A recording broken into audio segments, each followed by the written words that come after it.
Okay. Oh my god, man. Hello, hi, hello. Hi guys. I want to say sorry to everybody. I slept for 18 hours. I was up really late. I was just fishing and hanging out with Coco. So her and I were just fishing the entire time.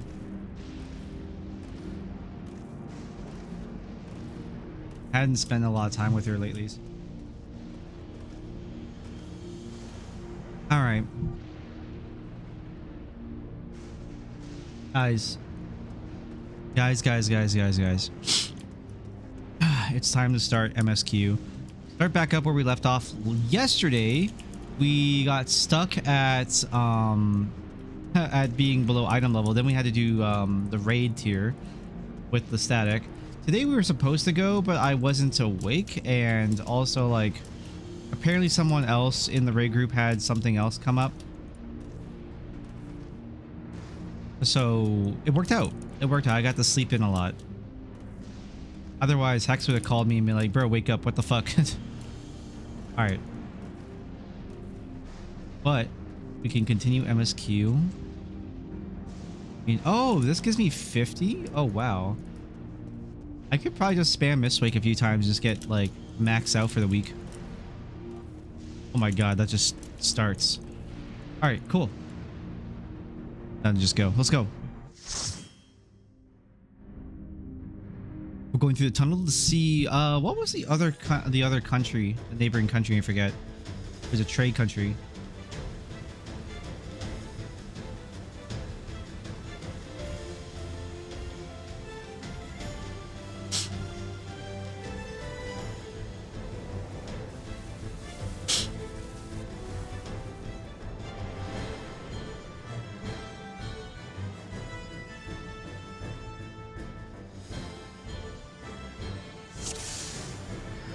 Okay.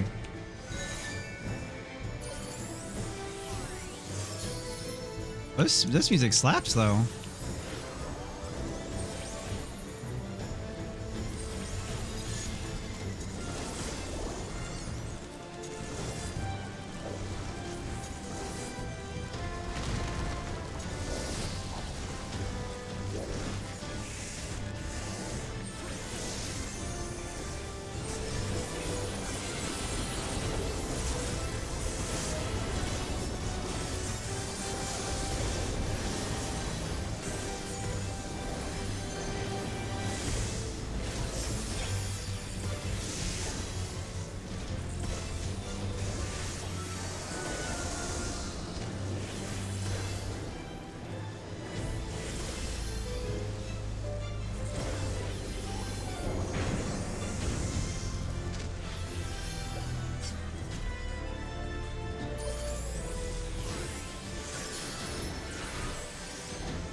Oh my god, dude.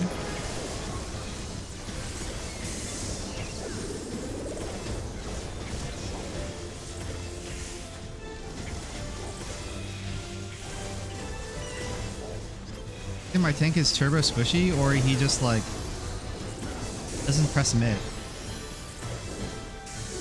And I'll examine.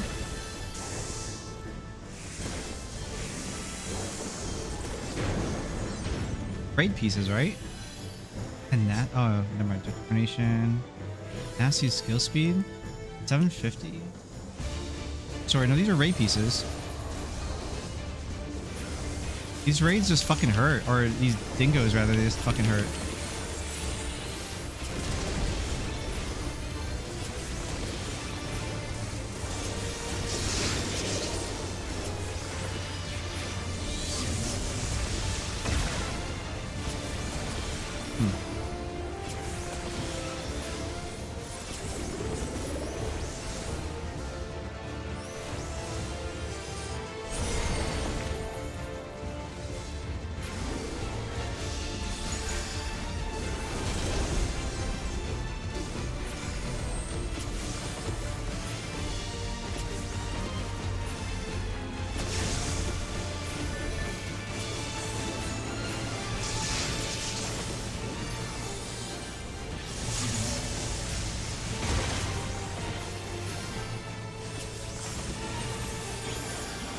All these dungeons are making me have to press sucker a lot more.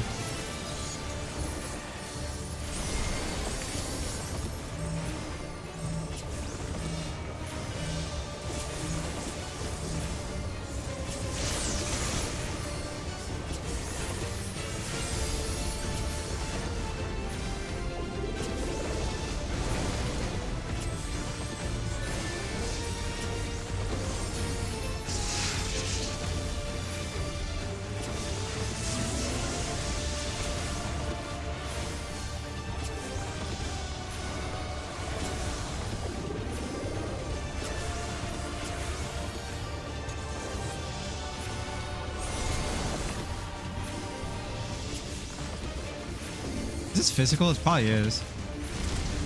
That's physical. Firelight doesn't do shit.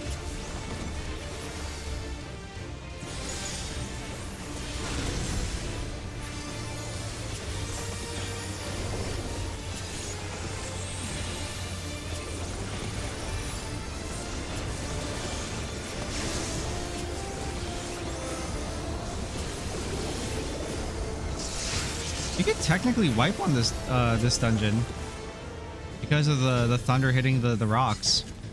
That's cool.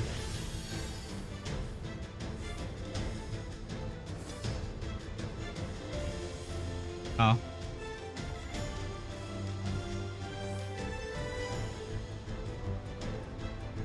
On here. Huh. Like a glide spot. Or an airship docking?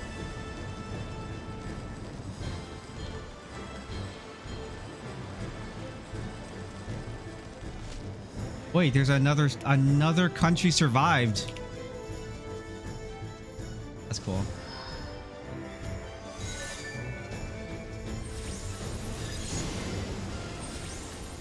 I wish you could summon EOS while running. Like, that's my only complaint really right now. I would like to do that, just that.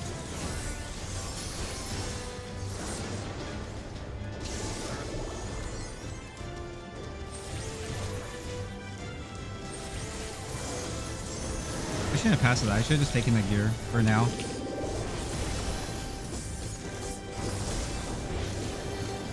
Just straight up upgrade. Another one drops, I'll just take it.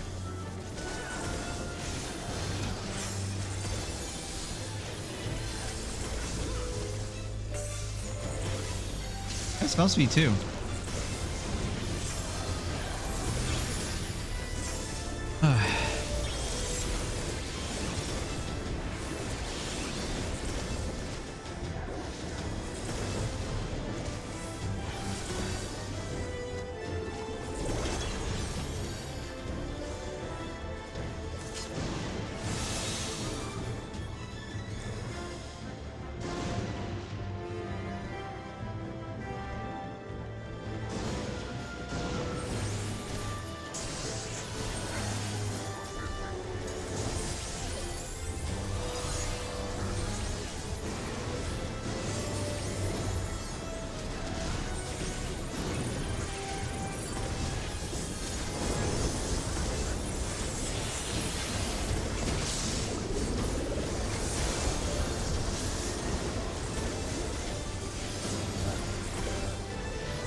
I just wanted to mark the unit because that was my chain.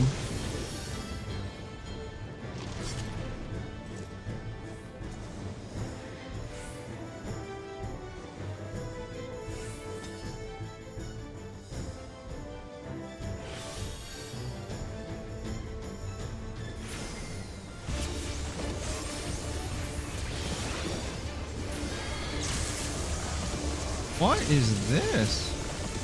I don't be on the sides. Be behind, maybe? Oh, yeah. Oh, yeah.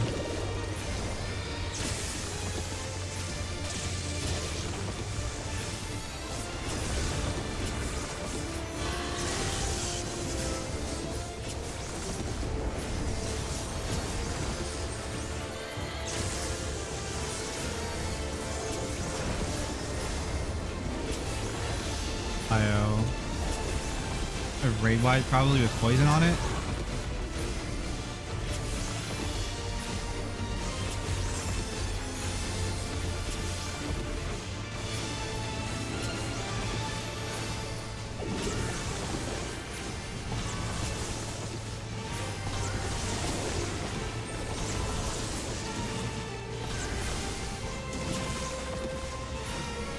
I am so sick with it.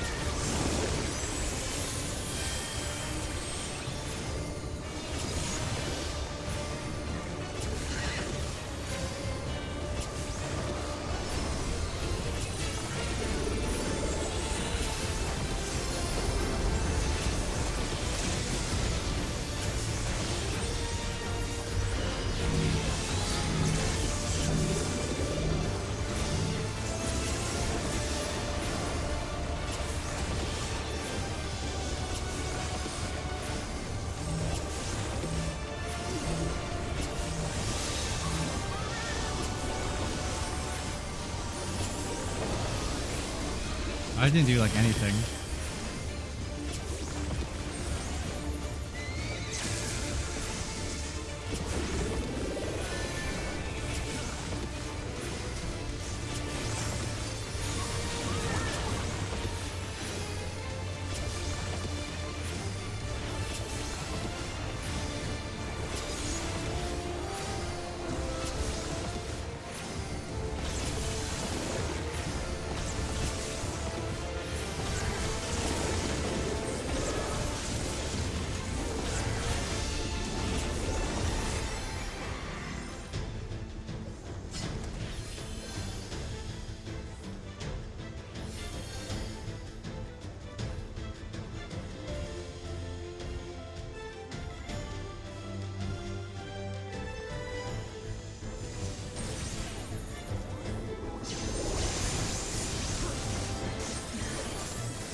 This looks familiar.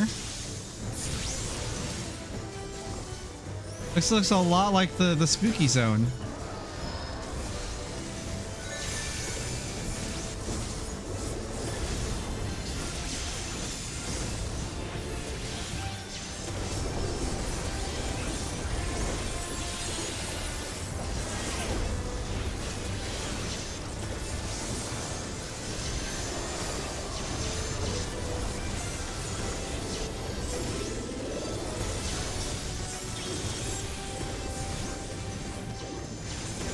I thought my tank was gonna die there for a second.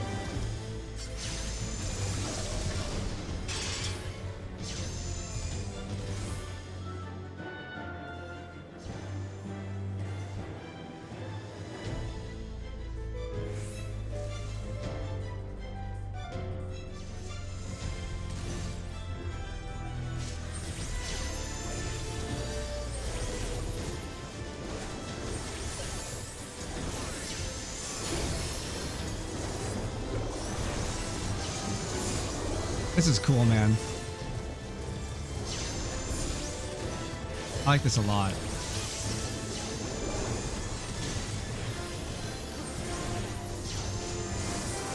Bum, bum, bum.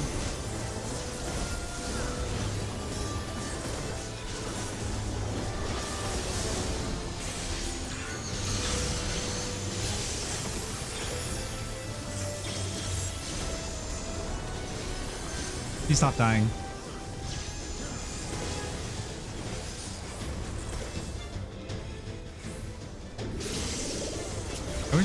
I really wish this guy would stun.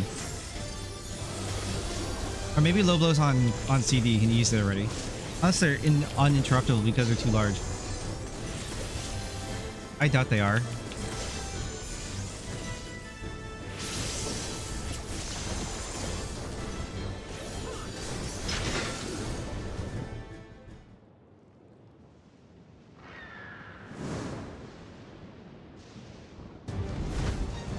Oh, so we're inside the dome. So Trano is suffering right now. Survivor of Storms, Thunder Gust Griffin. Okay.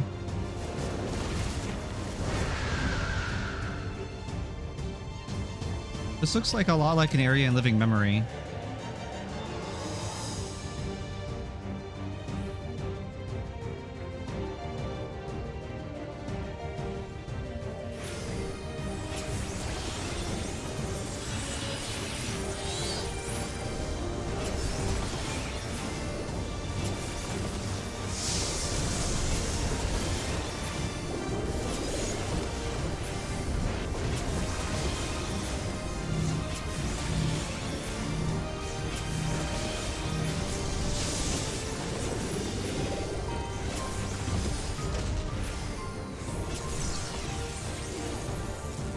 Push forward? I feel like, oh. Okay.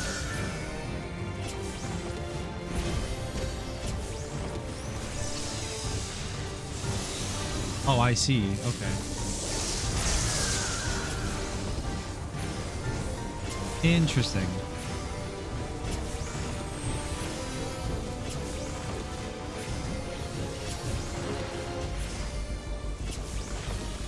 I wish more bosses would have frontal cleaves. Like for tank busters.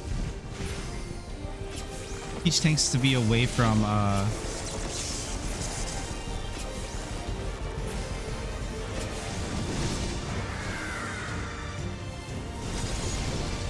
Oh, that's awesome.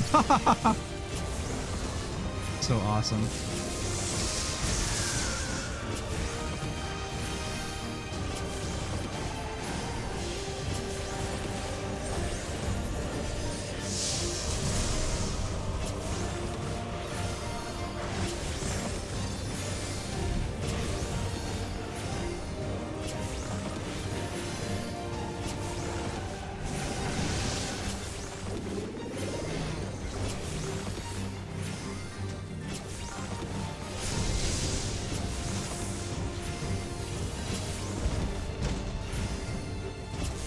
Oh, did I charge the vault? I might have by accident. Ah! God damn it. That angle. I almost had it.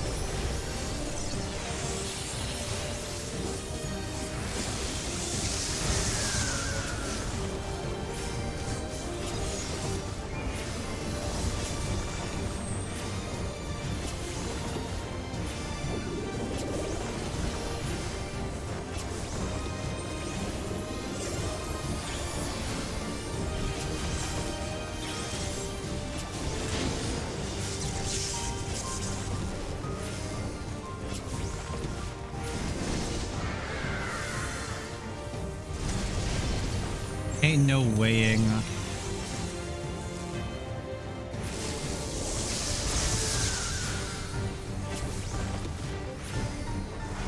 Oh yeah, Thunderspark, yeah.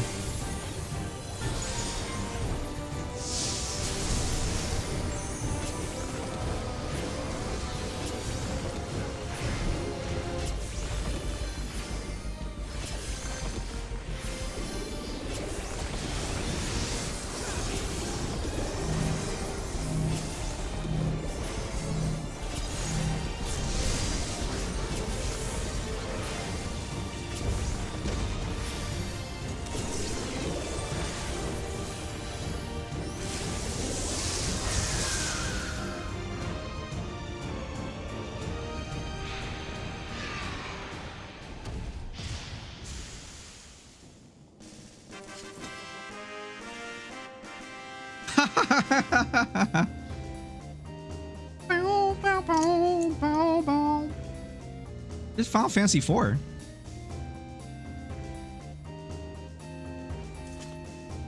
Aw, no way.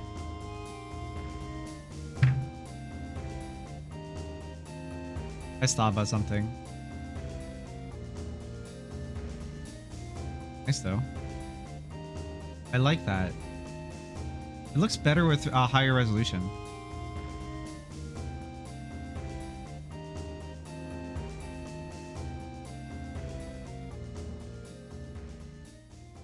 Bum bum ba ba da do do do. And the perimeter is clear. Good work, everyone.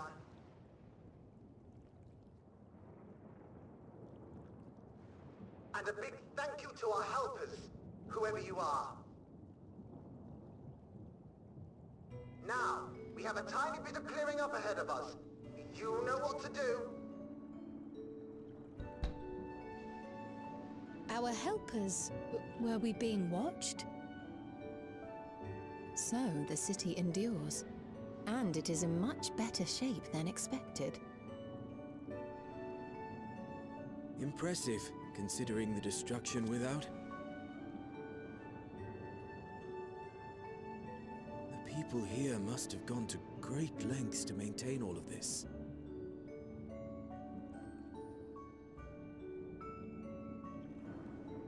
Their barrier resembles that of Alexandria, though it is smaller in scale. And not quite as effective, if the breach we witnessed is any indication. I fear such incidents may be common here.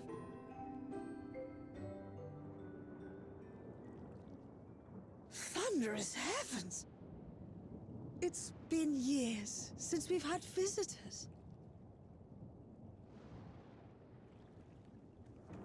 Oh, it's the Milala. I was wondering. Okay, because there were Lalafell fighters. Most of them were, if not all of them, I think.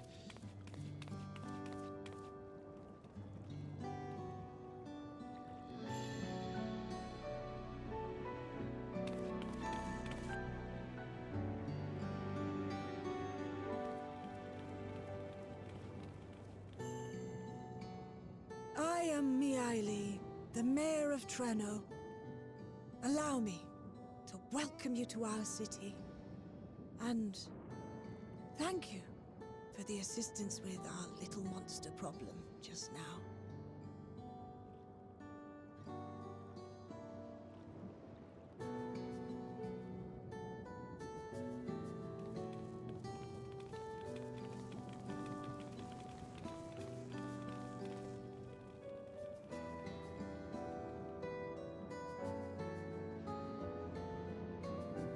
Got the anime glasses on? Anime glasses? What the heck?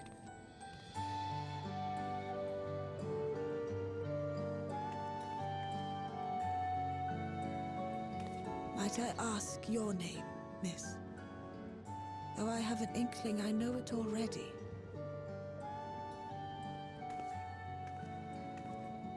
But of course, I am Sphene of Alexandria.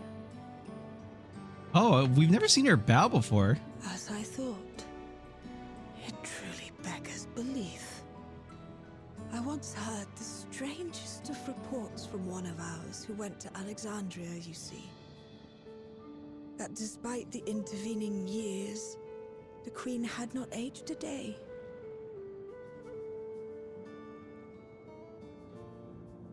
And sure enough, I'd swear, you'd stepped out of an old oil portrait mere moments ago. Though you must forgive me if this takes some getting used to. How's a hey, It's Obligo? an honor to meet you, Your Majesty. I look forward to hearing the tale from your own lips.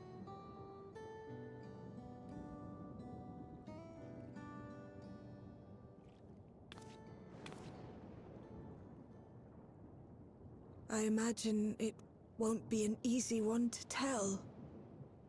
But please. What happened to Alexandria?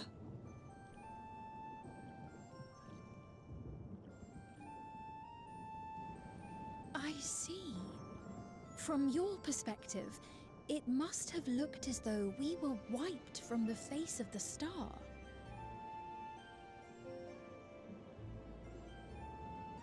One day, we lost all contact with our people in Alexandria.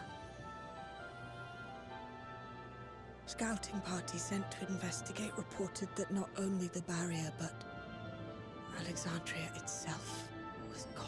You have no idea how fantastic it is to hear Stone to mark where it Final stood. Fantasy 14 or Final Fantasy 4 music again.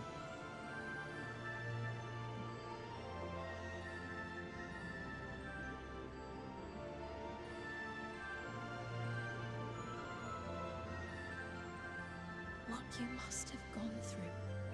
not knowing what became of us. But know that Alexandria yet survives, albeit in a distant land. Her and her people.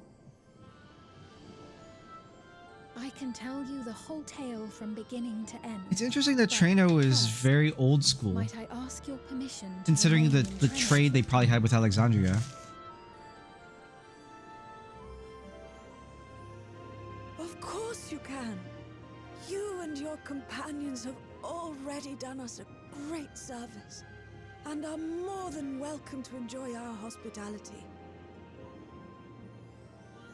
Now, how about we continue this at Town Hall? We needn't keep standing in the middle of the street. Would you rather just keep haranguing us in the I shall open? join them.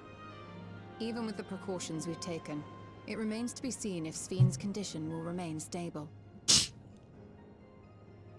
I suspect, however, that the rest of you would rather be out and about. Consider this my blessing. In light of our purpose here, a tour of the city is indeed in order. I presume you have no objection? I mean, go ahead. With your permission, then. But before we go...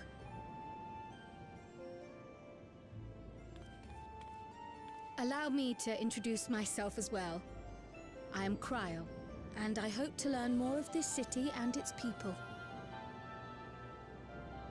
Would it offend if we were to ask a few questions? Perhaps as we work alongside you, aiding you in whatever ways you may require. You needn't fret. Treno folk are as friendly as they come. As for aid, if you're willing, you might speak with my grandson Lummel. That was his voice you heard earlier. You'll find him serving herbal remedies to the others. Thank you for your guidance. We shall seek him out first. Crunchy potato.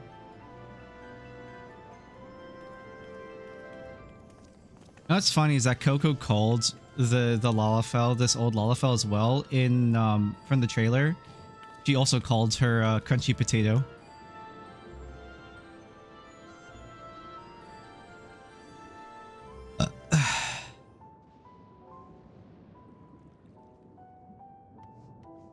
Not gonna lie, I wanted to go into the town hall and like have a listen to like the politics.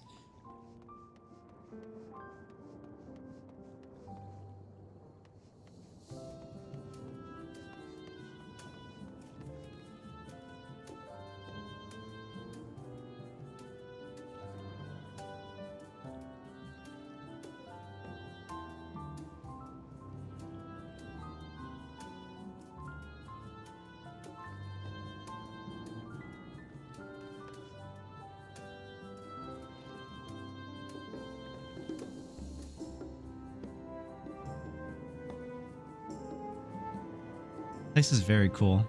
I'm gonna turn off your mode for a sec because it's interrupting like good screenshots as it overlays.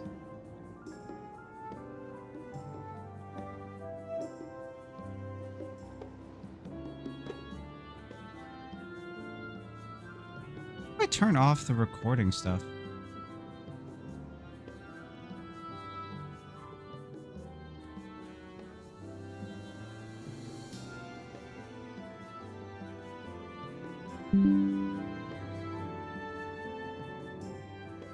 How'd you like the dungeon? I thought it was really cool. I'm having a lot of fun with these patches. These patches for this expansion have been amazing. So much better than base Dawn Trail. It's like one for one, like how people were saying about like how people suggested that this would be like how Stormblood was going to be.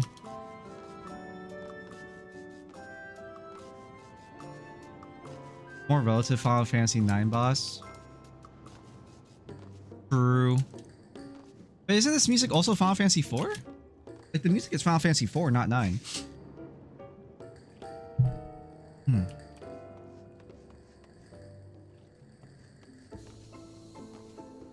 This is Nine's Traino music? Okay.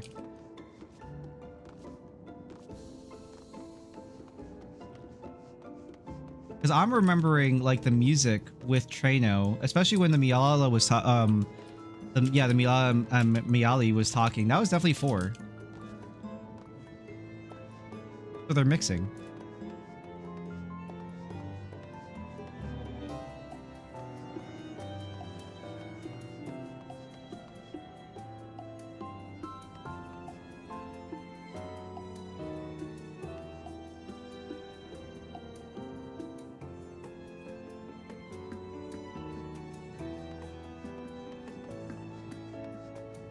It's kind of funny that all of Traino are Lalafell though. The Traino in 9 specifically.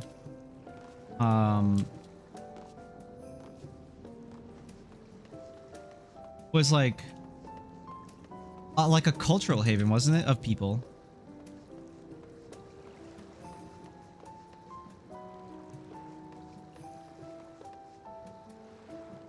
It's also funny because a lot of this area looks like it looks a lot like Alexandria's living memory areas. But that's likely what the purpose of living memory was to try and like replicate different like locations that the Alexandrians probably went to.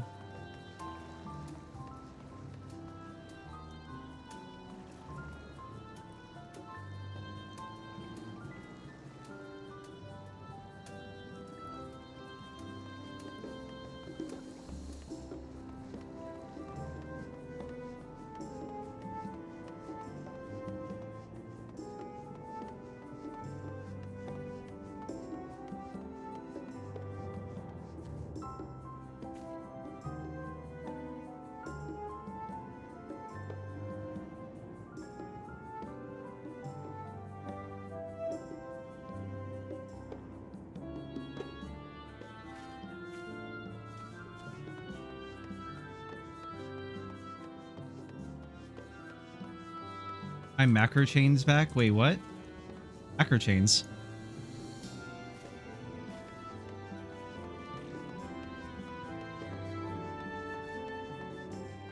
Kind of like, I'm not entirely sure what you may be referring to, but funny magic stuff? Oh, okay. Oh, wait, magic chains are from 9, right? Another one of those mechanics.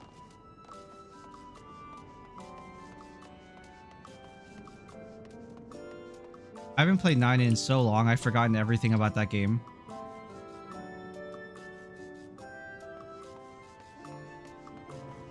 Click on macro, it does both? That's cool. Funny magic stuff? Funny magic stuff. Oh.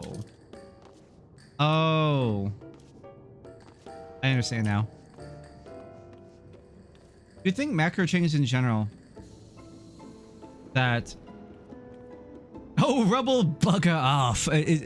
You would imagine that the funny magic stuff would be just like a thing that you could do in 14 in general. Why can't we macro chain? I'd make crafting so much less of a hassle.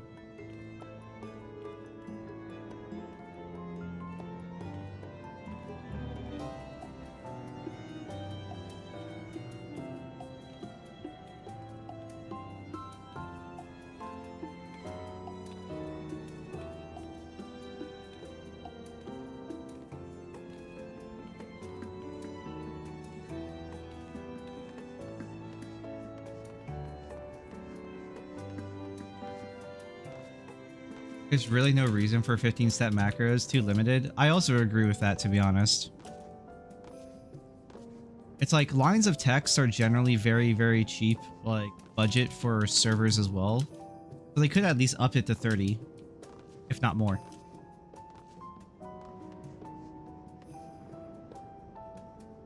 Like such a tiny text file that's just like listed somewhere and then it's prompted into a script via a batch file, if you would. Probably what it is on the server side.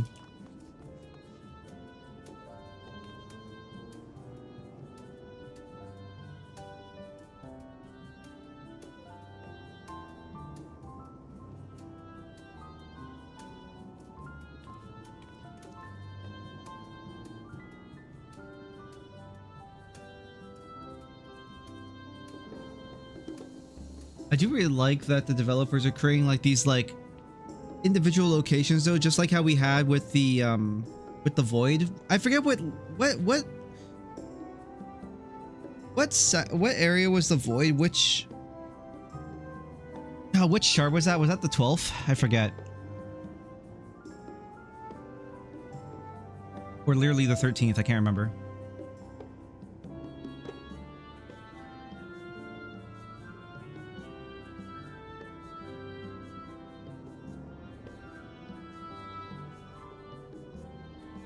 Or neither.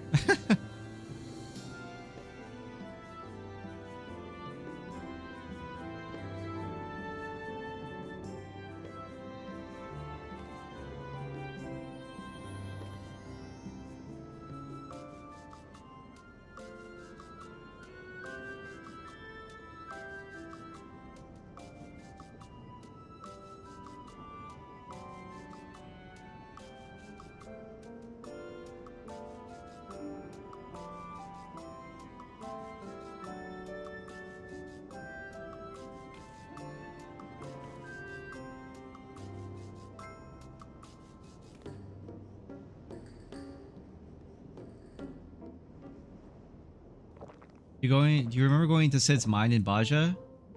Oh yeah, that was cool too. Yes. I love that. Well, what do you think? It's a traditional Malala recipe. He's rather flamboyant.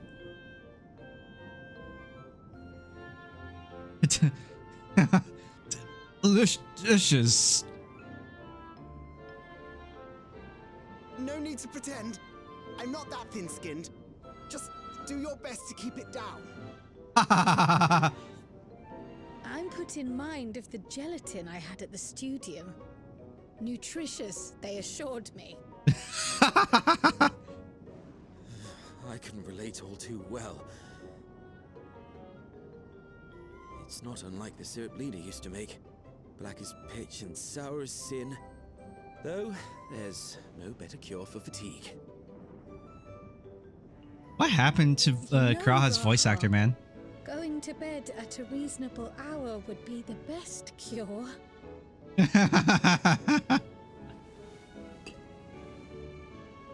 Is it worse than Scholar Bread? I do feel shockingly refreshed. Perhaps it stimulates the body's ability to process ether and hastens regenerative functions. Indeed, it does. It also counteracts some of the effects of excess lightning, and helps to calm the nerves besides. Which is why you serve it whenever there's a breach in the barrier. Our Malala ancestors came from the lushest of lands, so they developed all sorts of natural remedies. We strive to carry on their traditions. And I'm sure you see why. Really hits the spot, doesn't it? Now, welcome to Treno. What does PMO mean? I have no idea. You really killed off a lot of story ideas for themselves by blowing up several of the shards already? Yeah, I just don't remember which ones are blown up entirely. And also, we don't know that for sure because, I mean, the Void was supposed to be completely destroyed, but we went there anyway, so anything is possible.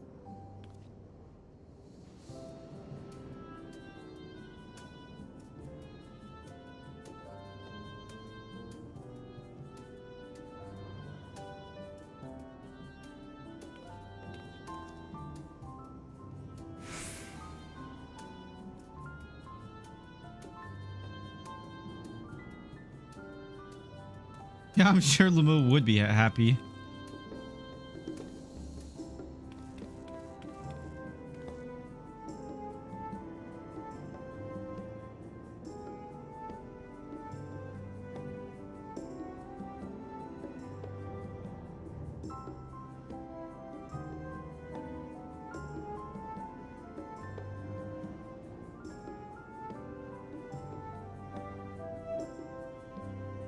Haste testing menu items, carrying medium-sized objects, searching for lost possessions of immense value. Why does this character sound so familiar to someone in 9?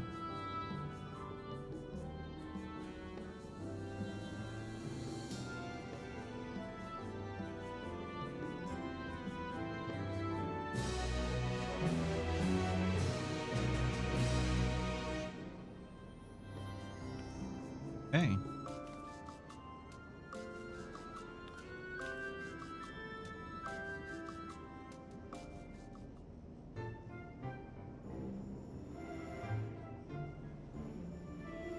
Pissed me off. Wait, what? What?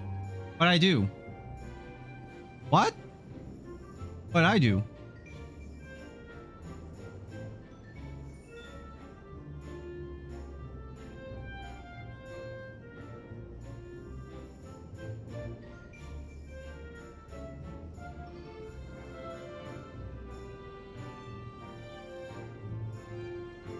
That's what PMO is? Okay, but what did I do? What could I have possibly done to warrant such a warning? What did I do? I don't even know what I said.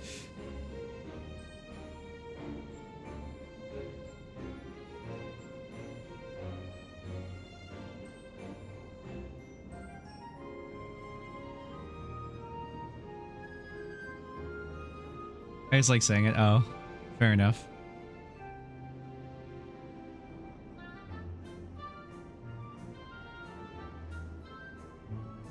I have a macro simply named corn for making. I haven't had any trouble. I haven't had too many troubles with high quality and stuff. But yeah, I failed to get 100% high quality materials.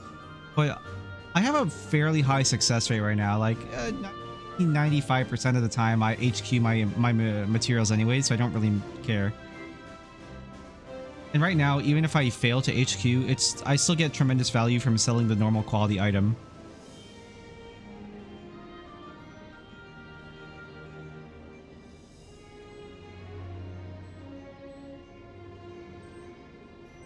It's definitely annoying, for sure. For sure, for sure.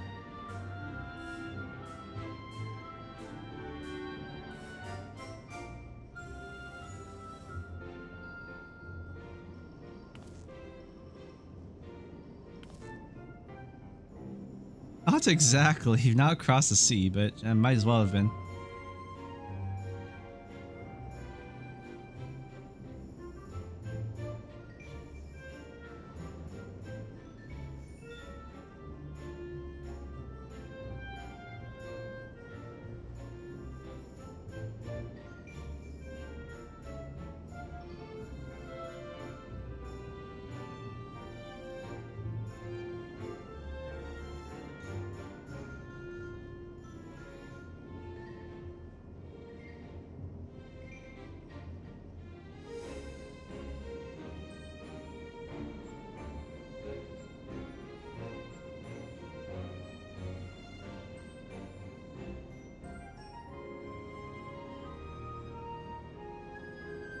The 3-part marker and no HQ parts. The max I could get Raphael was 50% HQ.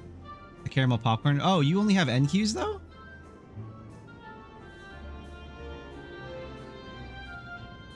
I don't know. I only craft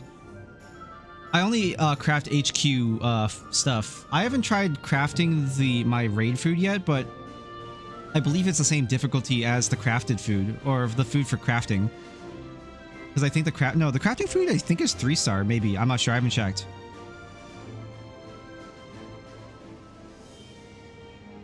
I haven't tried making my pumpkin, or not pumpkin, my potato potage yet.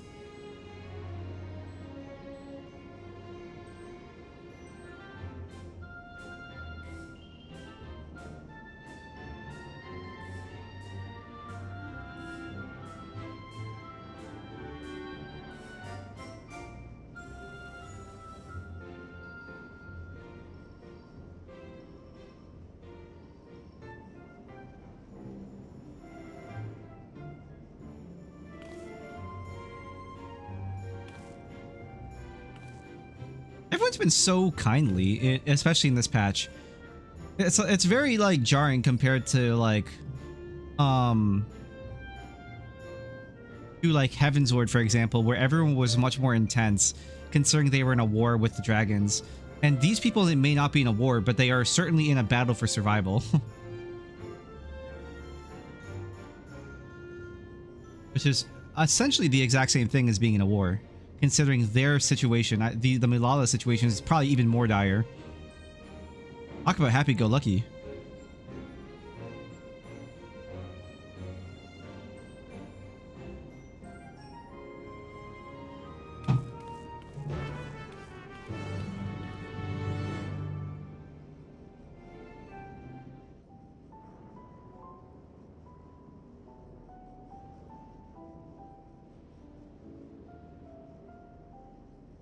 There's such a like level of difficulty, pain, weight, and suffering that made Heaven's Ward so fantastic.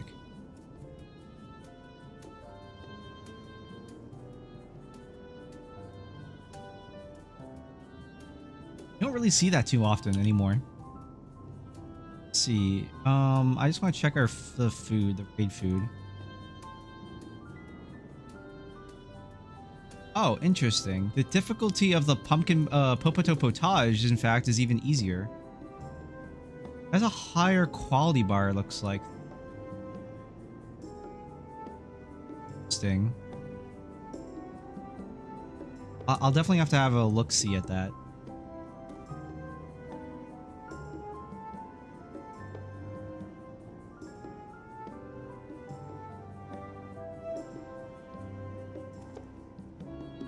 What do you say?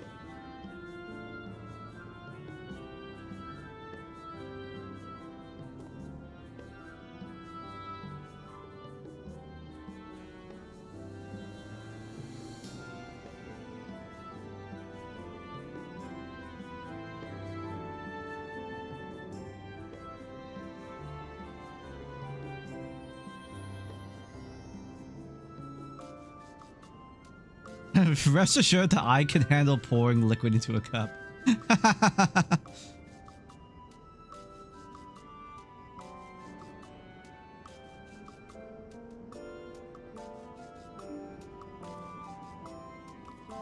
They've allowed the character to have a lot more sarcasm in this patch, or in this expansion, in fact. And I appreciate that because that's just who I am.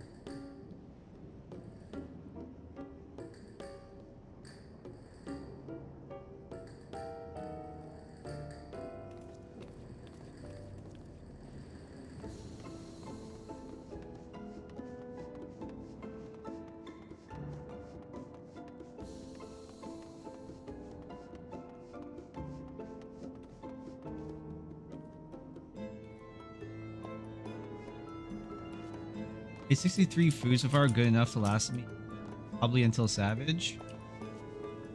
What food? Like, I mean, I assume you mean the new raid food, of course, yeah?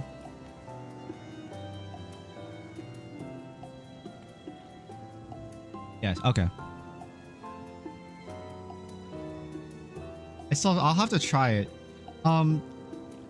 If you're crafting at some point while I'm still in MSQ, can you show me like your how far along in the quality bar you get with your macro? I can probably like figure out what's gonna happen with mine. I'm just curious. Curious what the difference will be. Because I do have like an excess of like maybe like 20 or 30-ish like CP in my macro that I could use to maybe like really shore it up. Like maybe burn a couple extra great strides in my craft. So that way I can really get that quality bar up.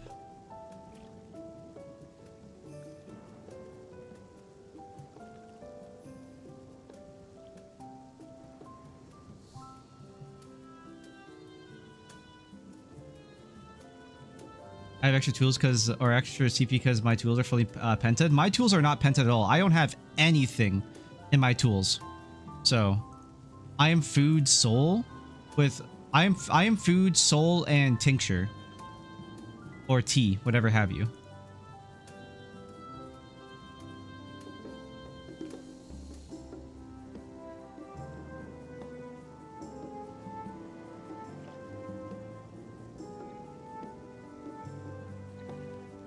I don't have soul on my culinarian. Okay, yeah. I always have soul on culinarian and alchemist. That's usually where I keep soul on.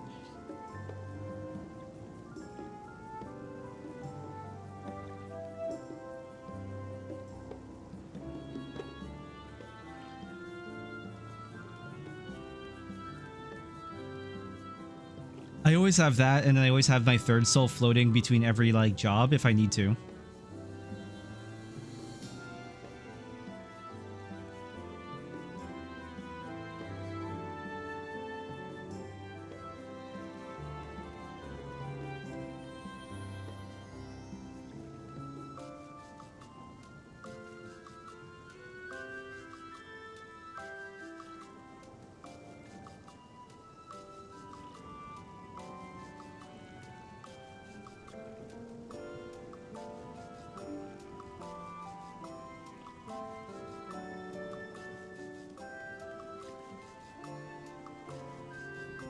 Oh, that's cool.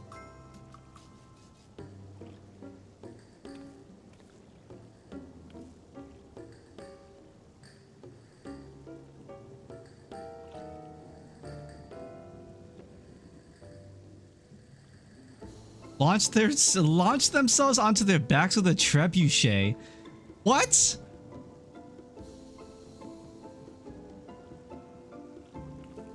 No, that's so badass and so stupid. They're going for long-range Lalafell flinging. Like, what are they? They're firing what? Like their Lalafell, like something over 1,000 meters.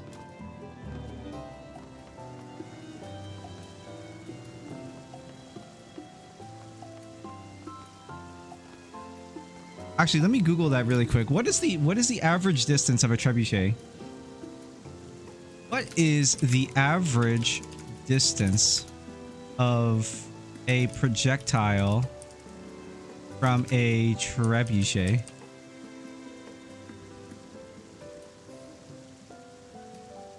Okay, it's not 1,000 meters. I am grossly overestimating. It's 200 to 300 meters. It's 1,000 plus feet, specifically. 200, 300 feet, or sorry, 200, 300 meters is ludicrous still. That's a ludicrous distance to be firing anybody.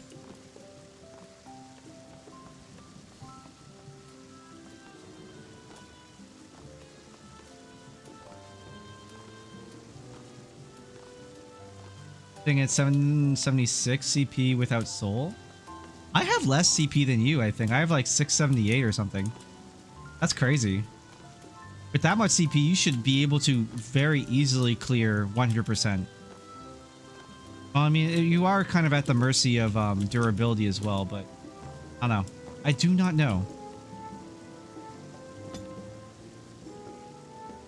But you should be able to make, I imagine, like a good three-part macro that 100% guarantees 100% with HQ items.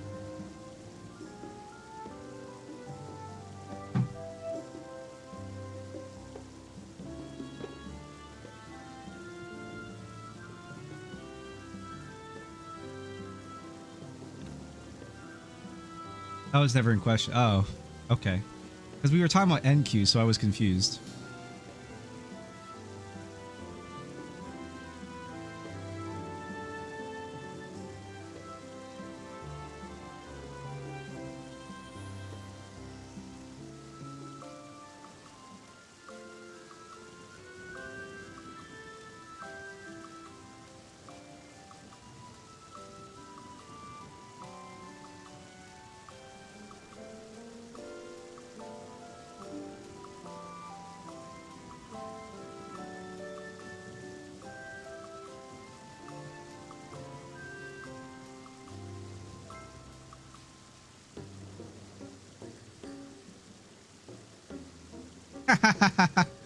Number one ops circles. Very funny. I love it.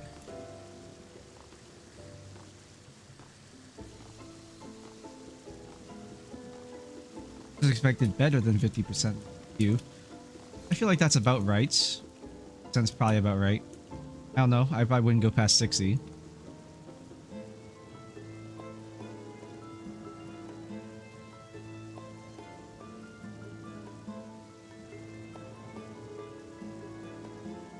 Ozo. Yep, Sari bot slapping some bots. Love to see it.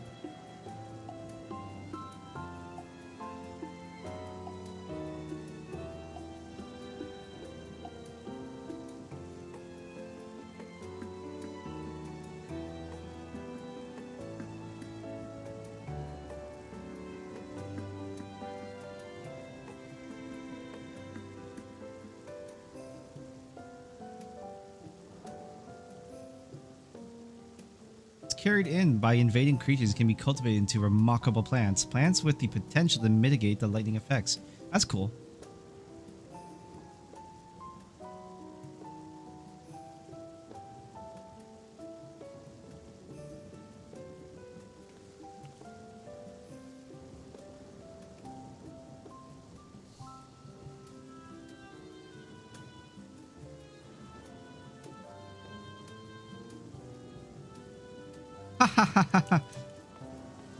One may find beauty, yet the savage. This. Dodo's here.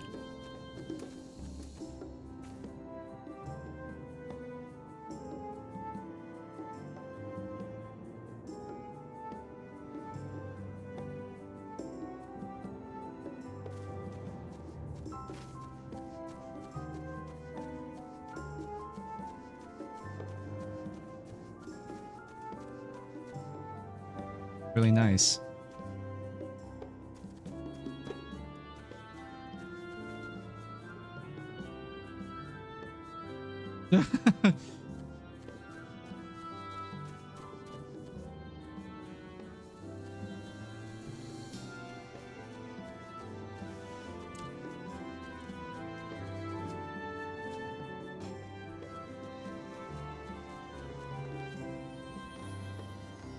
$791 CP is insane. That's crazy, man.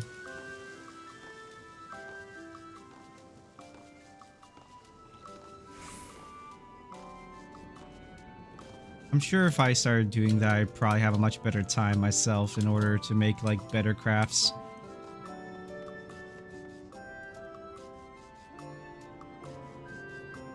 Could probably talk to Dale about that. Freddy K2, he loves doing crafts and home brewing stuff. Yeah, but like that's a ludicrous amount of CP, so he'd probably be interested with that.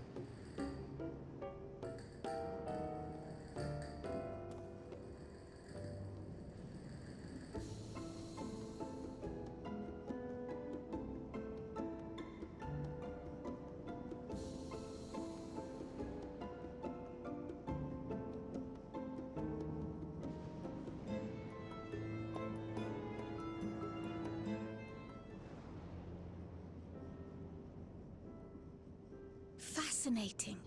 I appreciate your thoroughness in recounting the details. I too learned much as I helped to treat the injured's wounds.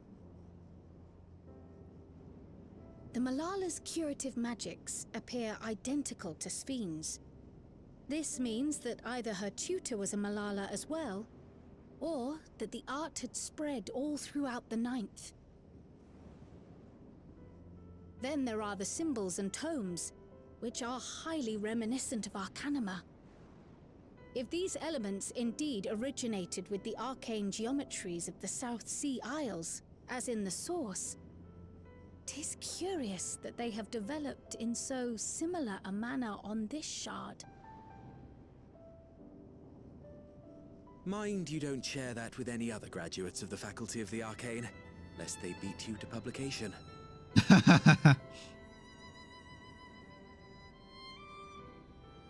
Did you learn aught of note, Raha?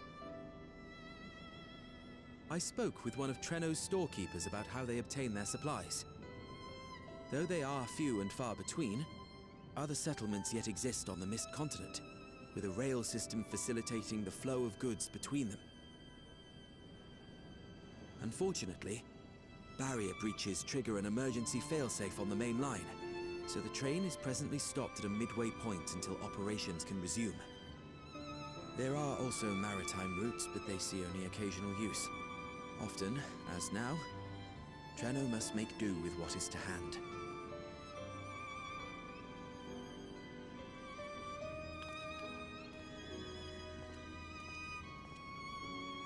In addition to this constant state of scarcity, much of Treno's populace suffers from Levin sickness, not to mention the frequent attacks on the city and the resulting casualties.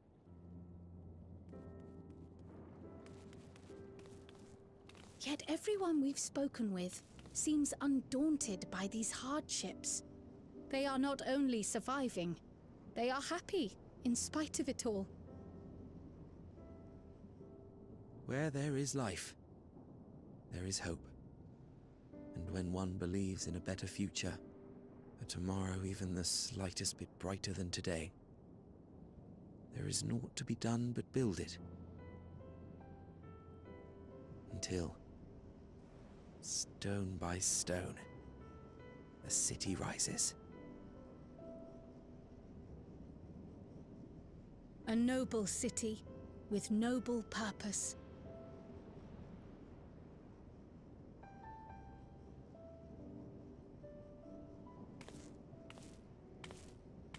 Oh, Lemuel. Is aught the matter, Lowell? I think I've dropped something and now I can't find it anywhere. I'm doomed.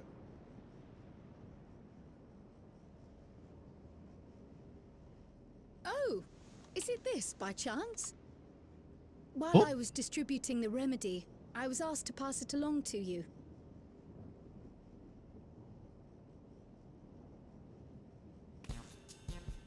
Yes! That's it! Yes! I'm not doomed.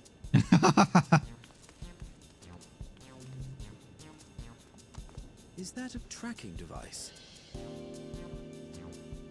You've a keen eye for technology. This thing picks up on the ether of the creatures that get through the barrier. That explains how you knew when they'd been vanquished. Exactly. It shouldn't show anything now, but I can switch it on like so.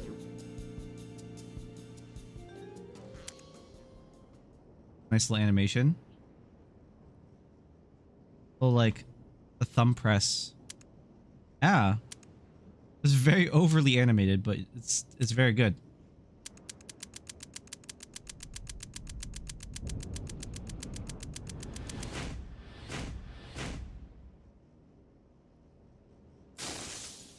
No!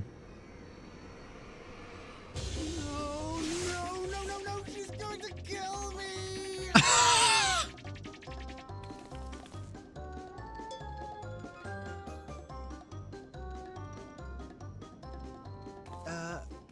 Say, how'd you like to meet my sister Ayane? She's an electro engineer, so she knows all sorts of interesting stuff. Huh. I take it she also built that device. Uh-huh. Oh yes, that's my sister. She's a genius. Everyone says so. And she won't kill me in front of other people. Probably. I mean, wouldn't it be interesting to watch her work? Maybe you can even help.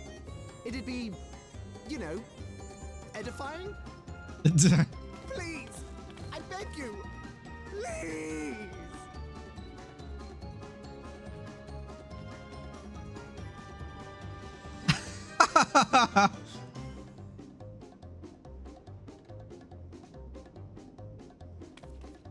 I suppose that's that then. Off we go.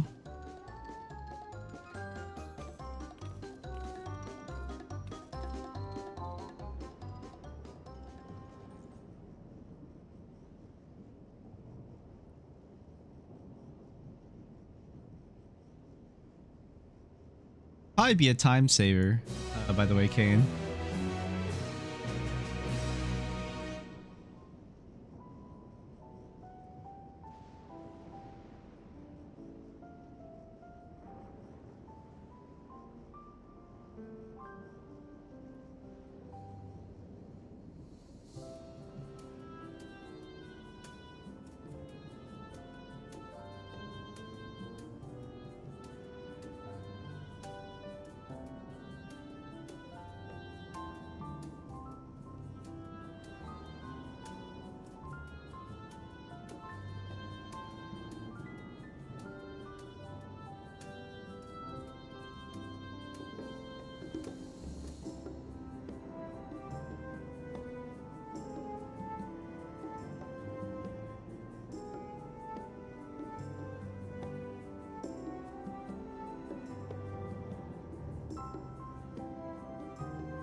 So people are thinking, because I didn't even think about this, like Jonathan Bailey was in Wicked. So he's likely just extremely fucking exhausted, depending on when Jonathan Bailey decided to record these, or, well, not decide, but was scheduled to record his lines for Grahatia.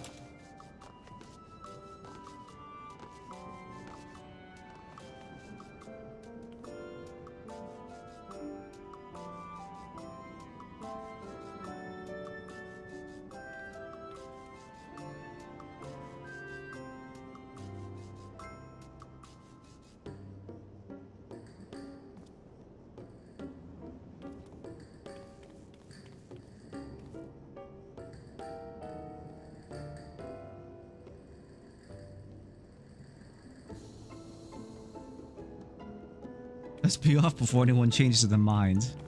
Ah, yes.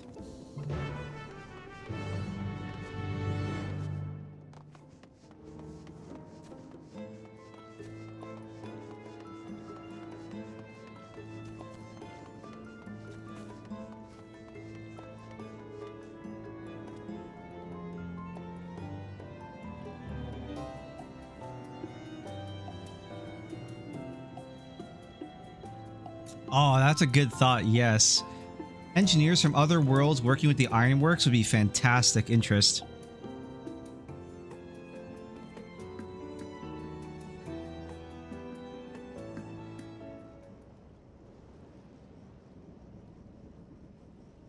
Ah, our visitors. Thanks for lending a hand earlier, but what brings you here?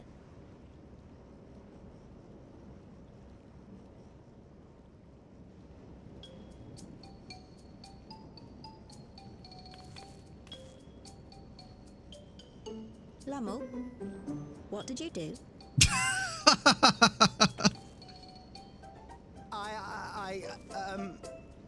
You know that, advanced monster tracking, what's it? It may be a teeny tiny bit, You broke it again? How many times must I tell you that we're running low on electrope? I'm an engineer, not a bloody miracle worker.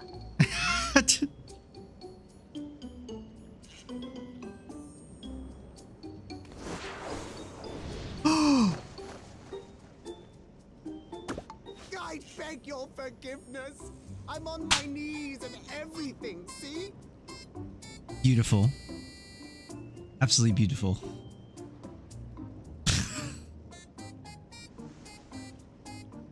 And since we have guests, can't you let it slide? Just this once?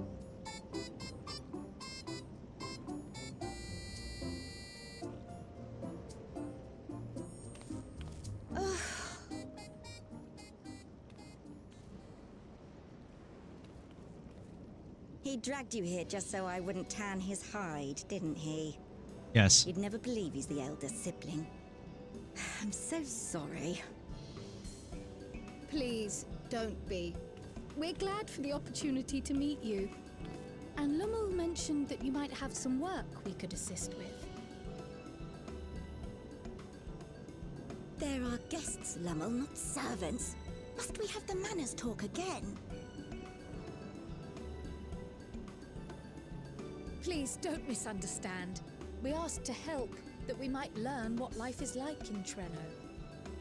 And with your expertise, we also hoped you could tell us more of how the city utilizes electrope.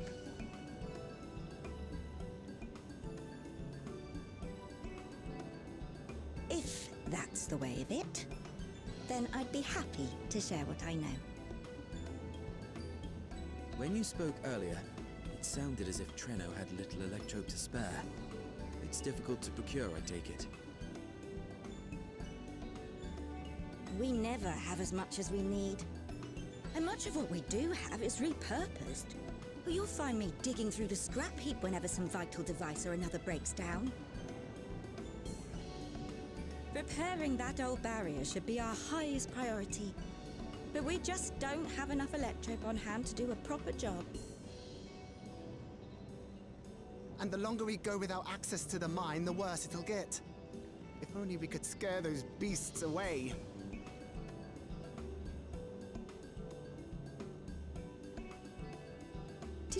not pass through a mine on the way here? Sure did.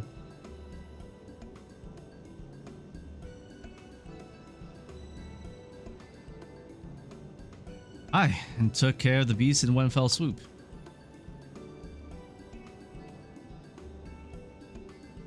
Just the one! Incredible! So, the mine is safe for mining again?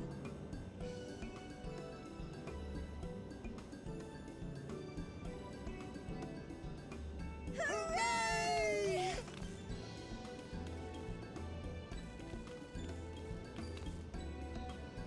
Leave the mining to your big brother. All you have to do is fix the tracker. Yes, very well. If you go, do be careful. And once you get the machinery up and running, make sure to send some electrobe over to the barrier service station. Ah, this is how you're gonna get to the trial. Though we've cleared the mine, there is no telling what else waits outside the barrier. Shall I accompany you? I'm so glad you asked. Seriously, I don't know what I'd do if I'd had to go alone. As we did pass through but recently, I expect Raha can keep him safe without our help. In the meantime, shall we assist Ayane with her repair work? I think that Graha is a powerful enough mage on his own. He may not have the boundless resources of the Crystal Tower, but I'm sure he could still cast Break in a you know, in a situation.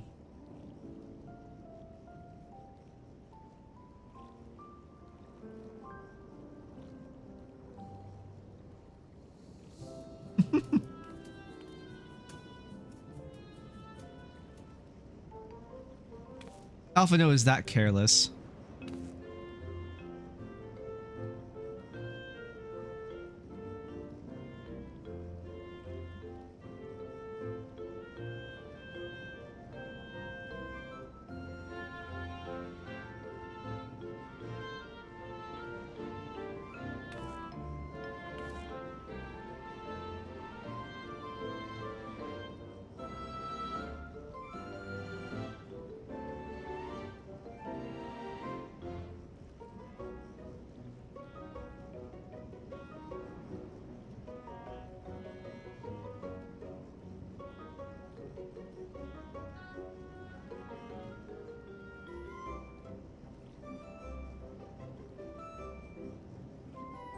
Oh, she suffers from Levin sickness as well.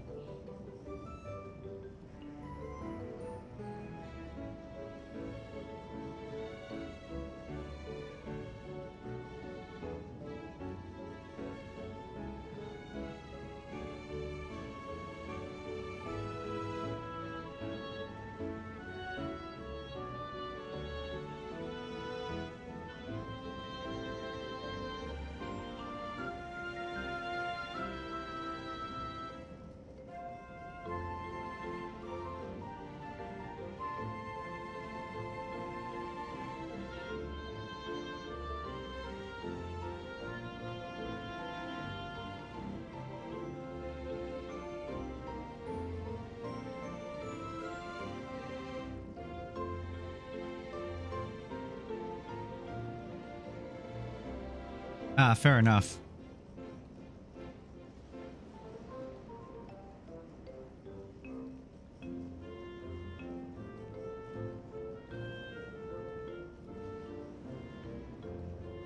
Time to sleep? Alright, have a good night, Kane. Thanks for hanging out, man. Bedtime. Bedtime.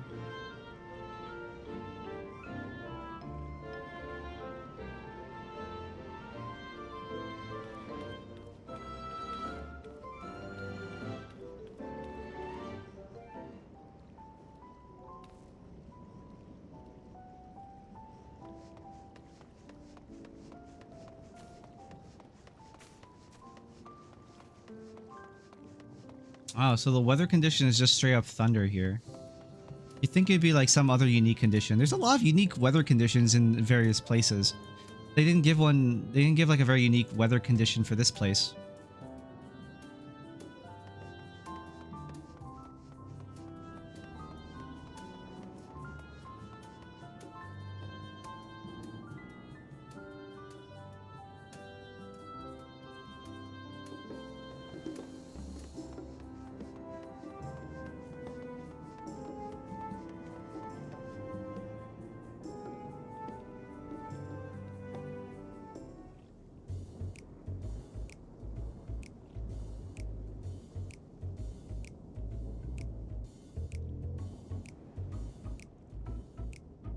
A lot of sprites.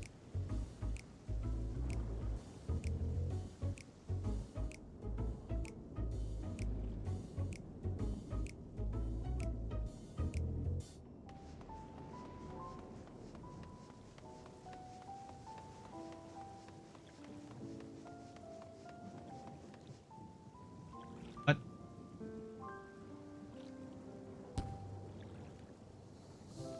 Ooh, be gone with thee. Oh wait, there's a whole area back here. This is the way we came in.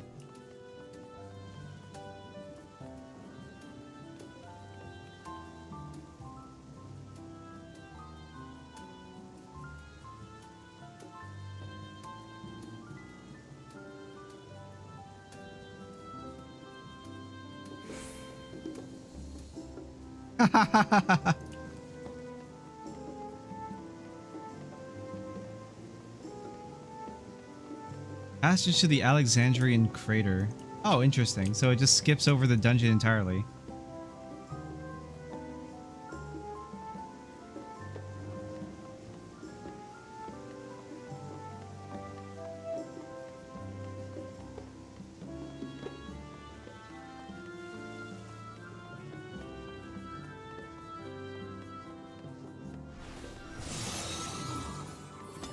At least I can cast my combat spells.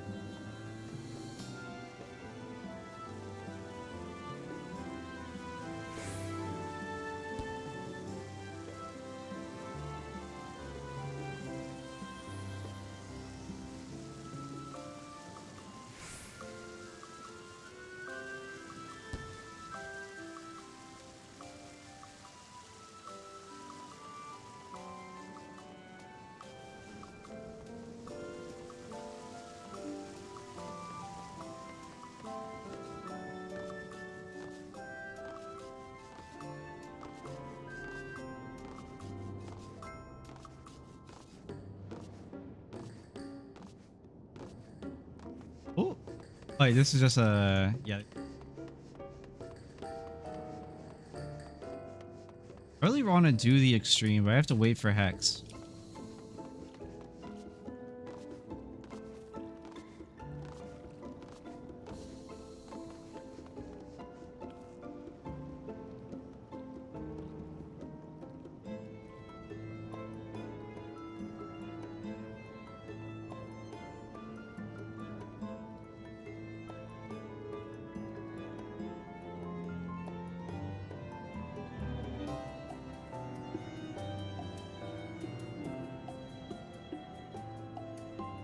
Lobster Bisque, that sounds familiar.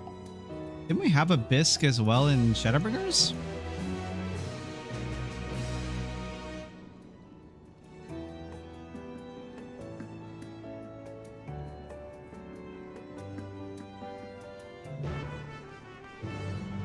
Alright, to Town Hall. Wait, hold on. Does she have anything new to say?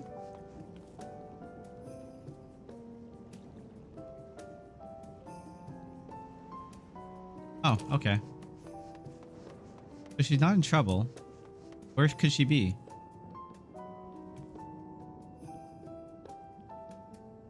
Diminutive folk.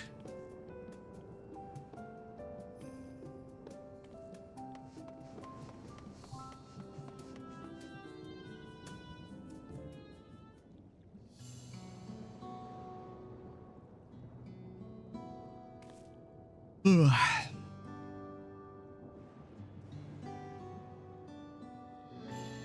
Have you seen a woman in a yellow hood?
I already read that.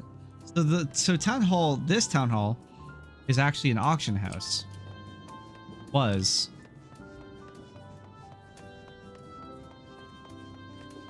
Reminds me kind of Ul'dah.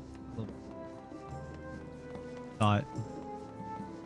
Would make sense that Treno is basically Ul'dah in terms of trade and commerce.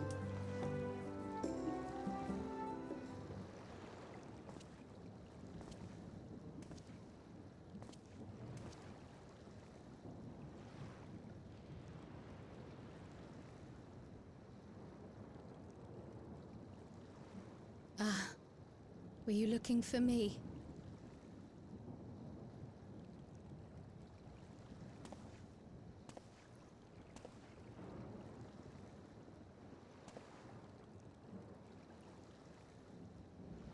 I only intended to sit down for a moment, but I must have lost track of time. Will you lend me your ear?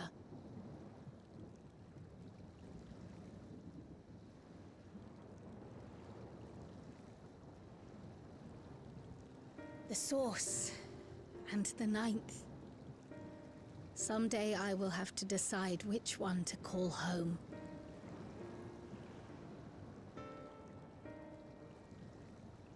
The thought has lingered like a storm cloud in my mind. I've tried to ignore it, remind myself that we have more important matters to contend with. But I cannot keep drifting between these worlds forever.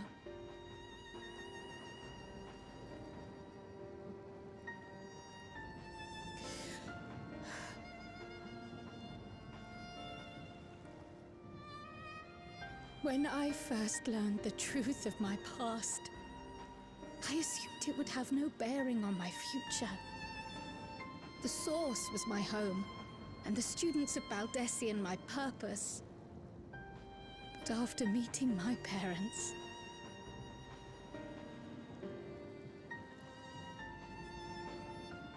it struck me that to simply choose the Source would be to abandon them.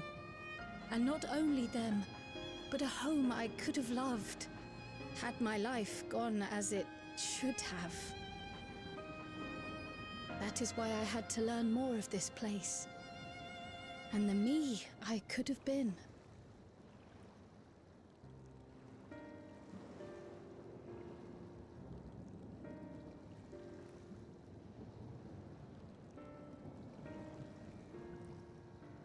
And now that you have,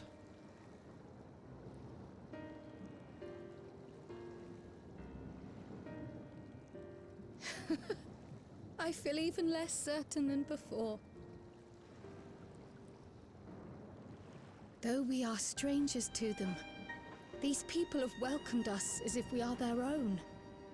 It's like speaking with old friends. And knowing now the challenges they face, what would it say about me if I just left them behind and returned to the Source?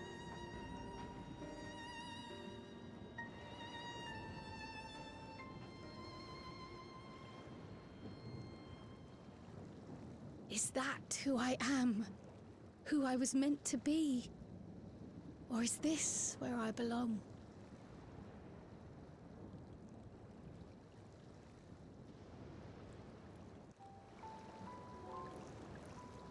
I'm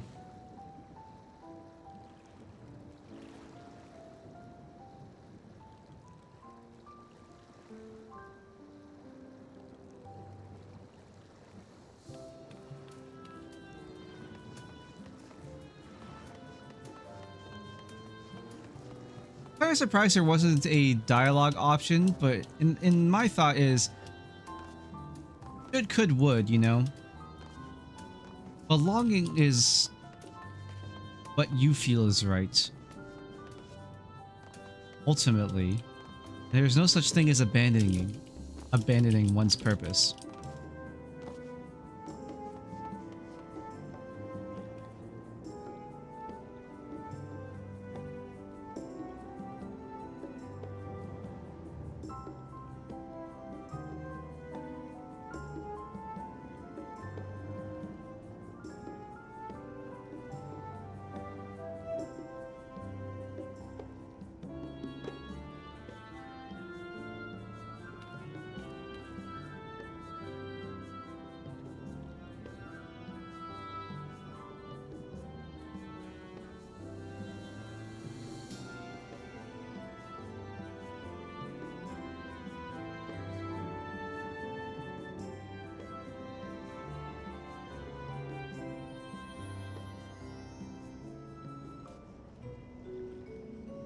That reminds me.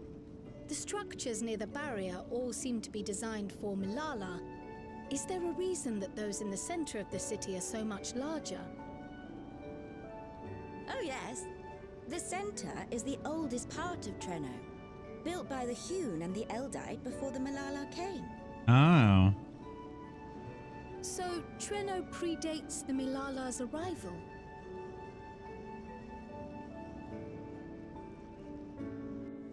The mayor at the time was kind enough to take our ancestors in, and gave them leave to establish their own residential quarter. Slum of sorts. Yet I have seen naught but Milala since we came to the city. Where did the other peoples go? Alexandria. In the closing days of the Storm Surge, when death and destruction were everywhere, they believed it would be safer. Treno didn't have a barrier at first, you see. But one of our industrious brethren had served as tutor in the royal household, and returned to us with knowledge of the barrier's design. It's thanks to him that the city survives to this day. 400 years later. Might Incredible. I ask a more personal question? We previously uncovered some records pertaining to the Milala's past. In them, it was written that the Milala left their paradise of eternal summer when a great calamity froze their isles. Understandably, all were not content to leave their homeland behind. Some attempted to return using the same power that had brought them here, but they found the way closed to them. Never again has the golden path opened that allowed their ancestors to flee to safety. Tell me, were that golden path to open once more, and you were to find the Milala homeland restored to its former glory, would you go back?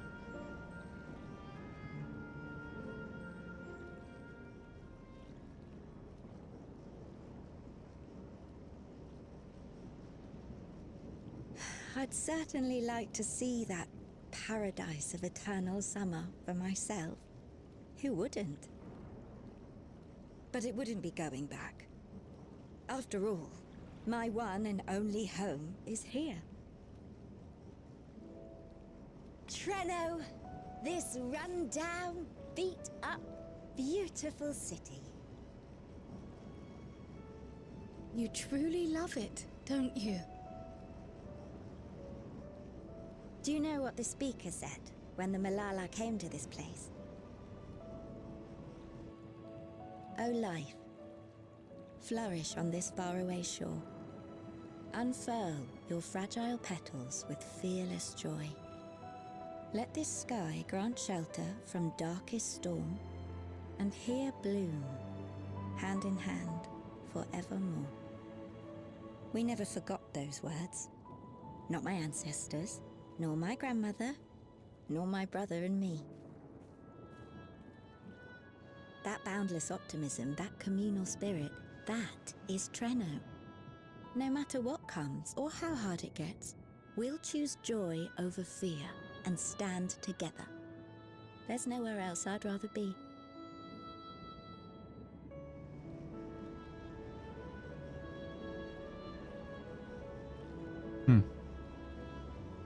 Nowhere else you'd rather be. Perhaps it really is as simple as listening to your heart.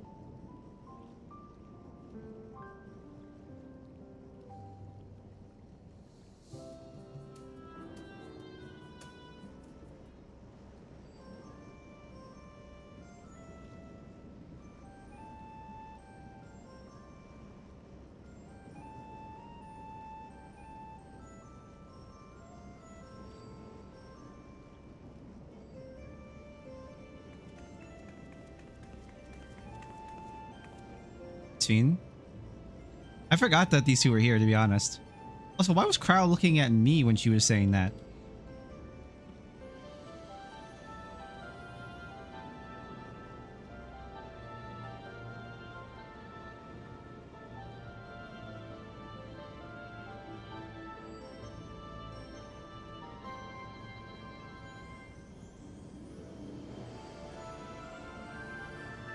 Oh, the Treno key. Right, we knew it was a key for the Milala, I believe. So, this is interesting.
Good that Fiends mentioned that, because I was very curious about what the politics that would be.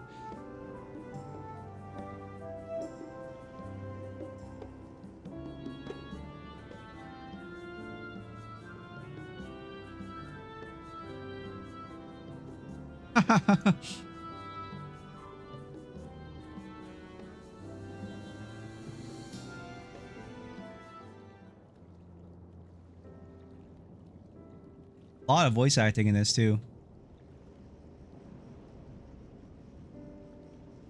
We're back! The mine is in working order, I'm pleased to say.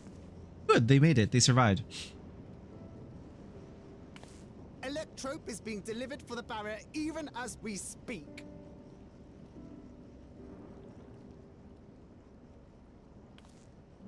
Oh, so it's an automation.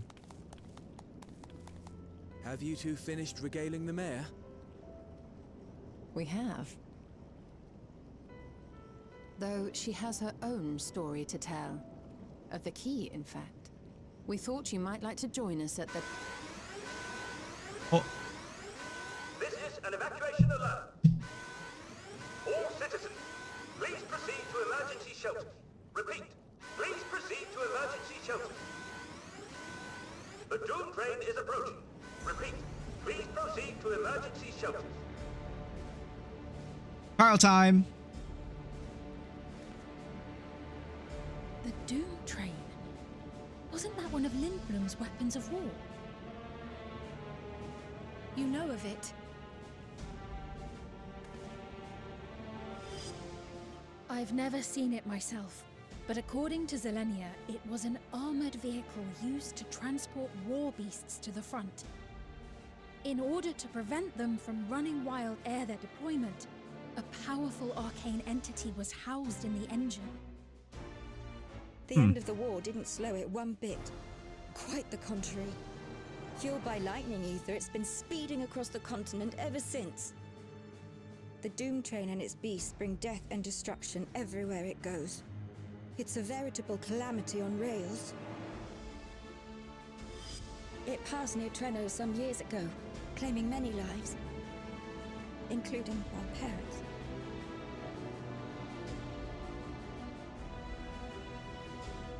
I must go and repair the barrier as swiftly as possible. Without it, we haven't got a chance. You can't be serious! You'll never finish in time, and you'll be right in its path.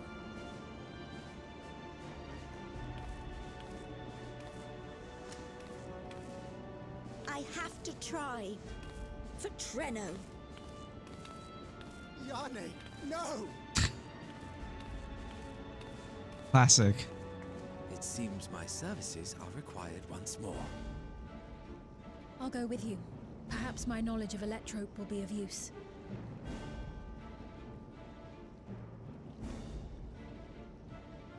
I wish I were a fighter like you two. Keep her safe, will you? Please?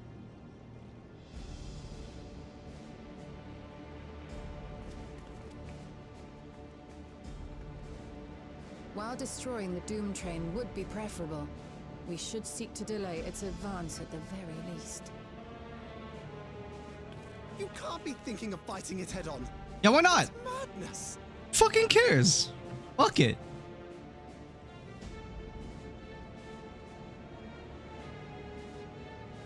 Well, now I have to do it.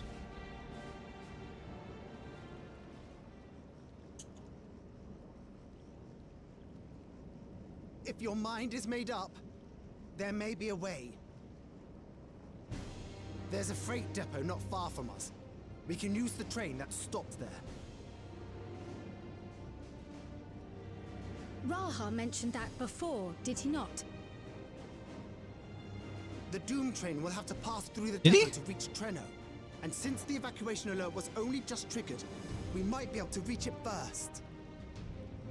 So we commandeer this freight train, match our speed to the enemies, and use it as a platform from which we launch a sustained counteroffensive. Is that your proposal?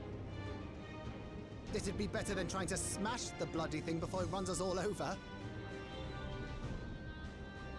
And if it might save Ayane, I'll do whatever it takes. Let me drive the train. That will leave you free to concentrate on the fight.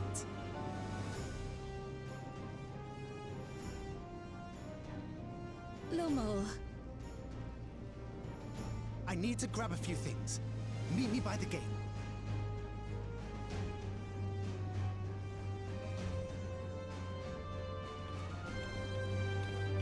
Okay, but which way is the gate?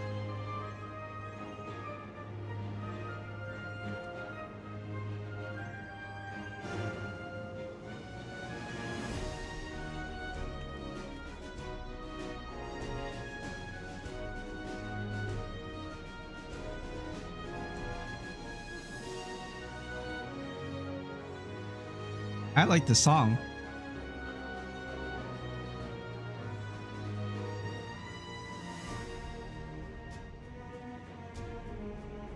There's a lot of new music, a lot of new music this expansion, specifically in the patches.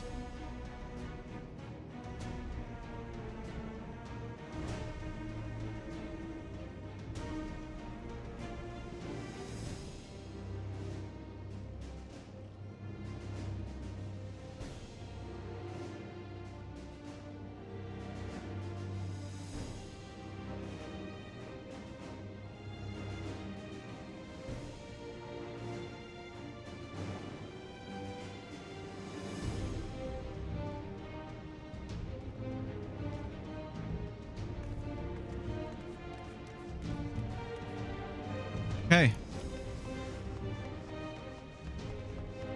Oh. NPCs update.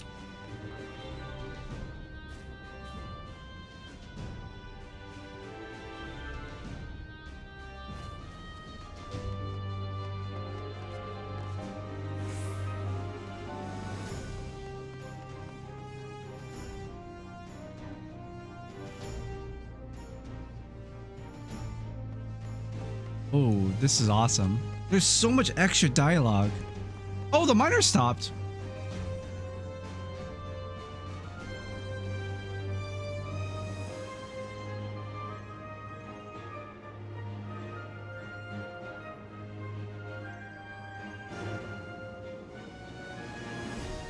I'm sure you're not all terrifying and murderous.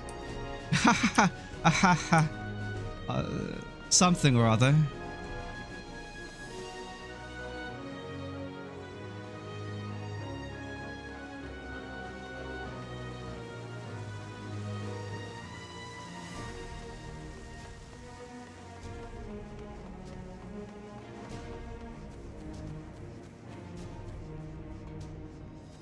Oh, the dodos even moved. There's less of them out.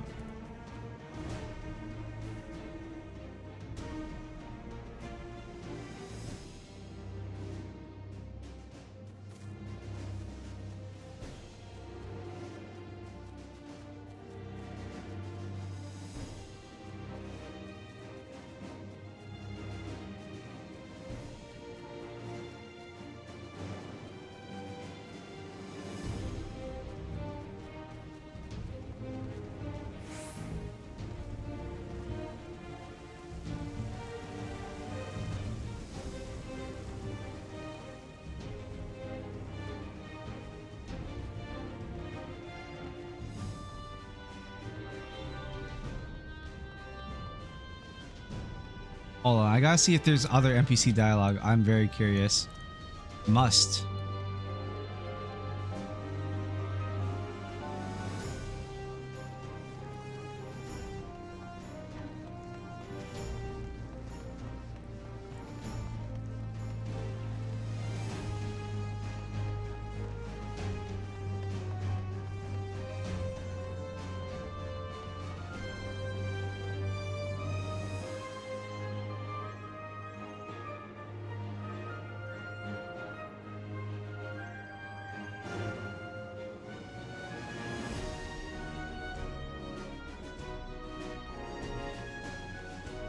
Interesting. Is there other NPCs just like out here?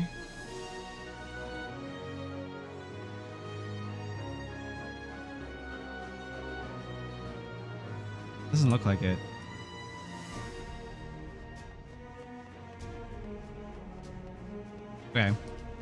Okay. Okay. Let's go meet with Lamul.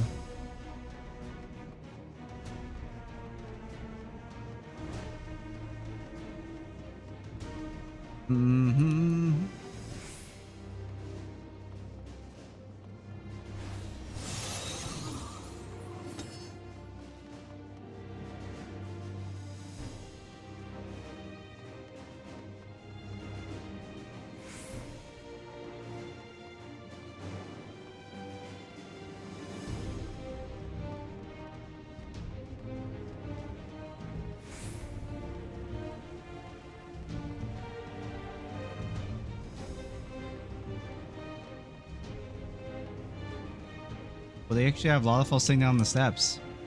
That's really cool.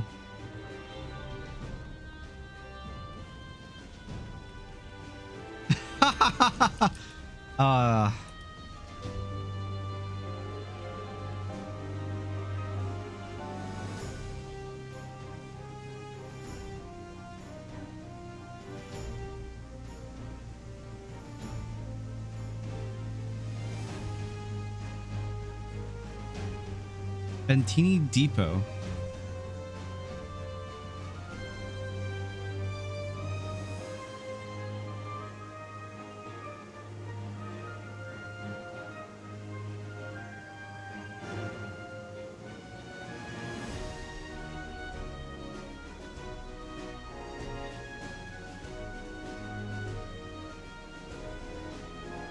What, Chad? Didn't give a fuck.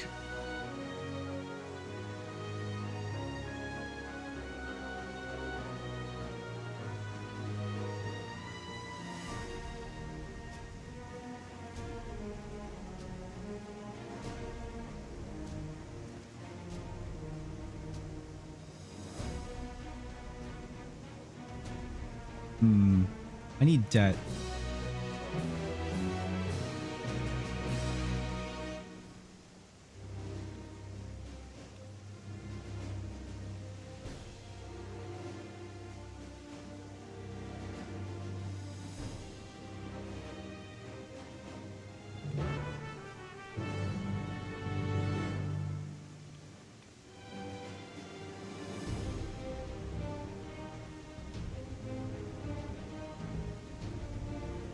Keep any limbs you're attached to and would like to remain attached to inside the vehicle. All right, let's go.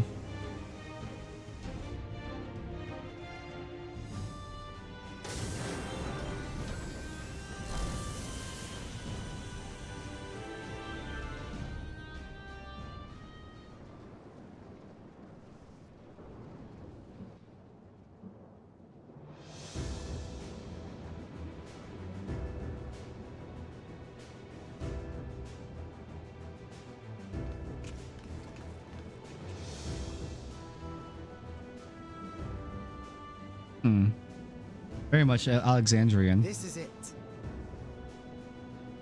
You'll be riding that flat car at the rear of the train. I'll be all the way at the front, pushing her as fast as she can go. The Doom train moves at breakneck speed. If we're too slow, it will plow right through us. Speaking of which, we'd best get underway before it does just that. Don't forget you're fighting for Ayane. For all of Treno.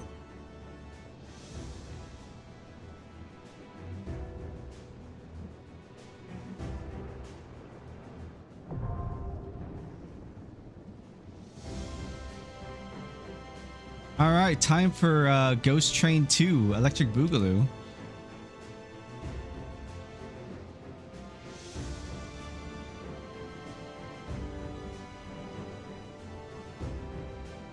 Let's do it. Hell on Rails. I'm curious how long it'll take me to queue. It is the second day already of patch, so it's a little late. It's like 7. It's evening. It's dinner time for a lot of people. I'm a little bit past dinner, but I don't know. We'll see.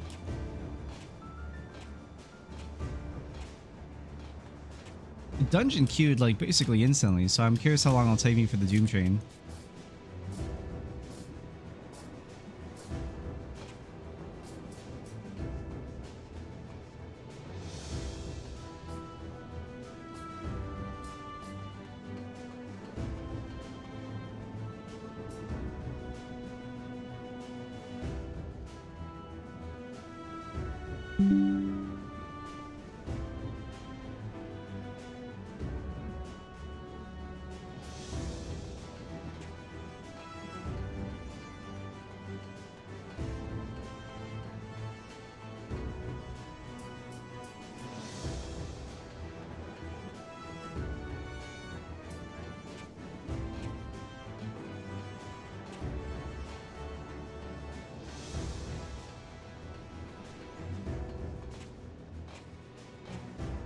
Yeah, I'm surprised. It's not like not a lot of people just instantly queuing or something.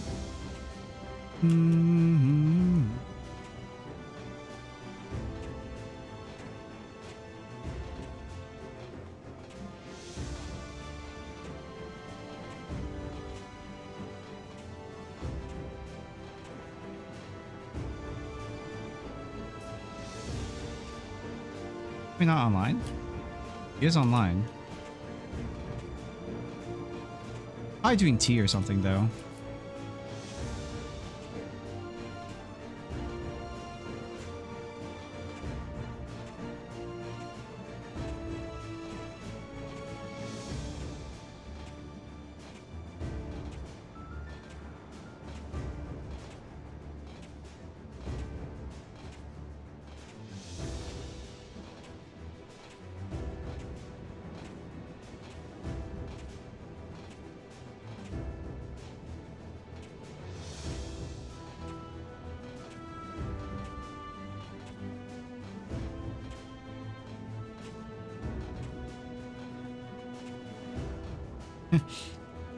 I wonder when the last time Savix logged into the 14 was, to be honest. There's a decent amount of people online. I wonder where Hex is in the story. He's already locked MSQ, so he's messing around with his bun boy, it looks like. I don't think he's left Wolda. Alright. That's okay, so I'm gonna go use the bathroom while we wait. Right back.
Perfect.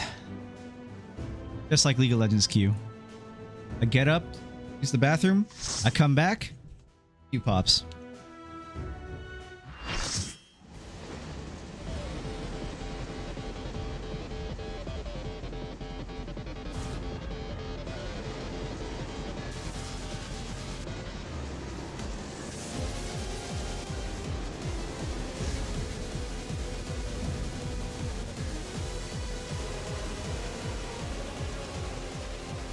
That is very fun.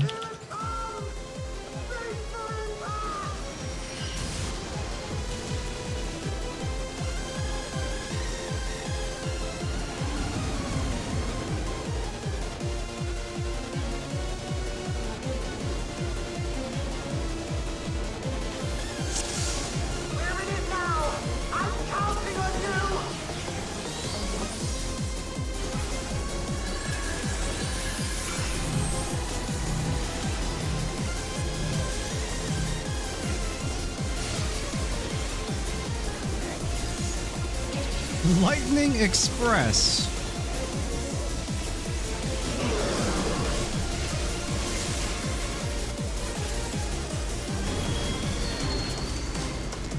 Windpipe. That sounds like a raid wide.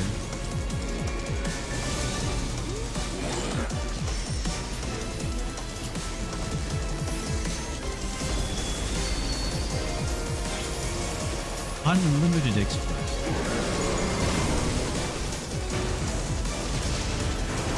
Okay. The black car!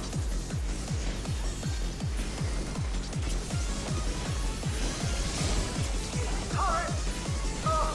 Good luck! That's not my. This is not my first rodeo. I know what these do.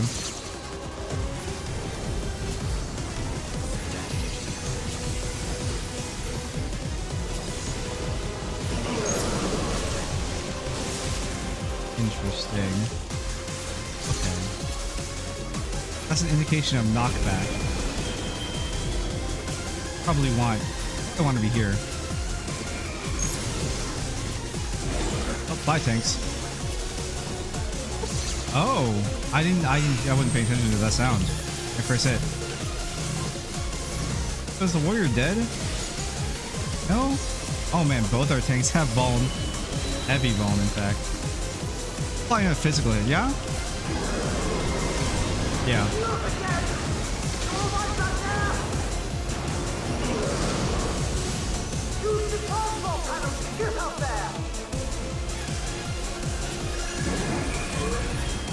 Head on a mission. It's coming from the mouth, so I'm going to assume to go up here. Oh yeah. Drop back down. Okay, yep.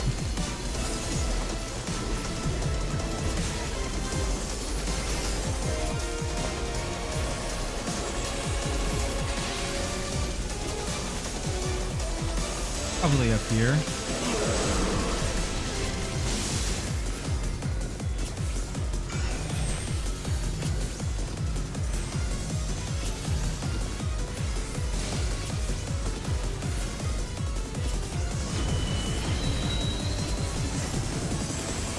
Use this so I can just get a bigger shield for everyone. How many times are you going to do that?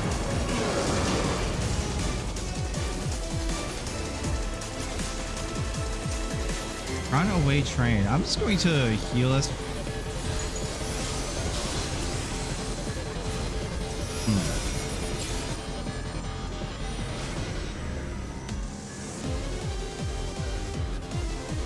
Alright. We have an enrage bar.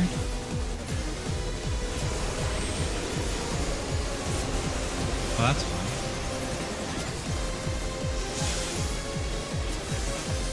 Okay.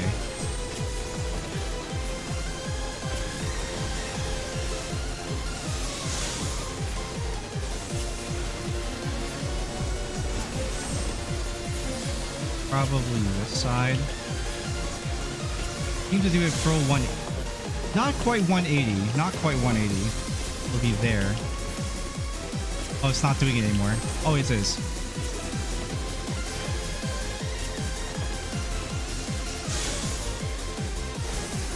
What is a degree?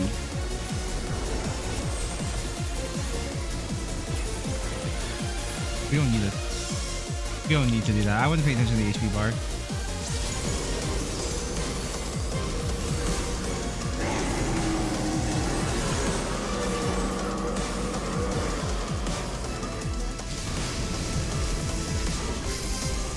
Here comes the Pain Express, I guess.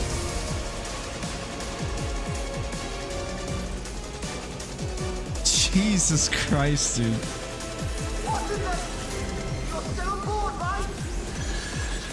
Yeah, I'm still here, I think.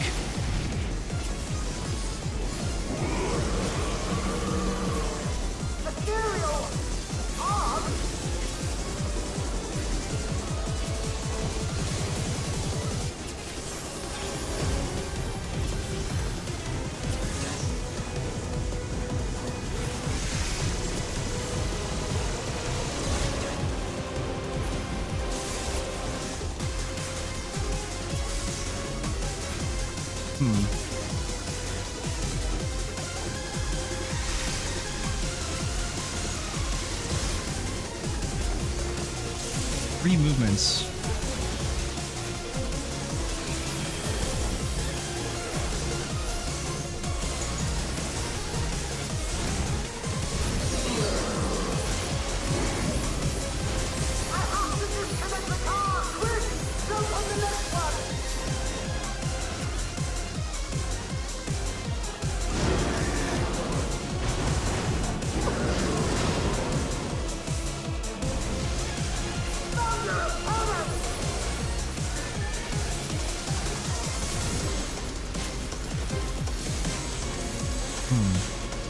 Let me up.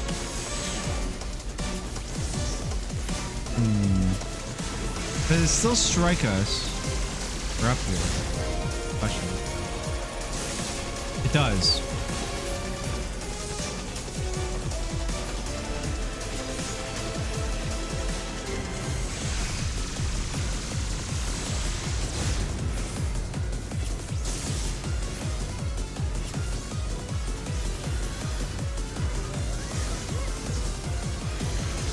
Turret crossing is just that. Okay. Down. Which side?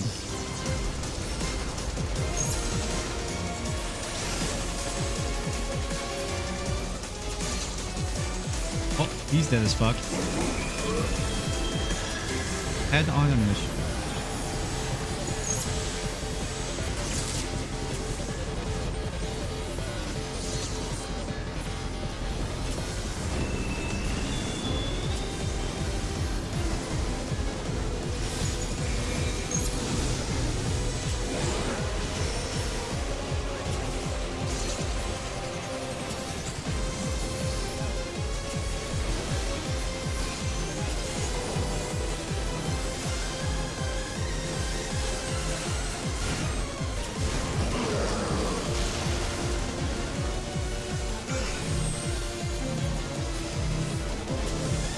Oh my god, these tanks, dog. Oh my god.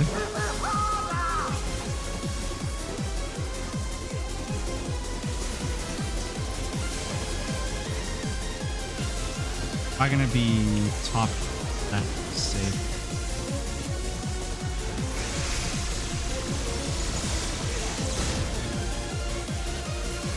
Okay, so I can choose 2 or 1.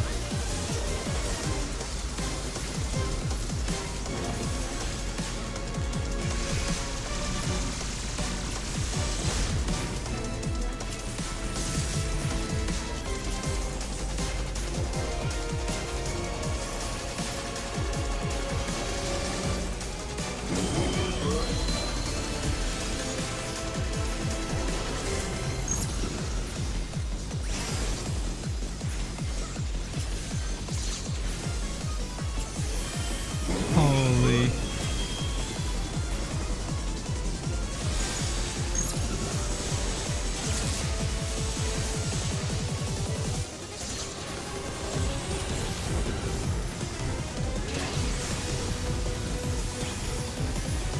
Look at how this works. Really, that hit me? Okay. You can't do it. You can't be super fancy with it.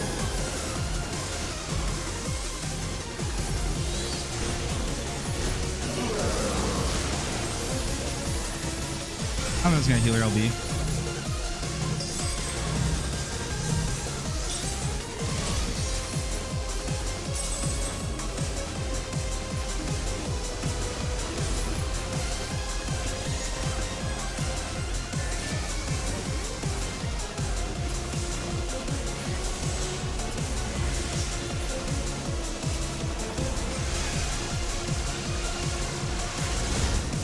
It only does it twice. So right here should be safe.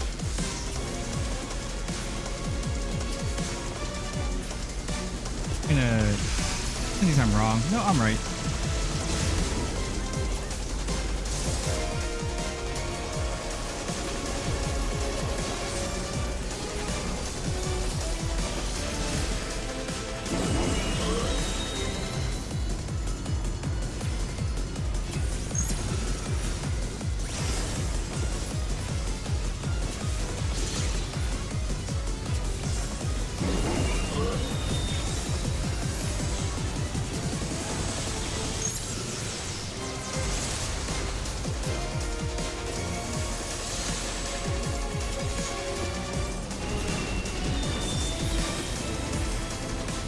Being a fast learner is quite nice. Oh shit. Eee, I live.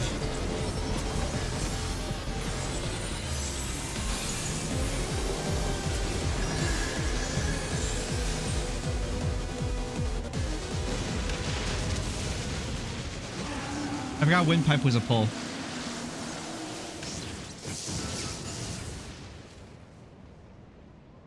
Nice.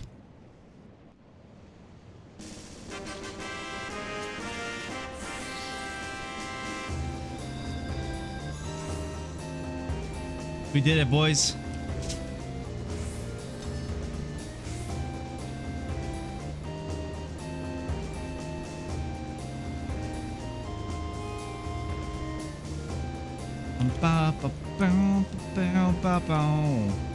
This is awesome. This was a really cool fight. I loved it. Oh, it was so dumb. So dumb, so awesome. It is weird that it happened twice.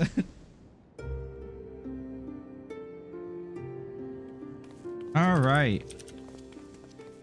Phew. No more adventures, thank you. That was enough bravery for a lifetime. But we did it! We stopped the Doom Train. Well, mostly you did. Before we can celebrate, though, we need to make sure Treno's secure.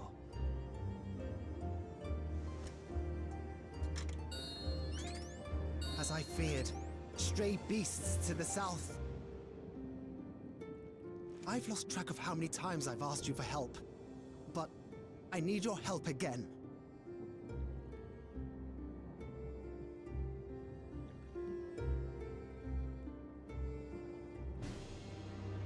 Oh, all right.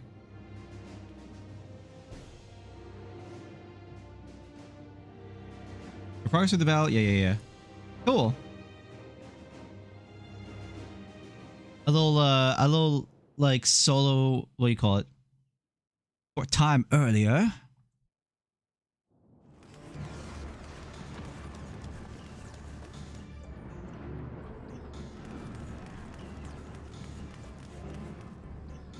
Do we get to see Y'shtola's perspective slash like Cryo and stuff?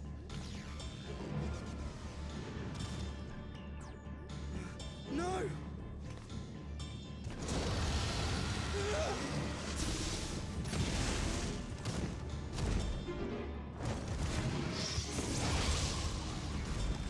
I've never played Picto. This is gonna be so weird.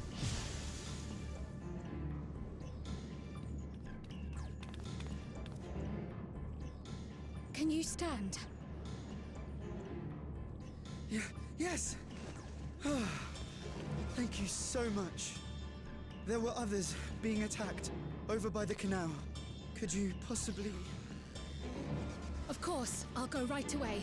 The rest of you should get to the town hall.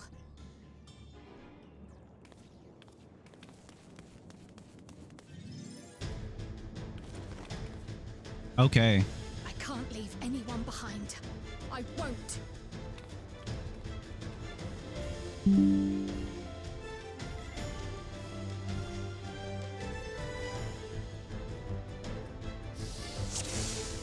Cool. Let's make sure the evacuation route is clear first. Let's see. AoEs.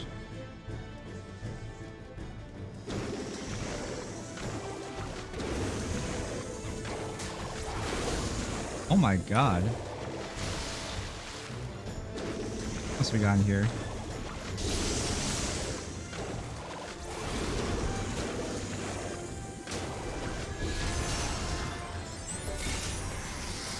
Very cool.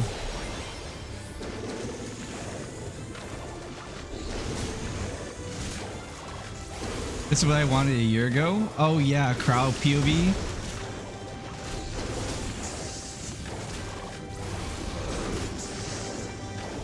Done. Now to aid those people by the canal. They really popped off with this what do you call it? Oh wait, those are the fighters. They really popped off with the patches, man.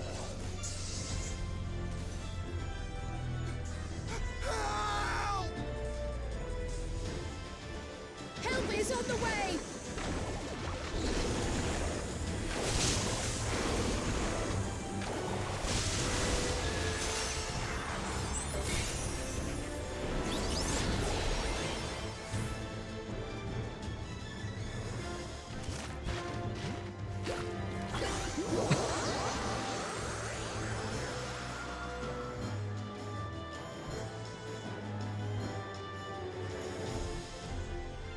There may be other stragglers.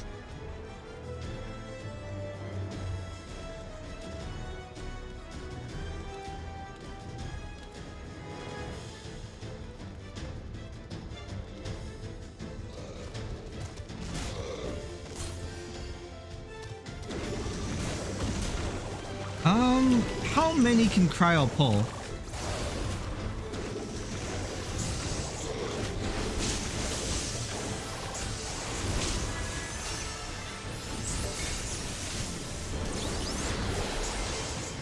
Nice. She is hella strong.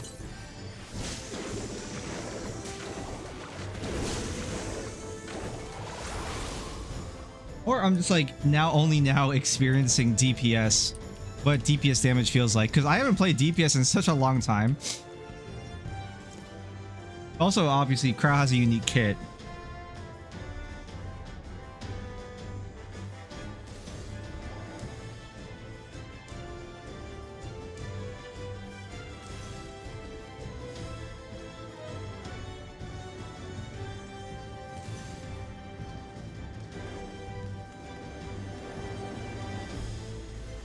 Breeze is awfully warm.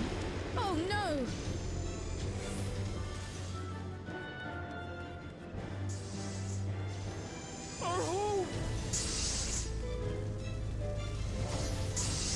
First things first, the fire.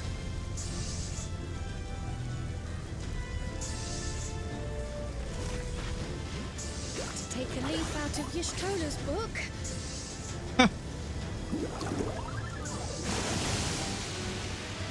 Nice.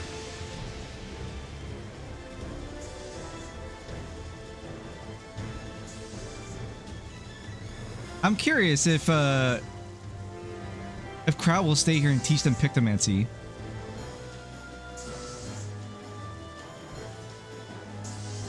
Not a moment too soon.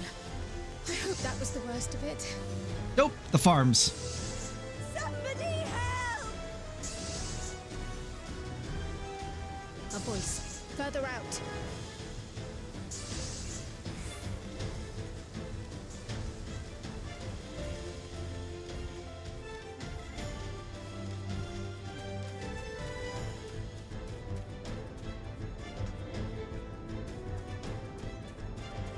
Farmers. I'll take care of this. Make shelter.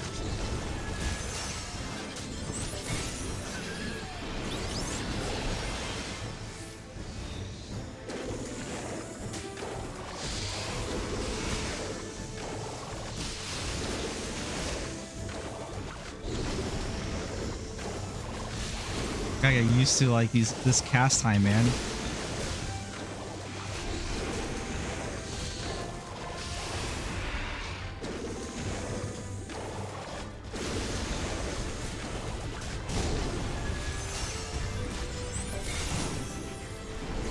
AoE damage. Nice.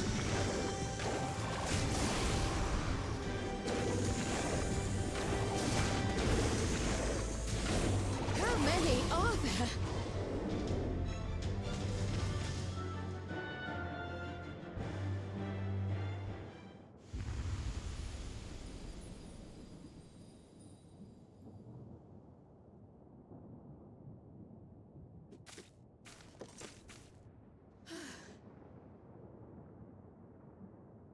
Is that all of them?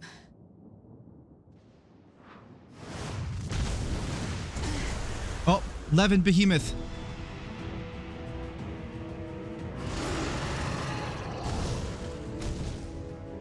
A behemoth!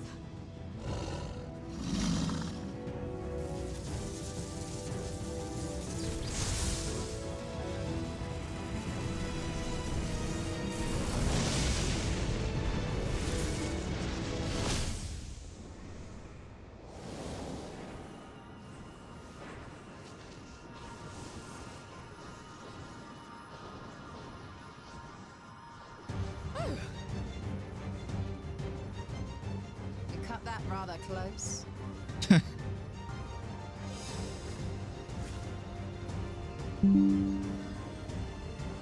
Thank goodness you're all right.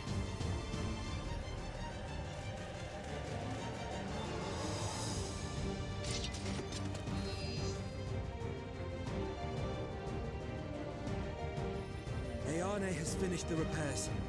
You need only hold the line until the barrier is in place.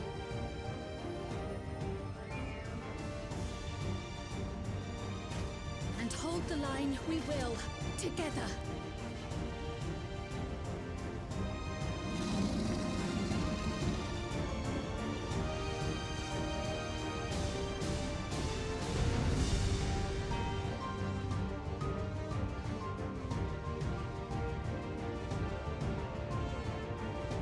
Okay. Give me my EOS. I can still fight. I can. I have no doubt.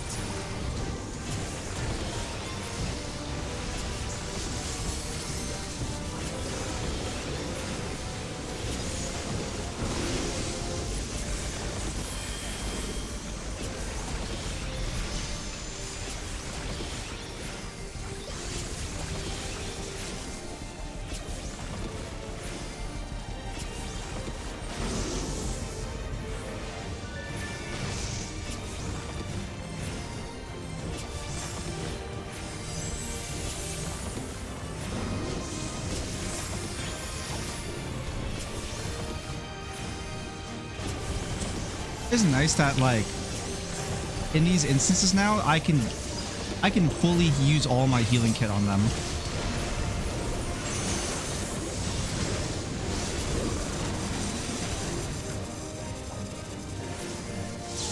Oop, that was a mistake. 60.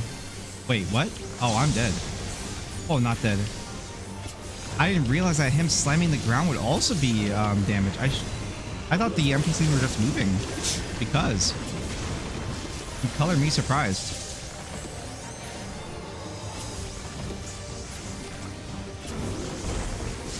Thunderheads! Keep away from the clouds.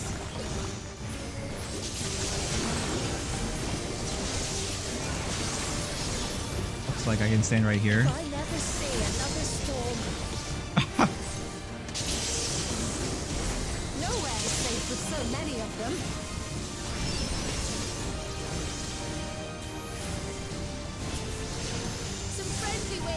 please.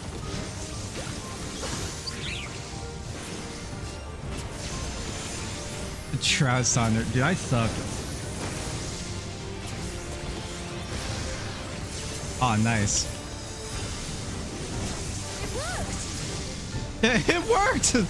She wasn't too sure, huh? Thank God. That bird made such an impression.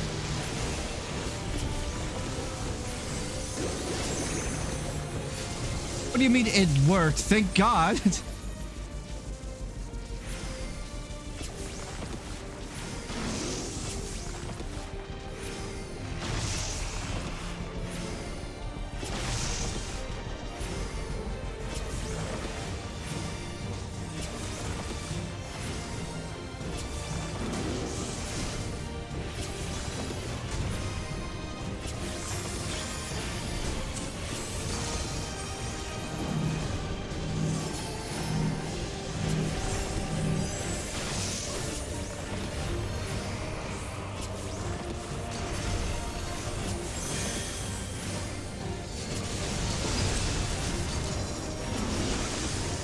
Oh. The levin grows more volatile. Something is coming. Ball lightning! Okay. They don't have any targeting. Lend me your strength! Two of us will Here we go. disperse these balls of lightning. Oh, where have we seen this type of like fight, like style of fighting before?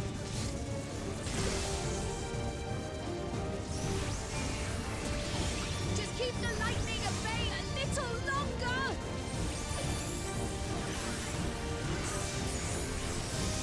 Take cover behind the spriggan! It's Ziggy!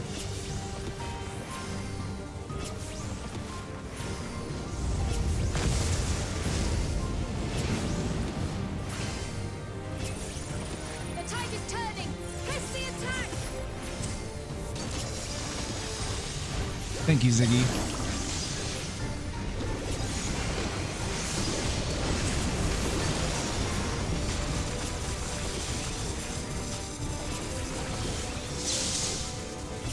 All right. Not this time. Easy.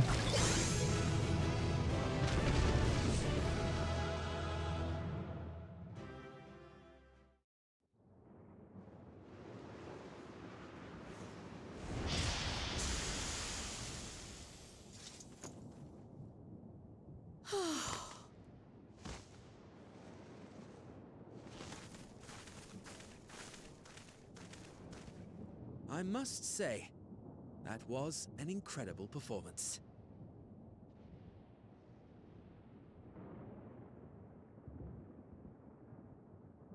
Remind me never to stand in your way.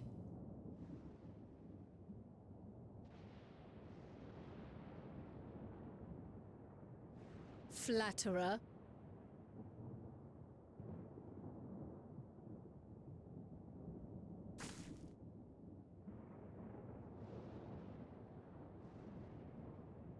What is it?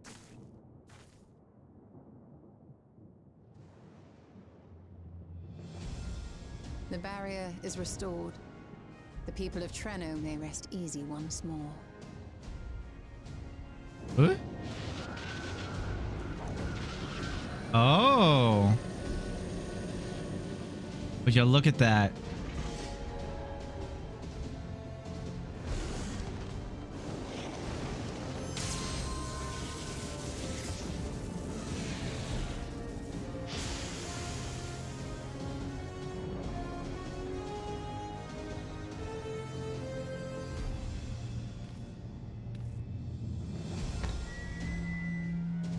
The perimeter is clear, everyone. And thanks to our guests, the Doom Train has been destroyed. Last but not least, Ayane fixed the barrier. We don't need to worry about beasts anymore. This calls for a celebration.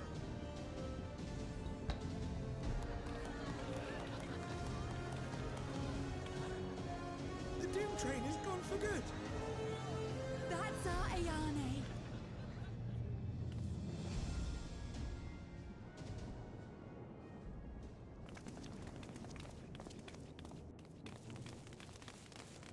They're safe. All of them.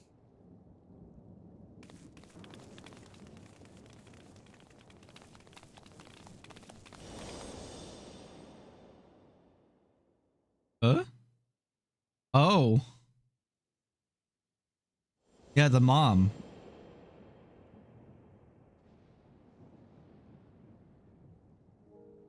Alila?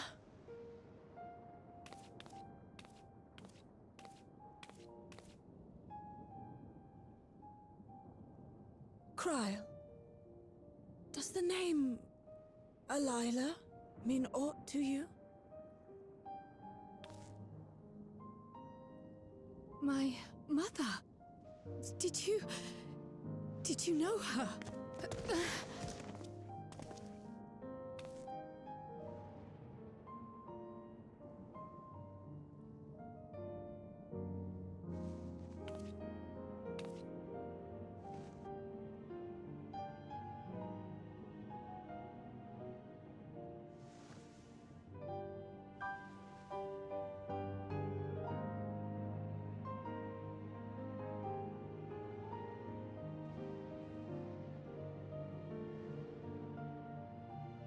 I'm sorry, my dear. We should get you patched up before aught else. Alila's story and that of the key are one and the same.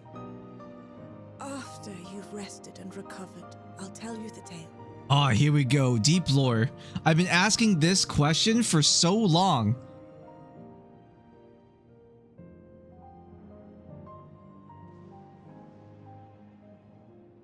You have no cause to fret, I promise you.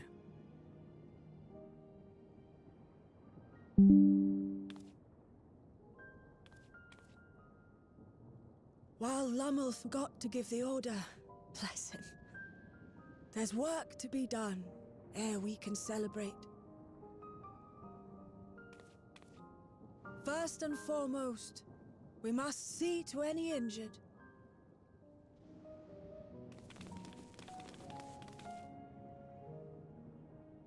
Come and find me at Town Hall when you're ready.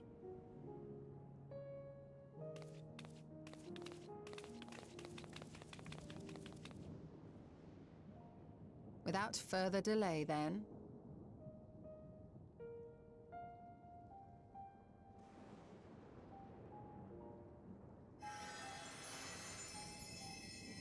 You needn't mind me. My injuries are far from severe. But your curiosity is another matter, is it not? Your feet will deliver you to Xyle all the swifter if you can actually walk on them.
Ah, the final quest.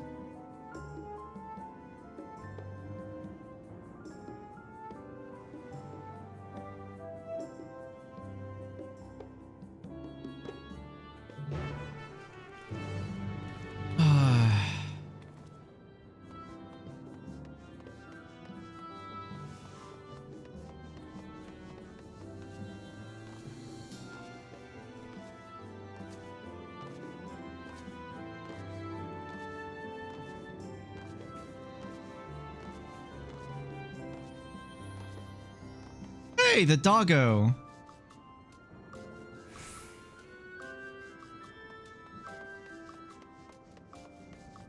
I gotta see all the NPCs in their new positions.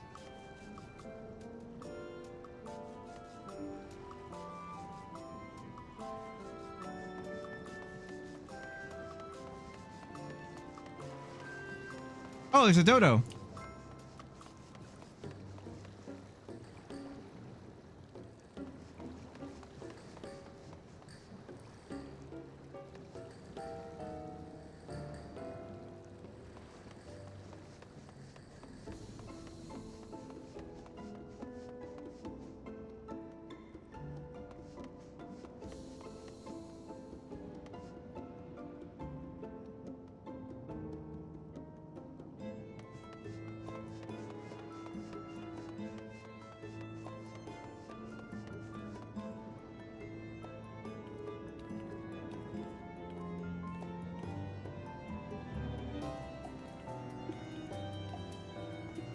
And they're right back to it.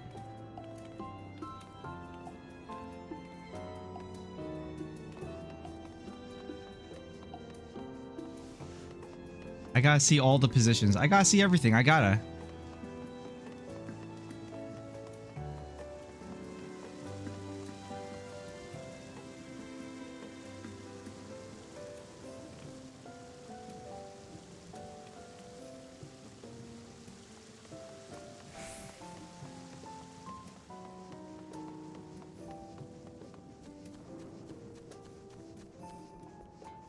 There's 3 dodos now. One of the dodos is up by the canal.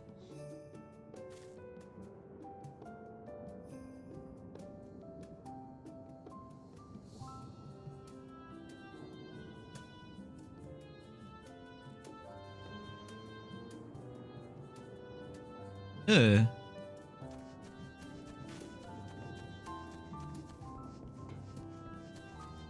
Oh, I can actually mount in this area. I just realized. The game actually lets you mount. What the heck?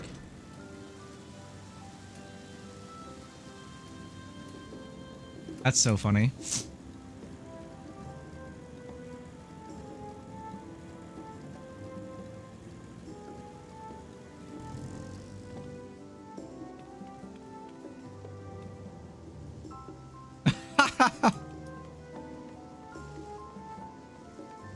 Oh, there's another NPC right here. Or 2.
It's a thought too. It is quite convenient that everyone can speak the same language.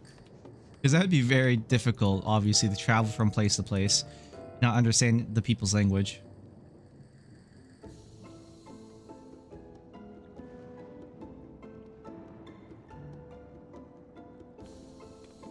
What? Ah.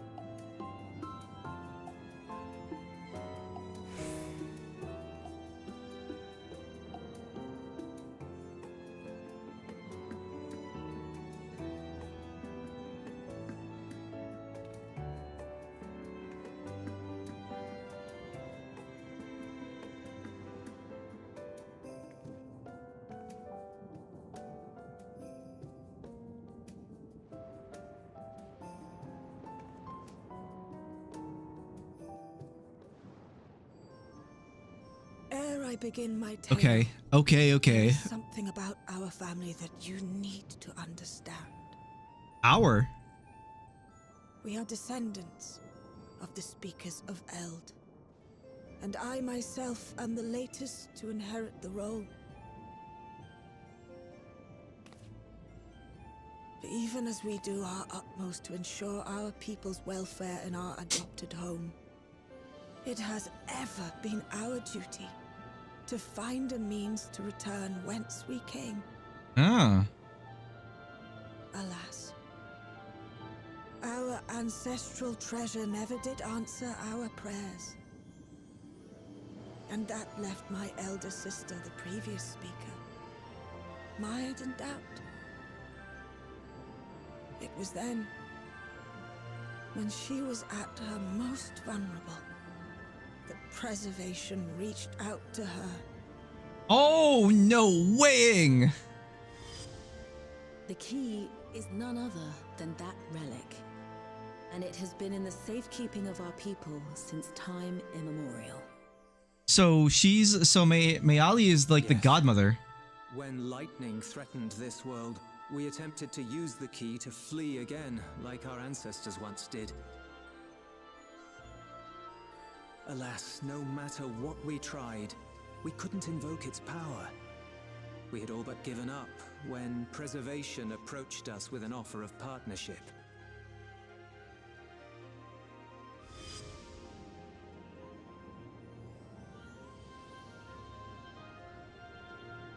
We've heard this part before, from my parents' memories. My mother was your sister. She was, which makes you an heir to the Speaker's legacy. Oh.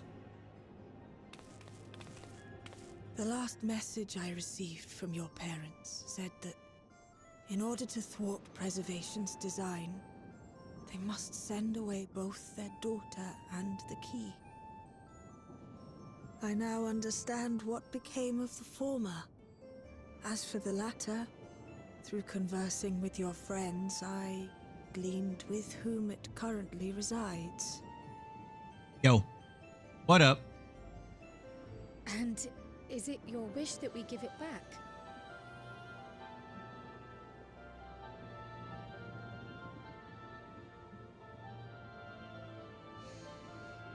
We Milala are the people of Treno now.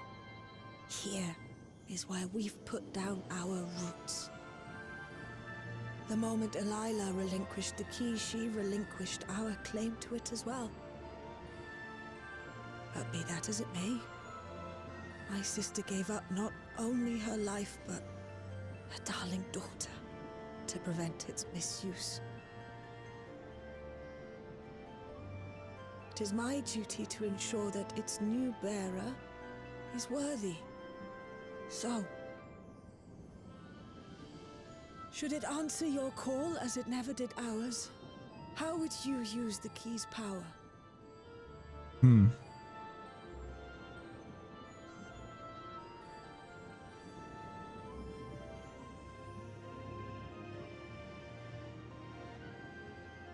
I would say honestly to explore worlds yet unknown to us.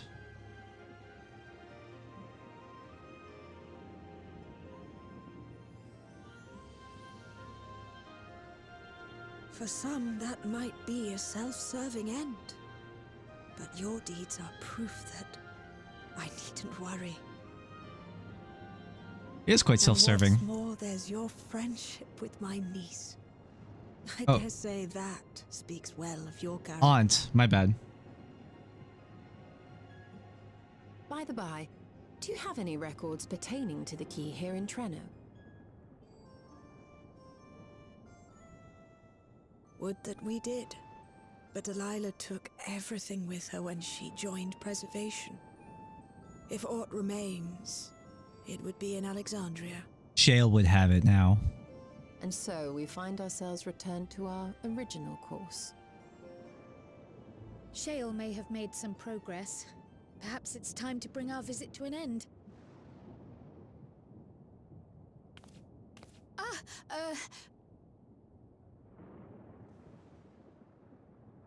But by that, I don't mean to say that I don't feel welcome in Treno. You've all been so kind and accommodating. And in many ways, it's my hometown. It's just that, well,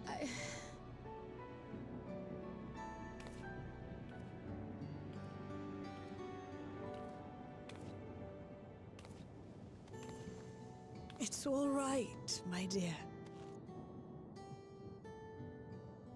It is true that some feel bound by blood or birthplace, but I don't believe that your parents would have wanted that for you. They devoted their lives to understanding the key so that future generations would not be burdened by it.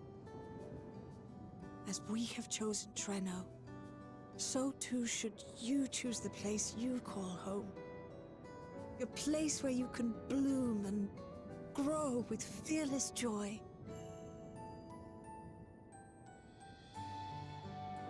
I will.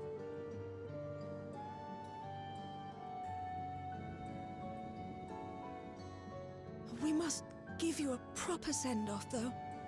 Wait for us by the gate, will you?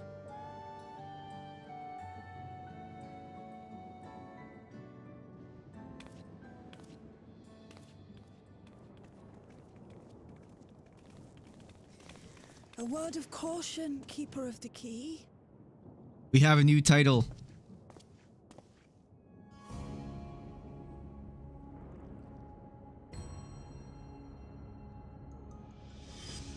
As you know, it is a relic that has traveled across centuries and worlds, passing through countless hands. Hold on. It says OBS has crashed, but I'm still here. I love it when OBS tells me there's a crash, but I'm definitely still here, right? Yeah, I'm still here. What? Thanks, OBS. Anyways, I'm just checking everything and making sure we're all here on all platforms.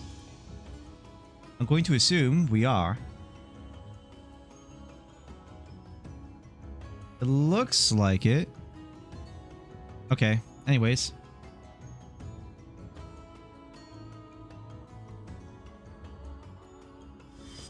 Oft beckoning to those ruled by ambition or avarice. Indeed, some have wondered if it chooses its master. Oh. But I believe differently. I believe that some inexorable force, call it fate, if you will, ushers it from one bearer to the next.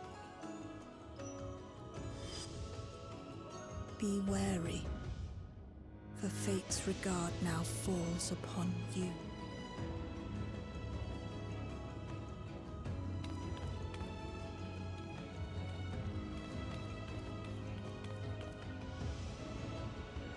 Oh! Hey! Hey! Who are you? Come back!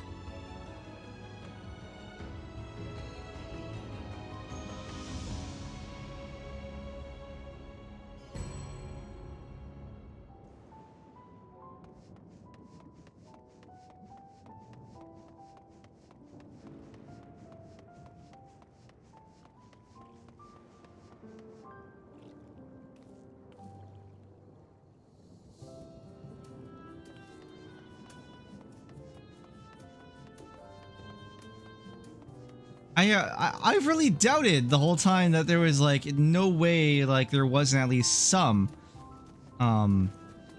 people of different race here. But I'm glad to see it.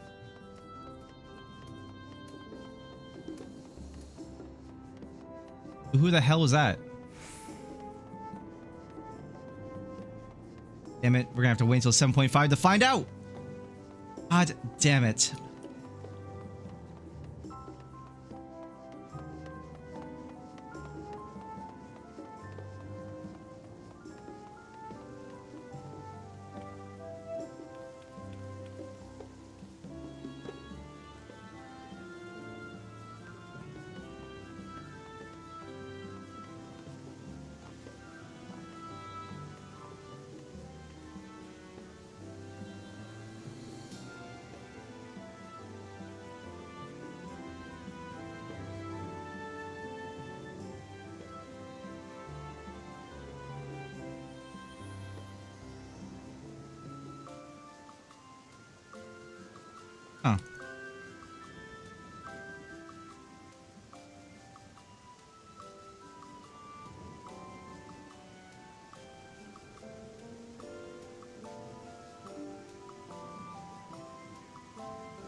Okay. Guess we're being given a proper send off.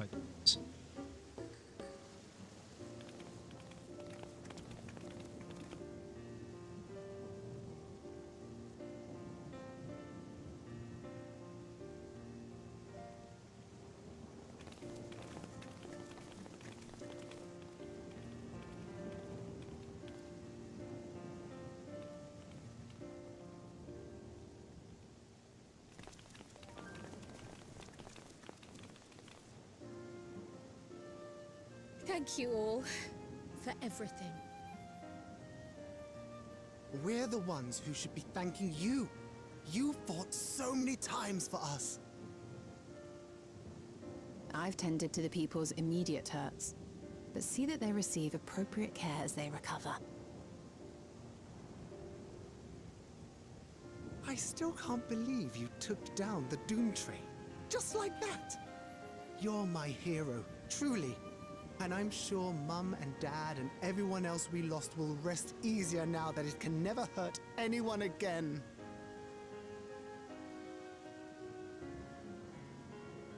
For my part, I cannot thank you enough for supporting my plan for the barrier. Not to mention that we wouldn't even have the electrope to restore it without your aid. I can't wait to see what else we can do now that the mine is back in service.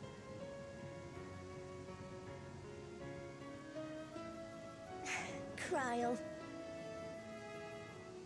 O life, flourish on this faraway shore. Unfurl your fragile petals with fearless joy. Let this sky grant shelter from darkest storm, and here bloom, hand in hand, forevermore. Remember that, will you? Whatever shore you choose.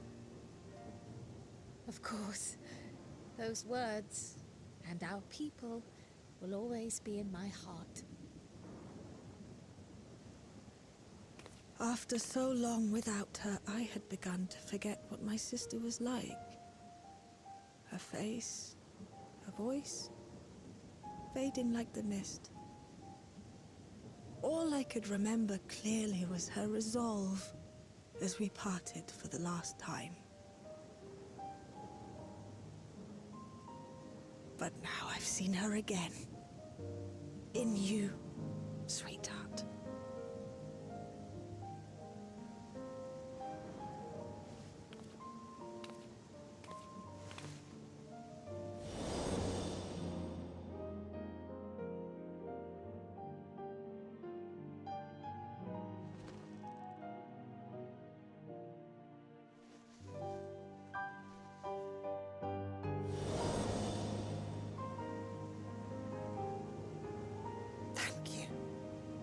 Bringing her back to me. It is a joy to have met you, Xyle.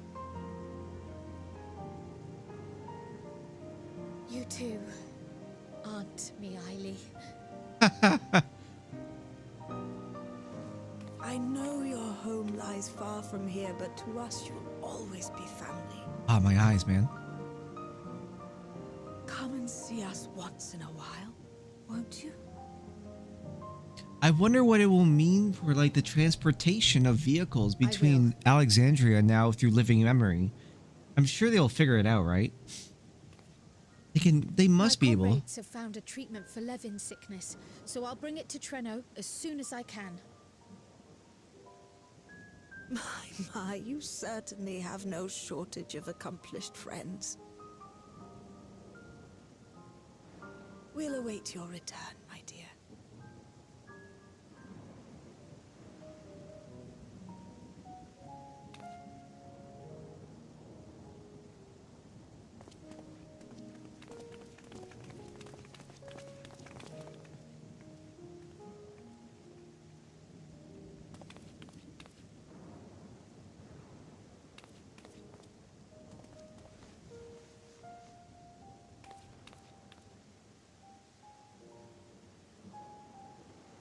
Life is full of surprises when one lives in hope. Isn't that right, Delilah?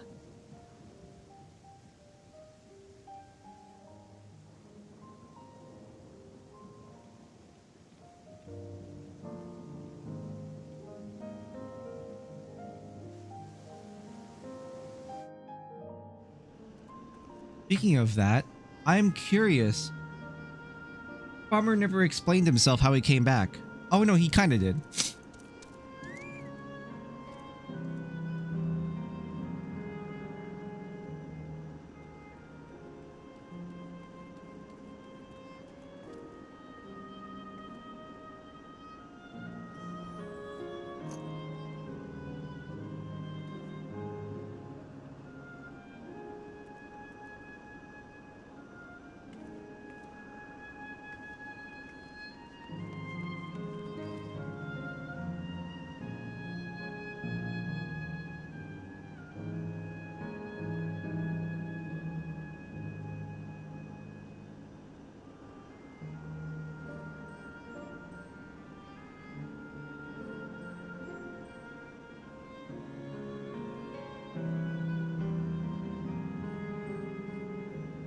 What if Nabrialis is back? Actually, that'd be so funny. I just thought about that.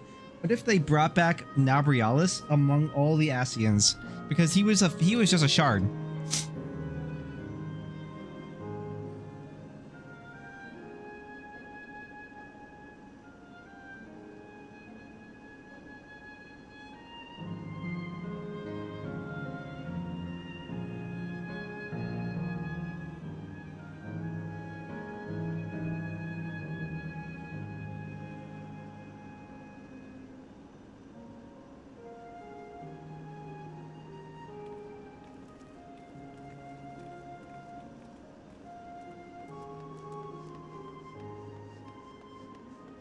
Absolutely awesome.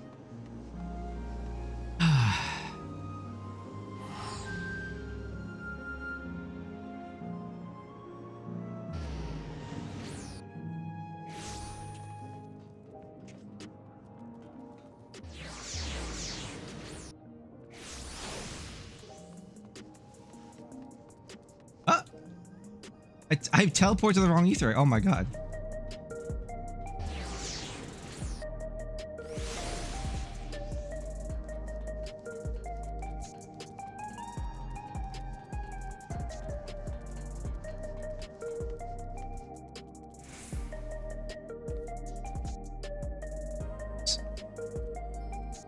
There's so many NPC like player characters in like positions where I would expect NPCs to be. It's funny.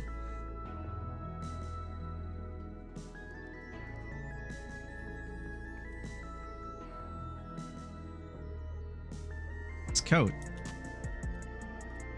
This look is really good on this character. What coat is this though? Alan Megan coat of casting. Oh wow, it's a Stormblood outfit.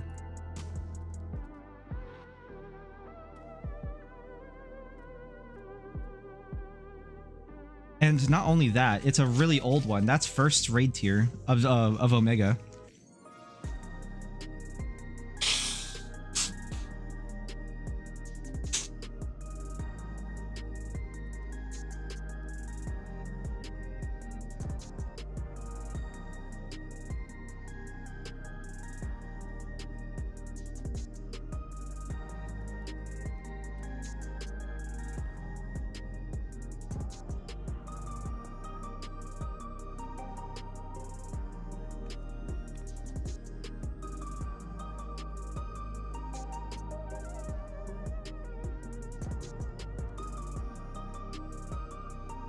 Oh, it's been days. We've been gone for days? Oops. Sorry, guys.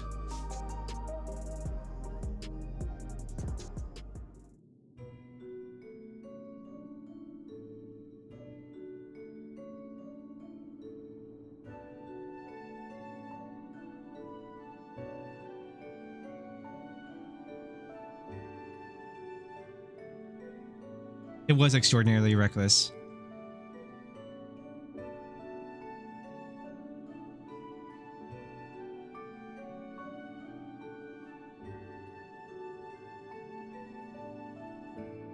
All's well that ends well.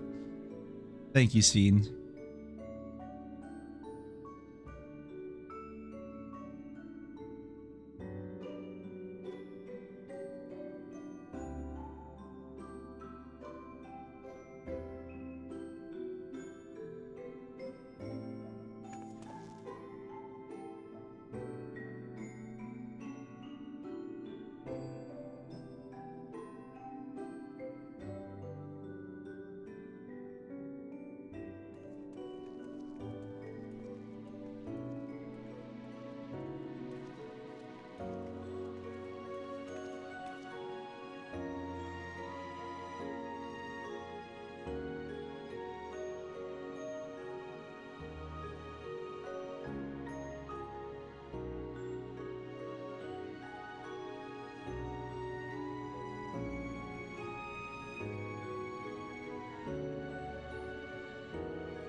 Ooh. Ah, damn. So we'll learn more in 7.5.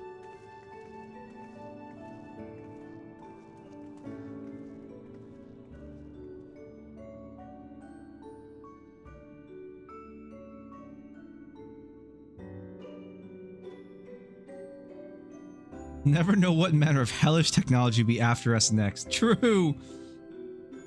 Also, he called me the Warrior of Light. That's an old title that we haven't heard for a little bit now.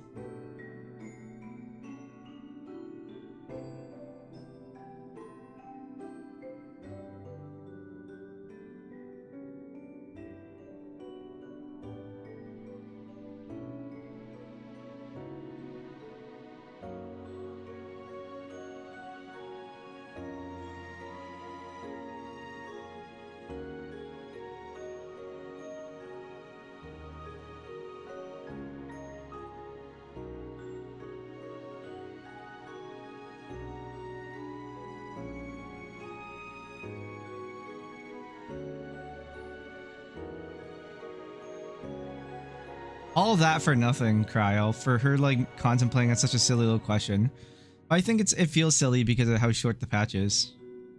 Like they shoved a lot of thinking and storytelling on Cryo, like in such a short period that it probably would have had a lot more time and breadth to like take place if we were, you know, if this was in a proper expansion story, or if this took over like multiple patches. We can get a meanwhile. Ooh, earlier in Treno. Ooh, here we go. I'm watching. I'm listening.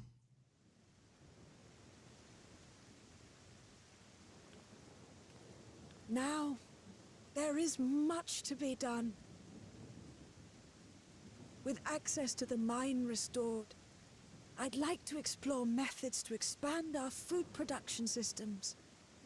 I look forward to your insights.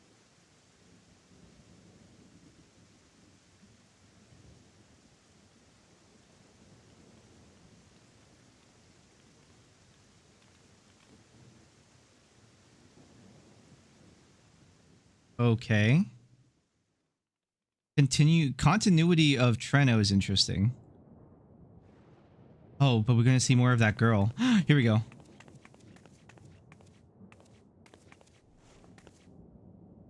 Lizard.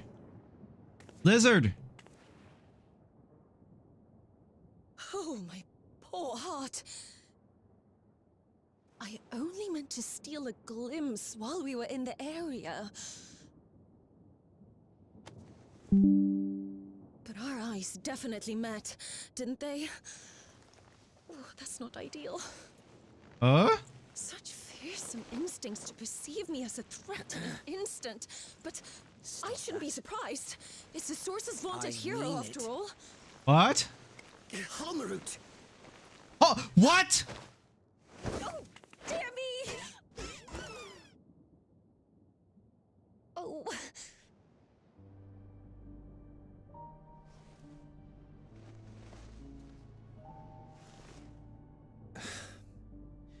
One need hardly be the Warrior of Light to notice you. You're far from subtle. As if the horns and scales weren't enough, you insist upon dressing for another century.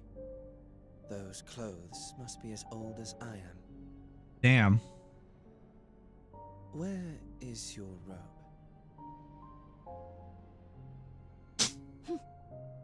You mean the robe that practically announces me as an Ascian? Not that I don't intend to reveal that detail, but it will be at a time of my choosing. Besides, if one of us can't help but draw the eye, it's you.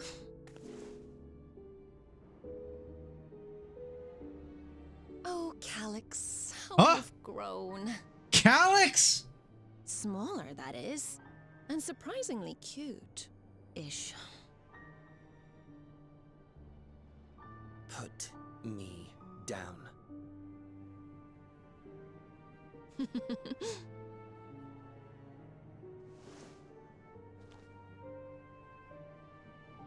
Jests aside, we will be departing the 9th all too soon. If you wish to say your goodbyes, I could find you a vessel and mold it to match your preferred presentation. Don't you dare. I will not debase myself by occupying a living body ever again. And in any case, to travel the rift as you do requires the shedding of one's flesh, does it not?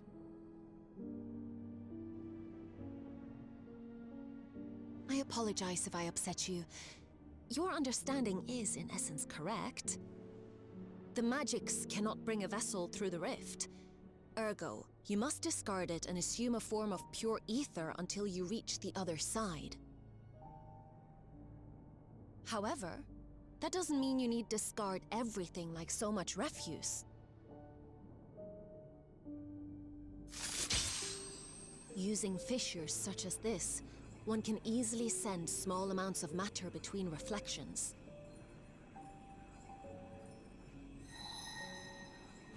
Matter such as your archived memories. So that's where he transferred to. All the more reason to remain as I am. At present, I could pass through a fissure myself. And as this form suffices for surveying the material realm, I see no reason to expend effort searching for a replacement. I wish only to observe. That is enough.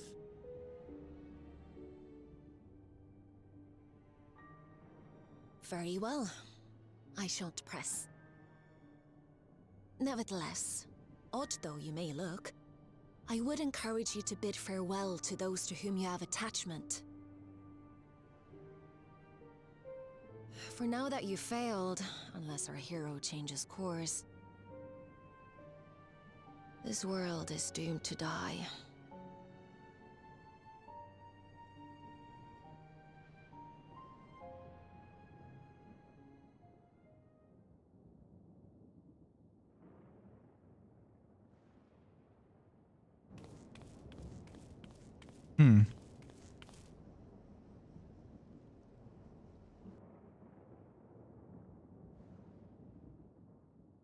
I had hoped to banish death from their lives. Why should it come to all, whether they will it or no? Why must any accept this burden and grief? It was never about any one person. So no, there are none with whom I would exchange fond farewells.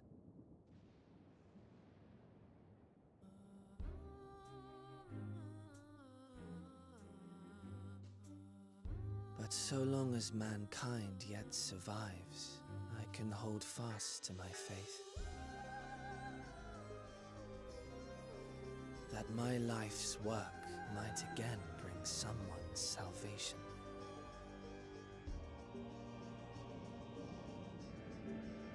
Hold fast you must, as we press ever onward. For soon it begins, and every world shall tremble. The Winterers must be prepared to outlast the great withering to come. What? That's your ominous prediction, is it? No, it's nature's proclamation. Can't you hear it? It echoes in the silence, left by the will of the star.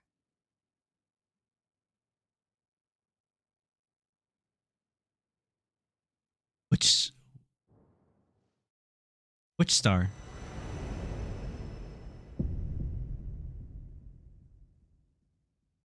Also, we've heard the term Winterer once before in the 7.3. Damn, man.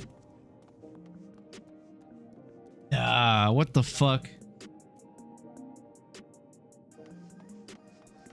What does Halmar want, though? I don't understand. I mean, obviously we don't know, but bruh, what?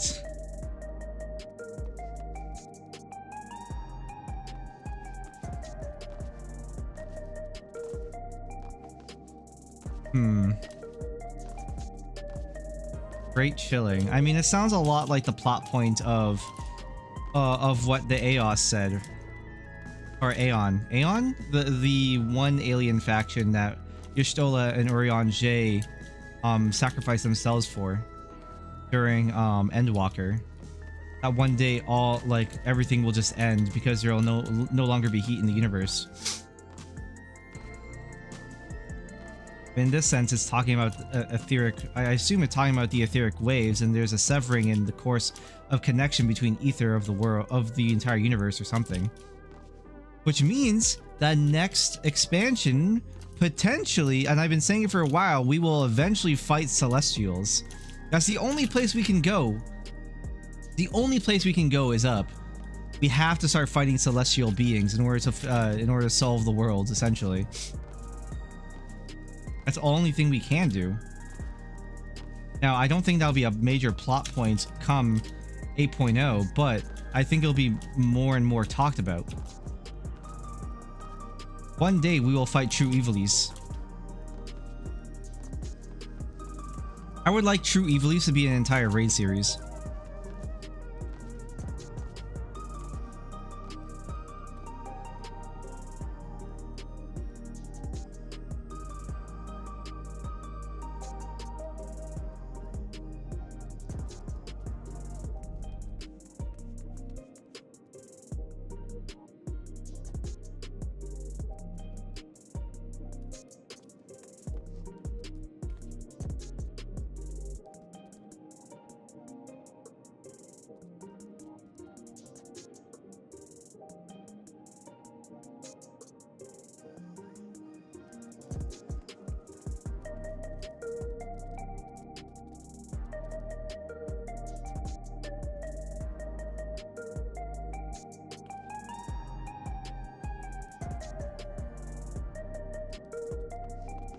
Okay. Okay.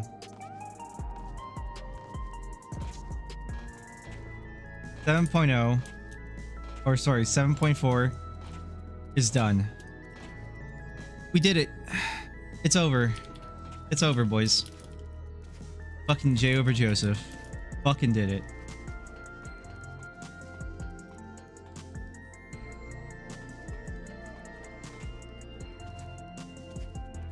Holy shit. Oh man, what a time. How long was that, in fact? Like 3-ish hours. Or really, because I started this yesterday, but I got stalled because of gear. So, it's actually a pretty good expansion. 4 hours? That was really good. Yeah. 4 hours is really good, man. Holy. It was so filled with voice acting, and honestly not a dull bit of dialogue, not a dull moment in intrigue and explanation and exposition. I think that there's still a lot more development that we could do with Xyle and stuff. It's just, it's hard to like really gauge like storytelling in video games because there's only so many ways you can gauge an actual day like passing, right? And it makes more sense that Xyle would feel the way she does if it took over the place of days. Probably like at least a week we were there, probably. Couple weeks, maybe a couple weeks at max. So it makes sense from day to day of thinking. Very cool. Very, very, very cool.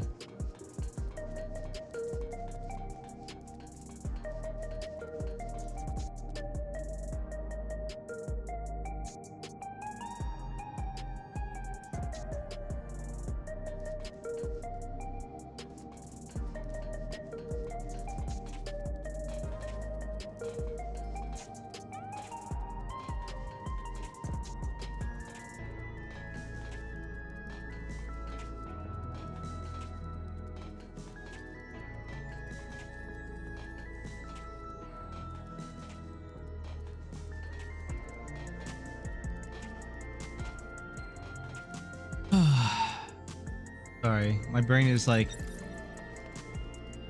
decompressing. My mind is decompressing all the info.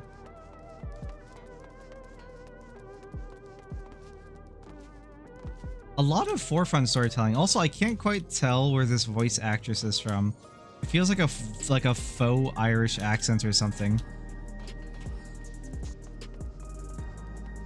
I also find it interesting that Halmora has decided to take the form of a lizard, amongst other things.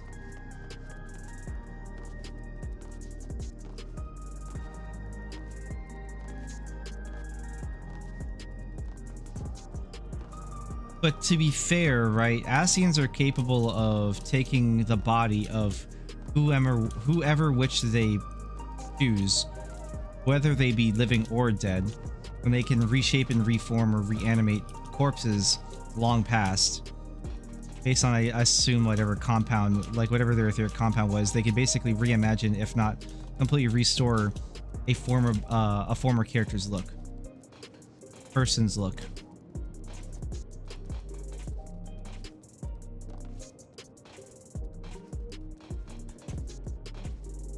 Thank you, Creation Magics.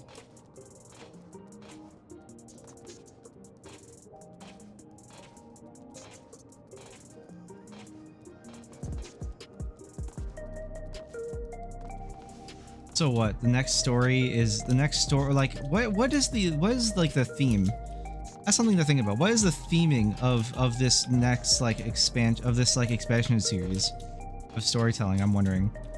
Like I think it was pretty blatant when it came to the first expansion of this like story arc. If it's going to be like another 10 year, who knows? I would say it's about hope, right? Which is kind of like what it bled into specifically with Endwalker, so I think that's what we're seeing. Hi Coco, bye Coco.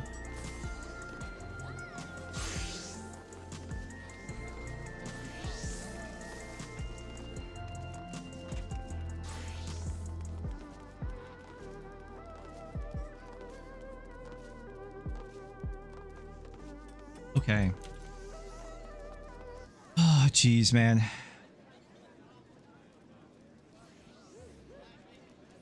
Man.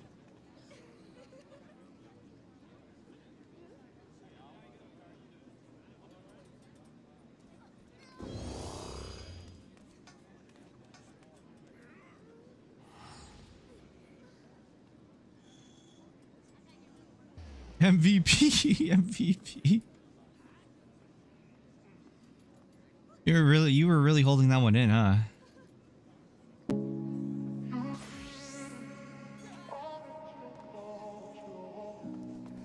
Oh man. Yes. That's not even a story spoiler. You could have just said that.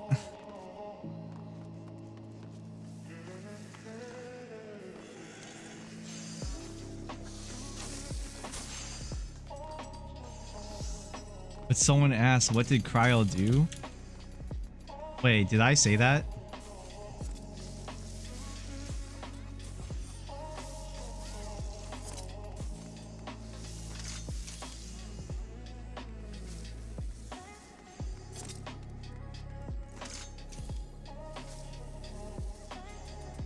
No, you didn't. Oh, okay.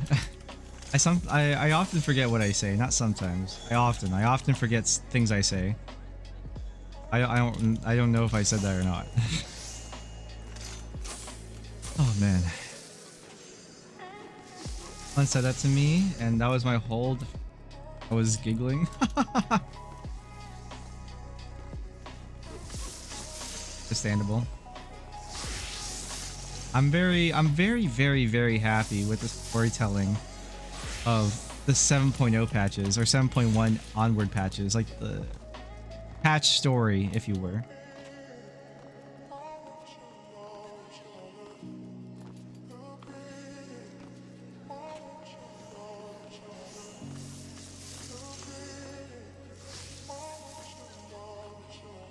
Oh man.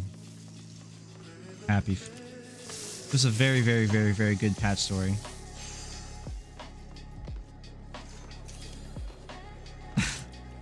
I wish that Cryo was more of a focus. That was one of my big complaints, is that, like, from the .0 story. 7.0, I really wanted Cryo to be more of a focal point of storytelling. Eventually became one, at least in the patch story, so that's a positive. Very happy for that.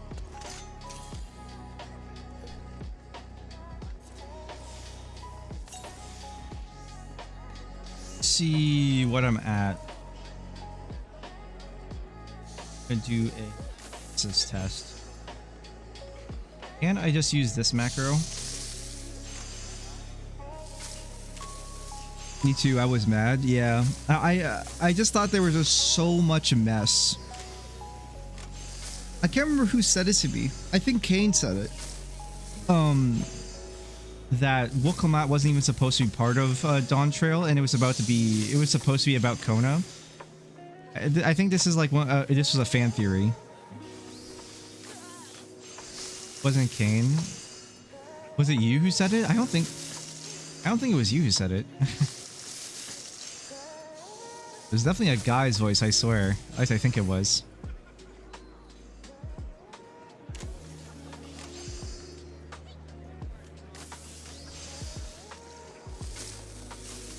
It was the random, but it wasn't a random. Was it like Bapples or something, maybe? It's probably like Bapples or something.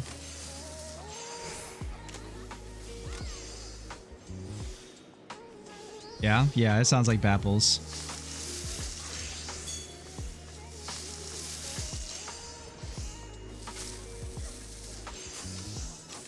Oh yeah, I can get 100% perfect with this. Easy. Okay. Easy peasy. With HQ. This is an easy 100% for Popoto Potage.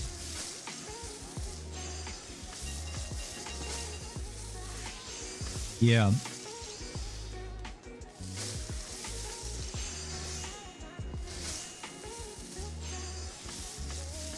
I'll probably put more control on my Culinarian. Maybe? I don't know. Or maybe, I don't really need CP. I'm already good now. I could just kind of do whatever.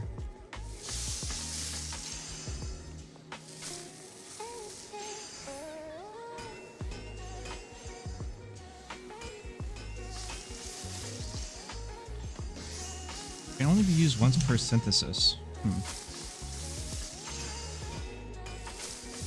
Name of this skill? Trained Perfection. You could use Trained Perfection a lot in this while you're cooking to really like save you on durability cost.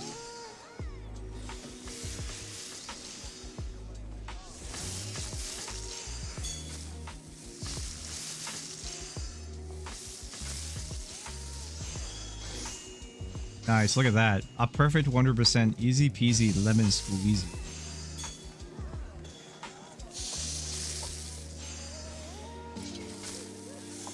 Oh man. I'm just happy with the story. Also, I want to ask actually, Toga, what did you think of the voice actress for Halmarad? I thought it was a little bit weird. It felt like a faux, like some sort of weird faux Victorian accent. It was an American voice actor.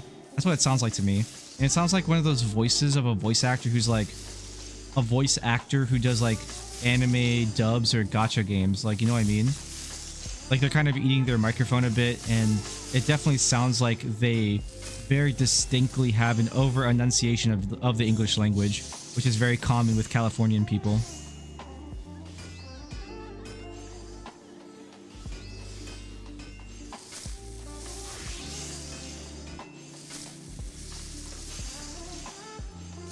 Kind of brought me back to the days of like ARR with like the original English cast.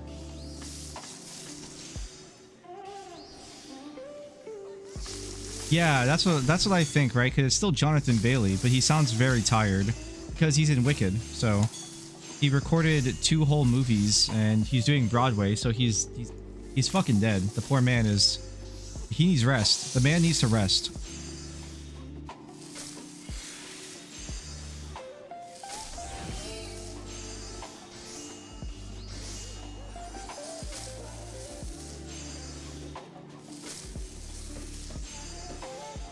It's still him, but yeah. Poor Landon, poor Jonathan Bailey, man. I'm sure that he needs to drink soup. Introduce this man to fall right now. He will feel right as rain.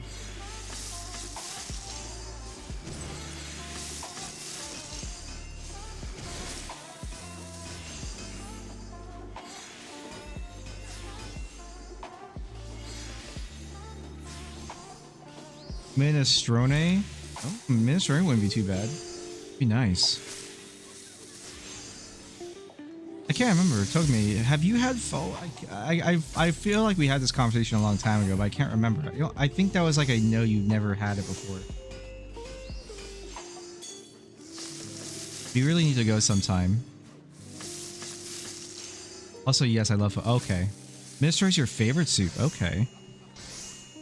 I have to learn how to cook it like that way then. Like the way you like it. After I clear. Yes. Yes.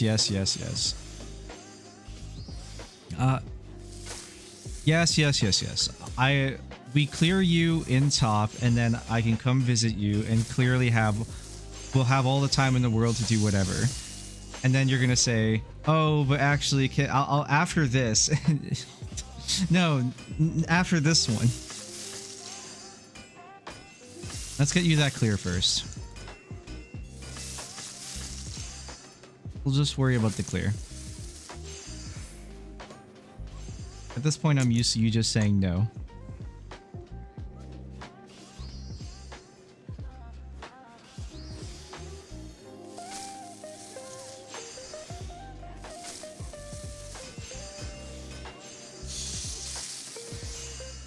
We're so close. I think that we can do it. I do think we can. Like I've told you before. Like I've told you before, whenever you want to just jump in and do some top, I'm happy to do so, regardless if Hex is busy or not. I do think it would be harder to find people, obviously. Whatever your reasons, they are your reasons. I'm seeing if what Hex is up to now, but I think he's going through MSQ on his alts. It's a little late too.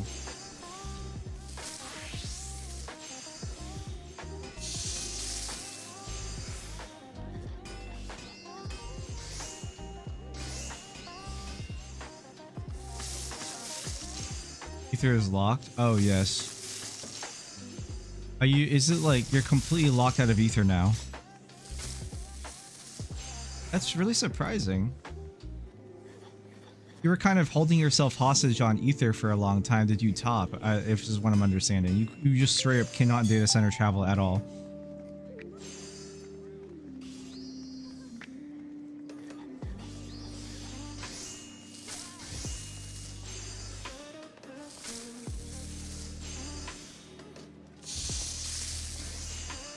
Sorry, I'm like opening and closing. Well, I'm closing a bunch of different things because I'm checking to see what Hex is up to.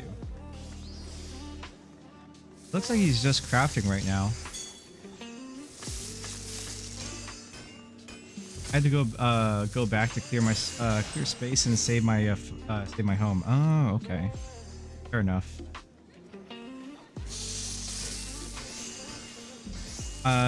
Would you be interested in doing top now? I could ask Hex. He's just crafting right now. Because we're not really doing anything. I just don't know if we'll find a party this late. Actually, no, you can't. Right. It is closed. If I can get over. See when Hex wants to do top. Now that everything's like all like cleaned up. Oh yeah, the new Unreal's out too.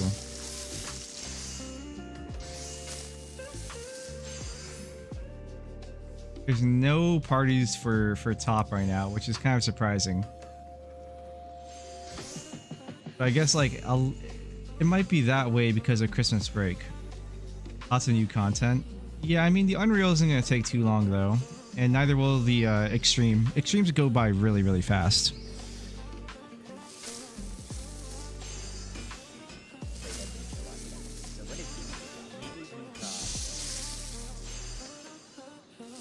Savage Buddy Bunny movement.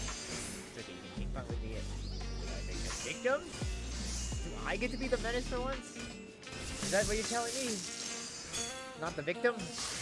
But I get to be the menace? Yes? Okay. Alright, I'm listening. Okay. What are we doing top? Interested.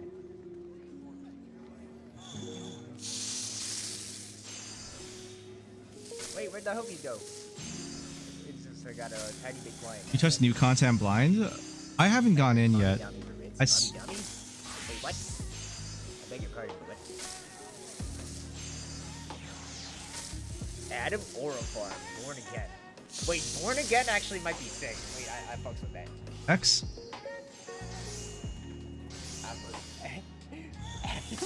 Actually, I got a better idea. Wait, I gotta check and see if one of those. I'm gonna steal Hex directly. I'm gonna call him. Yo. Yo. You are now being held hostage by me. Wait, why? Because I want to ask. What'd I do? When are we gonna do top again for Togame? Oh, is she asking? He's not asking. But Honestly, not sure with Savage coming up. Huh? I'm honestly not 100% sure with Savage coming up. Well, I mean, we have lots of time right now between, like, for 3 weeks, so I am curious. Oh, in between. Okay, I guess we could try. I just don't know how likely we'll fill. I think all the homies want to just chill before the Savage too.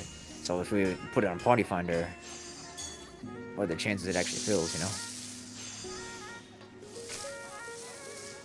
That's what I'm wondering too, but I'm curious if we can get more like project players, because usually everyone's always on an ulti project.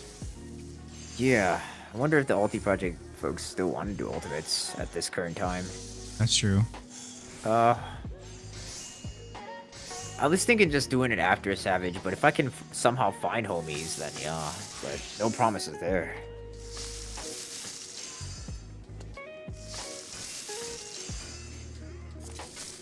Wait, on why? No, I need to burn these pods. Wait, why are you crafting on Lamia? Like crafting? Oh, I'm just doing dailies now on my ult. Just capping on tomes. On your ult? Wait, am I? Oh, I'm like my VOD. I was looking at it because we both have rewind on. I was super confused. Oh. I thought you were crafting still. Oh my god. Yeah. Okay. Now we chilling.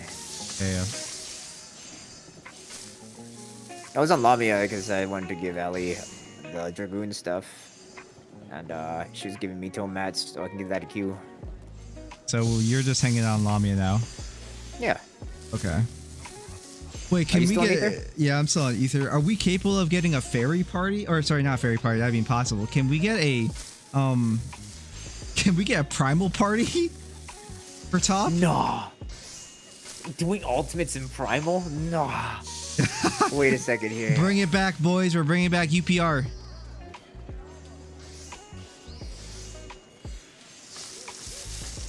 Right, Wait a minute. Because apparently Togame is being held hostage, right? In primal, since apparently you can't, like, she can't get on Ether, or at least it's really hard for people to get on Ether. Yeah.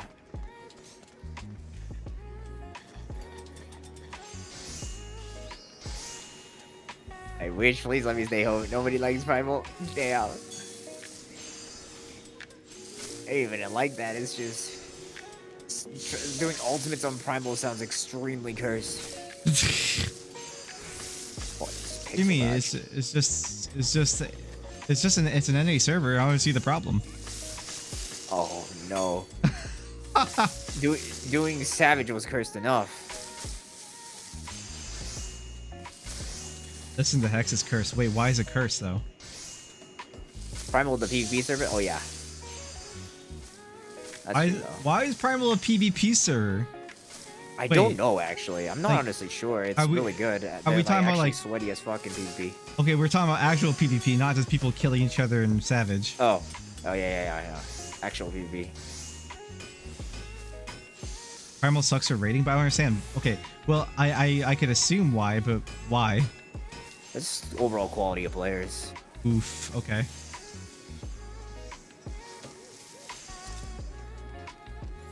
I hate it when my pessimism is right. Yeah. But also, it's not even just like that, but it takes twice as long as Ether, and we already wait long enough in Ether. Sad about that. So many names and so many characters on Ether, you'd think that, really would think that, you know, you always have like something going on in Ultimate PF. But, I guess the other question is like, what do we want to do with the extremes and stuff? Are we still waiting? Am I still waiting to do that with the static? Yeah, we're doing it tomorrow. I canceled it for today because Senno had some stuff going on, so I wanted to give him this day. And Candy and Hugh are busy in the evening anyway, so instead of just doing it for 1 hour, I think we just, and with a person missing, I think we just save it for tomorrow. Okay, good, dope. Just completely fine by me. I'm excited for it though. It looks really fun. Everyone's still blind in it, so we'll still get the genuine practice experience. I mean, like everyone did the normal, so I kind of understand what, I probably bet I know what's going to happen in the Savage, or sorry, in the Extreme with the normal. I doubt there's going to be too many surprises. Yeah. I don't think it's going to be too bad. Not one bit. Especially with our group, I think like we're going to blaze through the damage for sure. Some of us already have like pentamelt stuff going on too. Oh, hell yeah. I am partially penta melded. I don't think I'm full penta on anything yet, but I'm close.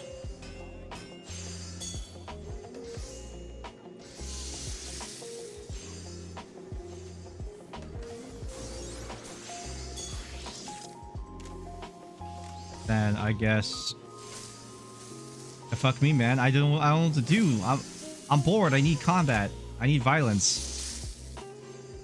Damn, you really want to do some ultimates? Okay. Fire violence.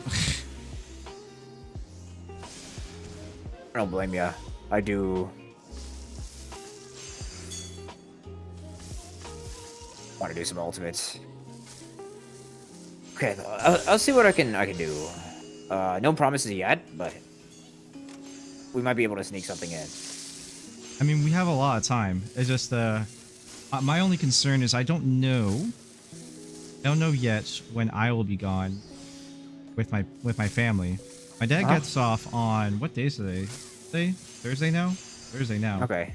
My dad gets off on Friday, and then he'll tell me when we'll get it all set. I will be gone for the Christmas week. Probably not the full 7 days, at least 4 days. I don't know. Okay, so not full 7 days. All right, I want to give 1 day before Christmas Eve, so 23 off. Yeah, we'll absolutely. take the 23rd, 24th, and 25th, and maybe even 26th off too, the day after Christmas, just to chill. Those are like, definitely good days. I would say everyone's probably. Yeah, but then like afterwards and before the 23rd, we could probably run some stuff. Absolutely. I think it's. Yeah. I don't know if we can kill it. Maybe. If everyone's locked in. Yeah. Like you saw everything for top, so you're probably practically fully debusted. So I just need to stand on the third quote unquote ring. I have to rim it. I have to rim. You know. We love rimming.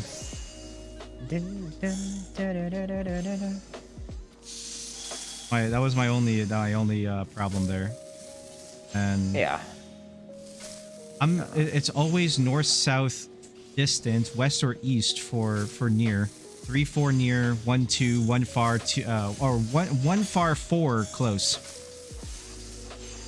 That's it. Cool. Then that's it. I just and both Sigma and Delta in that regard are the same, anyways. Cool.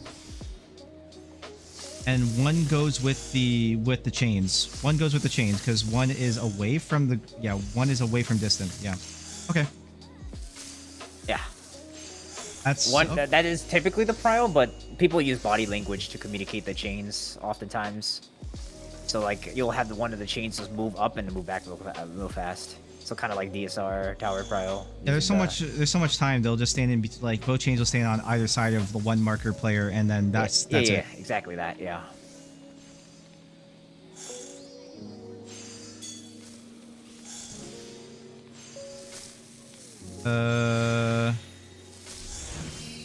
Yeah. Okay. Yeah. Easy peasy.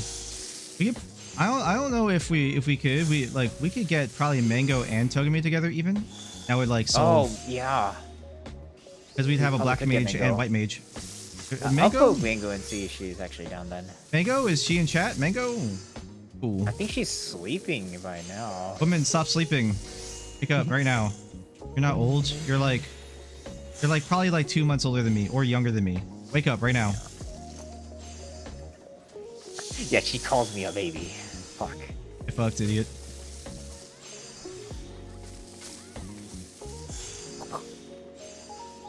You are the baby. Jen, shut the fuck up. Lord, Fuck you. the mouth. Oh, no. I don't want to hear it from you. You are 3 years older than me. X is a baby. Oh, God. I got Togami in my chat calling you a baby too. No. J over Joseph, bro.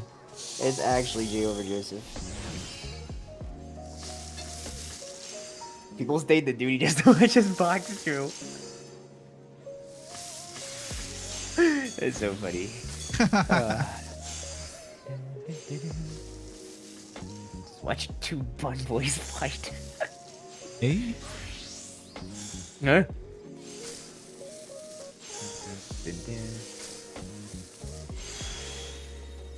Alright, good night, Saber. Okay, that's it for me too, honestly. I probably should go raid. Damn, you're done already?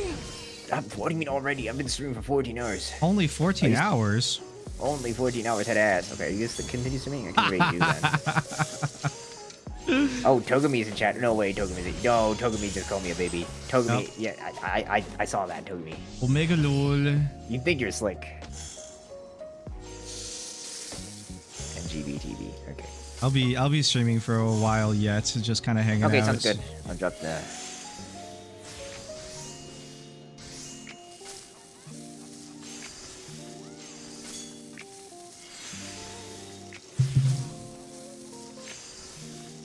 Man. Yeah, this is it.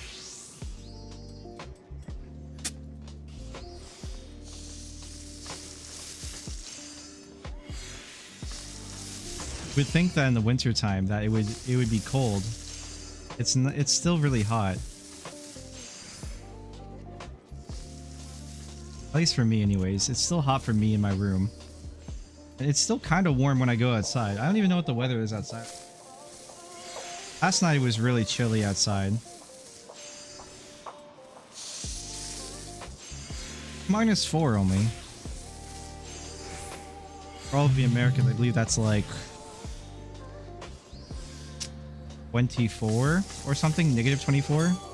Wait, no, maybe? No, I don't remember how dramatic the degrees are for Fahrenheit. X! Thank you for the raid, man. Welcome, everybody. Oh, I was looking at your stream on top of my stream, and I was like doing a joke. Oopsies, there we go.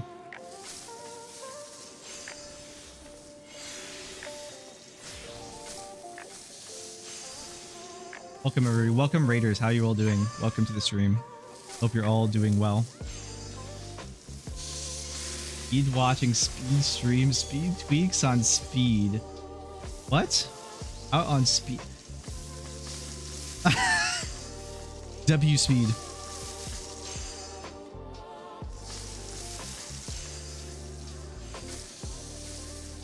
I didn't know that those were actually like, those were memes, dude. Speed sits down, W speed. So that's peak brain rot. That's so funny.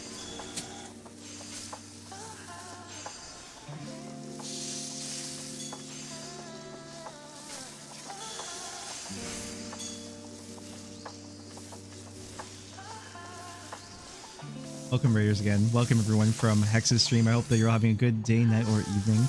We finished MXQ actually, like... I don't know how long ago now. Like, maybe 30 minutes ago? And we were just talking about stuff. We're trying to figure out what we want to do for Togami for top. I'm more than happy to do top whenever, to be honest. I really want to go back and I want to kill it again. And not only just kill it, I want to get a bunch of totems with it. I want to really solidify that in my memory properly. Because, like, I've just been enjoying doing top.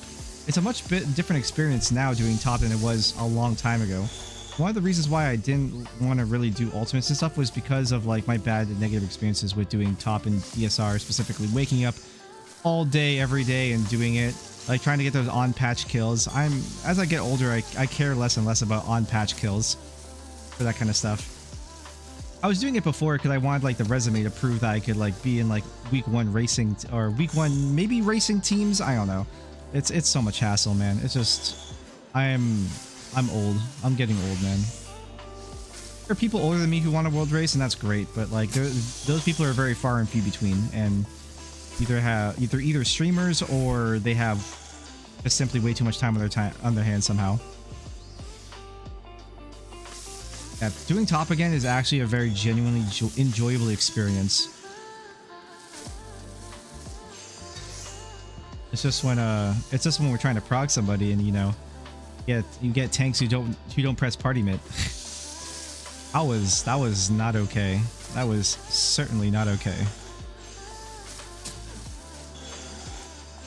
This fan has become my new fidget. I love this. I love doing this. It's a lot of fun.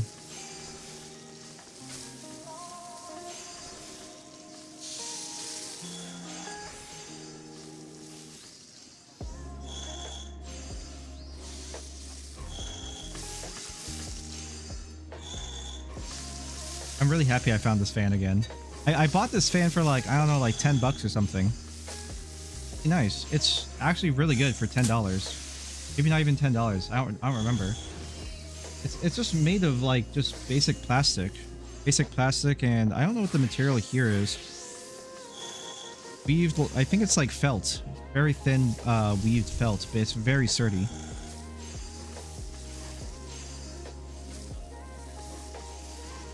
This fan, Togame, is probably better built and put together than most cosplayers. Both mentally and what they actually wear.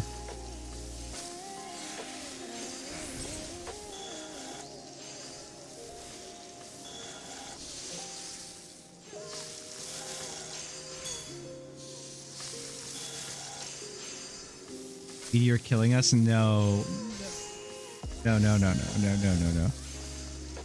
I promise upon thee and thine that as if I am in the party, if that happens, there will be hell to pay. Crazy they with a crying child. Oh god. Oh my god, dude.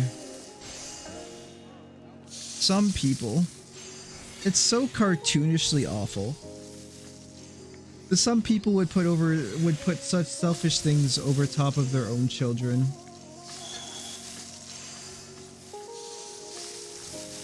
I saw recently there was a YouTube video of something much more heinous of a Twitch streamer who was streaming on Twitch, and very, very awfully neglecting their child, and it was really, really, really, really bad. That's all I'll say about it. It's really sad.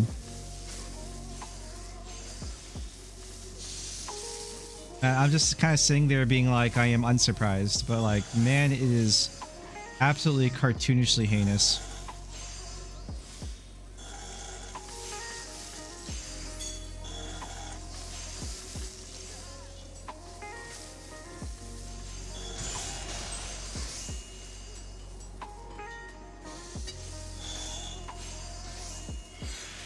Some people, man. Some people. I said this before.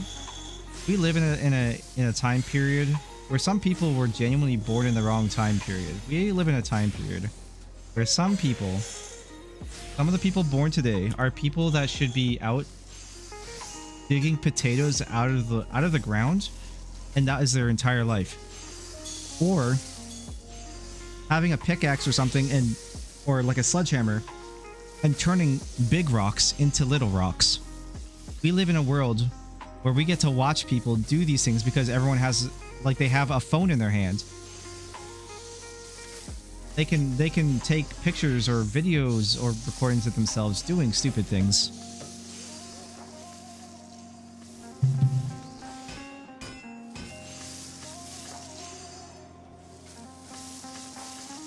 Like, Like me. You guys get to look at my stupid ass face all day. Every day.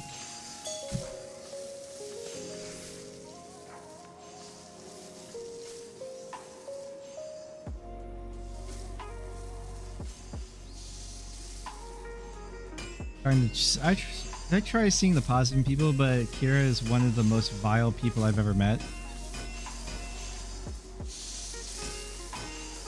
I can believe it. I don't know what brings so much sentiment to that statement, but I find it very I don't know if funny is the right word. I think there's a level of irony when you say that, because it's something I hear a lot from like people in certain spaces of entertainment, like cosplaying, where they will always say a very similar statement. I try to look at the most positive of things in people, but then X thing happens, you know, or X thing about person is truly awful, or what have you. I believe Emiru said a very similar statement actually too, very recently, with her whole situation with her last relationship. That was very, I thought it was just quite the coincidence.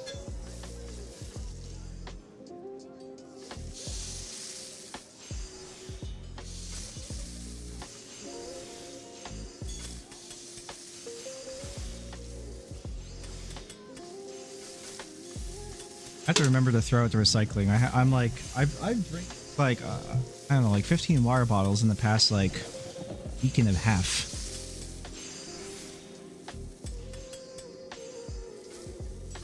You know, water bottles. I'm out of water bottles in my room, that is. That was years of buildup, and why I tried to look past things for so long. So glad Vancouver cosplayers are speaking out about her now.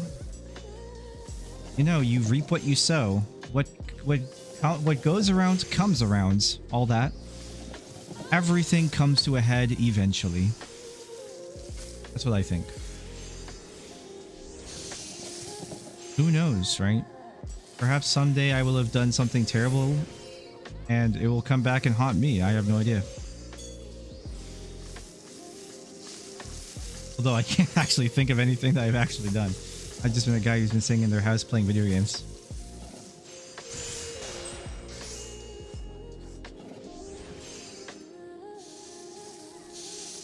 So, you know, cosmic karma and all that.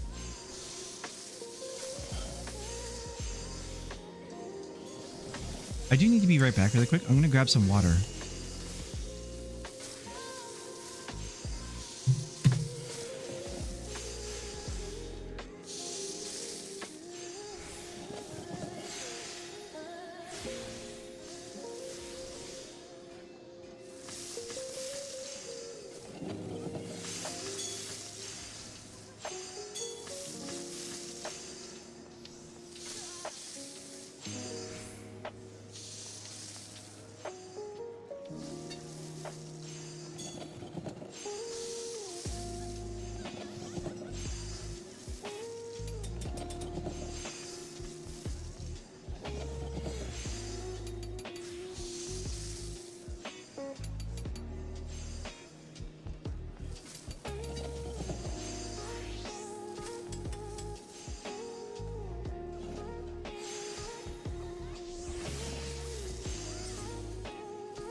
What's this about BPOG? All I see is an emo when I was walking back to my room.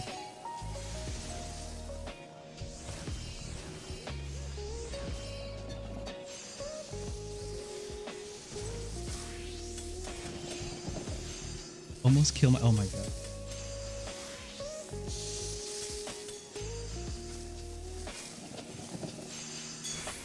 No, I certainly didn't do anything like that. No.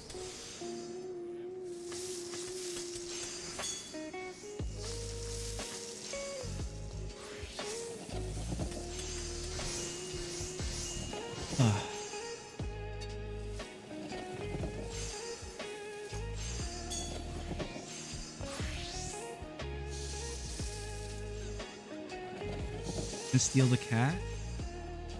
You have to come. You're gonna come over to Ontario to do that.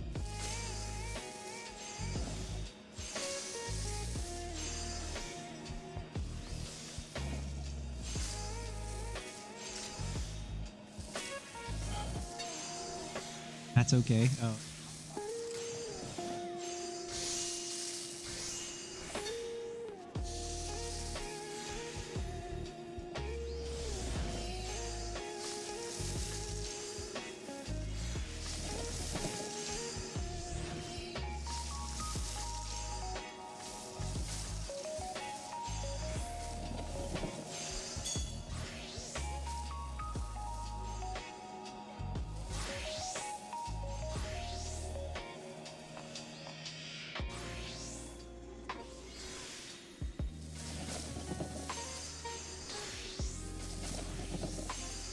And Cat wants attention.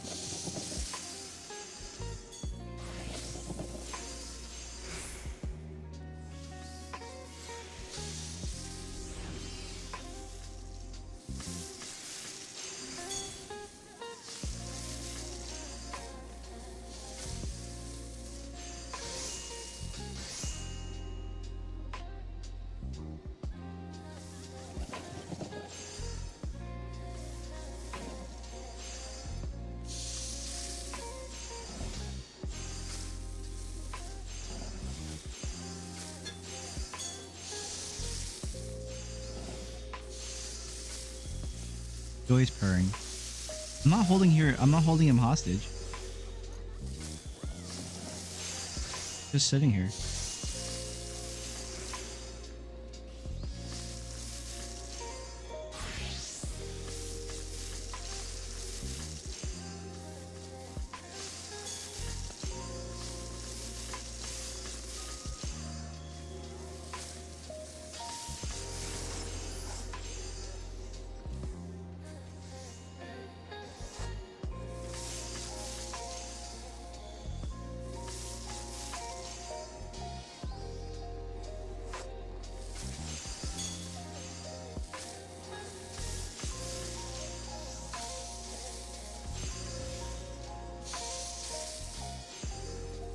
Matches once.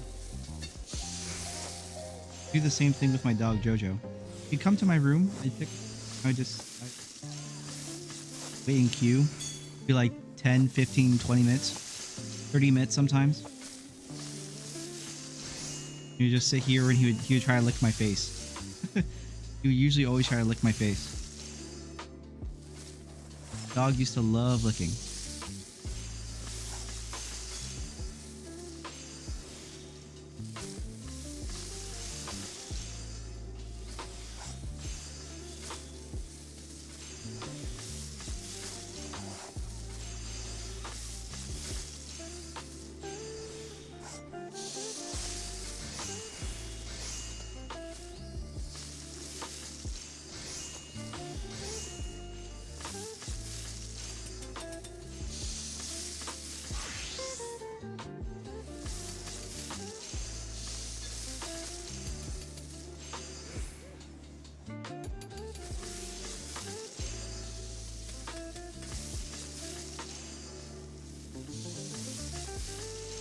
You have like lay like a shrimp. It's super comfy for him.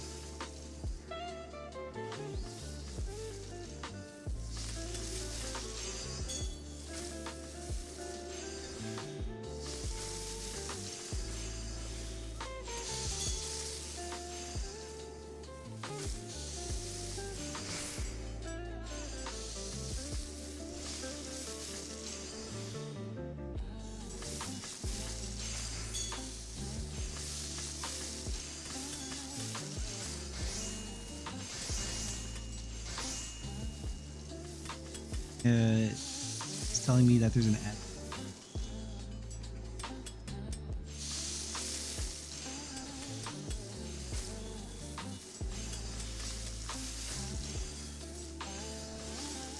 And I really want to do something though. I don't know what to do because everyone's. Well, I could Tsukiyomi Unreal. I think that'd be at least something to do. I don't remember how to do the fight, so I'll probably just join like some like parties just to like get like refreshed.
an inventory, or was it? Or oh, is it?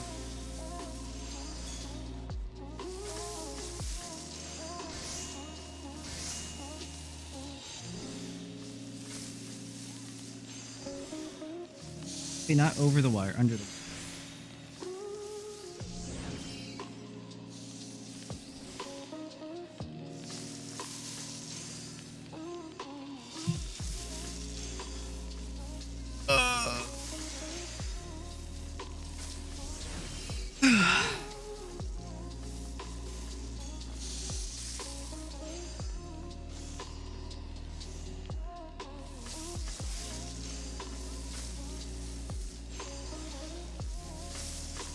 Okay.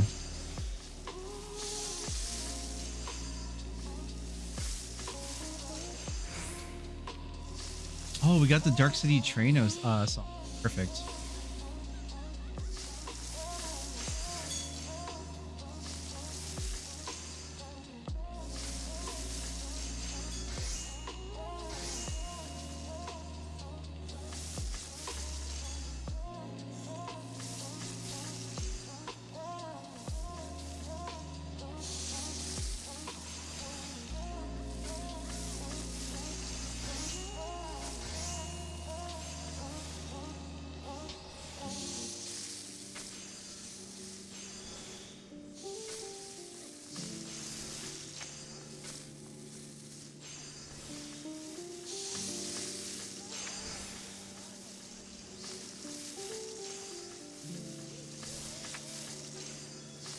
I can't believe Hex finished streaming. Bro only streamed for 14 hours.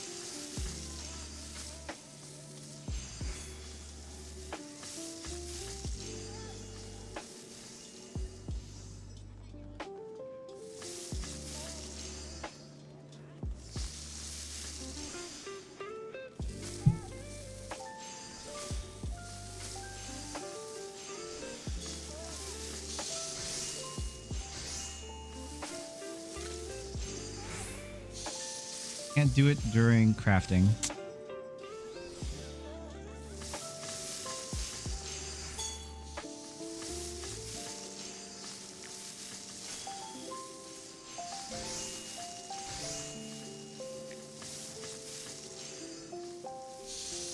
For the life now. Get some tunes.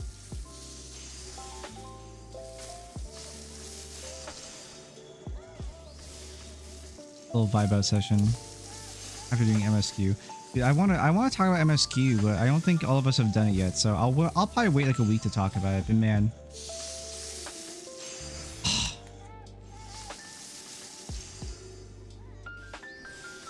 I'll definitely have some shorts and stuff up about it, like coming out. But and those will be spoilers for people who haven't watched. But like, they're on YouTube. I mean, like, and all that. Expect spoilers, but I'll avoid talking about spoilers for now. I think 1 week is okay. Maybe a little bit longer. I don't know. I don't know when I should talk about it. I forgot what kind of the rule of thumb is with MSQ talk and stuff for people. I think it's like 2 weeks.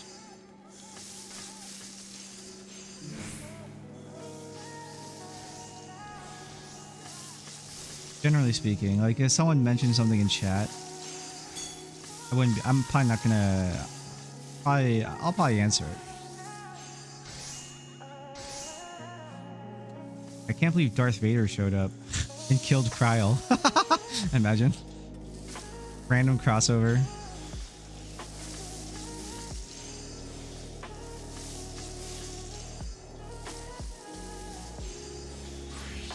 But I probably smell so of Tiger Bomb.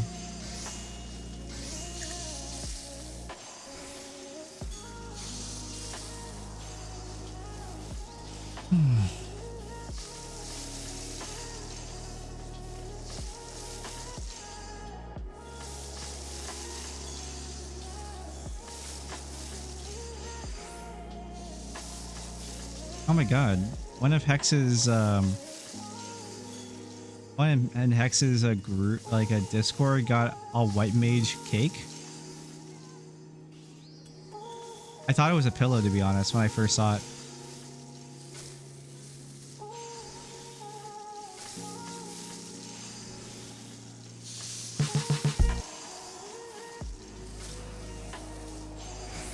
Yeah. There was something I thought was really, really nice I saw a while ago. This was back, I think, in Shadowbringers or like maybe early Endwalker. On my Twitter feed a long time ago, I saw that someone got married specifically by proposal of their partner proposing them with a white mage ring, and the ring was designed with the blood lily, and the lilies were rubies or something of the sort, but they were red. They could have been, you know, colored red sapphires or something. I'm not sure. Because rubies are more expensive, I believe, than sapphire. I can't remember.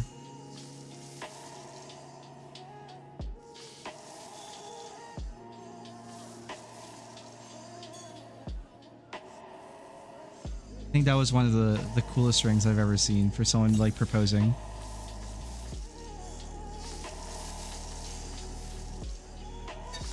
I really wonder if I can find that ring just like by typing it in.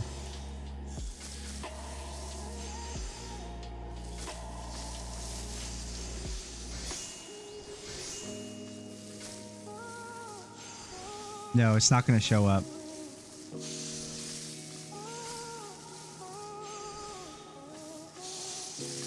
It's not on Google Images. It's super. That'd be a very, very specific and distinct thing to find.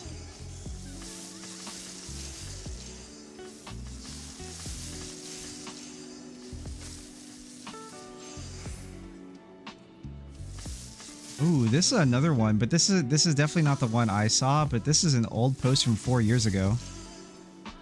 This is a nice one. Been much more simple and not intricate like the one I saw.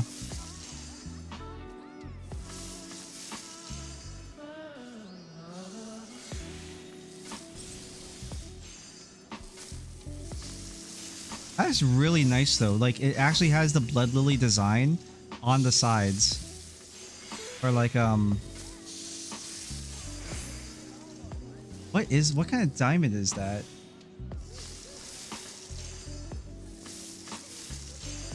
That's probably an A-grade diamond if I had to guess. It's very nice, but it's not super clear on the inside.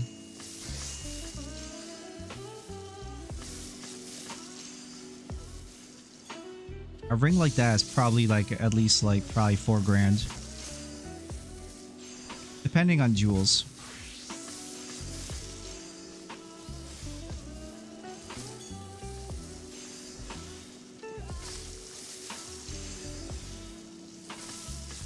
I wish I could find the exact ring I saw. It was so long ago. I don't remember if I liked it. If I liked it, I could probably find it, but it was on Twitter a long time ago.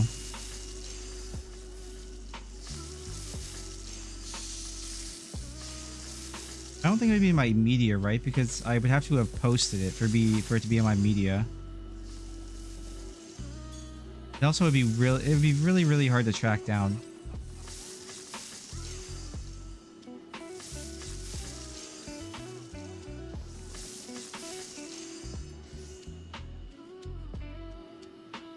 Oh yeah, I like way too many like shit posts and stuff on Twitter for me to track down it like easily, and also like it'd been several years ago. So, oh, what's this? Oh my god, Nvidia to cut gaming GPU production by 30 to 40% starting in 2026. That's gonna push the AMD market actually.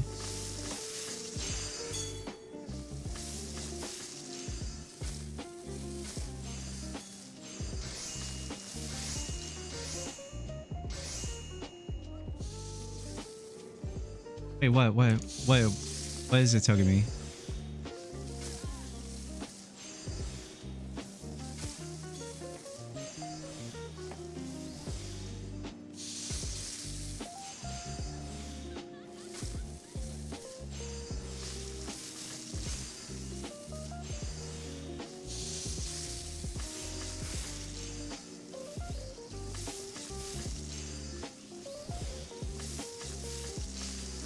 Trying to find this image now.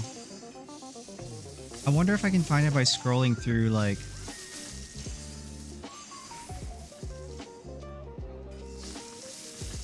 just scrolling down like Ring Twitter.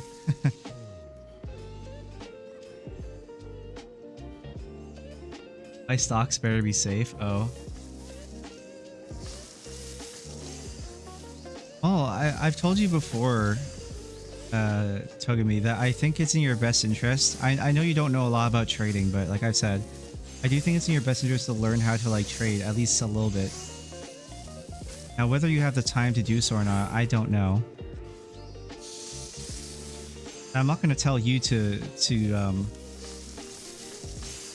not going to tell you to be like, hey, you should trust me with some of your money. I got it. I'm not going to do that. I think I've had this conversation before. I'm not here to use you like a bank, what have you.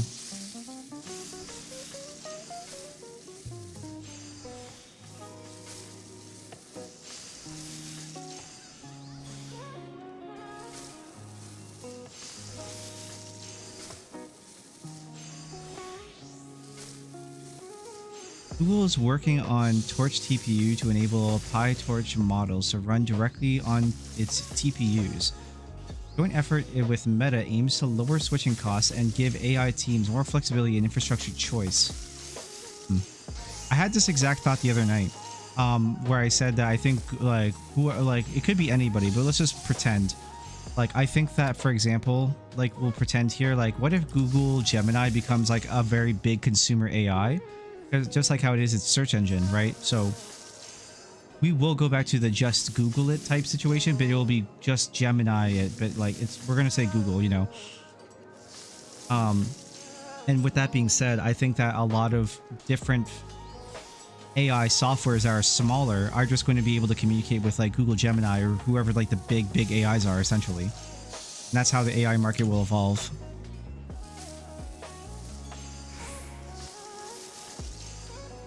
Oh yeah, that's right. You said that something you told me. I don't know when it's gonna happen, right? Because I think I asked you like 2 months ago, I think, right? You get monthly reports. I would love to look through and see that stuff. Whenever you can send those to me. Because it would also give me insight into what maybe that guy thinks and how he's like doing things.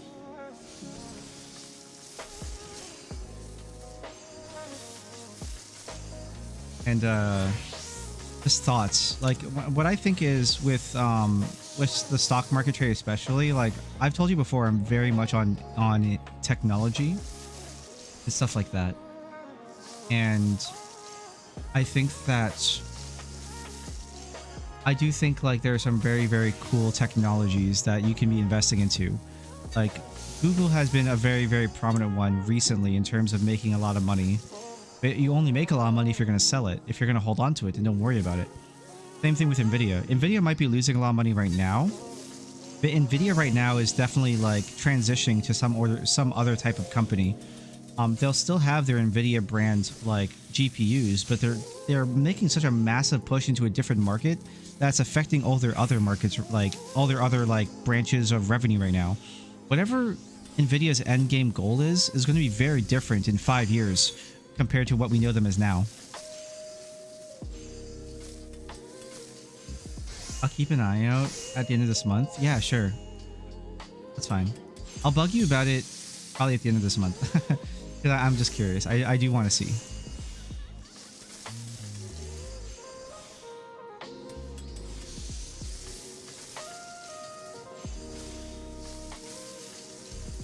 Something I thought was very interesting too, I'll tell you now, Togame, is about this.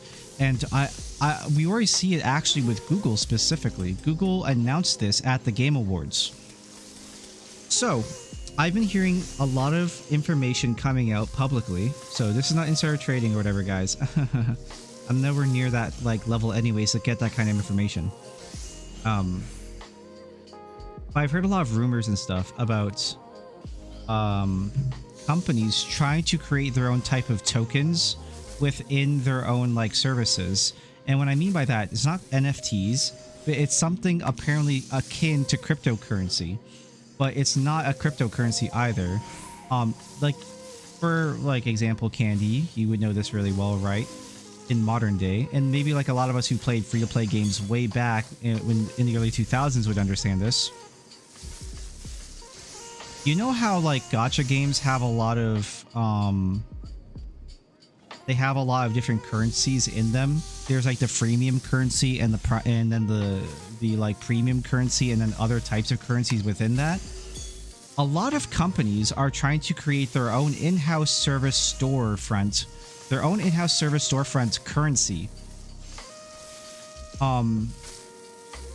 Need primo gems. Oh no. I was gonna say, a lot of companies are trying to make their own in-house storefront currencies, and those kind of things have happened that have already existed before, right? And we would know them in the modern day era, or like when we were all kids. Our parents would know them as stuff like store credit or like air miles. I think air miles is a good example of this. Air miles, where you would buy something with a specific type of credit card, and then you would be rewarded with like air miles, which would get you like help you get a discount towards your next travel or your next flight when you go flying. That's a good example of that. However, instead of it being with other companies and other different like storefronts, this is an in-house storefront currency that will only work on that storefront. And I've heard this kind of thing with Sony. So I've heard that Sony wants to make their own kind of like in-house cryptocurrency, if you would, or tokenized. The best way of saying it is tokenized currency. They want to create their own in-house tokenized currency. So Sony wants to do so your PlayStation Store currency can work with, like, say, if you have some other Sony related currency, like storefront, some other Sony related storefront, you can transfer it to that as well. So if you're a PlayStation member, for example, you can maybe like use that currency to help you buy like a Sony Bravia TV or something like that within that kind of like ecosystem. And the first one I saw was announced at the Game Awards this year with Google Pay, specifically like the Google, I forget what it's called, it was like a Google token or something. But Google's trying to push that idea now, and I don't know if it's public. I don't know if it's like everyone can access that, but it was at least promoted and commercialized at the Game Awards this year. And I was like, wow, I didn't think this was actually going to happen so soon. So in the near future, we could probably see more storefronts and these more like these more unified storefronts start making their own types of tokenized currency that allows you to purchase other things within the storefront. Now, how does that affect business? I don't really know, but it's obviously not going to be a very big amount. It's going to be like how air miles is. You get like 10 air miles for like $100 purchase, and in order to even get like a free flight with like any airliner is going to be like maybe like 10,000 or 100,000 air miles anyways. And on top of those air miles, it's like there's different rates for different, I believe the way air miles worked was it was different rates based on different airliners as well.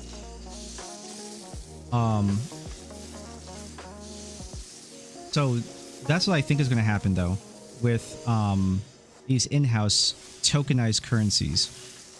To what degree and what severity of discounts or how severe rather the grind is to get like a decent amount for a discount on something, I don't know. I don't think anybody knows how that system's going to work because it hasn't really been publicized as far as I know. There's probably a leak somewhere on the internet, but as far as I've seen, I haven't seen that type of information before. I think that's very interesting. I think that is the most logical place to move forward, especially with for businesses, not as a consumer. I think it's terrible as a consumer, but I think it's the most logical next step for businesses to take when it comes to the maturation of business models within a certain industry.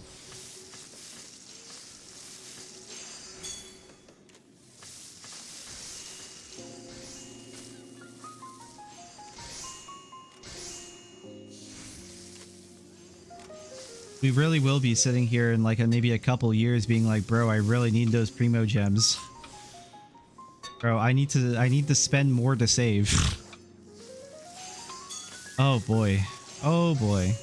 And the reason why this sounds it's so corrosive in a sense because people will think like that. I would joke about it right now, but we all know there's going to be a decent enough amount of people who will think like this and will actually sustain this new business model, and it will be corrosive. Absolutely. Otherwise, gacha games, for example, wouldn't exist. Gambling wouldn't exist, etc.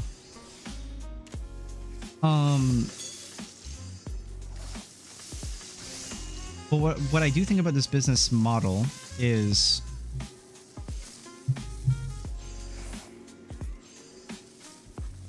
it's probably a very logical and good way for the business to make money as in for them, because they are in control of product sales, which is something they want, and those product sales are all managed by them, essentially, right? It's a way for them to make more money and more storefront loyalty, essentially.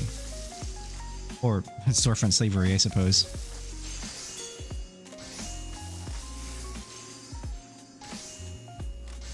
I don't even need that much CP, man. That's insane how much CP I have. I just need the food and I'm good.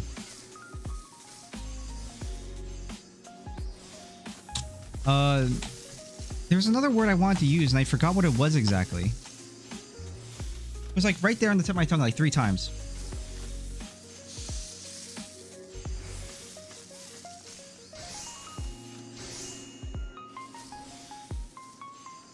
Oh, it was the distribution of product.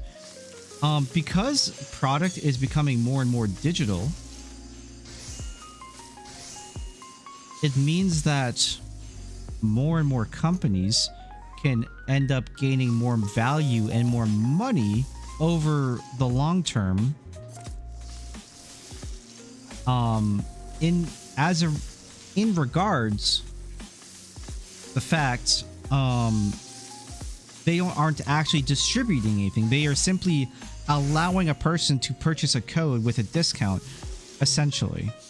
Because the big downside of air miles and all these other products beforehand with their discounts on buying with a credit card or whatever is because they are losing money on a physical product.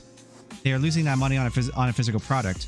Now, because it's digital, the company doesn't lose anything because it never had anything to begin with. It's just you're basically just selling them the license, and then the account has that license that the server side connects to and sees and says, okay, you can download that, and that's it. So just like gacha games, these premium currencies these companies want to make are extremely lucrative for them to have. Now the question is, will they also go beyond just tokenization and start breaking up into tiers like gacha games? I don't know yet. Nobody knows yet. And I think that's the next logical step after.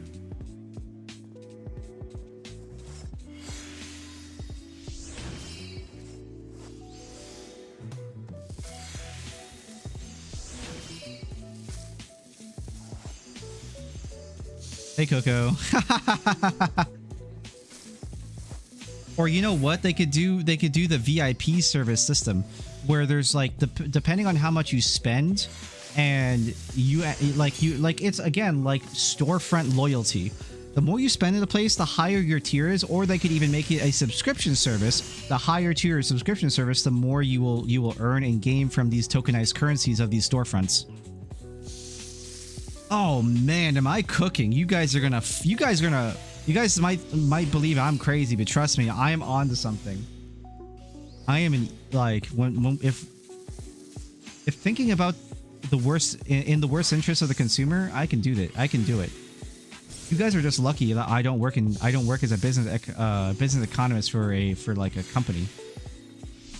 I trust me when I say if I was a chief financial officer, it would be bad news. It would be bad news.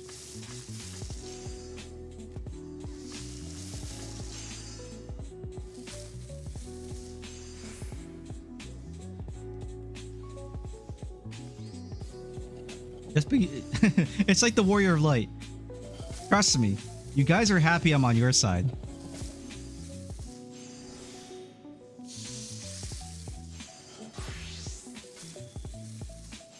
All I saw was red and wanted to jump on a pillow.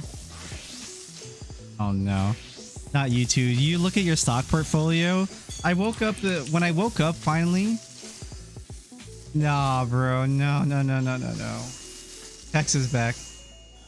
Everything is fucking red, dog. Oh my god.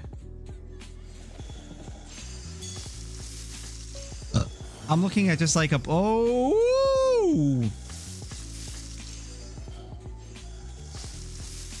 We cry together. No.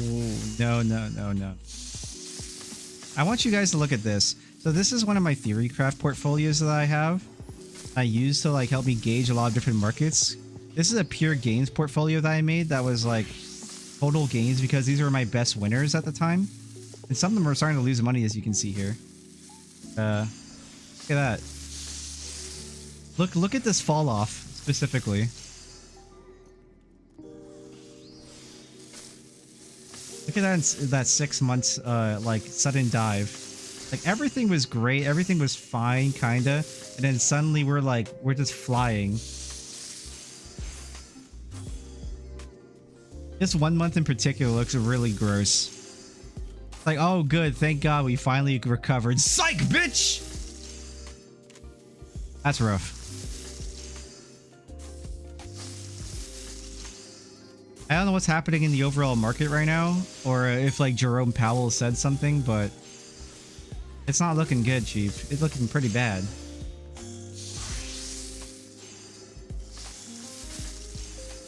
Still, one of my biggest winners I ever have on this list is from Bombayé. AMD also pretty good. No, Apple also not bad. Apple was a recent addition to this portfolio too. Look at that. April 20th, 2025.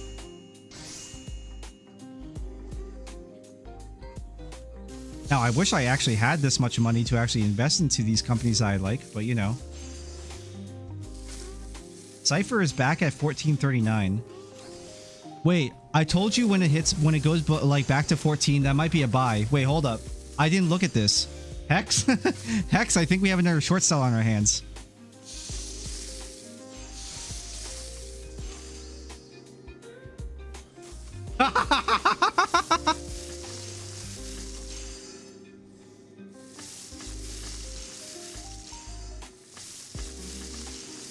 Yeah, he's been slowly depreciating as well. It's almost back to sub 200. Google popping off. This one I talked about with my mom so many times and she kept telling me it was too expensive. I don't know why. $122 per share is pretty nice. That was 2 years ago in the summer. It's almost 300 now. Google in particular has been making a lot of plays. Grab is one of my worst. Intel also doing pretty good. Intel's continuing to do pretty okay.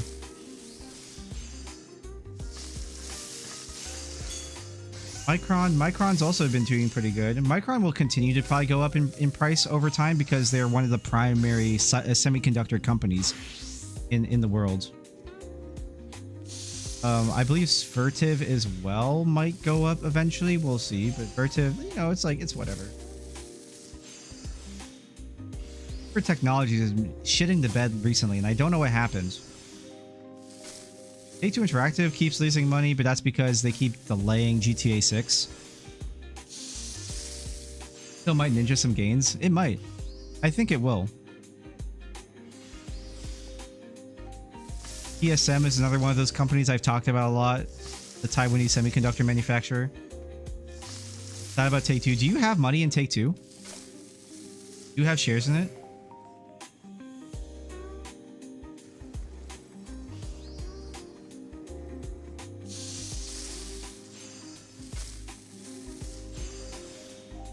I have a bit. I genuinely believe it'll be fine, Jess. I genuinely believe that Take-Two will be fine, and it's just we have to wait for GTA 6 to happen.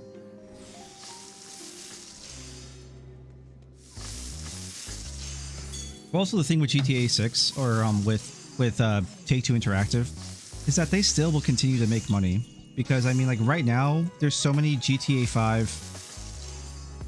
Like, there's a lot of Grand Theft Auto 5 online players. There's a lot, and I don't know what their monthly sales of shark cards are, which is the in-game currency thing. Shark cards are basically just like, let's just call it Robux, if you would. Roblox, like Robux or like Fortnite coins or whatever they're called. I forgot what they're called. But they're not a premium currency. Shark cards just give you the base game currency and they give you a lot of it. I've talked about this before, right?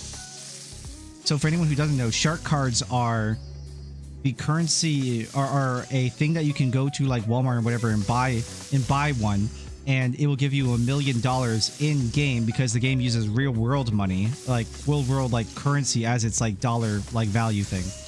So Grand Theft Auto, so for every $10 you spend with like for buying a shark card is $1 million essentially. So essentially, Rockstar has created its own RMT. it has created its own purposeful RMT.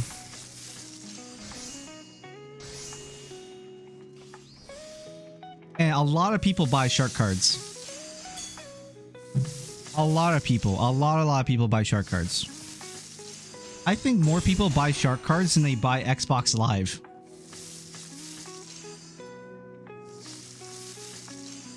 It's gacha, right? No. Grand Theft Auto is not gacha whatsoever. The way Grand Theft Auto works, which is, and it's based on a system that used to be very, very old school for like when I was a kid playing video games. Grand Theft Auto works on a you play, you earn system. Much like just playing an MMO used to be like back in the day for the most part, and Final Fantasy XIV being one of those only ones left, where if you play the game, you will get gil. I will use Final Fantasy XIV as an example. You play the game, you do stuff in the game, you sell stuff to vendors or whatever else, you get gil. Well, let's pretend it was Square Enix instead of Rockstar. Square Enix has created a thing that you can go to Walmart and just buy like a card of it, like a MasterCard gift card or whatever, right? And you buy that card and then you put the code into the MOG station, and let's just say it's $10 for 1 million gil. Congratulations, you got 1 million gil for $10. So Rockstar has created that system. That's how shark cards work. That's what shark cards are.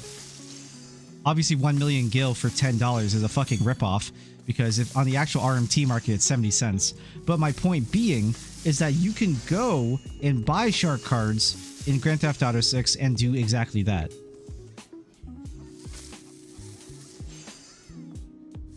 And so you can skip. What you're doing is you're paying to skip. You're paying to skip grinding, game modes, or other content or whatever else for the fast gain of something that you worked for.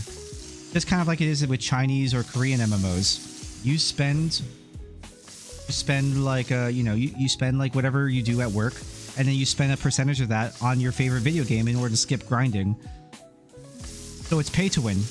Yes and no, because the pay to win doesn't directly affect things that you do in the game necessarily. I think it's pay to win to some aspects, like getting better, faster, more powerful cars for racing and stuff, but you do not get a power advantage with weapons. Everyone from level 1 all the way to like max level, whatever it is. I don't think Grand Theft Auto has a max level, but it stops. There's a soft cap, right? Like at some point you basically unlock everything because of your career level.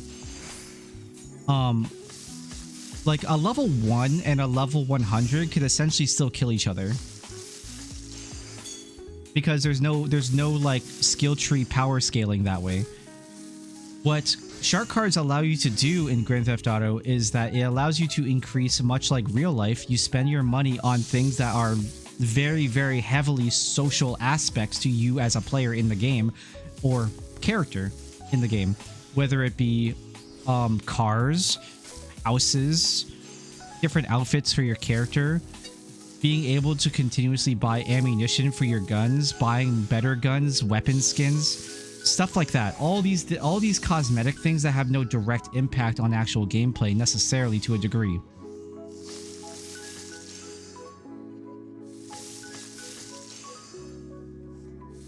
I have a lot of stuff in Grand Theft Auto, but I never spent a dime. You know how I got my money? Very early on in Grand Theft Auto 5's online's very early on in Grand Theft Auto 5's like online, like what do you call it? Life cycle.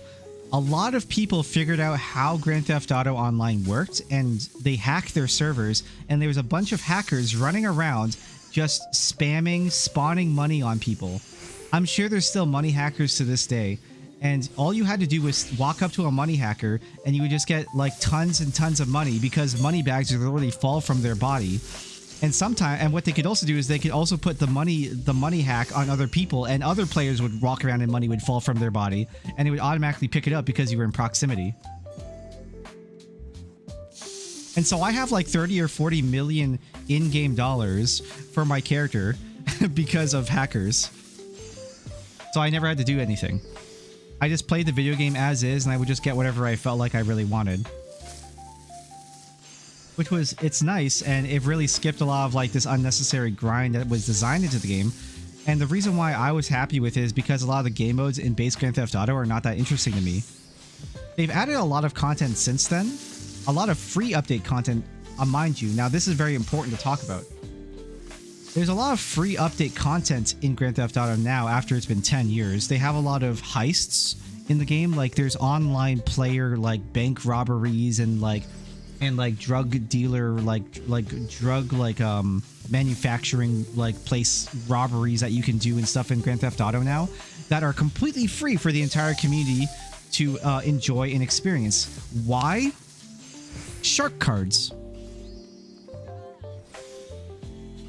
I've watched Grand Theft Auto create tons of free updates for 10 years, and I know exactly why. It's because people do not know how to control their spending. It's that simple. It's that simple. It's not like No Man's Sky. No one's spending a bazillion dollars on No Man's Sky. No Man's Sky has a bunch of free updates because they're being piggybacked by Sony super fucking hard. But I imagine there are people finding there must be some ways to spend money on No Man's Sky. I don't know a lot of its monetization systems, but I guarantee you it's nowhere on the amount of how much people spend in Grand Theft Auto. If there's any game that's not like a gacha game, it's Grand Theft Auto that has the biggest expenditure without it being like a gacha game. Easily. And that's why I'm so adamant about my opinions about Grand Theft Auto 6. Grand Theft Auto 6 will be the next step in Grand Theft Auto Online's evolution in online social community and gameplay for people. It'll be a whole new generation of kids growing up wanting to be like these badass or cool hood rats or whatever that you want to be in Grand Theft Auto, right? Everyone wants to be like the badass like drug dealer or whatever, or have like these nice and like cool looking supercars and stuff. And I think it's really interesting because in my generation, we didn't care about supercars. Yeah, there's always people in every generation that cares about supercars, but something that I found very interesting is that especially the Zoomer generation, they care more about like Pagani, racing Mercedes, maybe BMW in particular, right? Everyone loves BMW regardless of your generation. So that one maybe not so much, but BMW still, or like the high-end super race car models, like your Nissan GTRs, your like those more like Japanese vehicles. Well, again, it's been a little bit since I played JDMs, like your JDMs. So you have your, but JDM is a general term. You'll hear it in watchmaking as well. The point being, so you have like your RX-7s or your Nissan GTRs or whatever else have you. Your Supras in particular. A lot of Americans like the Toyota Supra. Most people don't even know what the NSX is. which is a Honda car, but if you're an American, it was produced by Acura. But point being, it's still the same car. But stuff like that, but specifically super high luxury, high end. Again, Pagani, McLaren, Ferrari, Lamborghini, Citroen. I'm trying to think of a couple others, but those are like the big ones that come to my mind immediately. I don't even think like the new generation care that much about Audi, for example. Audi is like isn't exactly like known specifically for supercars like these other companies are. So that's my point. A lot of people really like that stuff, and that's something I commonly see very often, especially in Grand Theft Auto, is that the younger generation, like, and probably there's people my age, but I think it's a lot of people in their younger 20s. They grew up playing Grand Theft Auto and they like supercars, and so I see supercars all the time. All the time whenever it's like Grand Theft Auto. And so that being said, I think that these people are spending a lot of money buying these things, getting these things that they can't get in real life, and so they're spending it, and it makes them feel powerful. That's why I think that Grand Theft Auto is such a powerful thing, and Grand Theft Auto 6 will only continue to expand that. And that's what I'm very curious to watch what happens with Grand Theft Auto 6 when it comes out. Now, it could totally just flop. It's entirely possible. There's still a chance it can flop. I think Grand Theft Auto 6 absolutely has a chance to flop. But will it? With how many times they've delayed this game? If it's not absolutely fucking perfect, I don't know what to tell you, man. Grand Theft Auto 6 could be generational. And what's funny is I think when it comes out, it'll still have bugs and glitches.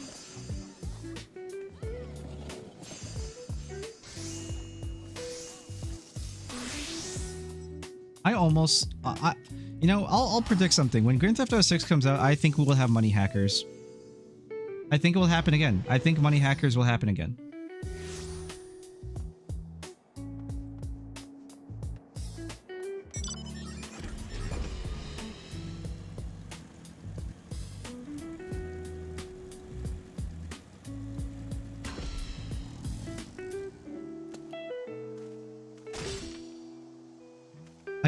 I do not think though, I do not think that GTA 6 will be bad.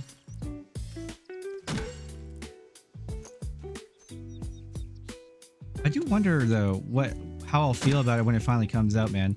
I'm also predicting this, Hex, if you're still here. I do think that Friends List will get, at the very least, I think at the very least, we will get an announcement at FanFest about Friends List being reworked before GTA 6. Will we get Friends List fixed before GTA 6? Not unless they delay it again. If GTA 6 gets delayed until like the summer of the next year, or of 2027, maybe. We'll have 8.0 before GTA 6 if it gets delayed again, which is crazy. I take out my glasses. It's starting to hurt my eyes. I only really use them whenever I'm like raiding.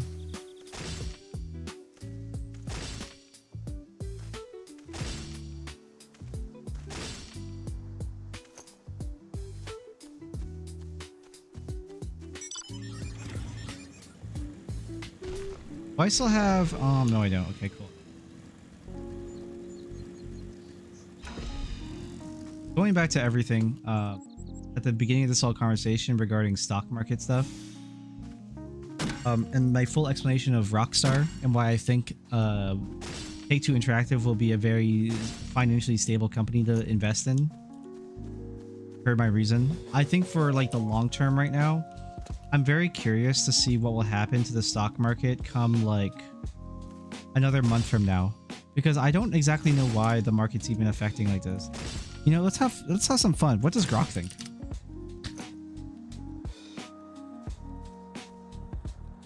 Why are we having a stock market right now.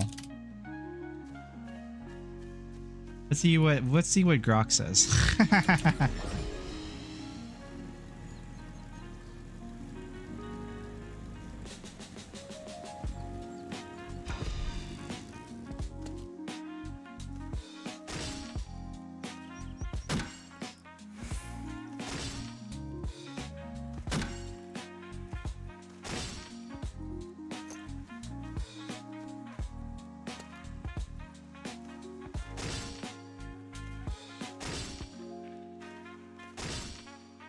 I'm sorry if that was a lot. It's probably very exhausting of a conversation. Something I care about and I like a lot about as well. When it comes to like, I really like thinking about the stock market and stuff. It sucks. I think it really sucks for all of us watching it, especially any of us who are investing in the market. It's really rough to watch things go down, but I do think that everything that I've ever said about the market, generally speaking, will go back up. Now, is that investing advice? No, do your own research, man. But I do have my interests, and I think my interest will pay off in the long term.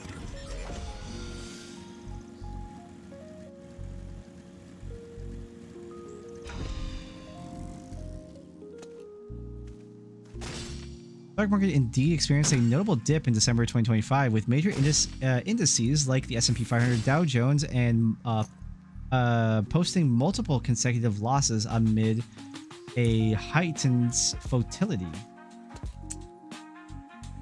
Since the S&P 500 has retreated from recent highs, while tech-heavy sectors have borne the brunt of the sell-off. Oh my god, having dyslexia sucks.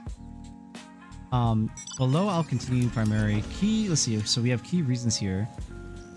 Tech and AI sector sell-off. Well, I mean, that's pretty obvious. I could imagine that. Hex and I have been talking about the tech and AI sell-off for a while. Over-exuberance in the artificial intelligence stocks have led to sharp correction, with concern about an AI bubble bursting. I don't really care much about an AI bubble because we're talking about building a whole new infrastructure. It's like when people compare the AI bubble to the .com boom, and saying that they're the same thing.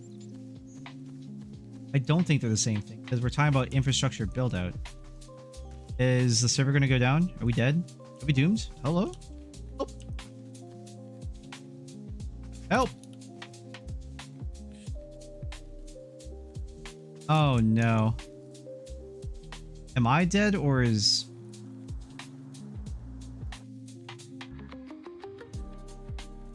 No. I got 90k.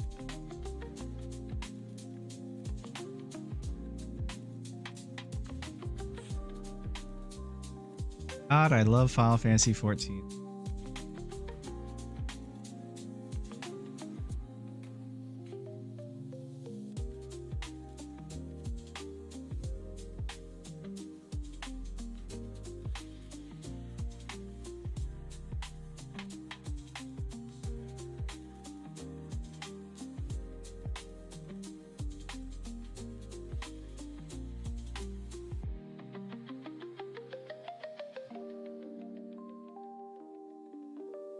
Ah! It's all fucking red, dude. It's all red. Game did the thing again. Let's see. All right, here, we'll do this while we're waiting. Oh, good. I did open it. Exuberance, artificial bubble, Federal Reserve policy uncertainty. Markets are grappling with mixed signals on interest rate cuts. Right. I mean, that's been a conversation for a while. Weakening economic indicators. Job data showed surprising rise in unemployment. I also knew about that already. So not a big deal. Global macro pressures. International factors are exacerbating dip. A softer Chinese economy. Japan's the Bank of Japan, yeah, signaling rate hikes. Yes, with the bonds all expiring and stuff. Contributions, liquidations, year-end dynamics, and leverage reset. As 2025 winds down, tax loss harvesting, profit taking by early investors, and leveraging in positions billions in liquid are adding downward pressure. This typical seasonal behavior, but amplified by above factors. Okay, so it's just what I think it is. Look, so we're literally just seeing it because it's a course correction. I've been saying this for a while. We're just gonna see a correction.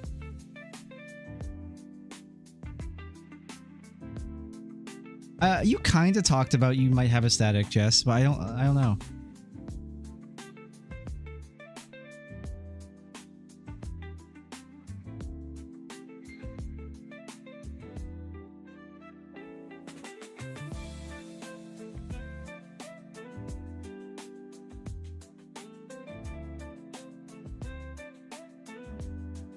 Really got back to me. Sounds good, I guess. Oh, okay.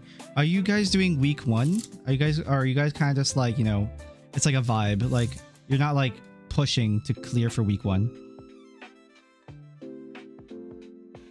780 in queue. What am I in queue right now? 529. Oh no.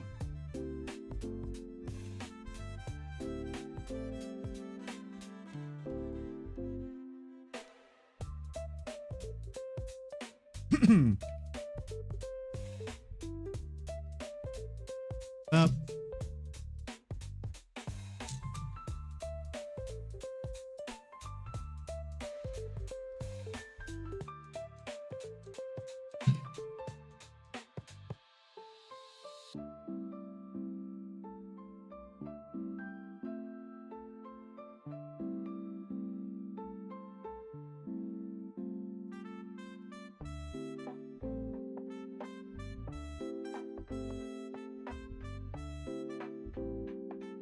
No, def not. It's a 3-day per week casual thing. Oh, okay.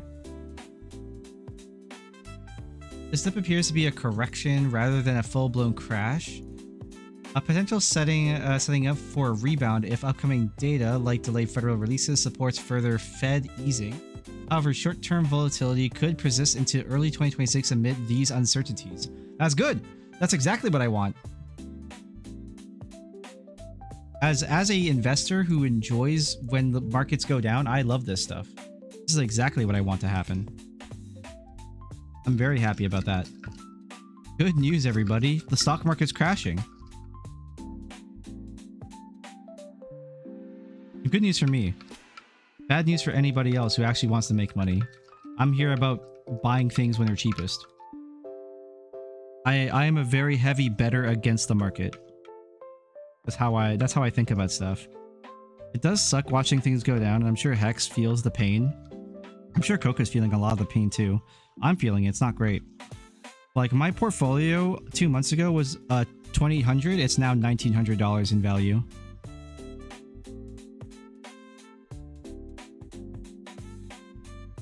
But in the long term, I'm pretty happy. Very happy with my choices and what I've invested in.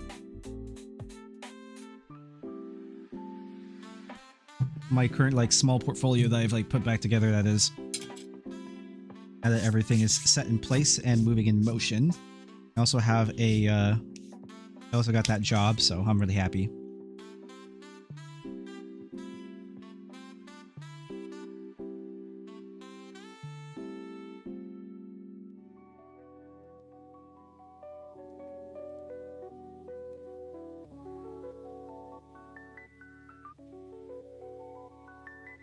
I'm kind of thinking, Jess, like maybe I buy a GPU when I get the chance. I don't know yet. Maybe I buy a new GPU because that would be a much better investment. Just maybe. I mean, it would be a much better investment, but I want that. I want a watch. I want the watch. God damn it.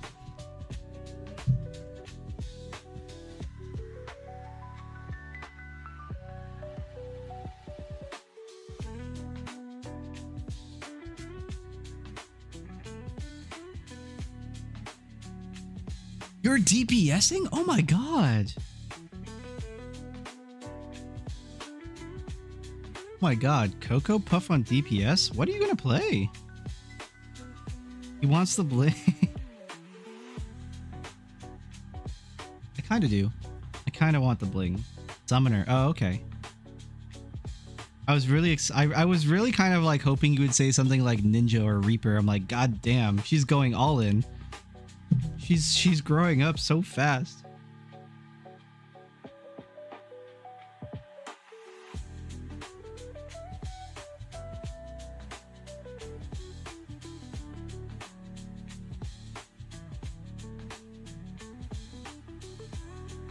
I still have my good old like Seiko, my old good Seiko 5 from like 2010. This old thing. This is my my you could say beater watch. I've had this watch for basically 20 years? No, 15 years. I've had this watch for like 15ish years. About.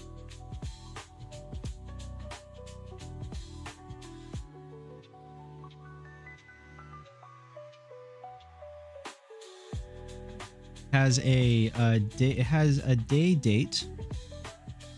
So it tells me the day, and it also has a date on it, or like what number of the month it is. And it has, I believe, a 40-hour power reserve in this. So if I don't wear it for 2 days, it'll keep ticking, or just about 2 days. A pretty old watch. It's really nice for what it is.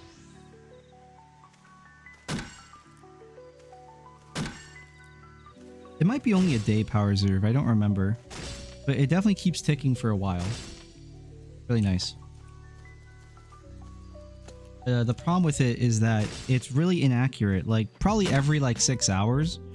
Maybe like, no, maybe like every 3 hours. It can be like 1 to like 5 minutes off. It needs to be regulated. I need to go to a watchmaker and have it regulated. Are you back online? I'm just built different. Is that an Android watch? What the fuck? Gross. Disgusting.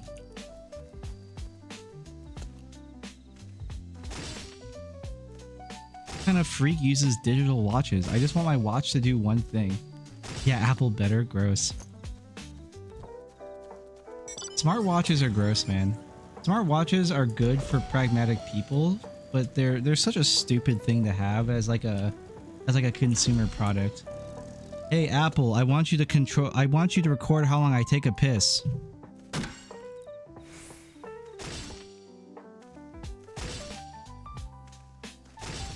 I've seen stupid things where like some people there's like apps for like Apple Watches or whatever else have you, like smart watches that people put onto their thing that like has a like they can change the dial display. You can have like apps like change the dial display of your smartwatch, and so you can have like Rolex dials on your smartwatch, and I just think that's super dumb.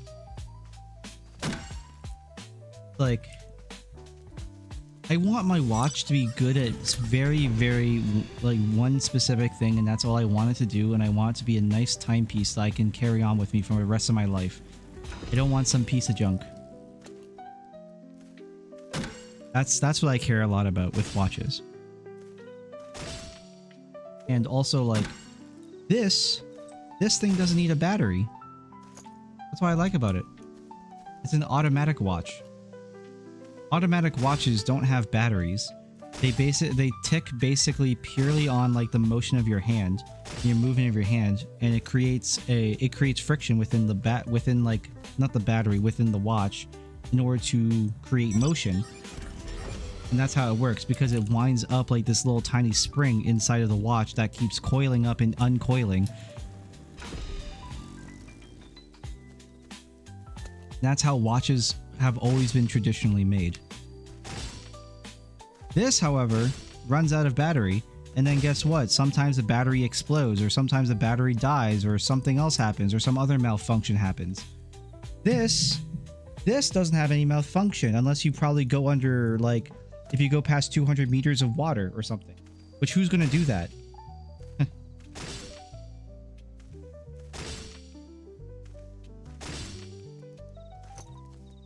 Or if you, I don't know, throw it like super hard at like a concrete floor or wall or something. At which point, what are you doing, you psychopath?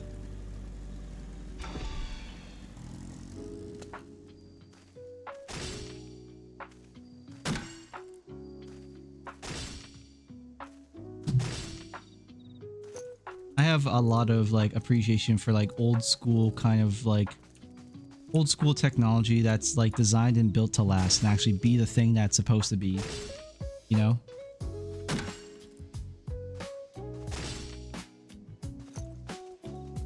Kind of who I am.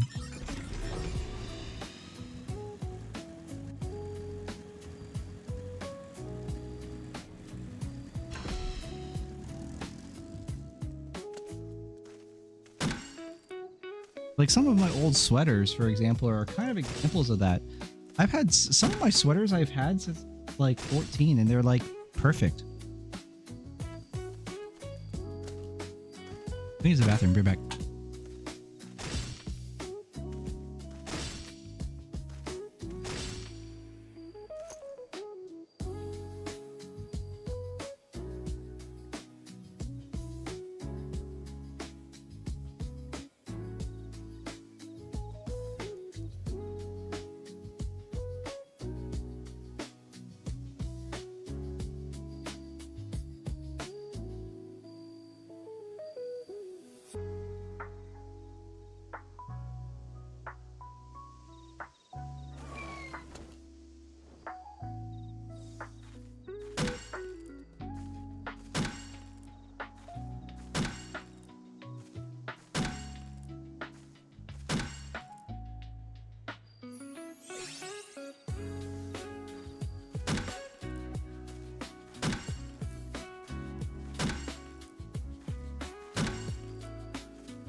Okay, I'm back. I also want to turn on the stove because I'm getting a little hungry.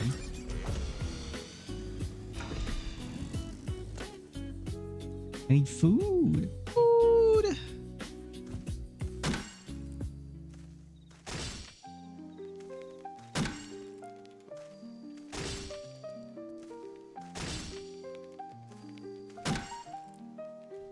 I know Candy is joking.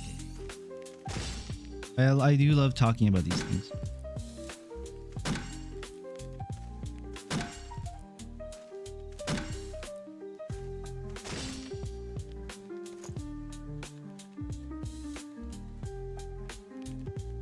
Always talk about it. I just love showing this watch off. It's my favorite. It's like one of my favorite watches. At some point, I will get this watch. Seiko Alpinist. SPBJ or SP? Well, it depends. J just means Japanese made, but like sometimes you can find the serial number without the J in it. SPB121. SPB121J1. I do want this watch. It's a nice automatic that's also very, very good, very durable, has very, very good water resistance. I think that the compass bezel is a bit much, but I like it for the reason that of what it defines in its storytelling for what it is. Because part of watches are stories. That's why I want it.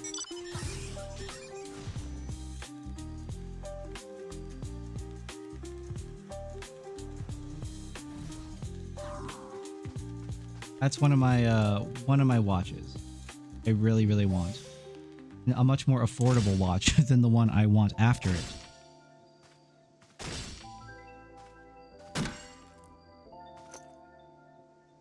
What is it? UFA? UFA. That I likely want after. Like, this is my Bond villain watch, essentially, that I want. I don't want to be James Bond. I want to be the Bond villain. Like, this is the watch I want. That's like my end game watch. This watch is the UFA Spring Drive Grand Seiko. As you can see, its price tag is ludicrous. Without having to over-explain what this watch is about, it's a really, really nice watch that's accurate up to within like 1 to 5 seconds every year. And has an 80 hour, I believe it's 80-hour power reserve, and also has an extremely high tick rate on the second hands, which makes it look like it's gliding, which is really nice. There's a lot more to it and all that, but it's really nice, and it's like one of those luxury watches I would really want, more so than any sort of Rolex or any, like, way more than any Rolex or anything else. If I ever became like super successful, I'd probably buy a Rolex for the sake of buying a Rolex, and I'd probably be like the Rolex, like, for the sake of like an icon of success. And if I had to choose one, it'd be the Datejust Rolex. Probably be one of these, like the Datejust. I do like the Datejust a lot. Very nice. It's simple. It's a good watch. It's a good watch, and it's also a very expensive watch. Cheaper than the Grand Seiko, but the Datejust is the one I would go for. Oh no, it's more expensive. Sorry. Look at that. Like 20 grand.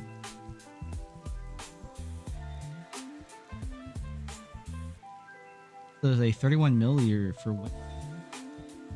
6 millimeter. I want a 38. 38 would be my go-to. Yeah, like a 38 Datejust. 38, 39. The Datejust would be my would be like a watch I'd probably buy. For the sake of, I am successful, I did it. I don't know if I would wear it all the time. I'm sure I would, but the one watch that would go on my wrist the most often would probably be the Grand Seiko. And that would hurt its value, 100%. It would hurt its value because it's being worn, it's being damaged, it's being scratched, all that stuff. But watches are for wearing, and that's something that's important to me. Like, if you buy something, you don't buy it because you're going to use it as like some sort of investment piece. You buy it because it's something that you care about and you want to wear or use in your life.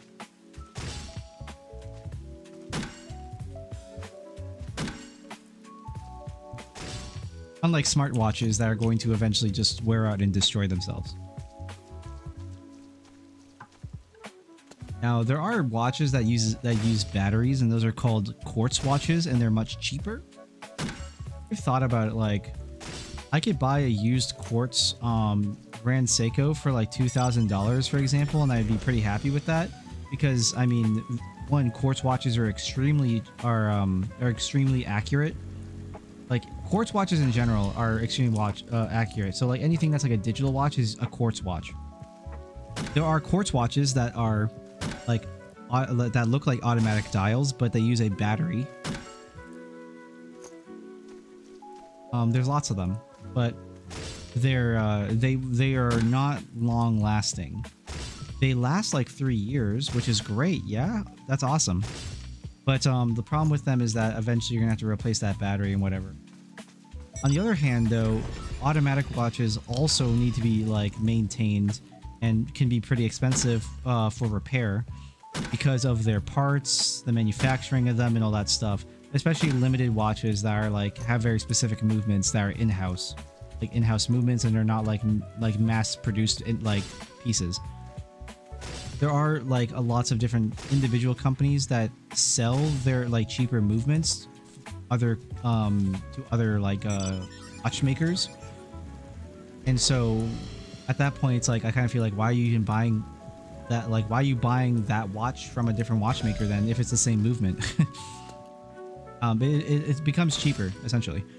Like an example is the 9N35 movement, which is one of Seiko's popular movements that they sell. Seiko sells that movement to a lot of different watchmakers. And so what ends up making the price up for a lot of those watchmakers is they can make a cheaper watch essentially and focus more quality on creating cooler or more interesting or unique like styled dials. And that's that kind of thing. There's also another very popularly known watchmaker called Miyota that does that as well.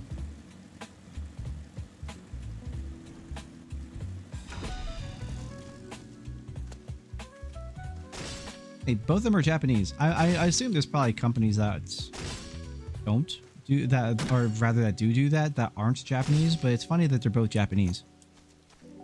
A nickel for every time a watchmaker that sold their movement was Japanese, I would have 2 nickels. That's not a lot of money, but it's really strange that it happened twice.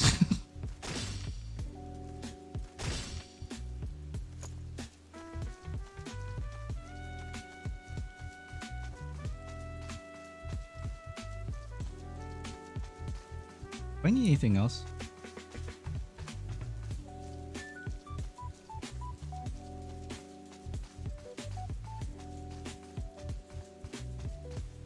I should probably get more Popato. I also need more Levin and stuff.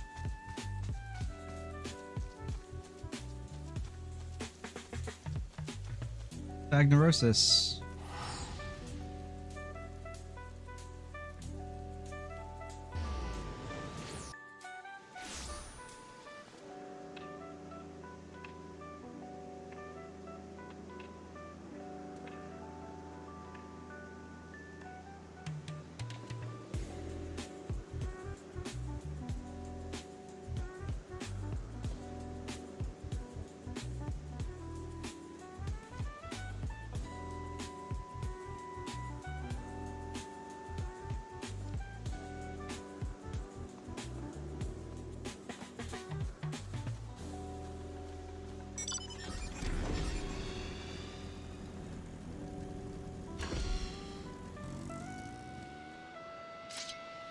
Oh no. Is she in chat? No, okay. I have to, oh no. I have something so funny to say to her. Hold on.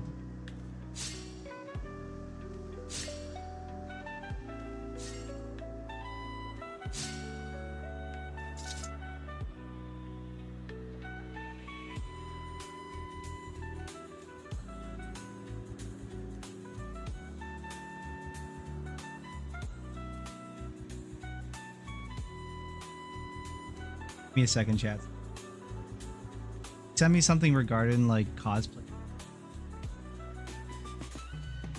I have something really funny and mean to send to her. Hold on.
Oh, dude. She's sending me stuff about cosplayers being deranged people, and it gives me such a headache. It's not like it's funny, but it's like, man, people are cartoons sometimes.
Oh man, I think I have more of a headache reading that than me just yapping for too long.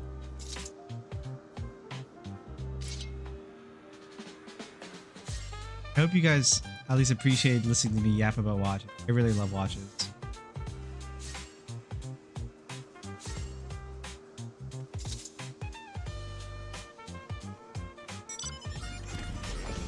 Like watches, I like my guitars. I love my guitars. Not something I've talked to too much about either.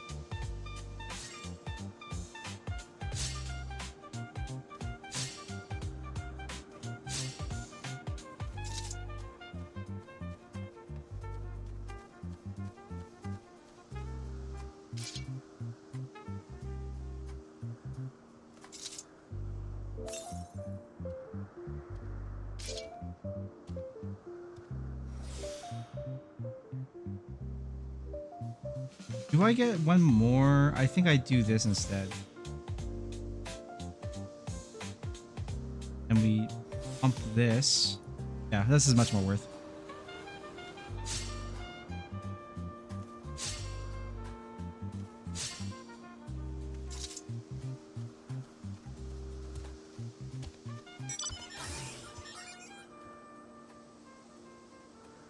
Actually, no, it would have been more worth if I did the other way. But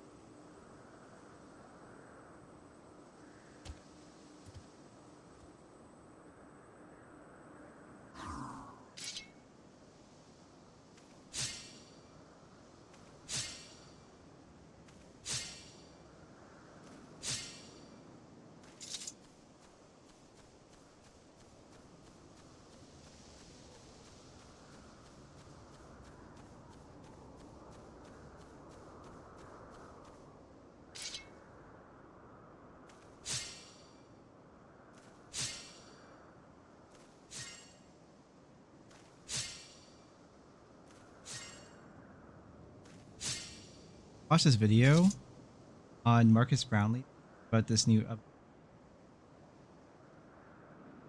or not watch. He has a video.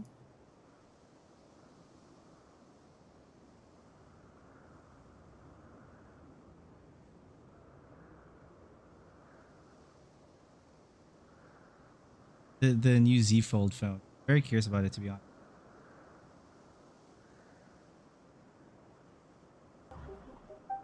Okay, so this is it. Welcome to a hands-on and first impressions of a multi-folding Get this smartphone. watch. This is the Samsung Galaxy Z Trifold. And it might sound crazy, like there's already so many comments that I've seen. No, about how I'm this going to looks play my game at 30 FPS ridiculous because I just want to watch this and like looks a gimmick consistently. and all that. But now that I've used this phone, this is a device that's actually starting to make foldables make sense to me. Hear me out. So this is the shape of most other foldables we've seen. It looks, you know, like a single phone when it's closed, and then you open it up to a larger, maybe 8-inch square. which is super cool. But this is the trifold. It opens not once, but twice to give you a massive 10-inch tablet. I saw people. And the difference. I saw people talk about this phone. I can't remember who. I think it was who is the boss? Like that guy. He's like an Indian guy from. I think he's Indian. It doesn't matter. But the guy from England, and he's a really big YouTuber. He's like, I don't know, like 8 mil subs or something insane. I forget. But like he was talking about the Z Fold 2, and I don't know how I feel about it. I think Jerry. I don't know if Jerry Rig has Jerry Riggs Everything has.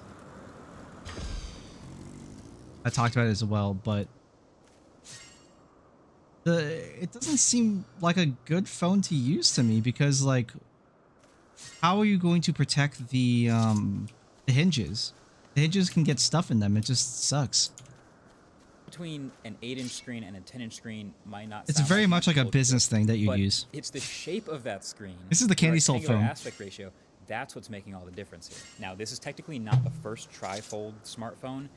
This is the Huawei Mate XT that I made a video about back in 2024. This one though folded like a Z. So what you have here is this super large display that's folded over the outside. Android so suck? Really? Pane, or are you straight up like a serious question? Are you do you legit only do Apple?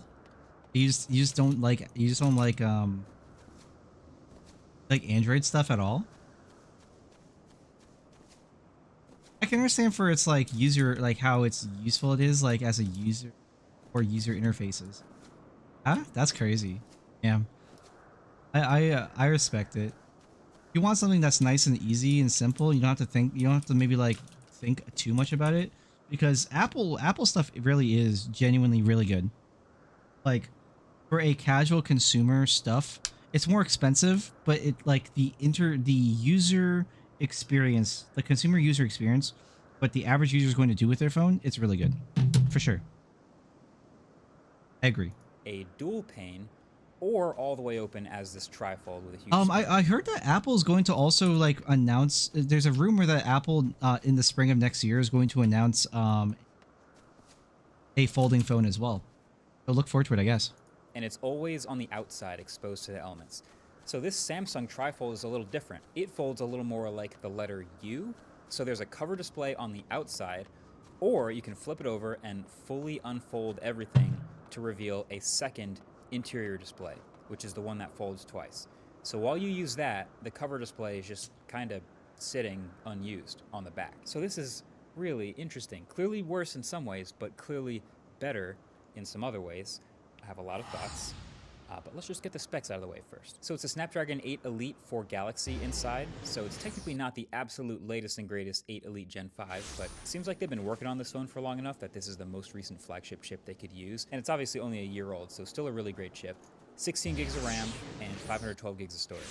Then there's the triple cameras on the back. They're essentially the same ones as the Z Fold 7. So a flagship grade 200 megapixel primary camera, but 200 megapixels is crazy. Other cameras, a 10 megapixel 3x zoom and a 12 megapixel ultra wide. That's the unfortunate. cover display up front is also essentially the same as the Z Fold. That's kind of weird to me because, like, for example, like the Red Magic phone, which is the phone I also want, it's a gaming phone. So pretty expensive. This phone right here, these phones, they all have 50 megapixel cameras on them. Like all their lenses are 50 megapixels, which isn't great, but it's not bad. It's really strange to me to see, oh my god, did someone just lose 100? I think someone just lost 100 material behind me. But like, it's weird that this phone has so much variance. 6.5 inches, 21 by 9, 120 hertz, and 2600 nits. The biggest difference, of course, is how much phone you're holding when you use it in single screen mode, because you can see all of that metal and those hinges. This phone is a heftier 12.9. I'd rather thick, gather my own. and it's also over 300 grams, so it feels like it's about 50% more phone you're holding than the regular Fold. Now, looks crazy on camera and looks crazy on paper. Those are big numbers, but holding this phone and using you know, I would try Final Fantasy 14 mobile if I had a gaming phone. I would. I would absolutely try it, and I would stream it and see how he felt about it. I would absolutely try it. Sure, why not? But until I get a gaming phone, honestly, like genuine answer, I would want a gaming phone so I can play like emulators on it. Like I would love to just be able to just like go around or whatever and just play like my old PSP games or like my PlayStation 2 games or whatever on my phone while I'm just like out and about. You know, that'd be great. That's something I would like. Like or like playing like maybe something newer that I wouldn't really play at home, but like something I would probably play while I'm on the go. That's like a newer game, like Octopath Traveler or something. I would definitely play. Like stuff like that. And it's a more compact format that also doubles as a phone, and that's why I would use it as a like. But I would still be using it for things that aren't necessarily a phone. But because I would be going places, something that it's part of who I am. Like video games and gaming has always been part of who I am, and that's why I would opt for a gaming phone. I don't really care that much about like having the greatest camera, or like maybe like the greatest like I don't know, like some other I don't actually know what casual cameras actually or what like the general like phone market actually advertises that people care a lot about. I think they care generally about bloatware. They care about bloatware being like they want to have the software they need and not like extra stuff, so that's good. And they care about user interface optimization, like how smooth that interface and experience is. They care about cameras, and I think they care about like the overall bezel and screen size, which for the most part everything except for the camera, and also having better battery power I think is a big one. But again, battery power is something that the Red Magic phones also have. They have better battery power, they have a better chip in it. They have a better CPU, and it has a dedicated GPU in it. It has its own cooling. It has like a lot of very powerful cooling. It's dust proof and it's waterproof to a degree. I've watched people dump the newest Red Magic phone, the Red Magic 11, into water, and it still works fine. Obviously, you're not going to be dumping into deep water, but it can survive like a decent amount of water going into it. Like I've watched people put into a bucket of about 6 feet. And it was fine.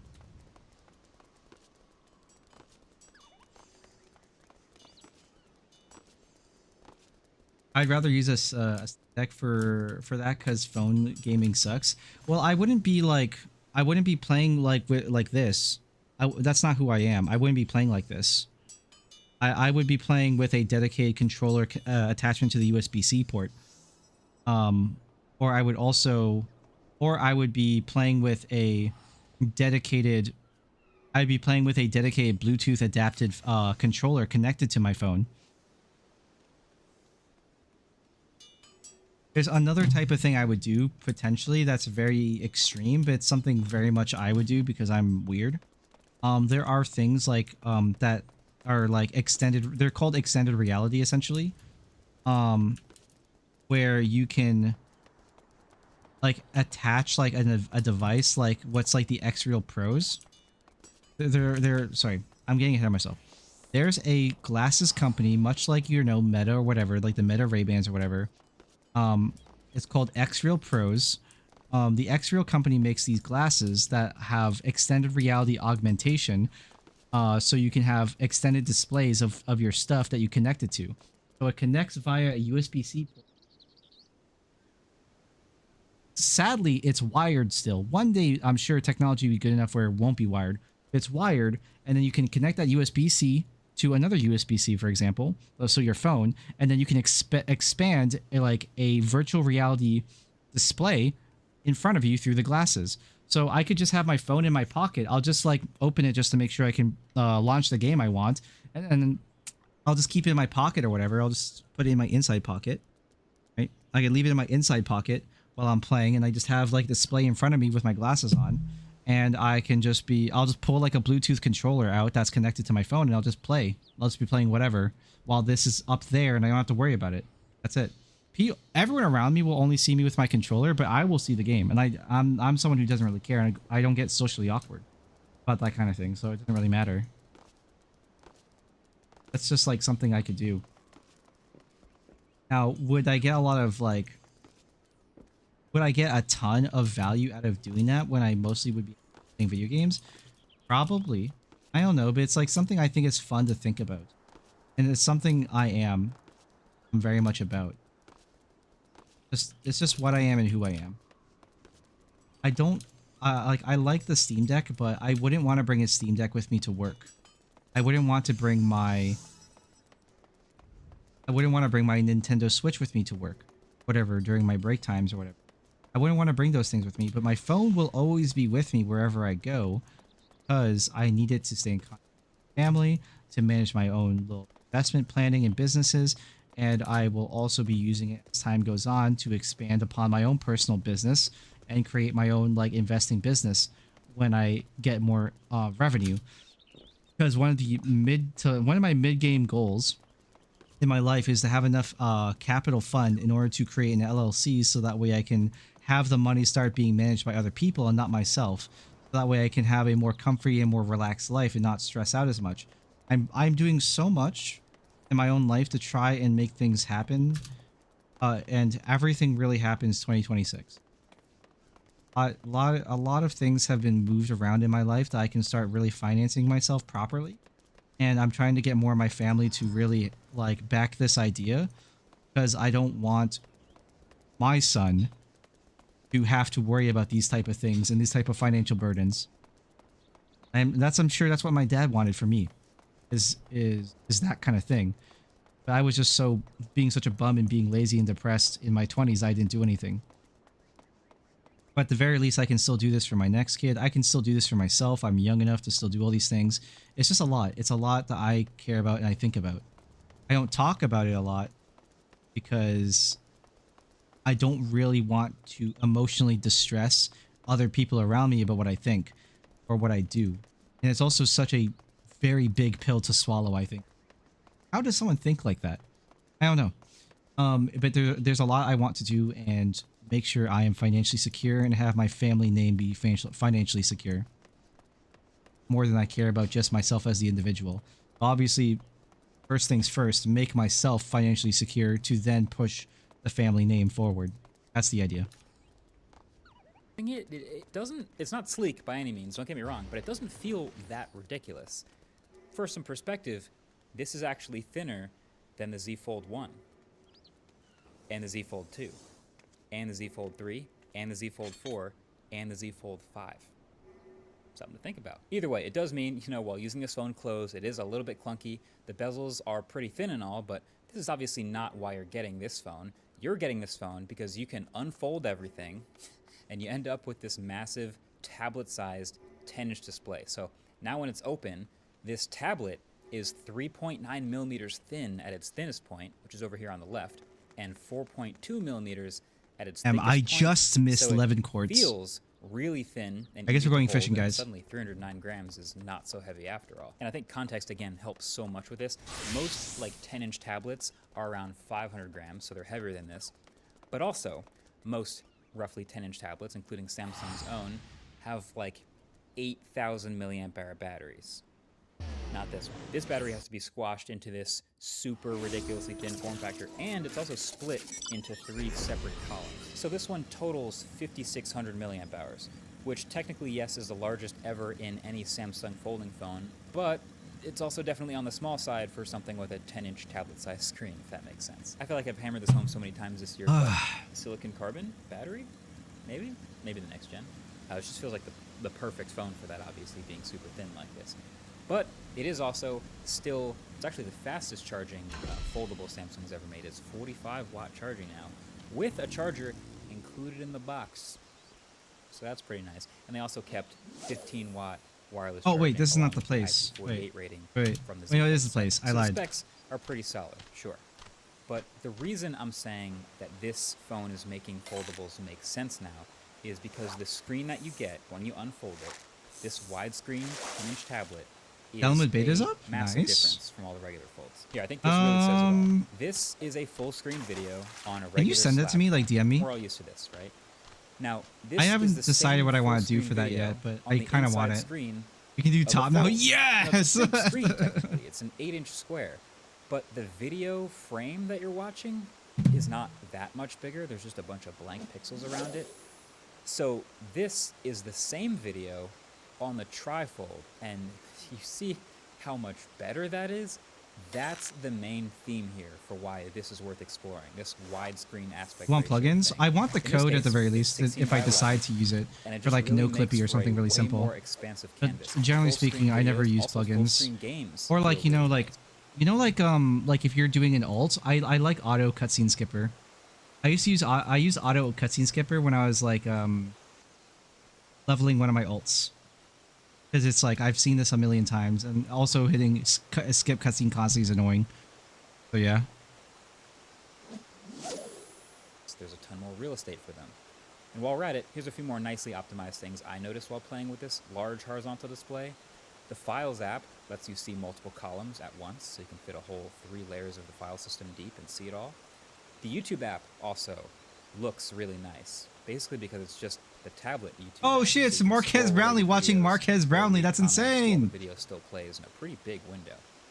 Web browsing is also just better from having a sheer ton of real estate.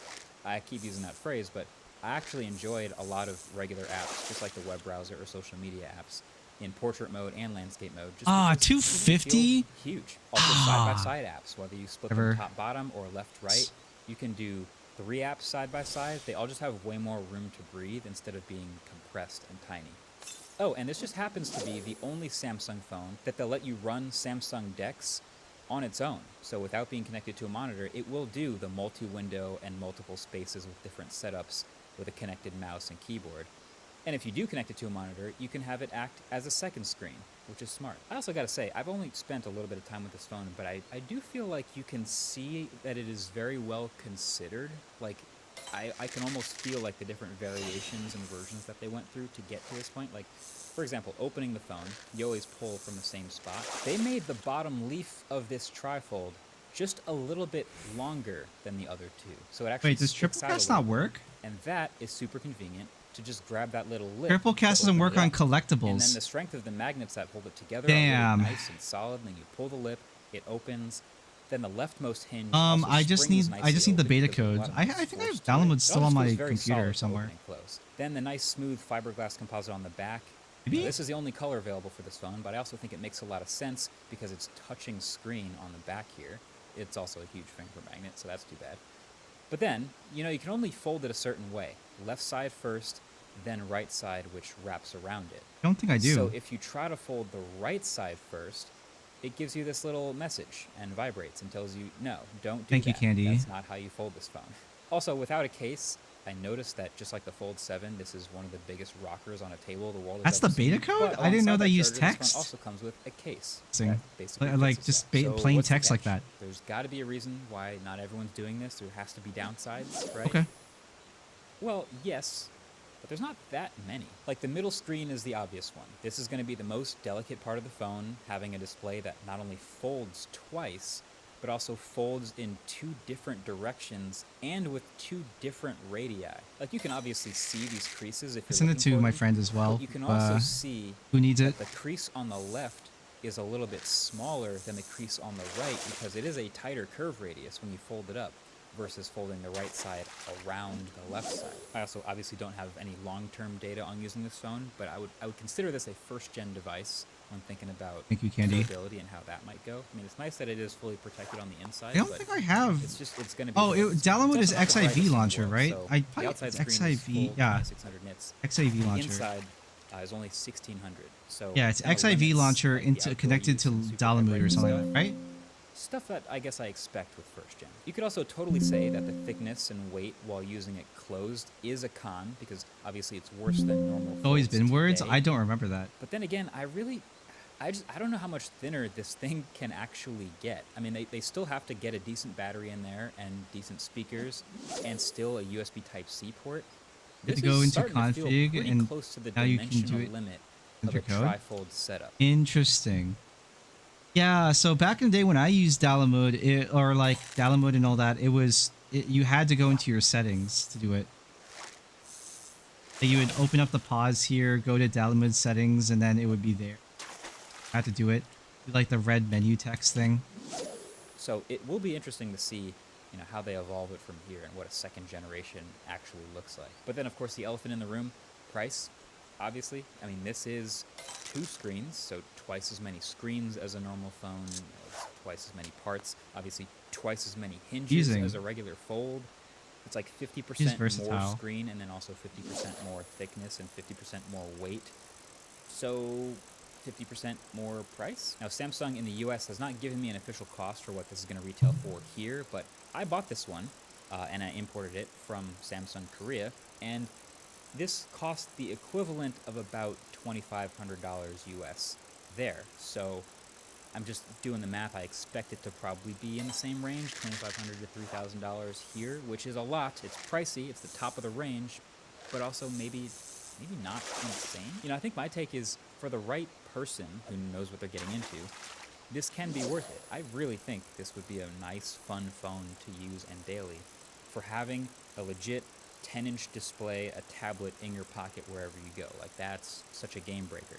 And it's interesting now to see different approaches to the trifold thing. With I don't know. Okay, like genuine thought. Do you guys think that it's worth it? Like, Kenny, do you think like you would want like a foldable phone like this? Do you like? Let's just pretend it was an Apple phone. Would you want a phone? Would you want a foldable phone like this? Like for applicable reasons, not like because it's Apple. Let's assume it was an Apple product. Would you want a foldable phone? Nope, too heavy. That's kind of my thought. But apparently this is the lightest of any foldable phone that's existed, so I don't know. But I don't know what 9 grams feels like exactly. I can't really place that in my mind. I think 9 grams to me is like kind of like a like an empty magazine. A gun magazine, like an empty one. I think my phone is probably a bit more than 9 grams. G6.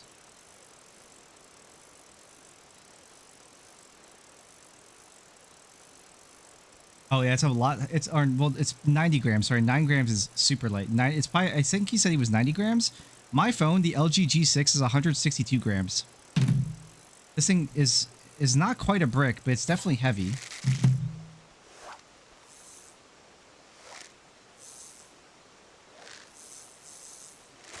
Z that folds to the outside, and sometimes the ability to use half open is kind of interesting, but again, it's just the square, when I just feel like the rectangle huge thing is for me like for phones, like especially if you want like lighter phones but you want them to be just as durable, I want titanium.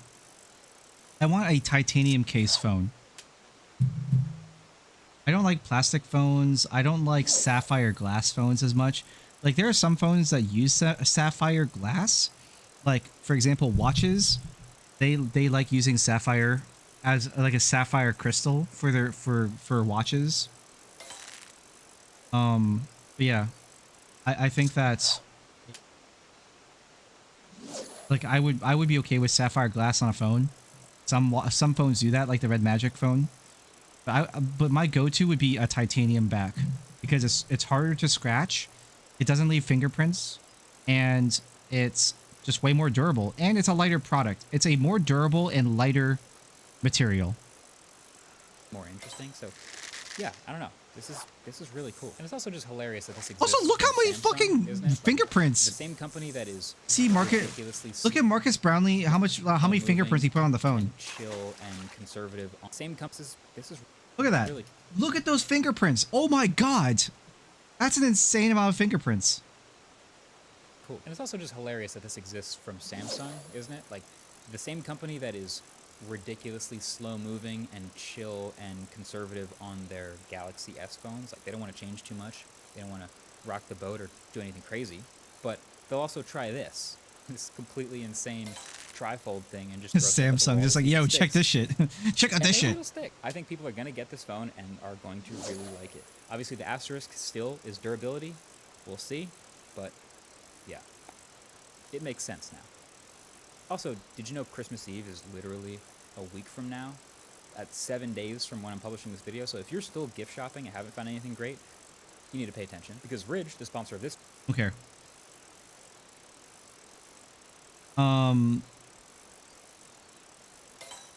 I think what Marcus said about the phone, I think it makes sense for people to want a triple like screen, a triple wide phone, but I don't see it being like a very applicable thing that people will get off.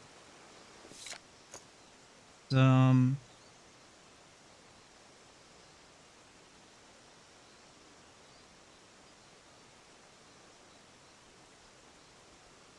I care about the root, which is, yeah.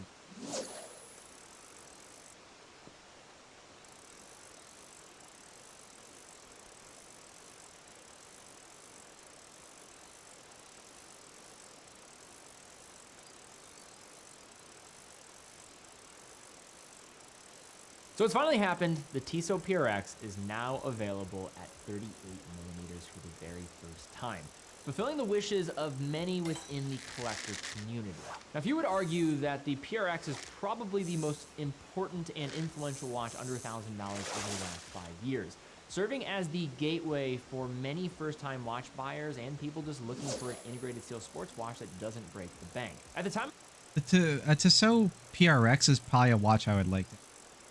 of its release, it was a design usually reserved for luxury brands, and it really allowed the PRX to separate from much of the competition, which wasn't as intense as it is today for this attainable integrated steel sports design. In this video, Problem though is it's a quartz watch. 3 models available at launch for the 38, 2 in titanium and 1 in Damascus steel. We're going to go through our standard That's review, cool. talking Damascus. about wearability, how do these stack up against the 35 and 40mm options, and at the end share my take on my thoughts for these pieces, especially as someone who has basically handled every single PRX since launch. To call the PRX a sales juggernaut for Tissot is seriously understating the impact this model family has had on Tissot's brand recognition and bottom line. In 2023 alone, Tissot sold more than 500,000 PRX models, likely putting it only behind the Moonswatch in total volume for a model family in Swiss watchmaking. Tissot managed to strike the iron when it was just warming up with the release of the PRX in 2021, all while drawing inspiration from a late 1970s C-Star model.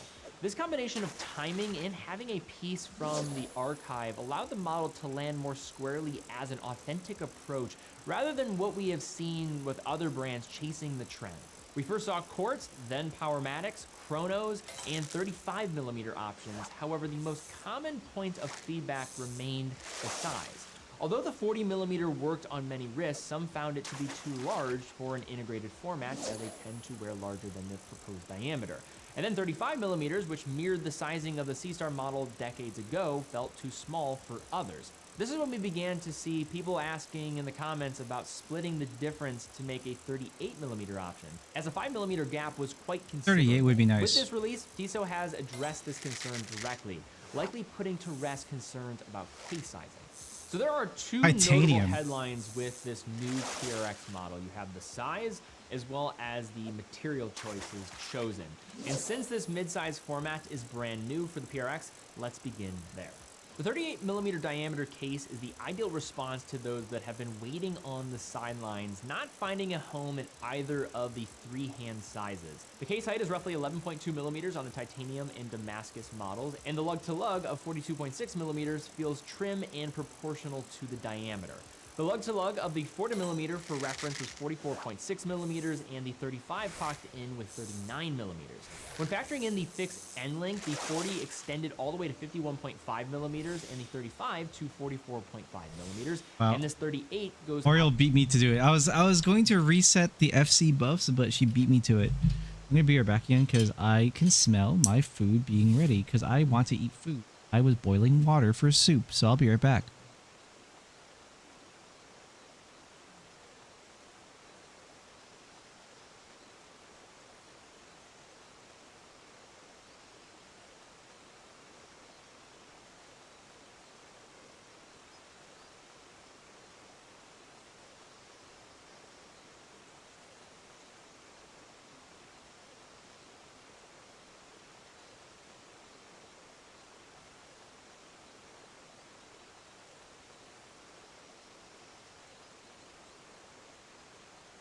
I returned much sooner than I expected.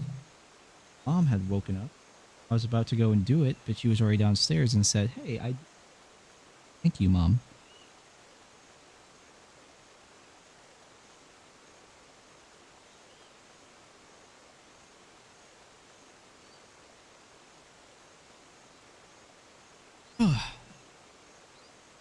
Up to 49 millimeters.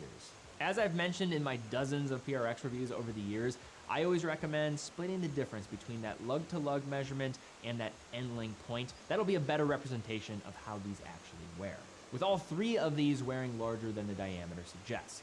Now let's take a closer look at the new materials for the PRX, titanium and Damascus steel.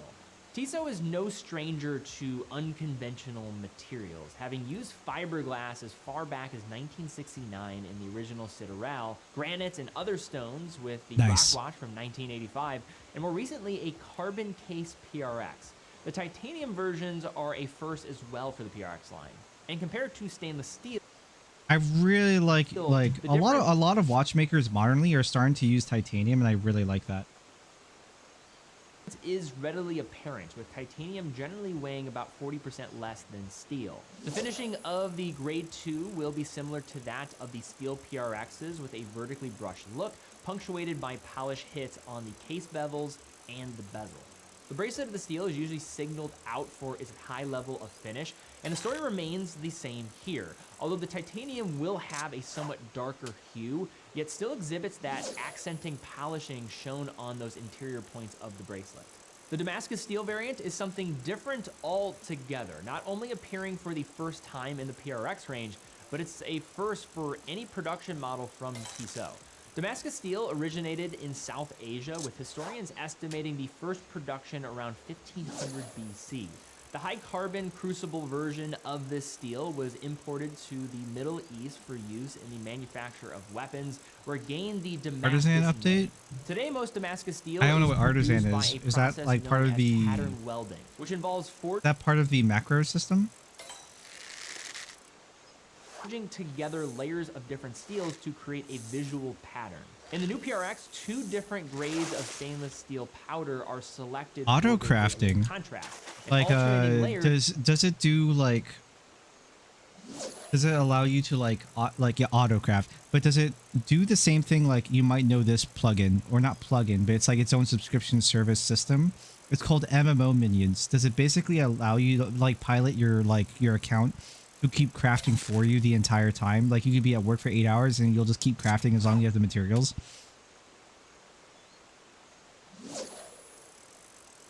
are placed into a mold. Yeah? To form Oh, okay, blueprint wow. For the finished surface contrasting look. The mold is then subjected to a hot isostatic pressure of approximately 1,000 bars. The 2 powders then bond at the atomic level, forming a highly dense, multi-layered block of steel. Not so with basically it's a 70 plugin. successive That's good. layers. Then the blocks I are thought sent to MMO the Minion was machine to stupid. create That the was it case, was a style, and other subsystem. parts, revealing the multiple layers as the material is milled away from its final form.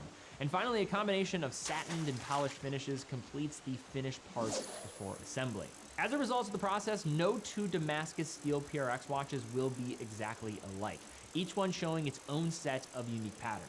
Materials aside, the titanium and Damascus variants share many of the same qualities, including a push-pull crown and screwed-in display caseback, ensuring 100 meters of water resistance. A flat sapphire crystal protects the dial. The titanium version receives a single-sided anti-reflective coating on the underside, while the Damascus features coating on both sides of the crystal. As for the wear experience, the titanium comes standard on a bracelet and follows the link design of the original steel versions. The clasp is once again a dual button butterfly, not allowing for micro adjustment, but the bracelet does include 2 half links to help achieve a good fit.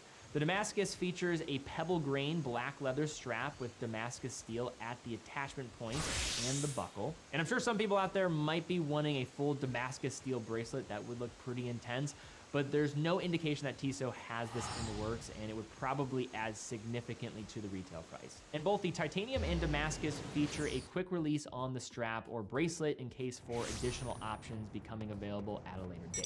Moving on to the dial, the look of the titanium follows the form of the steel Powermatic models with their embossed waffle pattern. They feature a printed minute track at the perimeter, applied hour indices with a small strip of loom at center, frame date at 3, and a baton-style handset with a stick second hand. Dial text is clean with the Tissot in 1853 below 12 and the PRX and Powermatic 80 above 6. Where the titanium models differ is their colorways. The blue dial version features silver tone dial furniture, while the soft gray dial goes for these rose gold accents. And for both of them, pretty classic PRX in the formula. The Damascus steel extends its uniquely variegated look, with the full Damascus layered dial really amping up the wow factor. This is certainly more of a niche pick, but EDC lovers might also be in perfect alignment to appreciate this one. The hands and the indices take on a silvery tone with contrast provided by the black second hand, which stands out nicely against the multiple gray tones of the backdrop. The 100 with 3. is a known entity at this point, powering millions of watches over the years, and similar movements can be found throughout the Swatch Group's portfolio of brands. The common thread running through all of them is their extended power reserve of 80 hours, more than 3 full days. This particular version is known as the C07.111. And spec-wise, it has 23 joules, features hacking and hand winding, and Inca Block shock protection also comes with the package, and it runs at 21,600 vibrations per hour or 3 hertz, which allows this movement to achieve that longer power reserve in the process. This version of the Powermatic 80 is equipped with a Nivicron balance spring, which is going to offer improved resistance to magnetic fields. Oh, I should have revisited that. Also, I can't revisit the other one. I'm so stupid. Are well regulated by Tissot, with single-digit accuracy being very commonplace in my experience. This is the entry-grade Powermatic movement, so it will have synthetic parts used for the escapement wheel and the pallet fork to reduce wear on those components, increasing resistance to magnetic fields, and is utilized primarily for its stability, as the parts can be machined as a single component, and differs from the .811 caliber found in the Carbon and the Tissot Gentleman as an example, that utilizes a silicium balance spring and traditional pallet fork and escapement wheel. A couple other misconceptions about these movements. One is regulation. Yes, they can be regulated. They are not going to be as standard as an off-the-shelf ETA 2824. And then serviceability, they can also be serviced as well. I see a lot of misinformation about that. In either case, these are some of the most widely used automatic movements out of Switzerland and create a carefree experience for an owner, and a concept that I have seen firsthand, helping thousands of people decide on these watches over the years. So now some closing thoughts on these new Tissot PRX 30 that's cool. millimeter models. So I am back in the day, the plugins that there was conversations about, like in Endwalker, I remember people talking about like trying to farm dungeons with plugins, but there was no like official plugin back then yet.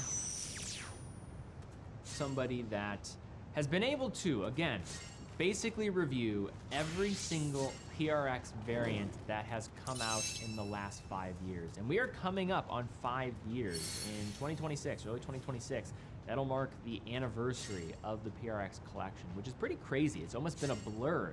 It feels like the PRX has only been around for a short period of time, but it also feels as if it's been around forever. And in some cases that is true, because it is a historical model, looking back to the 1970s, but its impact on the collector community under $1,000 was unbelievable. And as somebody that had a YouTube channel during this time, when everybody was locked indoors and learning a lot more about watches, this was almost a symbol of that period for the type of people that were getting into watches at that time. And rightfully so. We have to also remember what the PRX represented during that period. It wasn't like it is today, where there are now so many other brands throwing their hat into the ring when it comes to this integrated steel sports design. And they didn't wait for this to become a trend. They were able to get out ahead of this and perfectly time the release of the PRX. The PRX came out 2 years later. It wouldn't have taken over the industry the way that it did. Timing is a huge part of why a watch is successful, and really just how anything is successful in life. The 38mm PRX, we're now 5 years after the initial release, and the short of it is, this is basically a watch that delivers on what so many people were asking for in splitting the difference on size. There are a couple considerations that if you had some drawbacks on the original PRXs, common criticisms are the lack of micro adjustment in the bracelet. Having the lower grade movement here is something that will be the case here compared to the .811 of the Carbon series. I did have a feeling that they could go for the higher tier movement because we are talking about more exotic materials, but that seems to be just reserved for the Carbon case model for now. And then at the time of this release, you just have titanium and this Damascus steel, which will obviously be polarizing because it is a bit more daring and out there. That all considered, the PRX, that's even huge. 5 years later, is still one of the best-selling watches. That's another really good one. Too bad I can't revisit, I don't have man. insight to every single point of data when it comes to the global watchmaking sales, but outside of the Moonswatch, I would imagine by volume, the PRX is the #2 collection still. Is there more competition now than there was when it first came out? Yes. But the PRX is the benchmark. It continues to set that standard for a integrated steel sports watch, or in this case, a titanium and Damascus steel integrated sports watch at its price range. And now with a 38mm option, the common criticism of size with this huge gap of 5mm between the two cases is answered. And for those that have waited on the sideline patiently for 5 years, and I know there are not many people that probably are still in this camp, there are some. If you are that person and you've been looking for the ideal size for a PRX, this might be just for you.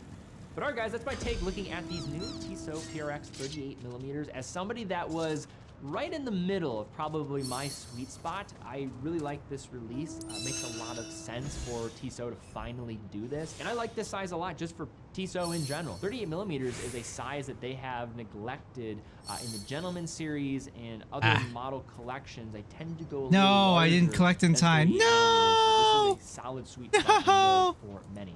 What do you think about the new PRX? Do you like it? Do you not like it? Leave a comment down below. If you've already purchased one of these models, because they have been out for a few weeks now, leave a comment. What are you thinking so far? Were you somebody that actually had an experience with the former versions? Love to hear some comparisons because these are pretty ubiquitous watches. When it comes to the 40mm and the 35mm, any reference point I know would be helpful for other people out there. If you enjoyed the video, please give it a thumbs up, subscribe, hit the bell icon. Really do appreciate that. Also check out TeddyBaldister.com, full authorized dealer for now around 40 brands. I've been saying 30, 35. It's around 40 brands now. So any purchase from our website comes with quick and fast fulfillment, dedicated customer support, and a full factory warranty for all the products that we offer. In addition, how we're able to keep doing what we're doing here, releasing content every single week, articles, and just bringing you content on a daily basis across all of our different social channels is through selling watches. If you're in the market for a watch, we know you can buy a watch in a lot of different places, but this allows us to keep doing what we're doing here. We love what we do. Guys, thank you again so much for watching. Be well, and I'll see you all very soon.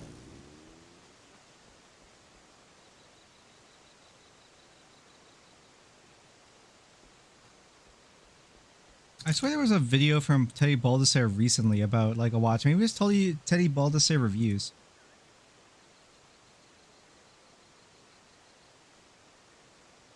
Ah, yes, it was this. Hi everyone, Teddy Baldister with TeddyBaldister.com, and in this video, we're looking at an update to the Tissot collection. This watch has been in the collection for a while, at least under this name, and now refreshed.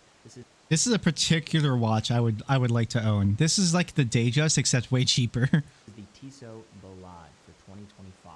So if you're new to this channel, this is where we cover watches available for purchase on our website, TeddyBaldister.com, as an authorized dealer. In this video, I'm going to be handing it off to my colleague, Danny Milton. He's going to be going through all the details about this watch, everything you need to know. Also throughout the video, though, if you have further questions, looking to buy the watch, link will be in the description down below to the product page. Without further ado, let's hand it off to Danny and have him take a closer look at the Tissot Ballade. Why does it do that? Oh, the fabled one watch collection. We pine for it. We yearn for it. We see others who have one watch and wish we could be like them. All right, Candy. Have yourself a good night. Thank you for hanging out. Thank you for chilling with me. I appreciate it. Good night. But as enthusiasts and collectors, the one watch collection seems like a pie-in-the-sky kind of dream. Well, Tissot has a real contender on its hands that could qualify as a go-anywhere, do-anything, one-watch collection kind of watch with the 39mm COSC Ballade, and that is the subject of today's review. Tissot launched the Ballade lineup in 1994, billed as a modern, unisex, day-to-night watch, released in a range of sizes, and all with quartz movements. The model was redesigned and relaunched in 2024, and in 2025, a chronometer-certified automatic version dropped in a pair of sizes, at 30 and 39mm, the subject of today's closer look. In addition to its timeless good looks and real-world water resistance, you'll find a highly capable Swiss movement caliber beating inside. Whether this is your The 40 millimeter is so much cheaper than the 39. Why? Mechanical movements, or your one and done, the new 39mm Ballade COSC makes some very compelling arguments for swiping right. Before we get into the myriad details of the case, there's one that I want to call out right. I'd probably live with a 40. I wouldn't. I'm not gonna pay like. I wouldn't pay for literally double, or just 1 millimeter smaller. That's ridiculous. Dial surrounding the crystal. It's the crown-wearing elephant in the room, one of Rolex's best-known stylistic calling cards, first seen in the Rolex Oyster dating back to 1926.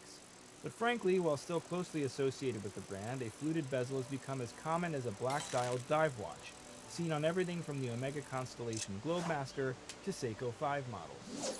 So yes, while the Ballade may have a similar vibe to a Datejust, there's no way you'd mistake one for the other out in the wild. Now let's get into the rest of the case's details, and they shake out a bit like this. The stainless case has a neat and tidy set of dimensions with a 39mm diameter, a case height of just under 11mm, and a compact lug-to-lug of around 46mm. 1100 for 39mm is a ripoff. And offers an attractive blend of brushed finishing on the front-facing elements of the case, with high polish on the sides, and of course, the flash of the fluted bezel. The sign crown pushes in, aiding in the go almost anywhere water resistance rating of 100 meters. The flat sapphire crystal gets anti-reflective coating on both sides. Be better to get a clear view of the dazzling dial textures, which I'll speak to momentarily. There's an exhibition case back as well, offering a view of the Powermatic 80 caliber within. A see-through back isn't something everyone is on board with, since it can add to a case's height, but I think in the realm of my first Swiss mechanical watch, it's a wise choice, as new collectors always seem to enjoy a view of the movement, even a less ornate one. As far as the wear experience goes, the Ballade is supplied on a 5-link bracelet with a look not unlike the Rolex Jubilee, featuring solid brushed outer links and polished inners. Again, a classic and somewhat safe stylistic choice, but hey, it works with the watch. It feels solid and well made, with the milled butterfly clasp and substantial dual push buttons standing out in their construction. Oh, sure I didn't. A few points is an adjustability, or the lack thereof, as there's no concession for micro adjustment, although there are a pair of half links. So getting a good fit shouldn't be too traumatic. The bracelet is mounted with quick release spring bars between its 20mm lugs, so changing things up is a breeze. And by the way, this watch absolutely sings on any number of leather straps, coordinated to the dial of your choice, so unbridled experimentation is highly encouraged. The bracelet's similar to my bracelet. 3 attractive colorways in the 39mm model. That one's more. It's more polished and more designed though than my bracelet. Not to mention the silver and gold in the two-tone option. These 3 colors are great starting points for a new model collection, and I'm sure I want the blue one. Seeing more variants down the road, giving the appearance of an ice. I want the blue one. The blue one's the best. At launch. No matter which color you bond with, the execution here is rather eye-catching, with a deeply embossed texture that the brand calls Sunray, but in this case, the textures really are discernible rays with real dimension, emanating out from the center of the dial. This texture, which resembles certain types of guilloche, very literally calls out the form of the fluted bezel framing the dial. Could we call it a fluted dial? Up to you, but just look for yourself. Whatever you decide to call it, these dials really play with the light, changing tone depending on conditions, and will no doubt inspire compliments from the random path. It looks like, it kind of reminds me of the Seiko Presage. Yeah, it reminds me of these watches. Like this one. This is a Seiko Presage. There's a blue one somewhere. I wish I could show it off, but it's like this one. Like the way the dial looks.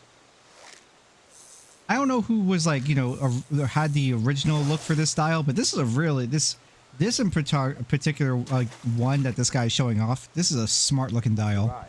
The dial markings keep things simple, with a minimal minute track at the outside edge featuring... The Presage is more, it's the individual lines are wider than this one. I like this one more. 5 minutes. The hour markers are where things really start to ratchet up, with applied Roman numerals offering a Datejust adjacent look at a much more approachable point of entry. Dial text is printed and in dials of the case. There's one that I want case, with high polish on the sides, and of course, the flash of the fluted bezel. The sign crown pushes in, aiding in the go almost anywhere water resistance rating of 100. So getting a good fit shouldn't be too traumatic.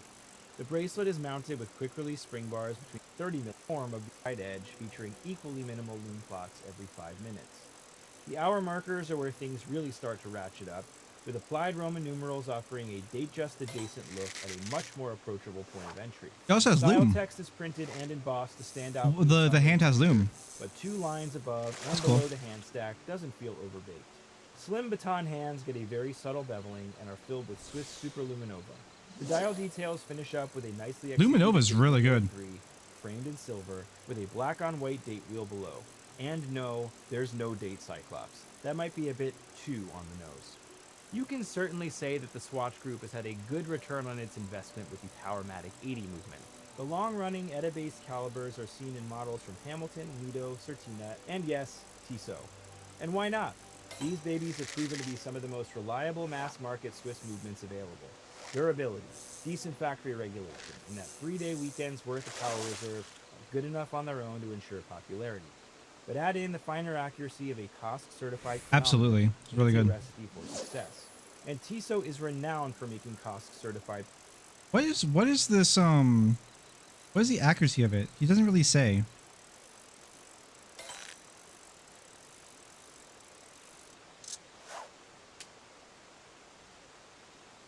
The steel movement.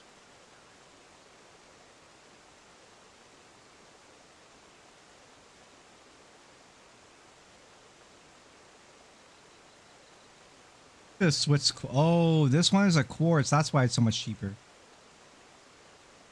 I understand now.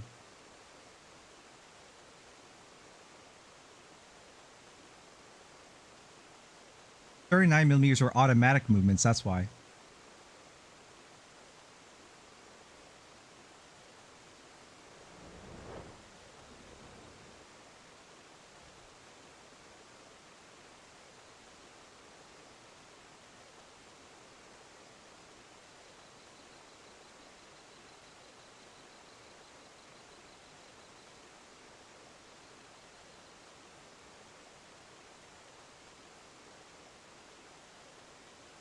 Moving on it. Automatic power, the automatic Powermatic 80 movement. Right, which is, what is its accuracy?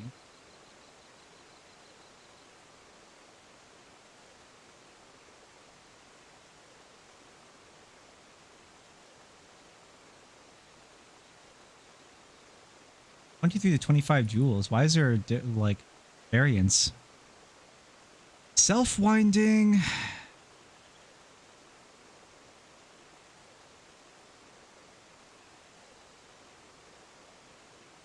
What is the accuracy on it? It doesn't say.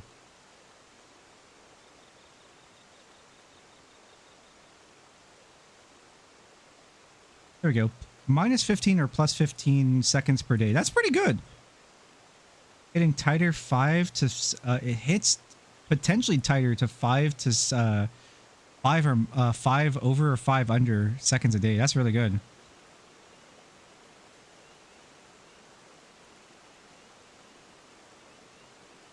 That's really good.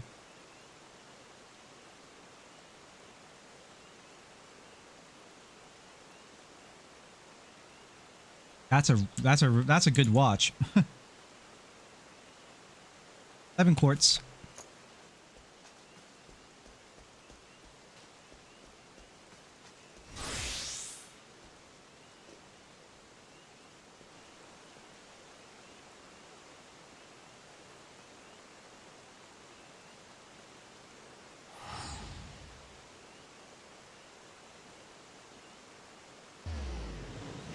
Powermatics available at prices at or near the $1,000 mark. This one included, with accuracy rated at -4 to +6 seconds per day. The COSC version found in the Ballade is based on ETA's venerable 2824-2, but with its reduced beat rate of 3 Hz, or 21,600 vibrations per hour, the Powermatic 80 gooses the power reserve from 38 to, you guessed it, 80 hours. Other features include hacking and hand winding, 23 joules, Inca block shock protection, and a Nivicron balance spring for heightened magnetic resistance. The decoration is sparse, but clean, consisting of not much beyond some branding on the rotor, but there's a view nonetheless. Now we're going to look at the pros and cons of this watch, and as I like to do, we're going to start off with the cons. As we've sort of hammered the point home throughout this video, the looks of the Ballade may skew a bit too date-just for some. But again, that's a matter of preference, and I like to think that it's just a style of watch that has grown over time, and here, with the cost movement, you're getting it at a very, very good price. There's no micro adjust in the bracelet, which could be a deal breaker for some, and a black or dark gray dial option would have been nice to see here. I really need to get like put more GP into my gear. Point of distinction I cannot overstate. This watch also offers classic good looks that feel timeless in its execution. You have the eye-catching dials in multiple colorways, a reliable movement, and a very long power reserve at 80 hours. Also at 39mm, this is a great fit on most wrists. My final thoughts kind of bring me back to the whole idea that this is an entry design or an entry point for getting into that date-just look. And there's honestly nothing wrong with that. It has become a type of watch design, an everyday watch design. Just look at dive watches. That concept has become what we think of when we say sports watch in our head. And the date-just look just means every day, something you can bring to the office the retail. or bring to the beach. You can wear on the weekend. Yes, there we go, baby. What this watch offers for the price, yeah, inside being COSC certified, it's hard to go wrong with the Tissot Ballade. Nice. Alright guys, well, that's all we have for this video. If you did enjoy it, please give it a thumbs up, subscribe, hit the bell icon. Really do appreciate that. That does help us on this channel. But also, if you are in the market for the watch, it is available on TeddyBalderStar.com. Every purchase from TeddyBalderStar.com comes with quick and fast fulfillment, dedicated customer support, a full factory warranty for all the products that we offer. In addition, how we're able to keep doing what we're doing here on a day-to-day basis for the video content, the editorial content, and written content that we have on the site and all on social is through selling watches. So if you are in the market for a watch, we'd absolutely love to have your business. Allows us to keep doing what we're doing here. We love what we do. Guys, thank you again so much for watching. Be well, and I will see you all very soon.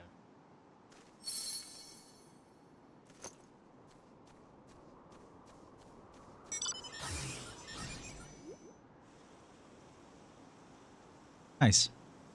I'm honestly gonna. I would probably put this Tissot Ballade on like my list of things I want. This is a pretty. That's a really good fucking watch, man. Without like totally breaking the bank kind of watch. That's a really good freaking watch.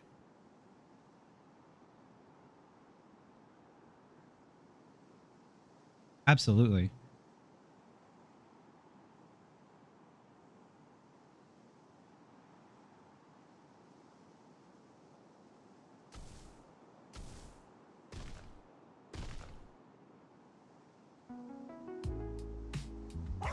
Raise the game's frame rate back up, so suffering. 30 FPS sucks.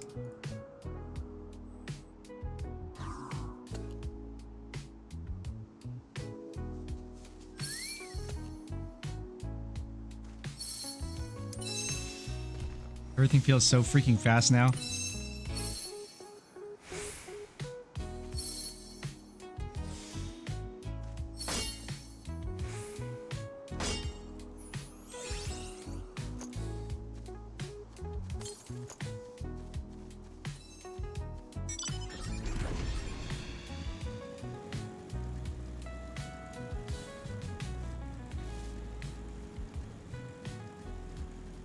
Game is so fucking smooth.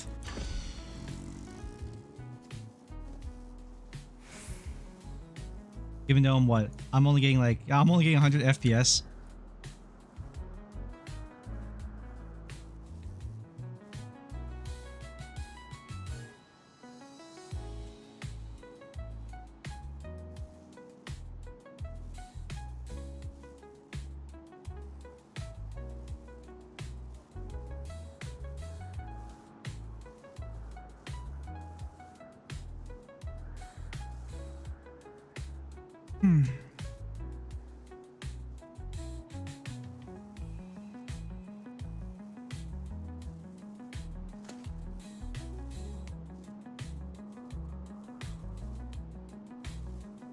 I don't know why I clicked on this. ADD.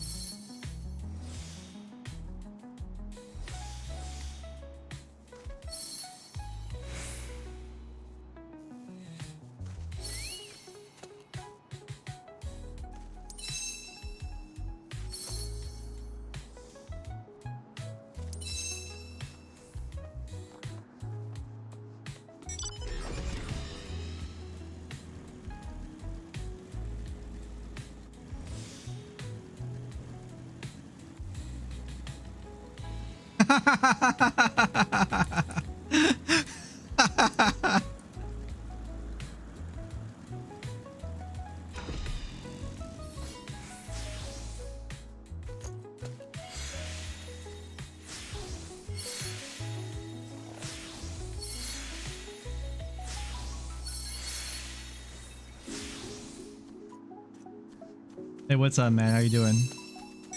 NSQ. NQS, sorry. Your name's like a bunch of just letters, bro.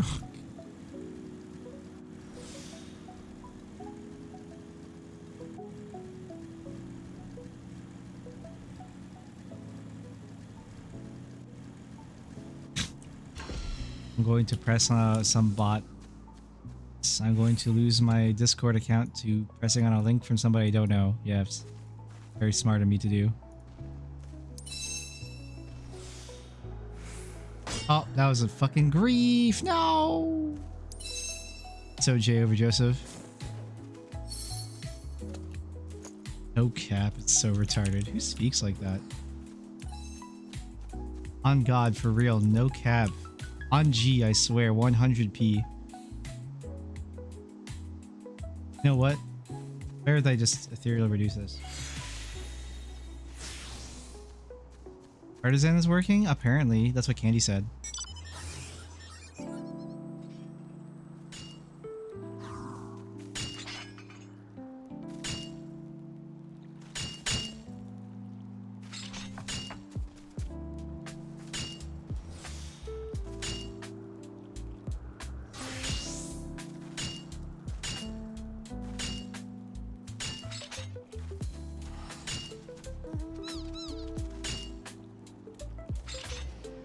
She got the code. She gave me the code, the beta code, so apparently the moon is out. The moon is out! I repeat, the moon is out.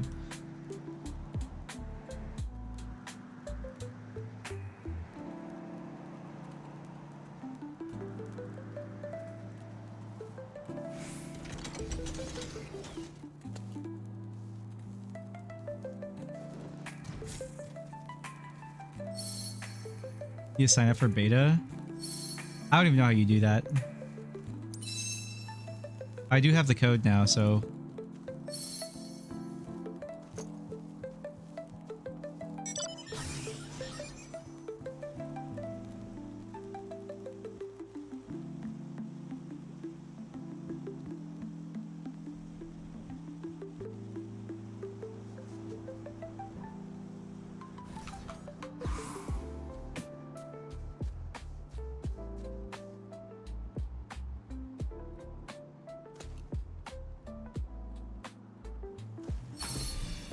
Someone just give it to you? Yeah, Candy gave it to me. Candy, candy, candy, salt.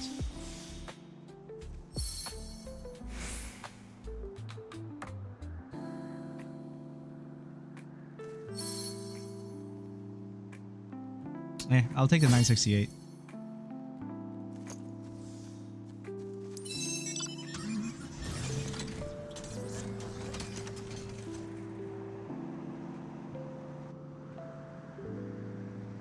Yes, mister. Yeah, she went to bed.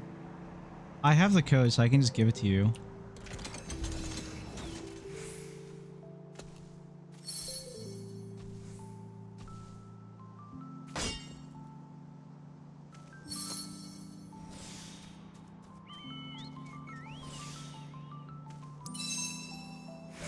In my way then? Yeah.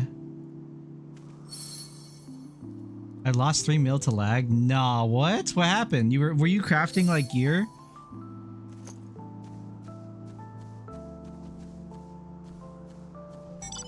I ain't getting another one.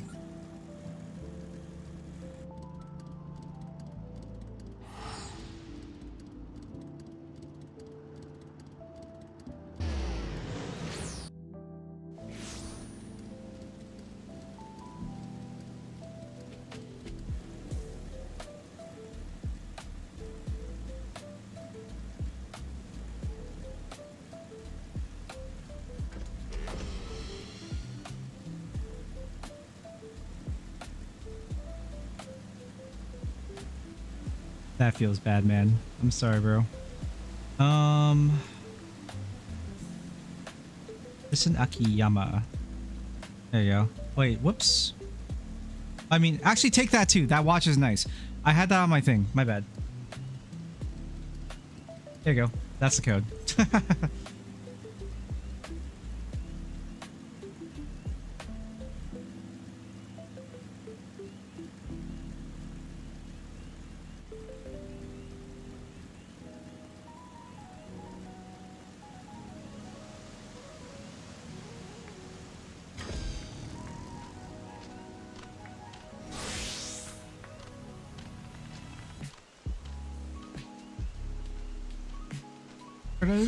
Reduction.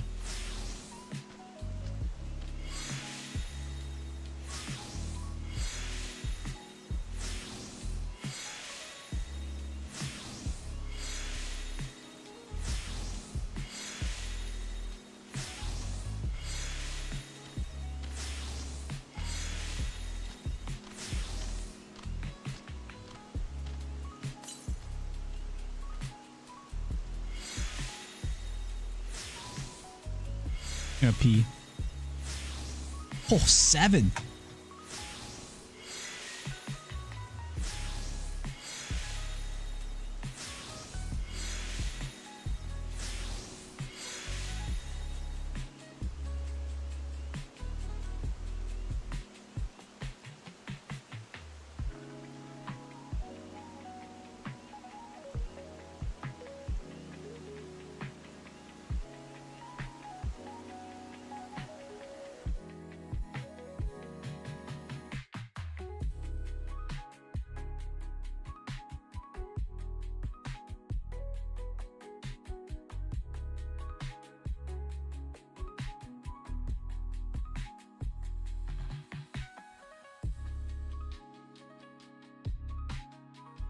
Bro, what the fuck?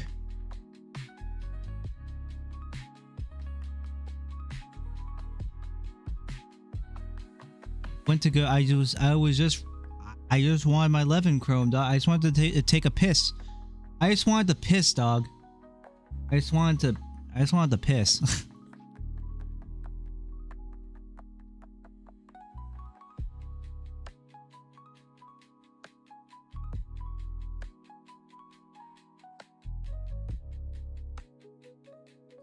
Whatever, I guess. You should check out that watch, Rem. That watch is really nice. It's a really fucking nice watch. It's expensive though. It's like 1,000 US, 1,000 something US. But it's really, really, really good. Really good watch.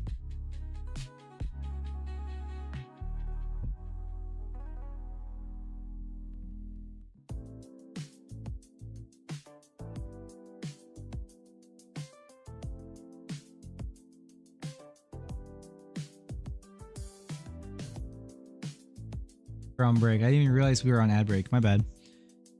I was saying, Rem, you like while we're waiting to get back into the game, you should check out that watch. That watch is really fucking good. It's a lot of money though. It's like 1,000 something bucks. It's like 1,100. But it's a really nice fucking watch.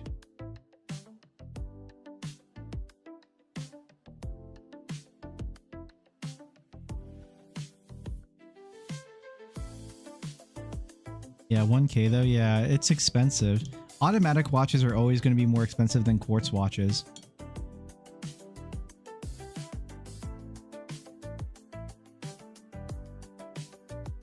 I was talking about watches earlier on stream. Do you know how expensive the watch I want is? Like my penultimate watch. Apparently the terminology in the watch community is called Grail watch. My Grail watch is like 12,000, like I think it's 12,000 Canadian dollars or about 10 grand US. It's the one I talked about before, the Snow Forest or Snowflake Grand Seiko Spring Drive.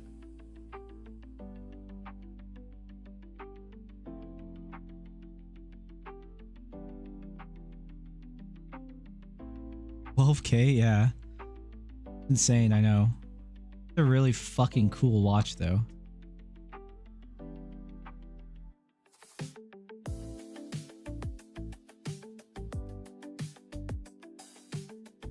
Is the one you sent me before? I think so.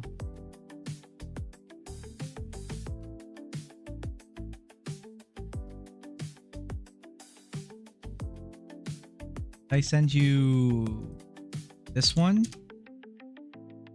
It's white. It's not the green one. The green one is the Alpinist, and that one's also $1,000. One is like 1,000 Canadian. The Tissot one is probably gonna be like 1,400 Canadian because that's like 1.1 US.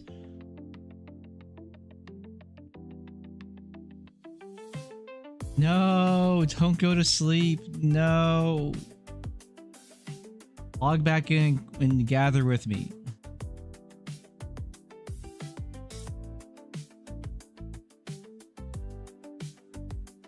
Yeah, it's a really nice watch. But that watch is really expensive. But point being, it's really good. It's a really nice watch, but it's a luxury watch too. You can get watches that are like they're not as good as it, but like pretty close for like maximum $2,000. But they would be quartz. They would be quartz watches. That watch I sent you, that white one, is a automatic watch, meaning it has no battery. And watches traditionally don't have batteries, but you've probably seen like nicer watches that are really accurate in timekeeping. Though a lot of those watches that are cheaper, that are like anywhere between 300 to maybe 1,000, that are super accurate, that stay accurate for like 6 months or something. They're like they are all quartz watches. Quartz, which has a battery in it.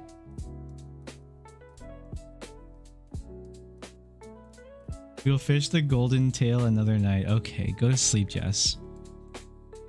Go sleep. Okay.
Back in. Nice. We're insane. Were they able to... Okay.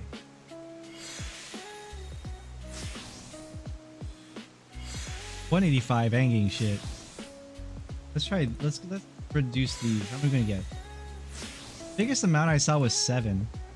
Did I get like an 8 anywhere while I was gone? I don't think so, right? But I got 7. I was told you could get 2 to 6. I wasn't expecting to see a 7.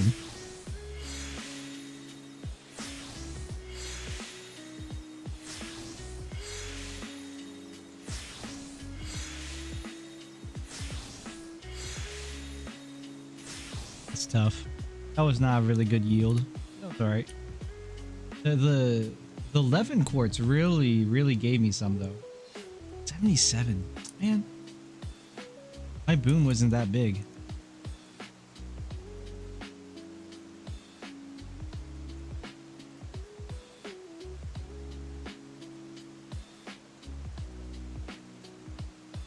Summertide form. Oh my god. I'm the best man.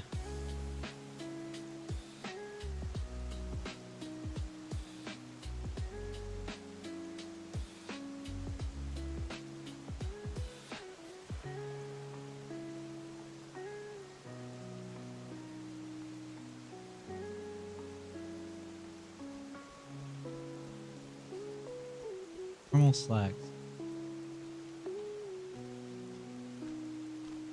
These are something I would wear, but I would want pocket. Not in this line design. I don't like line design. The reason why people apparently these line designs are popular at one point is because they were designed to make you look tall. I don't really know how that works out. Generally think they look not great.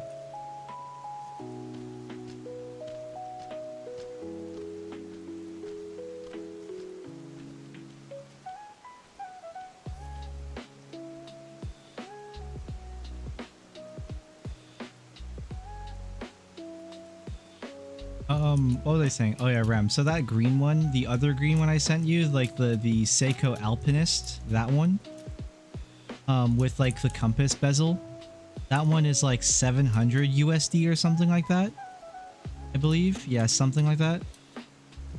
So like about 1,000 Canadian. And then that Tissot one is 1.1 USD, which is about like probably 13 or 1400 Canadian, right? Man, that Tissot, like the movement in it is really, really good. I was looking up specifically, it's like the accuracy and detail in that watch. It's a really good automatic watch for that price. It's apparently, like, people have reported accuracies of 5 seconds plus or minus per day, which is really fucking nice. That's really, really nice. I really like that. That's a really good watch. And it has an 80-hour power reserve. An 80 power reserve is really nice, meaning that like if you take off your watch and then you leave it somewhere, like you leave it on your like counter or you leave it in your box in your dresser for whatever, like for like the weekend, it will still be ticking by the end of like on Monday. It will still be ticking, which is really nice. So you don't have to worry about like either winding it up or like shaking your wrist again to get it going. Really nice. So you don't have to recalibrate the time. It's really nice. Really, really, really nice. I really like that.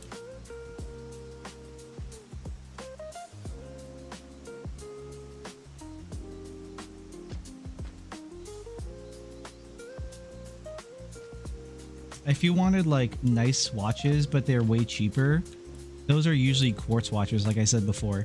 And quartz watches can be like plus or minus 5 seconds per 6 months. Which is really fucking good, obviously. And they never stop ticking. But the thing is that after like 3 years, the battery will die. And you should just get it replaced. And it's not really that big of a hassle though, which is nice. There are downsides to automatic watches as well. They will eventually start wearing out and getting damaged, but like they only need to be like repaired or whatever, or serviced like once every 10 years. So I mean, like that is another thing to think about. It's like, would you rather pay like anywhere between $500 or maybe $800 maximum? Probably maybe 1,000 plus if it's a really expensive luxury watch. But if you buying a luxury watch, you probably have the money, so it doesn't matter. Would you rather spend like anywhere, let's just say in general, like from like $300 to $1,000 once every like 8 to 10 years to make sure your watch is in working order? Or would you rather spend like $200 or $100 to have someone replace the battery on your watch every like 3 years? Like they both are pretty whatever, you know? The point being.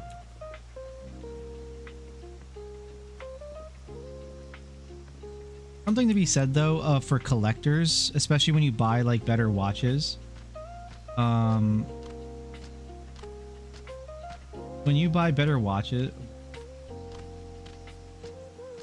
the what do you call it? when you buy better watches, that are automatic watches specifically, they hold value more. Because a lot of people like to collect watches, for example, right? And it's specifically automatic watches. Those usually hold in value, so they could be investments if you're a collector, kind of thing. Kind of like Rolex watches, you know? Like there's I think all Rolex watches are probably automatic.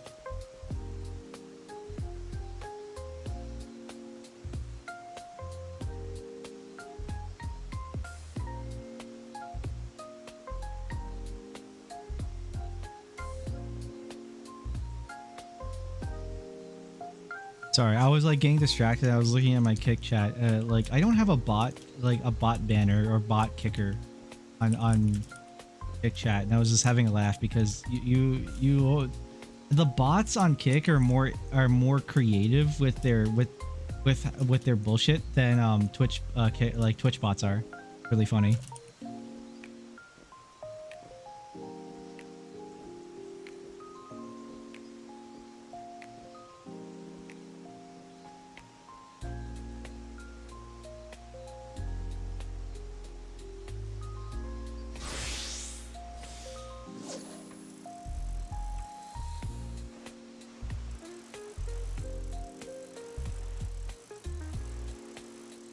Keep it on my wish list then? Yeah.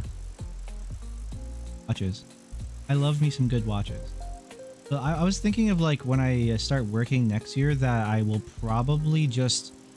I'm not even going to buy a watch, which is really sad. I'm probably not even going to be able to buy a new phone for a long time because I think my new investment or like the first thing I'm going to really spend my money on is a new GPU. I'm going to buy a 5070 Ti or something. Fuck. Actually, this is okay. We identical cast and then we hit collector's.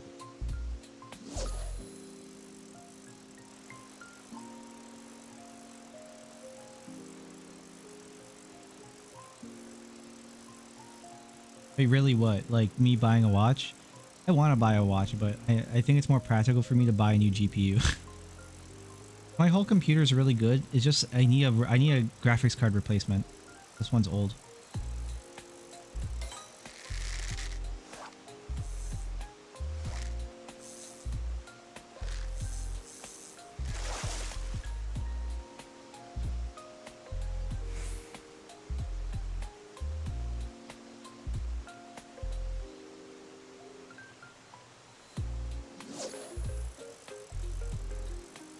Oh, like oh, really? As in the kick, like the kick chat bots? Yeah, they're funnier.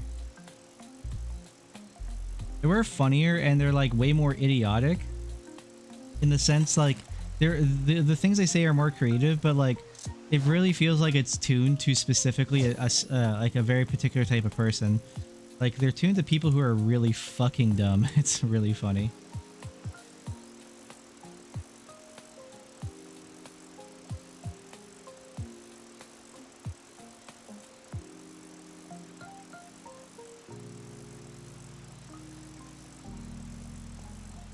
Rather upgrade my CPU and RAM, but yeah. Luckily, I upgraded my entire PC recently, so I'm not really in any sort of dire straits for anything. I really just need a new graphics card.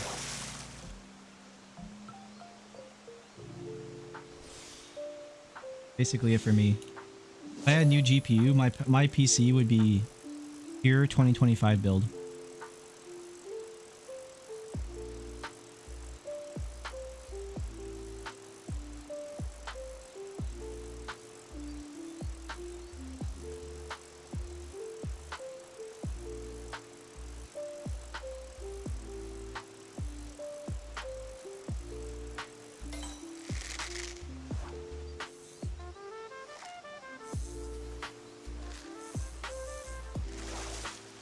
Like I was looking actually the other day, I was talking to Coco about it, and my GPU is, or like buying a new GPU, like a gigabyte, 12 gigabyte, 5070 GPU, at least right now, is about 779 Canadian on Amazon. Like that's not bad. That's pretty good. 779 for a 5070 is pretty damn good.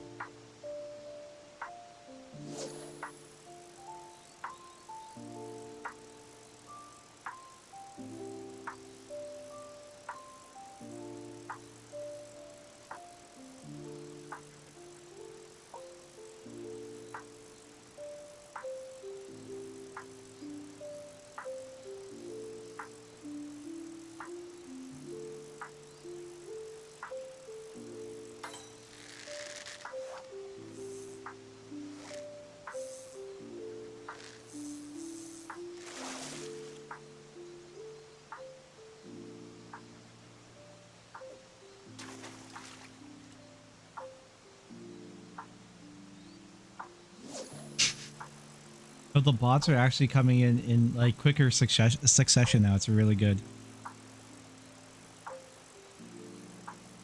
But they're all repeating the same thing, so it's becoming less funny. I'm disappointed.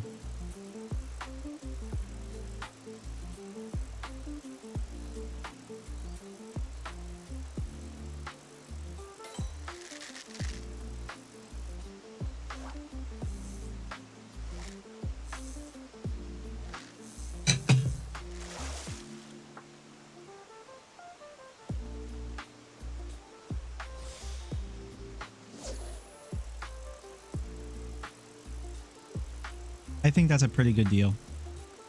I just don't have the money. I would if I had the expenditure funds to do so. But right now, all of my money, a lot of my available money, is just going to the stock market. Stock market, savings, and that's basically it. Until I start working, and then I maybe have like a little bit extra just to kind of screw around with.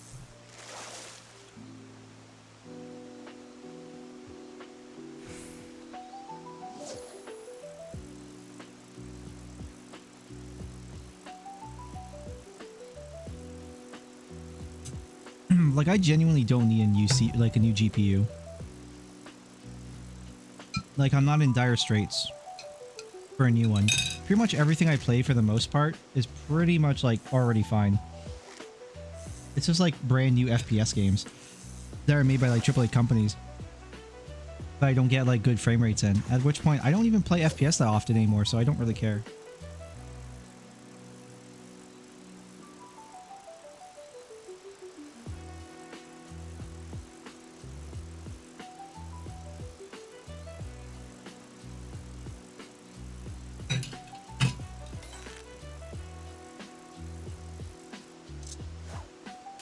I'm still looking for work myself. I would say just go to I really do suggest, like, if you guys need work, you should just go to like a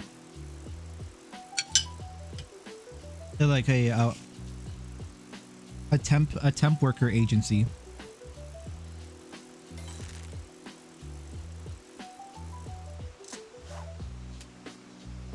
Like I imagine in Toronto they probably have it too. Like in Toronto, like in the Greater Toronto area, you could probably try Apple One. There's also Turnkey, and there's another one, I forget what they're called, Manpower.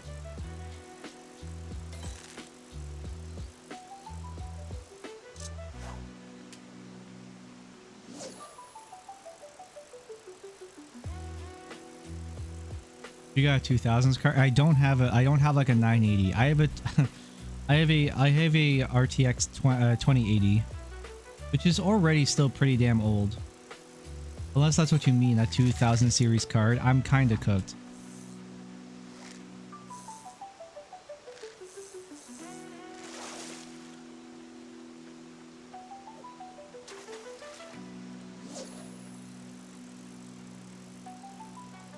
Yeah, I would just suggest trying like a temp worker agency. You could also try like the delivery driver companies like UPS or FedEx, because they generally pay better.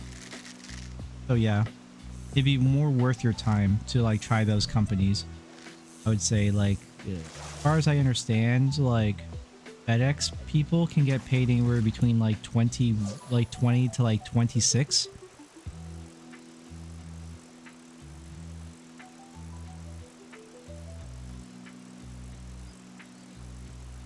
Like an hour.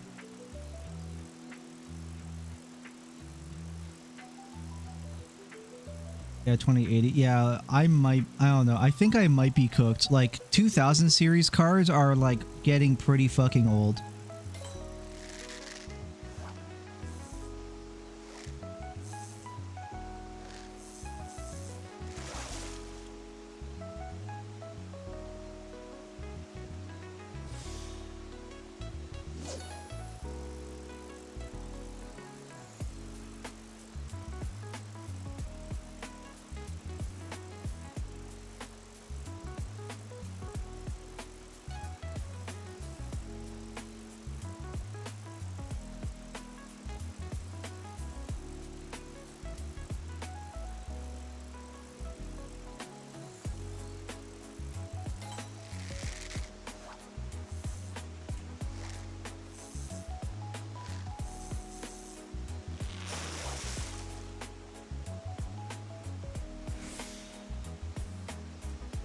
269 is alright.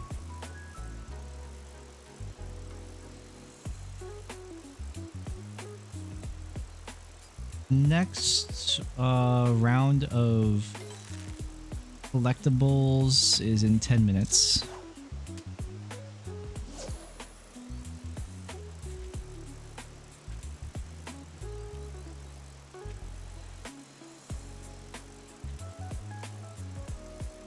By the way, like, I know that like playing on a playing on my 2080, it is starting to get kind of rough. Like a lot of, especially like the more modern, like higher fidelity games coming out of AAA companies and stuff, they're really unoptimized messes, man.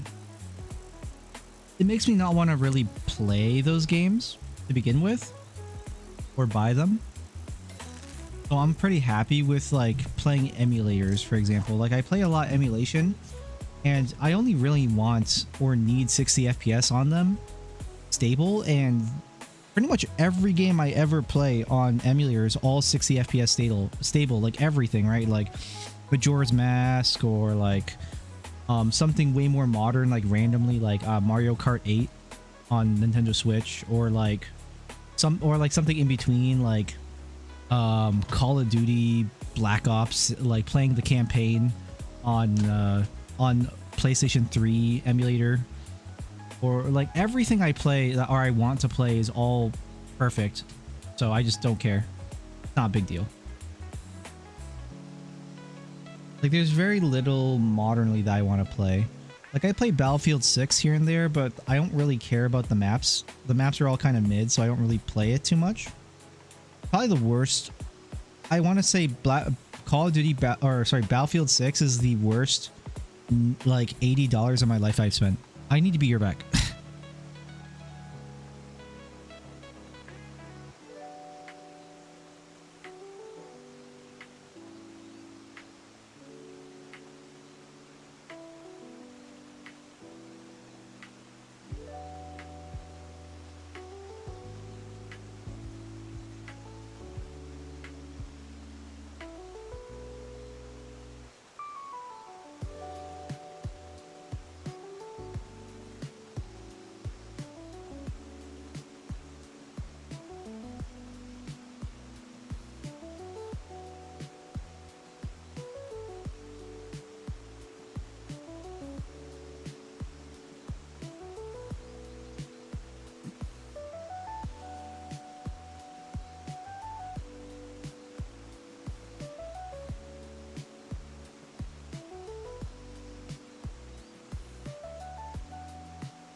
Okay, I'm back.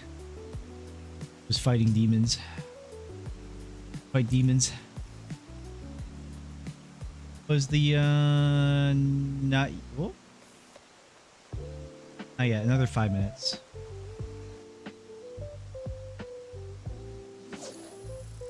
It'll probably only get worse from there. Wait, what? GPU prices? What were we talking about?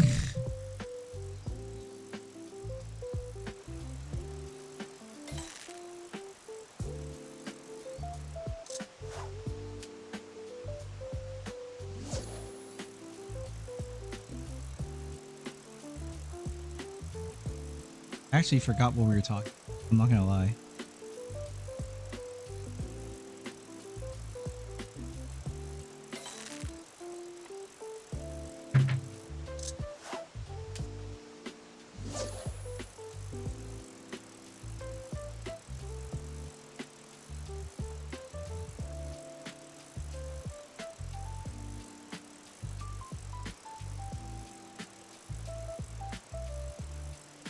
Actually, I'm looking right now, by the way, on Amazon. You can buy a that Alpinist right now for $995 Canadian. I'll send it to you. Just 2 in stock right now, but point being, you can get it on Amazon right now, which is nice. GPU and RAM prices? Oh yeah, no, they will. They absolutely will. Nvidia has been reported that they're reducing their gaming their production on gaming GPUs by 30 to 40% next year. So Nvidia's really moving into a different space now. So I think in the next few years you're going to start seeing AMD become like the main GPU people buy probably.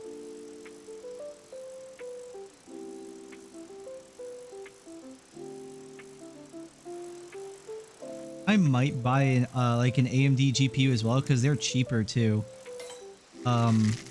Versus like a versus an Nvidia GPU, but I don't really know yet. Like I kind of might as well because I have an AMD CPU, so I could have them all communicate with each other really nicely, right? And it's the same like hardware device.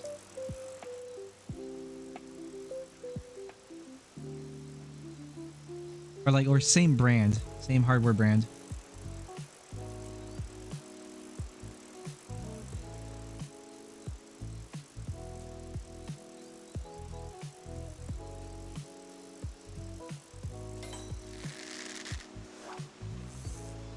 Oh no, game developers will never learn to optimize their shit.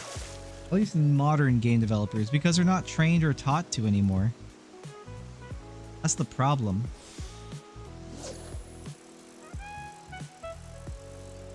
The only group I have faith in is DE, Digital Extremes.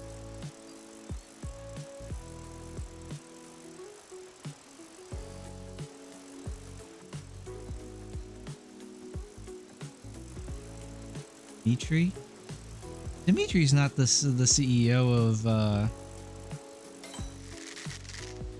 of is he? Is there a Dimitri at Digital Extremes? Digital Extremes as in Warframe and Soulframe, right? Or are we talking about a different Dimitri from a different DE? I feel like there are multiple DEs, but I don't remember the other ones. I just remember Digital Extremes.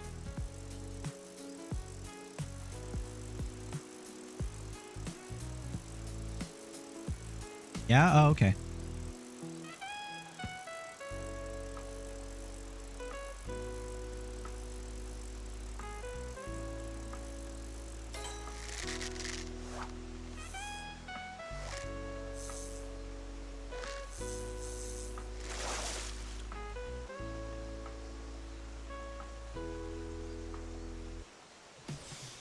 Love identical casting. He's ahead of optimizing the game there. Oh, okay. That's good. That's great. And Warframe runs really well. It's great. I love it. The thing about Warframe is that's such a smaller game. It makes sense why it runs so much better because of how small and tight the spaces are. It's like even if they optimize it more poorly, which they never would, is the game would still perform pretty damn well considering everything.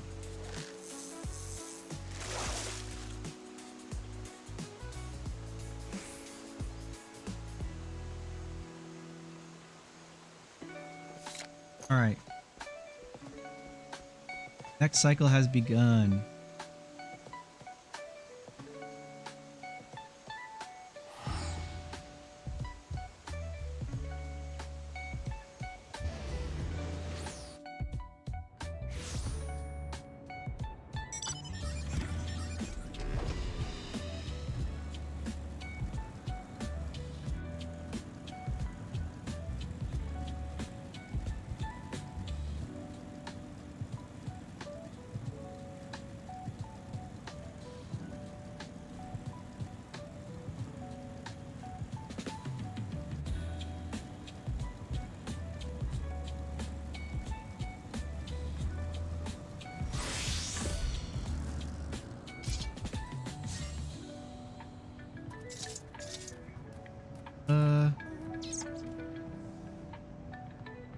I want to wait. I'm just gonna wait.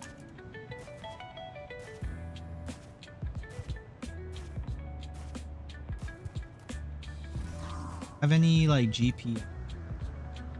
Don't have any GP things on me? No? Fuck. Oh, I already made 153 food. This is pretty good. I don't know how much raid food I should make, but I should like start making pots eventually. I at least like 300 food and then like rest is pots. Probably the play.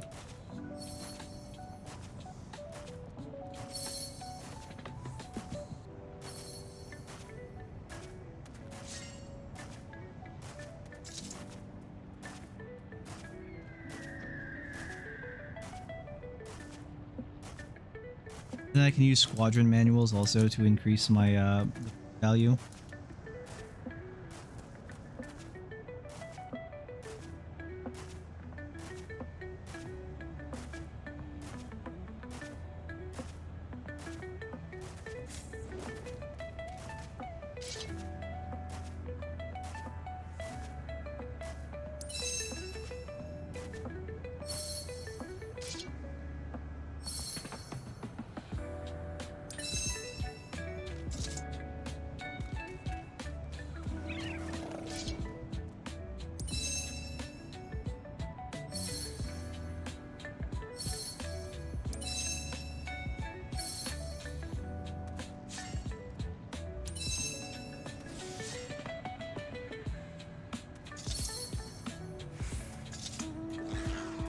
Yeah, it's not even worth it like going for the 900s. Like it's so much better going for like straight up just better going for like the 1k. Like if I don't get the 1k, just it's not.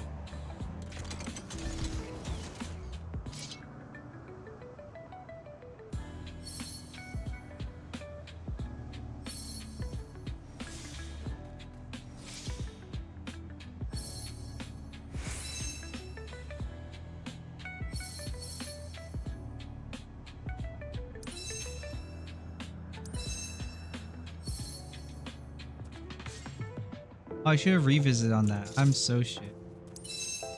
That was an easy free reset.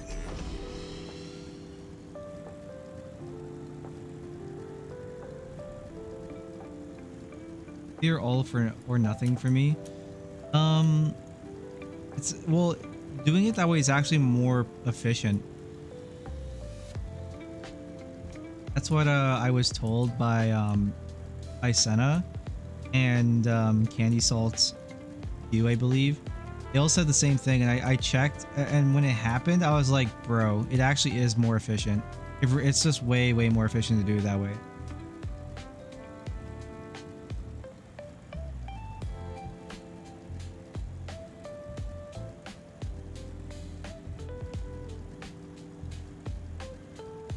Start putting GP into all of my stuff.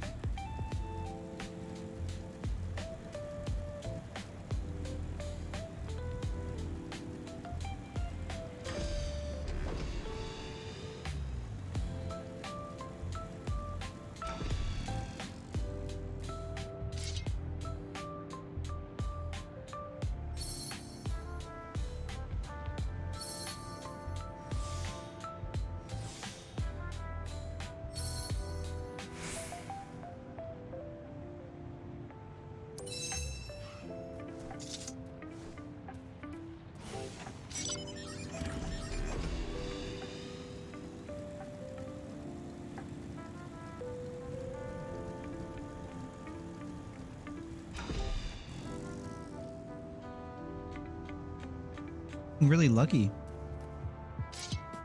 Bad luck. We'll try to get 700 here.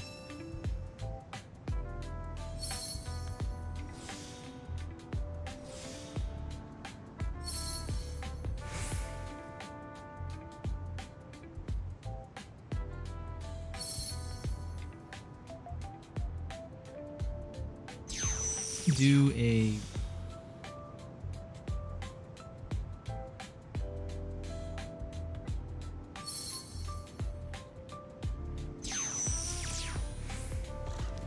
okay.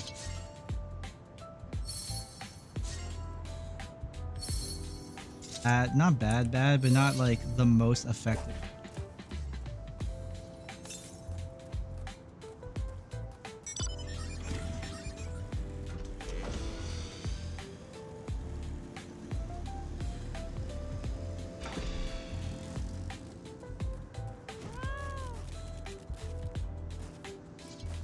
We have to get at least 800 here.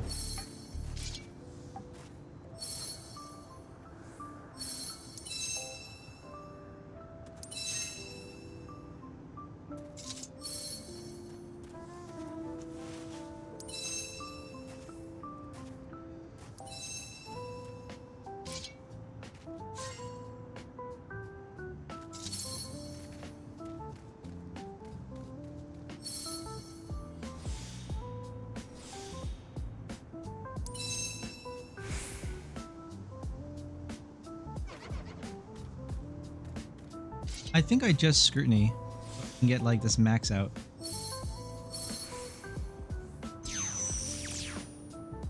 Ah, that sucks. I didn't get the retail. That's okay.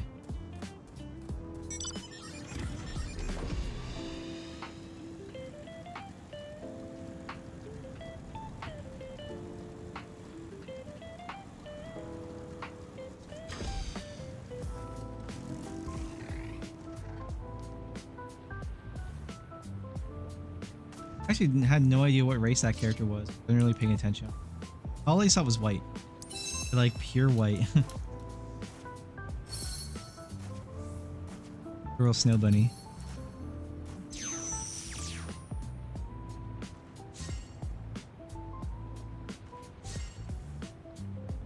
Oh.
Okie dokie.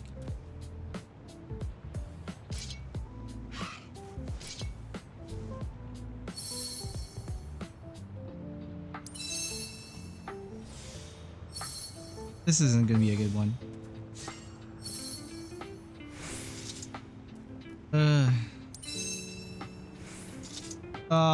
That sucks.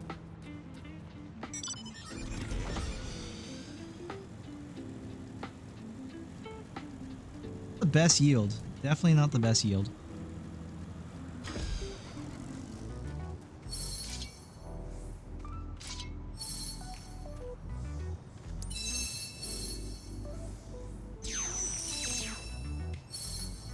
Crits.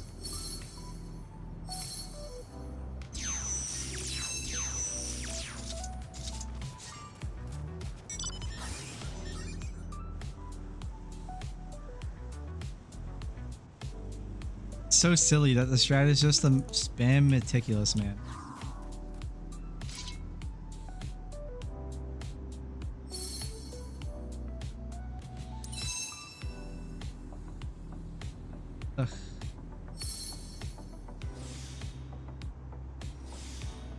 Leave this proc.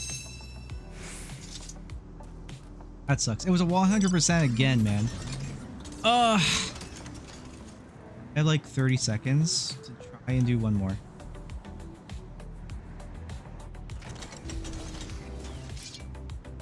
Yeah, YOLO it.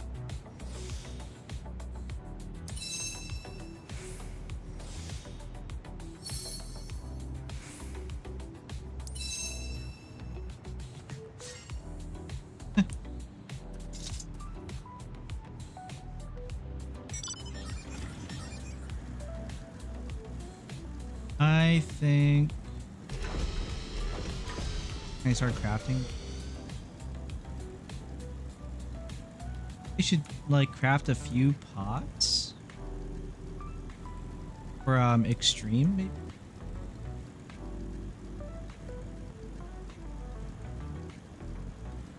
I think maybe we do that.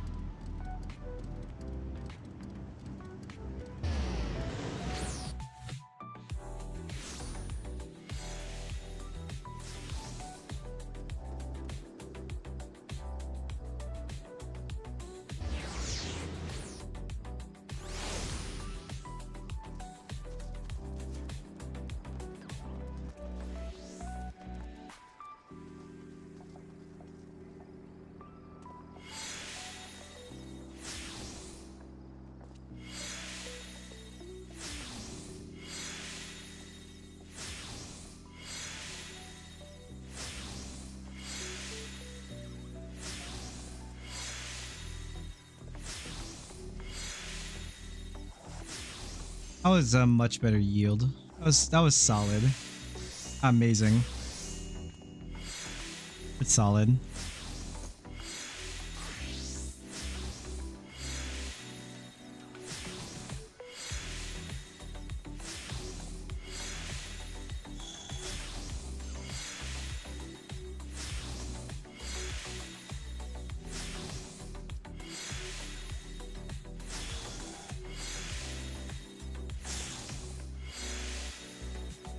Unlucky.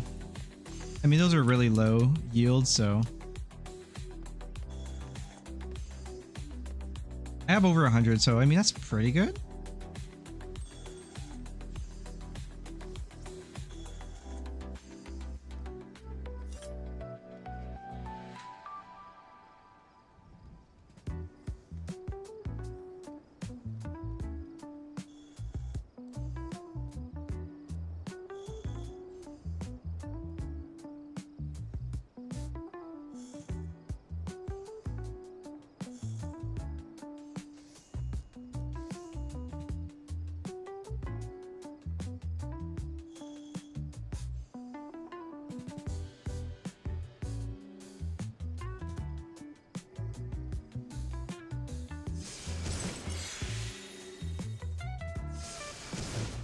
Not likely. How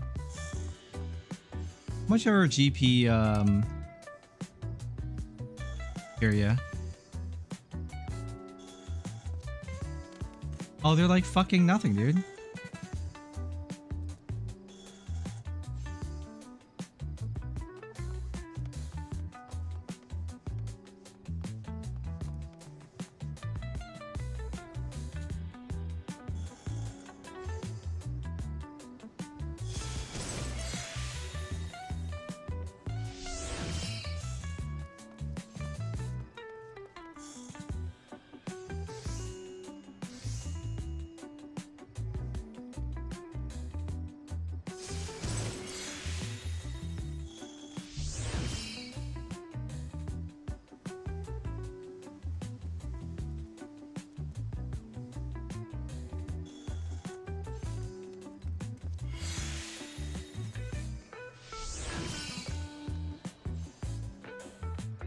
How much overcap am I? A little bit. Oh, it doesn't even matter.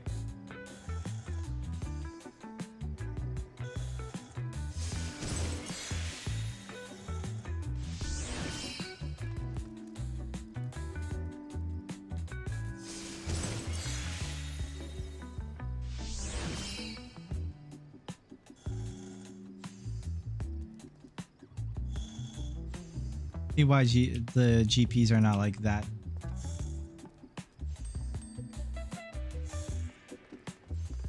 Hasn't sold anything? The price change? He's 6 million. 2.6 mil. Maybe I'll match.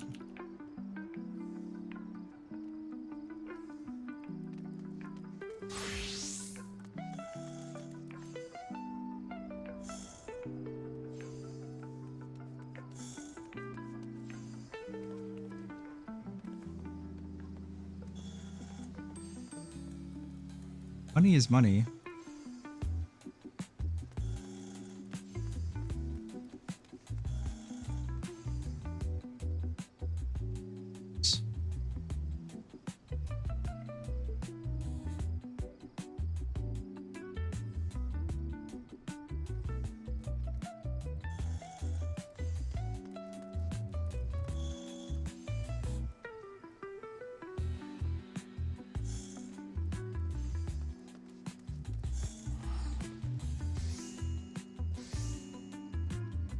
Keep pressing the wrong frickin' button.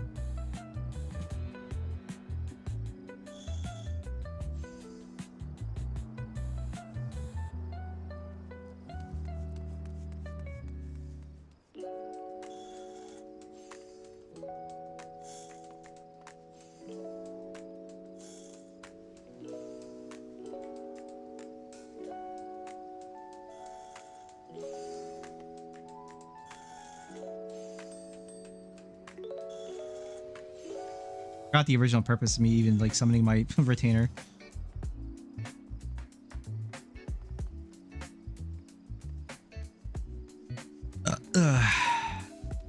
I need a different retainer.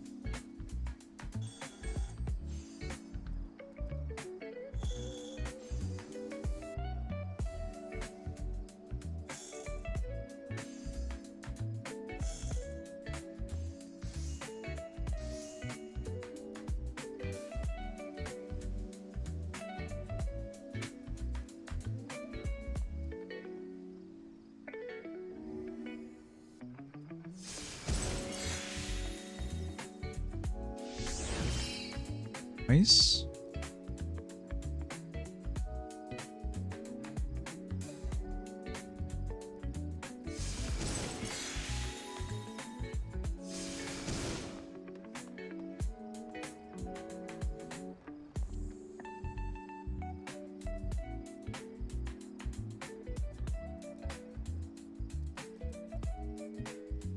Ooh, these are expensive. That's okay. I'm making my guild back. I kind of don't care anymore. Kind of just adding GP for fun anyways. Ooh, that's bad.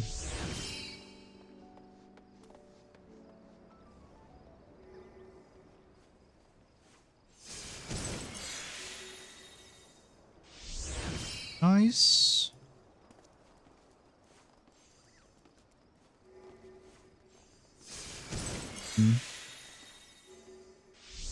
Oh, we got it though. Nice.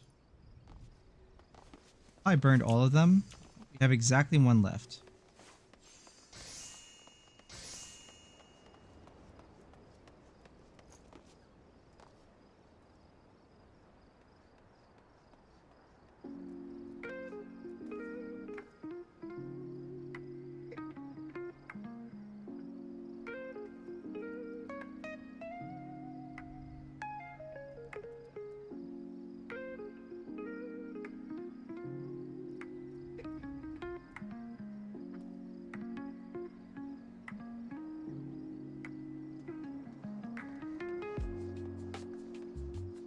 All capped. Except for,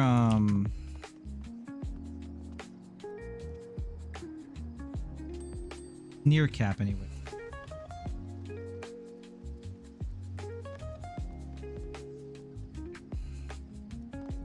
Sell this for 10,987.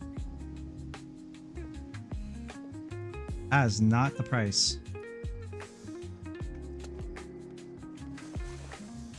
That's the price.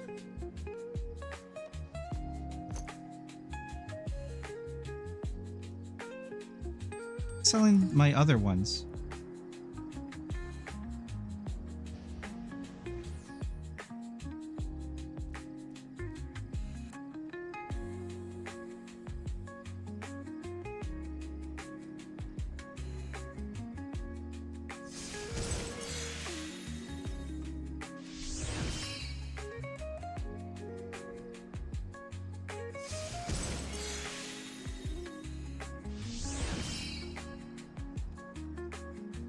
I actually need these to burn through all these because we're gonna meld our tools too because it's funny.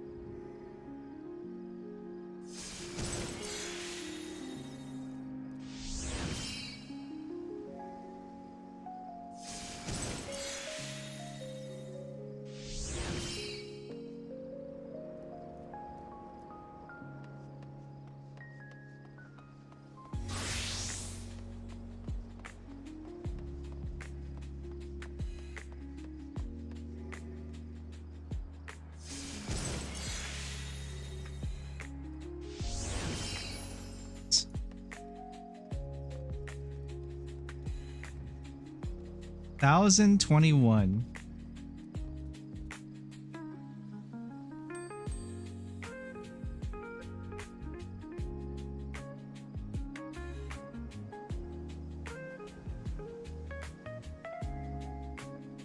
Cool.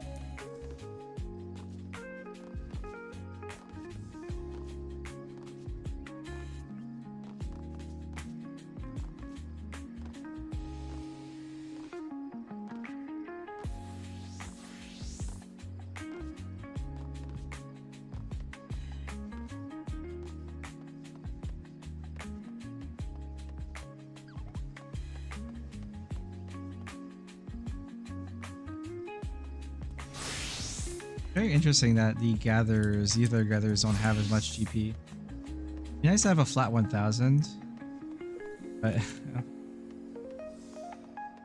probably should have like some other materia in there. Flat 1000 GP. This one could use. I could put some more 9s in here. To put a few more in here.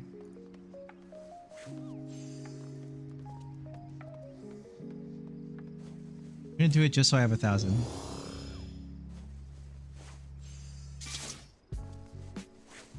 I do have other GPs I could like just. I don't care, right? Hold on.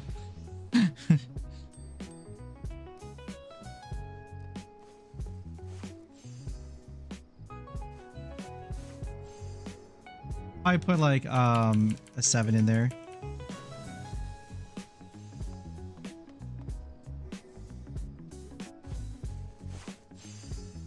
What is this, a 9?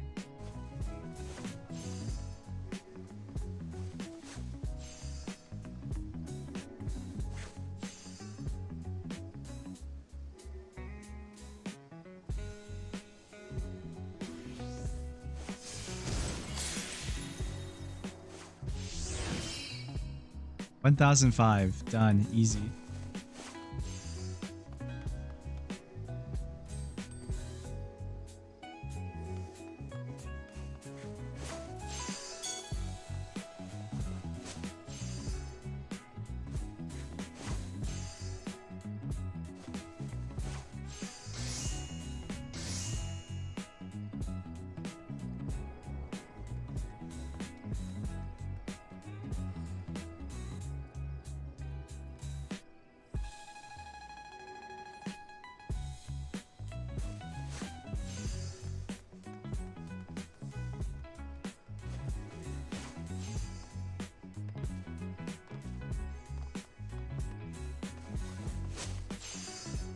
Now what?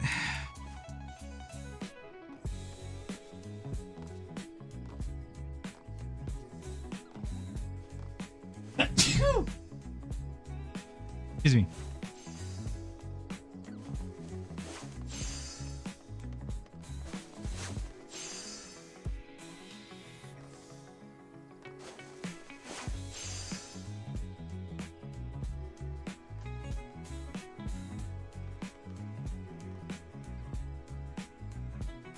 You make these oils.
know what I should do is I should unlock the extremes because I haven't. I'll just at least do that so I'm like ready so I can just be like all good to go.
Hey TGS, what's up, man?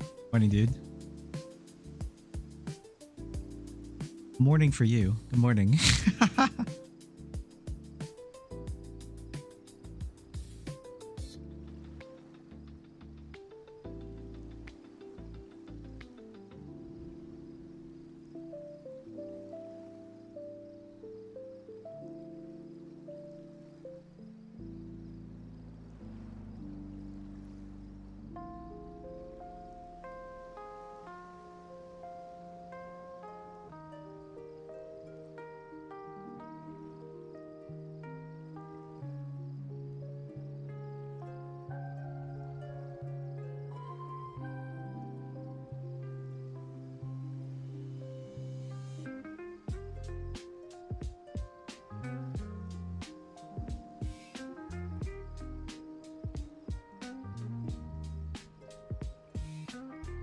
Whoop. Well, that's not a word that like when I shrimp in my chair that my mic doesn't pick up what I say.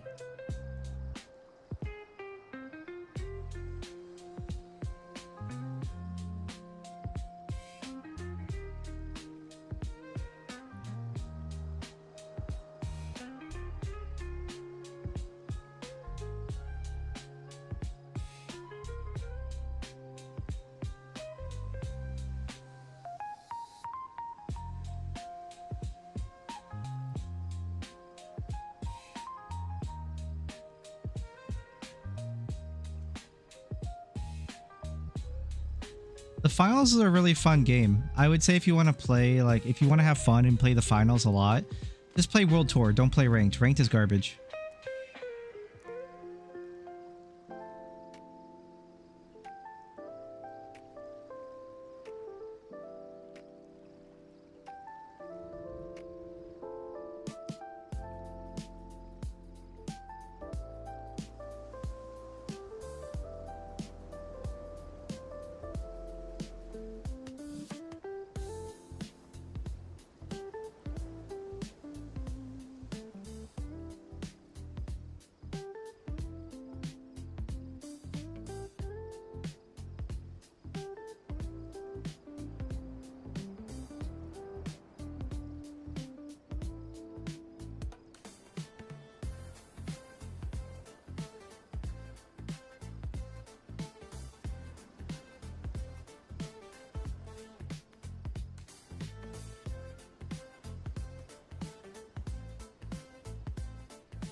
Sorry, I'm just waiting for ads.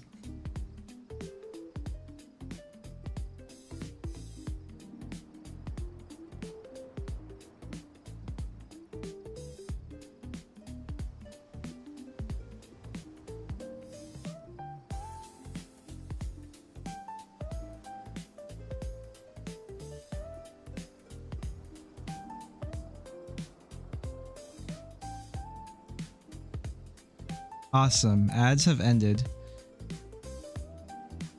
I don't think I've ever played the TDM mode, to be honest. I think I might have. I like my favorite mode is, or like the mode that's like designed for the finals is World Tour. Yeah, I would say just play it. Like World Tour is the most interesting. And there's like just some fun stuff you get for playing World Tour, so cool, you know? Why not? That's what I think.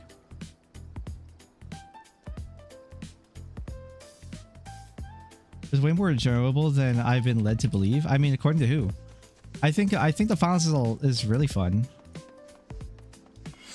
The finals is probably one of the most underrated first-person shooters ever.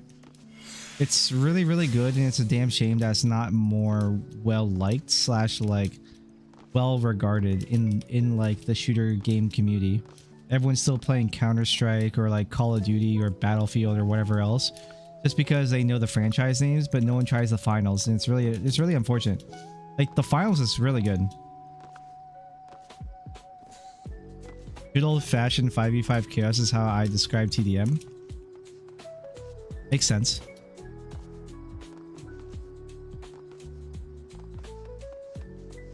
Played the finals a lot on this channel for a bit, because you're just messing around, and I went through a little bit of a phase of I tried to get like, see how far I could get in rank in every shooter that like on the market, like that I wanted to play. We got top 500 in the finals / diamonds. We got Grandmaster. I didn't really push for Celestial, it was just too much. I got to Grandmaster in Marvel Rivals. I didn't go back and play Overwatch, I don't think. I don't remember. There's something else. I forgot what I played. Yeah, we did a few things in that time period. Play a few different ranked modes of various games.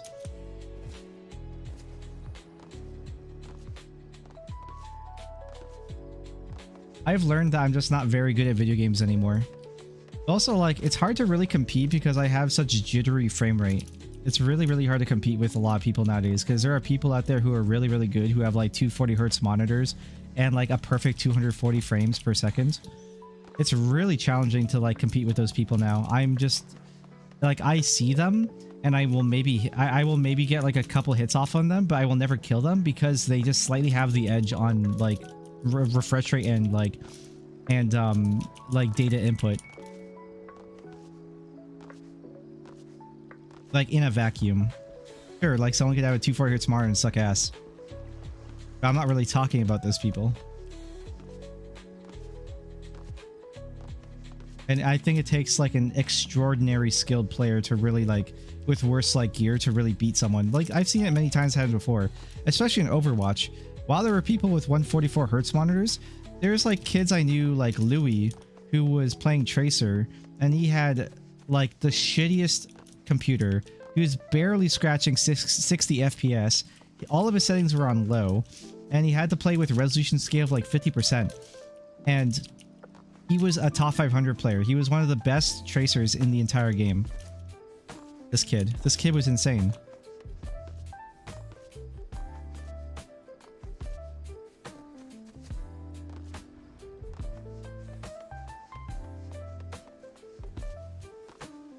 It's not balanced for new players, but after playing that game, that's some extreme cope.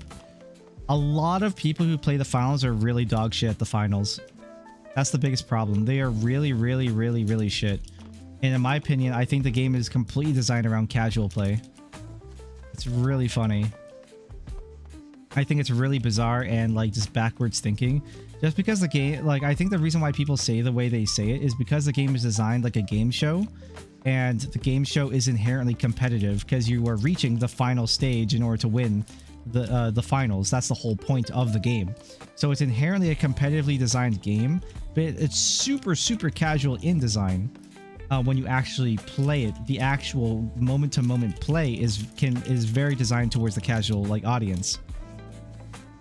But people who are really good at aiming and like spray control and like understanding certain small mechanics of stuff like recoil, like what's called recoil smoothing, those people excel and will like, there's a really big gap between like someone who's a top 500 player and someone who's like a 1%er. But generally speaking,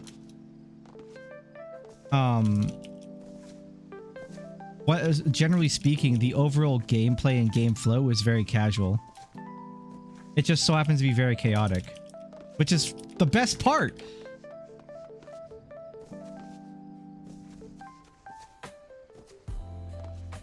Yeah, exactly. Settings of Counter-Strike Pros are also super weird. I think if you had to be a CS pro and you have to play with weird ass settings like that, it's just not worth it. It seems so stupid. It doesn't, it hurts my enjoyment personally. Because for me to want to be good at a video game, and I've always said this consistently, is if I want to be good at a video game, it's because I genuinely enjoy the experience I'm having with the setup I'm having. And if I can't enjoy that experience, I will not pursue being one of the best players in that game. Or being at a level that I find adequate / acceptable that allows me to do every piece of content or experience the full onslaught of what the game can ask of me. Why I play Final Fantasy XIV or have played Final Fantasy XIV for 11,000 hours. Because I genuinely enjoy the experience. And it doesn't ask me to have like an insane rig, for example.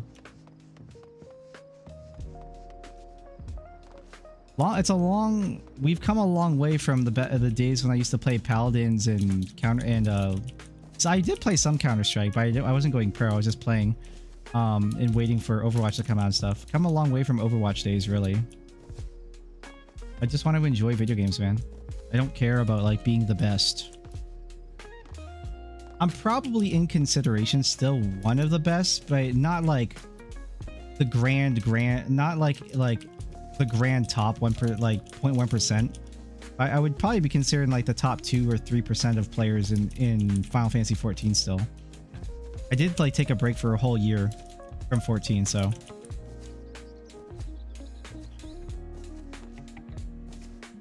Even in Marvel Rivals, I think that Grandmaster is still like the top 2% or 3% as well, so I'm pretty happy with that.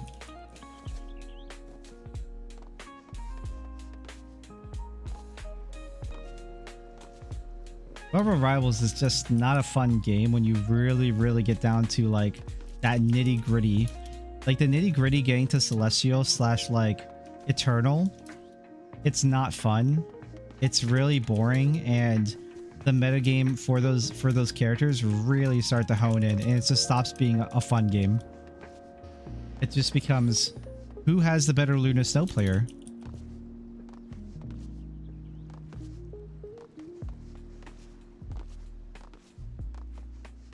I love playing CS, but I've always been looking for a casual shooter that wasn't COD, and the finals really scratched that itch.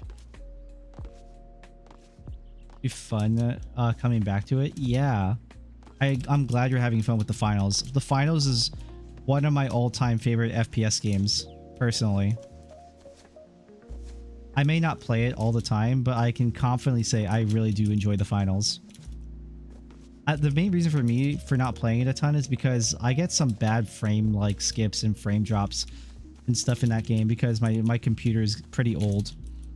Well, not my computer. My GPU specifically is getting pretty damn old. It's a 2080. So whenever I have the money, I'll buy a new GPU at some point. I was looking on Amazon and like I could get a gigabyte 5070 12 gigabytes of VRAM GPU.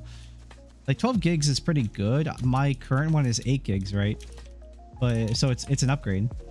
Like the 5070 would be pretty good. Like an RTX 5070 I'd be pretty happy with. Like a gigabyte RTX 5070. It's not like an insane amount of it's not god tiers amount of VRAM, but it's still a very good amount of VRAM. I like to imagine 12 gigs is. I probably don't need more than 12 gigs unless I really care about like absolute graphic fidelity in games. But then at the same point, I could just like, if I care about that stuff, I'm probably playing a single player game and I'll probably run like DLSS or whatever and hard lock my frames to 60. And at which point I probably won't need the DLSS if I'm locking the game at 60.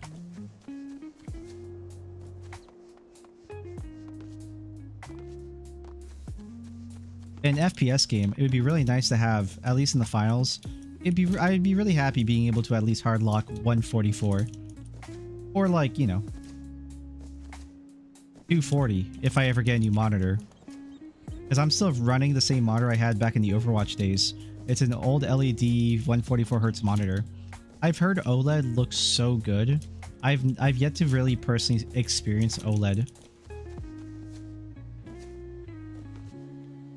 I have never ever in my life sat in front of an OLED like OLED screen of any type, any kind.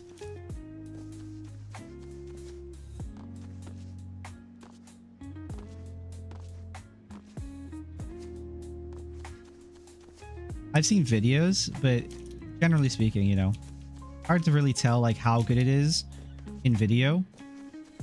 But I've never sat down and actually experienced it for myself.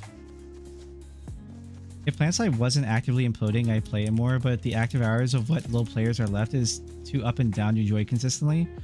I'm still surprised that PlanetSide 2 is still getting people. PlanetSide 2 has always been a very interesting experience, but it's such a jank one, and it's like the gameplay is very it's kind of shit. It doesn't help that the server infrastructure is also really shit. That's my biggest problem with PlanetSide 2 and why I can never really enjoy it.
Tried out Marvel Rivals and it just gave me Overwatch PTSD. Yeah, Marvel Rivals is something, dog. I don't know.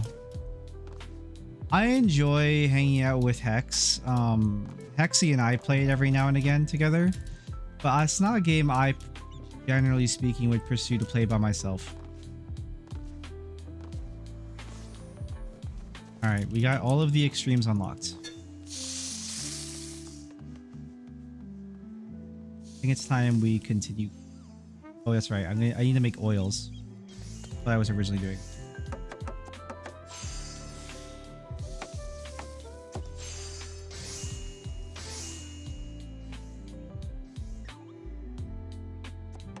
I think it's just the nature of the game. Like, something about the format and design of games like Marvel Rivals makes me really angry. I don't know, it's like a vibe check. It's a weird vibe check. FFXIV 2 had a huge server merge and unfortunately lost a lot of the Aussie population to preserve the NA pop. I mean, that makes sense because probably Australians don't spend very much money on video games. It makes way more sense to like cater to Americans as much as possible. Like, even if the Aussies were spending a lot, it still does not matter in the sense that just by pure numbers alone as a numbers game, I imagine that North America / America mostly spends more money, so makes sense.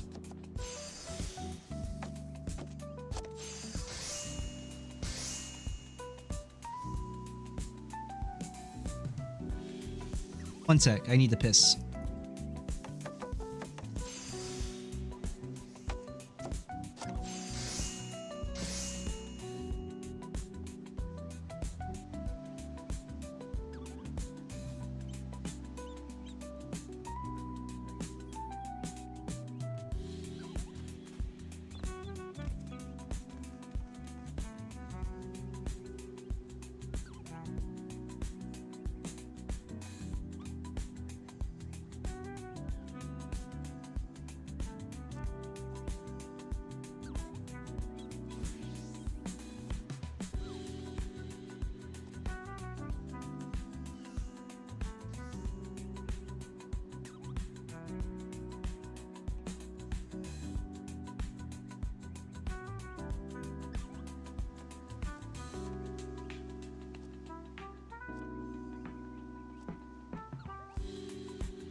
I return. When you said PS2, by the way, I totally thought you meant like PlayStation 2, and I was reminded of my conversation I was having earlier about emulation.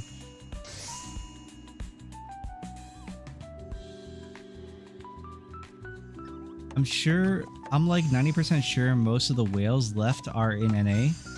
Yeah, probably. Likely. Also, again, like the American dollar is what dominates like business in general. So I mean, like, it's completely a numbers game and a business game. Like, it just makes sense. It just makes sense.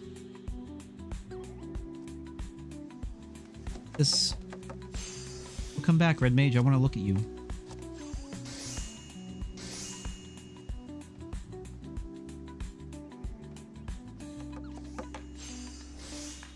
Person's like pure pink.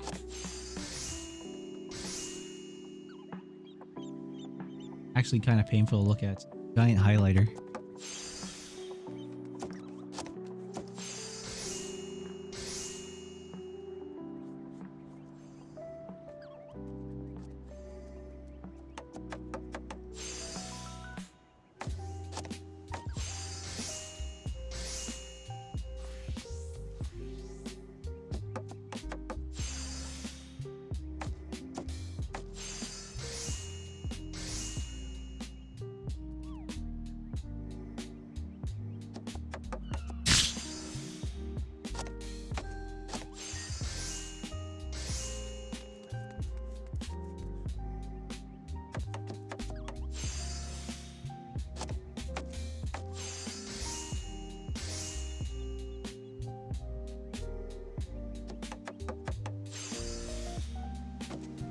It is indeed Thursday. Been Thursday for everywhere actually. It's been Thursday for at least an hour. It's been Thursday for an hour and like 49 minutes, almost 50 minutes now for the West Coast.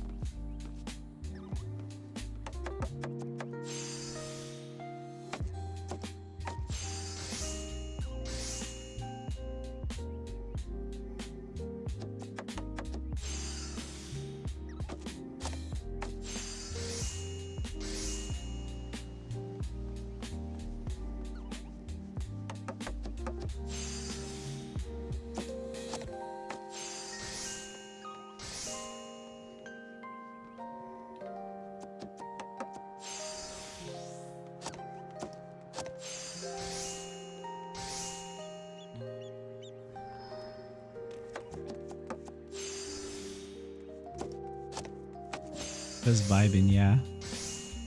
It's almost 5 in the morning for me. Should go to bed soon. I'm just kind of crafting. Oh, we can look at this red mage again.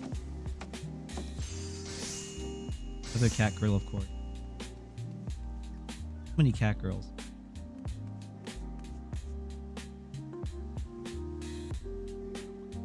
Very red. I don't even know what gear this is from. It might be just like a random crafted thing.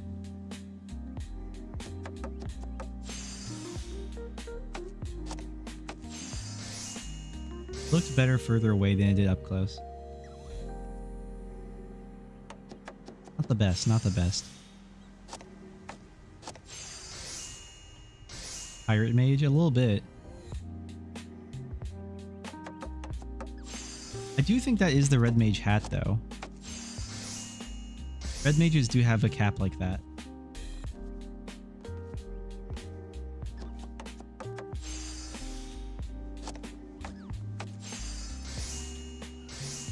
What does Quicksynth allow me to do? Use HQ material.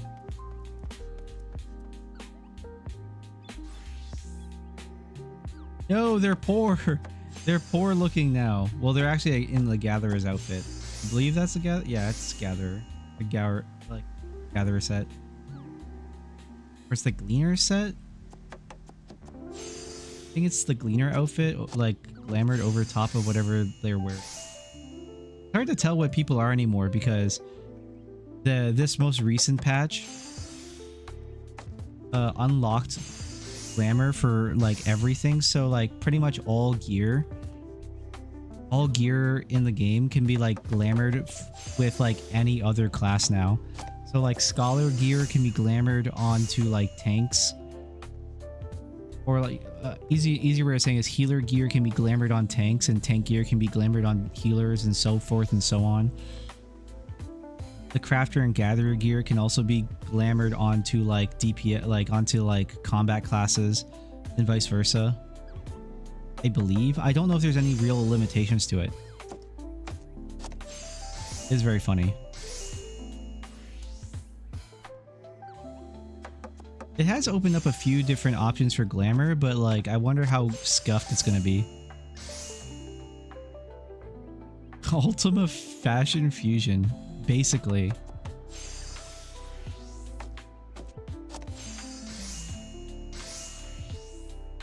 I imagine that most people are still gonna stay in theme. There'll just be like a few people being goofy.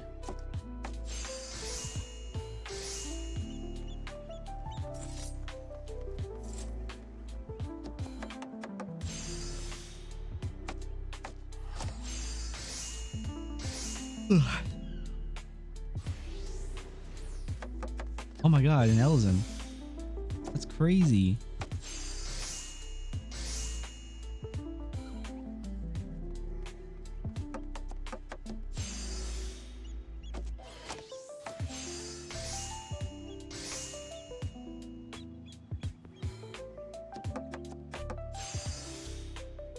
I wish there was a more efficient way of like crafting, but there really isn't. I think if you're gonna go Quicksynth gear or Quicksynth ingredients or whatever, if they're like old items, like if they're an expansion or two or even older, when you Quicksynth, they should automatically just be high quality. So that way you can just Quicksynth and just like not have to press any buttons.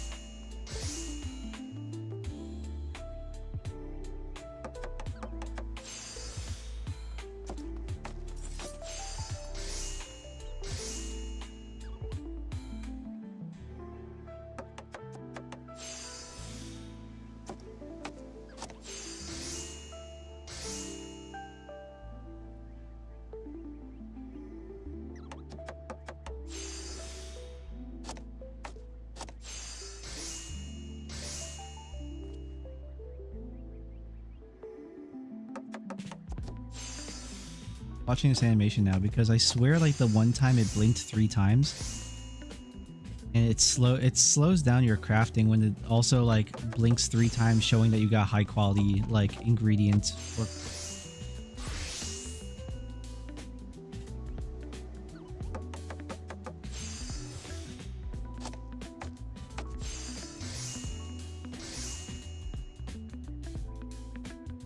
frog head and tutu. Well, getting those aren't too hard. It's just you have to try and get on when the bosses, when those like rare spawn world bosses get on, and then you can get the frog suit.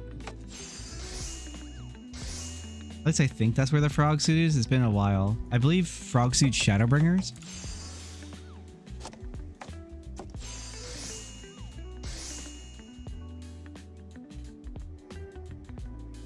Hold the toad suit.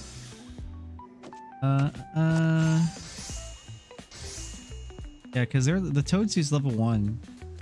Acheron's horn.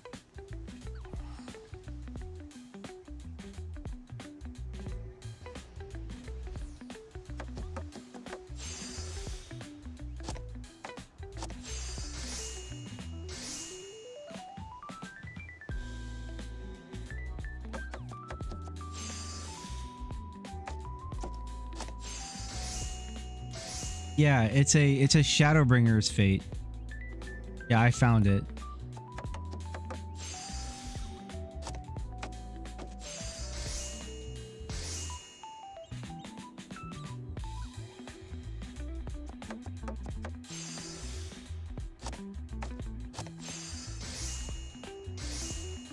Speak for the program. What is? Fantasy 14. Final Fantasy 14 is progressively getting larger because I mean it has a lot of content. I think that they've done a pretty good job of keeping the file size pretty small because a lot of the content is handled server side. So you're doing a lot of like data streaming when you play 14.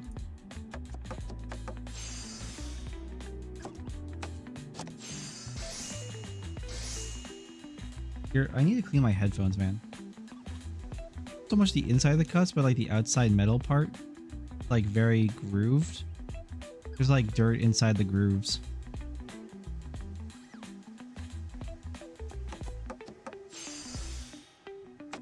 Oh yeah, the big, yeah, oh yeah, big for the program. Yeah, that's the name of the fate, I think.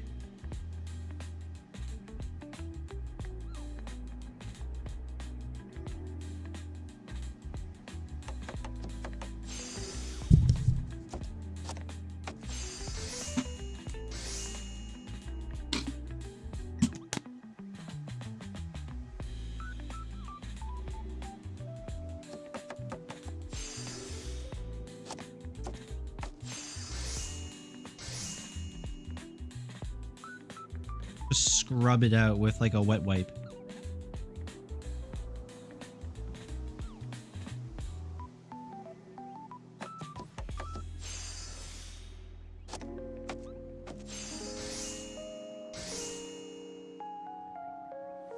That will work.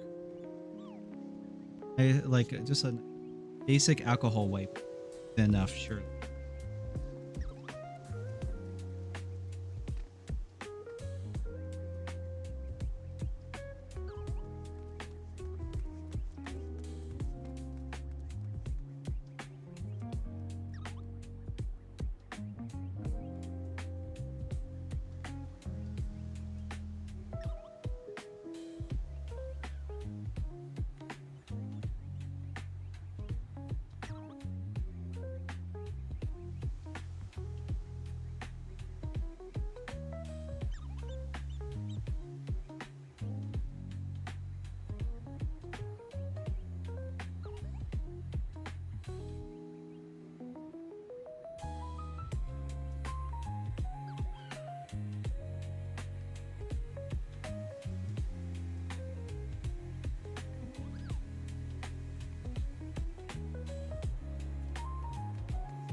Certainly feels cleaner.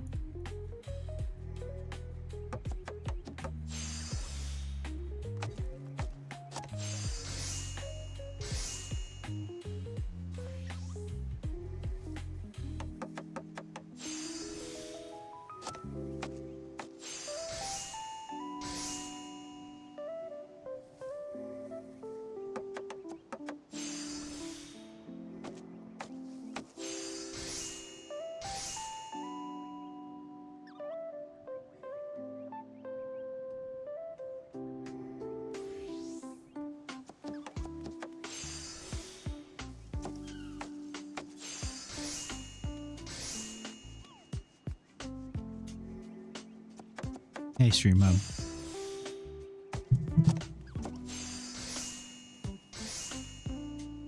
Sony. Oh, I forgot. I was reading stuff on Twitter too. Sony's Project Canis, a PSX handheld currently in development that can be docked, targeting a 2027 release with a relatively affordable price point. What does that mean? Will run PS4, PS5, and PS6 games natively. Sony pushing devs to target 60 FPS at lower resolutions. I mean, that's probably fine. Devs currently have access to PS5 low power mode SDK. This is so devs can target the Canis specs now and prep their games for launch. Sony likely betting on Canis as an alternative to the PS6 home console to get customers excited about next gen while also being more competitive with the Nintendo Switch 2. Big if true.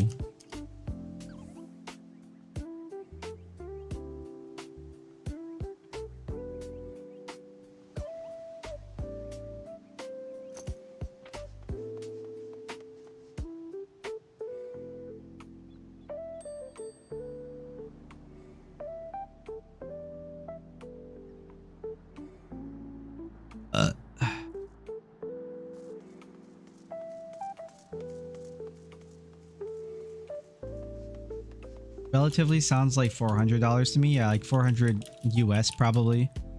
I think maybe 500 US.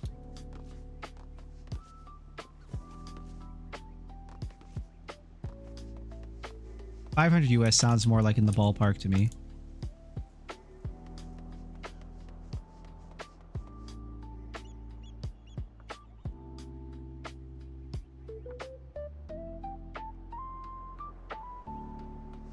I'm not in desperate need for this. I kind of want to do Margaret. That way we can get her like and like do some Margaret's custom deliveries, and then we can go and do whatever else. But she's in Labyrinthos.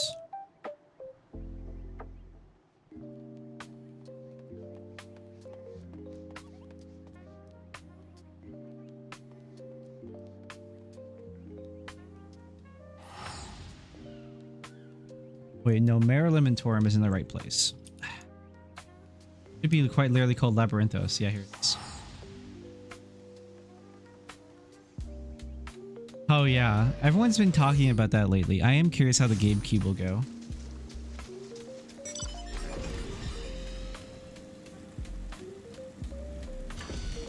What does she need and or want?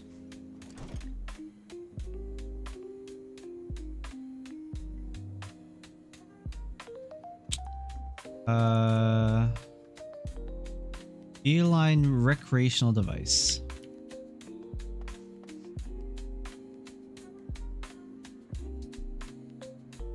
Probably just the 6.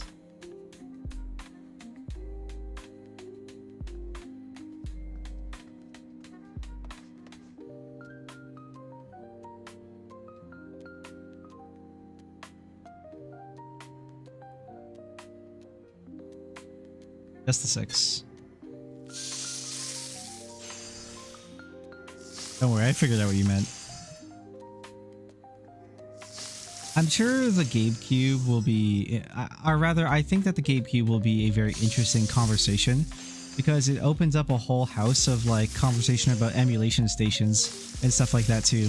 Like imagine just being able to have like a piece, like a very dedicated gaming piece of hardware like that, and just be able to run like just your, you know, Switch emulation, PlayStation 2 emulation, PS3 emulation, PS4 emulation if it's powerful enough, and also when PS4 emulation becomes really optimized. PS1, GameCube, Genesis, Sega Genesis, like everything, just everything and anything, basically. You are like, just imagine how powerful that is. Just think about that. It's basically a licensed emulator, essentially. It's crazy. I would certainly want to buy one for myself.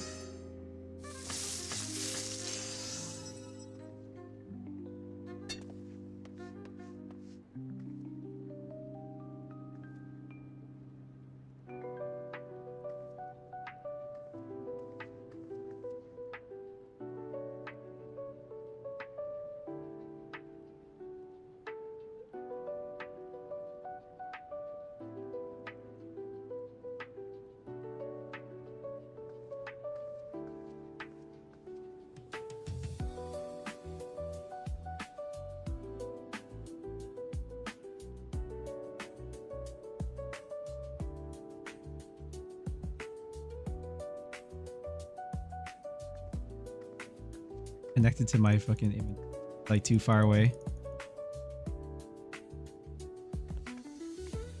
Oh. I wasn't paying attention. For dialogue, what was it?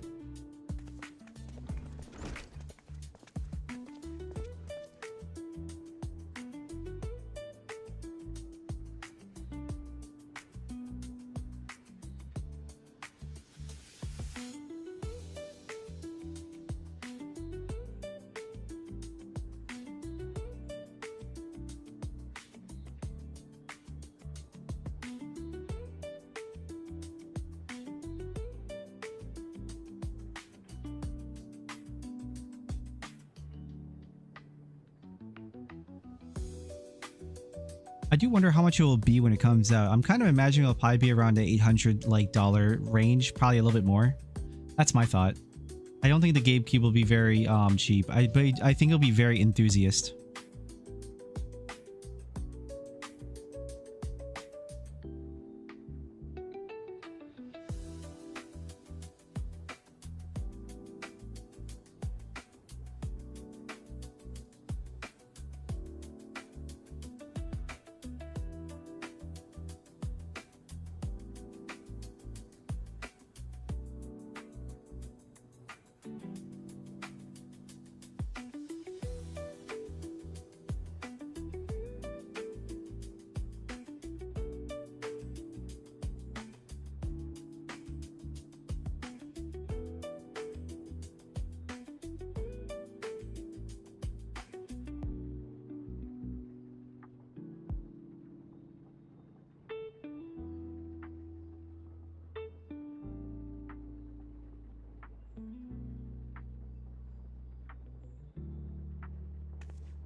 I was assuming $700 is the minimum. That's my thought too.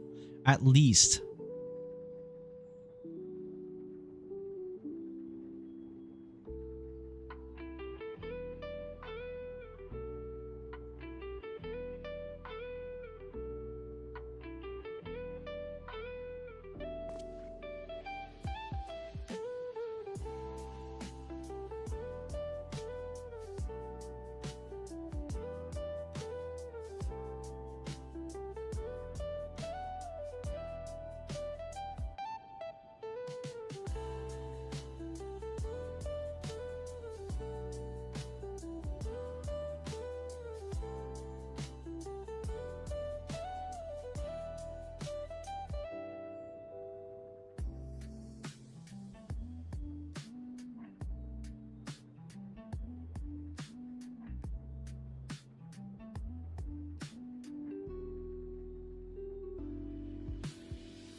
The fat cat.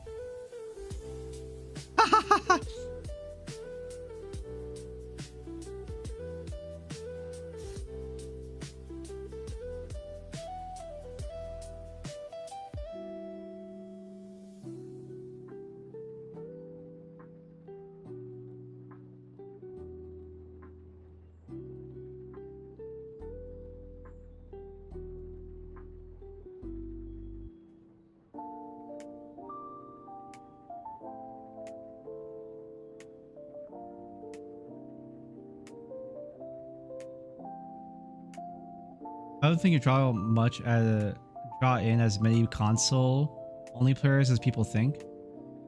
Is he a more of a peripheral for current Steam users? I think the latter is correct. I also have not heard anyone say otherwise before. I think anyone who has said otherwise is just both incompetent and does not understand consumer market habits.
Damn, a loudmouth aura. That's rare.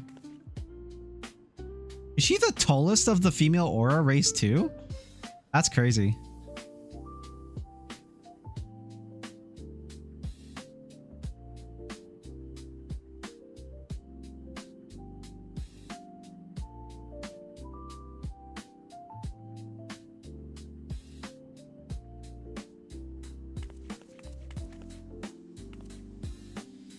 You're a personal fund.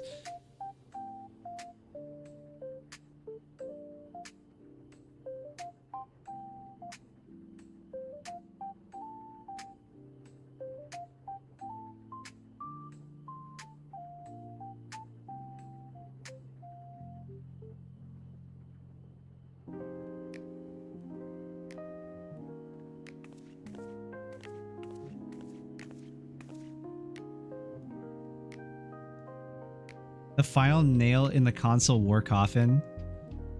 I think in some ways it is, but not in the way people would so dramatically describe, I imagine.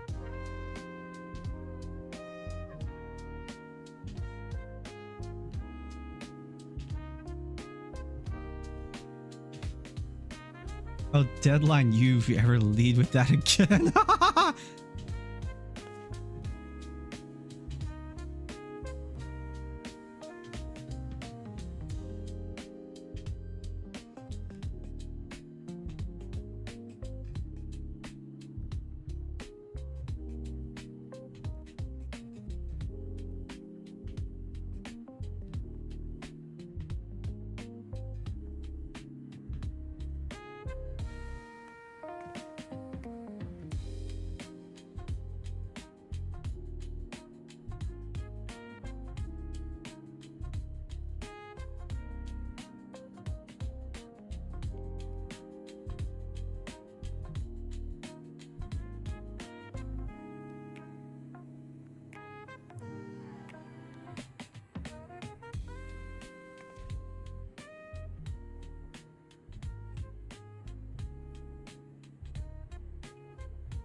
Miniatures. Interesting.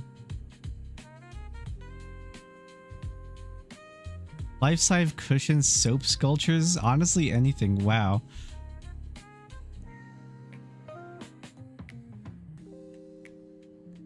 Oh my god, they're talking about the... That's so random. The War Machina Fanatic was a Shadowbringers character. He was very obsessed specifically with the...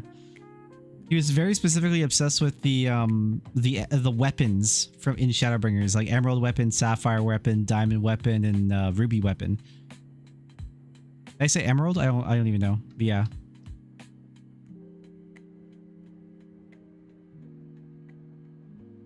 The infamous Gridanian Goldsmith.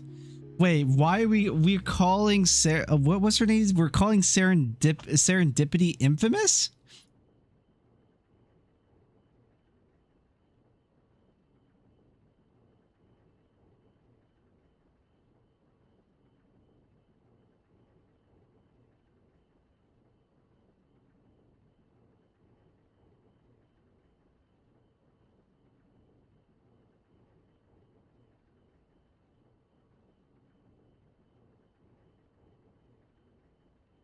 I gotta listen to that song. I really liked I thought those are funny.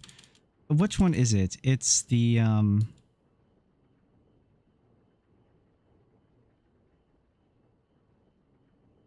what's the name of the Ironworks? What's the name of that thing? It's what's the Ironworks mecha that they took from the Ether Chemical facility? I forget what it's called. It's been so long.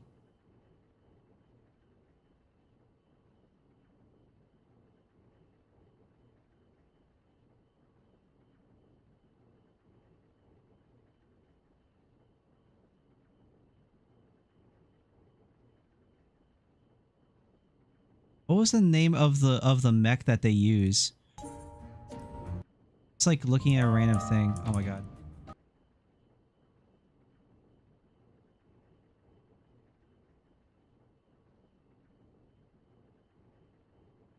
Oh, it was called... They call it G-Warrior.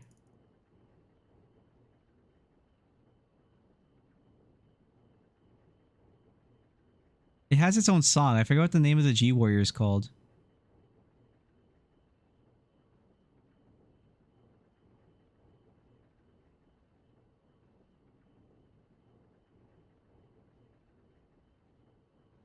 I see the cutscene, but I'm trying to think of what the name of the mech was. What's the name of this song?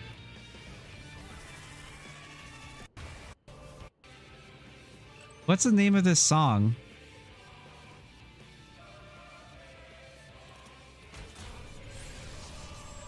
I forget. I forget what it's called. It's been so long.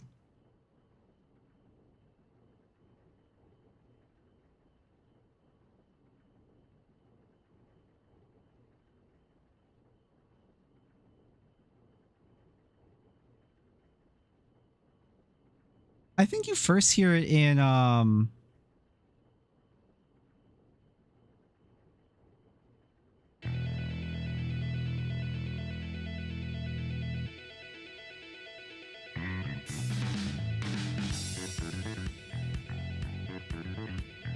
you first hear that song in the Ether Chemical facility in Heavensward.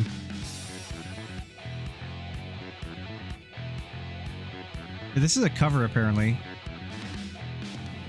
This is not the original. This still sounds pretty good.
Well, I can remember though. Sadly, I cannot.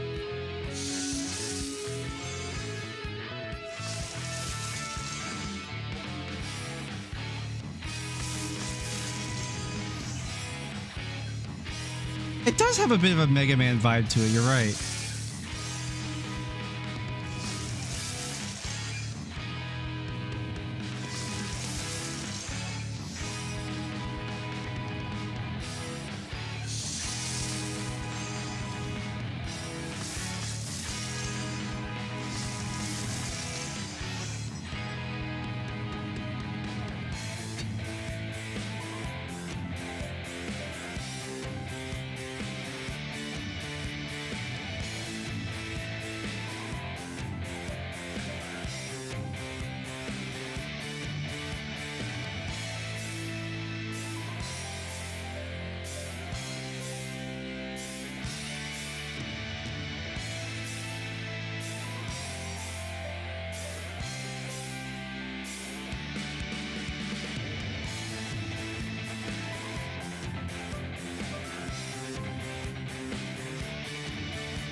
I think the song I'm thinking of is at least at the beginning of Ruby Weapon.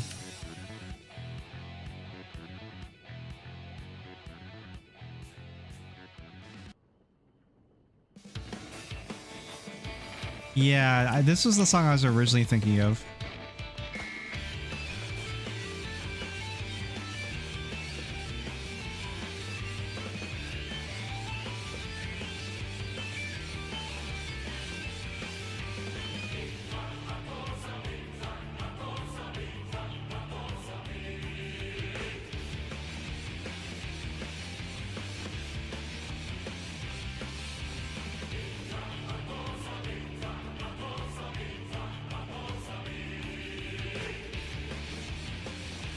It's still funny today that people still say big fat tacos.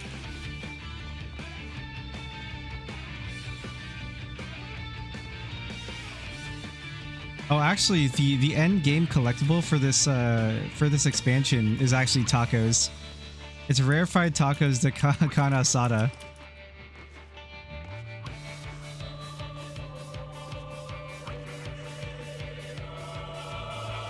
The developers are aware of the joke.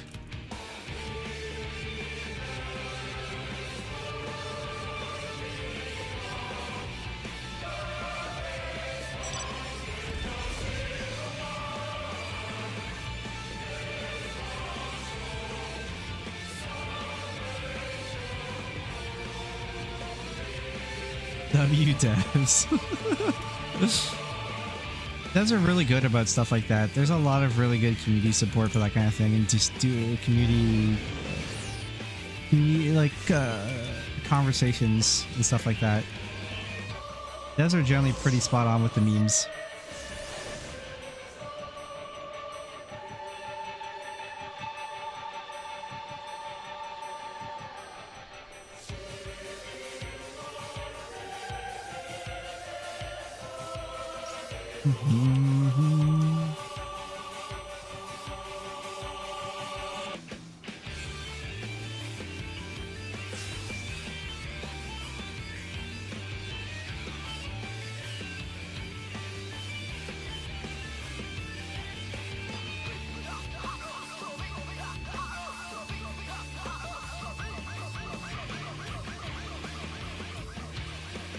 It's so funny, like just hearing the mispronounced lyrics in my head and hearing the echoes is even funnier.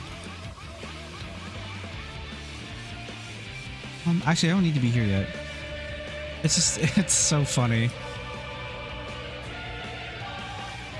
Final Fantasy XIV leadership is certainly not perfect, but generally speaking, like, they are pretty good about stuff. I think the worst that they had so far is that their lead translator for the English, the biggest problem they've had in recent has been their current, I believe, current lead translator of Final Fantasy XIV. She's gotten into a lot of problems recently on because she's been found on Blue Sky to be saying some pretty like heinous things regarding like the welfare and security of people, regarding their like political disposition of being Republican or something like that. She's been very outspoken about that kind of thing, and it's like, it's just not a good thing, especially when you represent a company. It's just like, even if you think that, it's just really in poor taste to be declaring political violence upon people.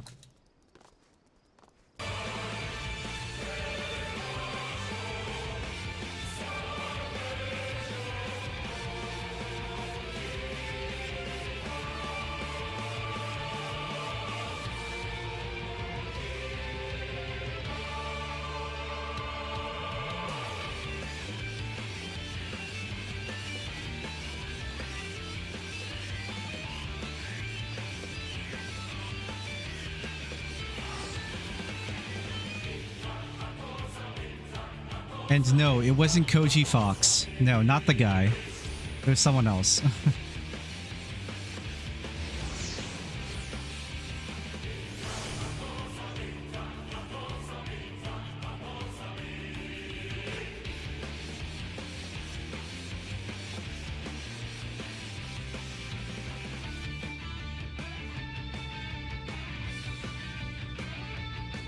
I do imagine, however, she's been promptly fired at this point.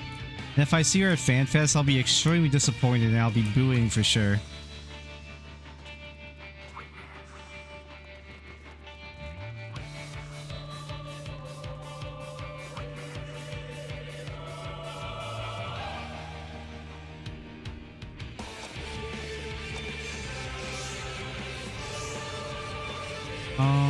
Why am I here? I shouldn't be here either.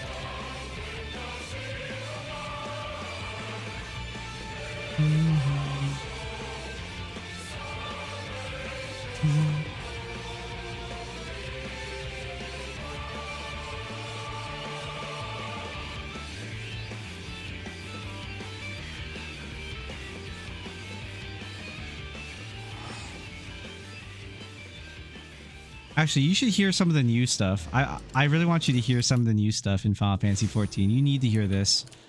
I'll wait for the ads to be over.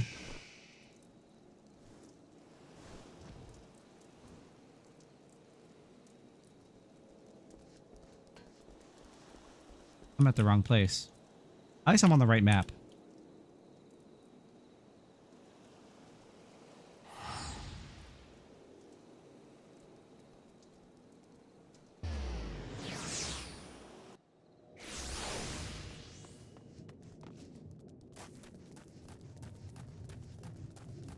What does Kurenai want?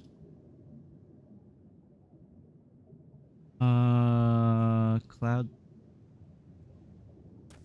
I believe these are in 24s.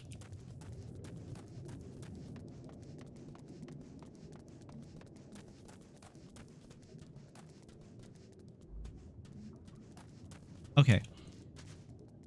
Ads are over. TGS, I want you to hear some of the new stuff that's in Final Fantasy XIV. This is part of the new raid tier called Arcadian, and this is the current like raid tier first boss song, and each individual boss has their own theme song. It's really sick. You need to hear this.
That raises here more.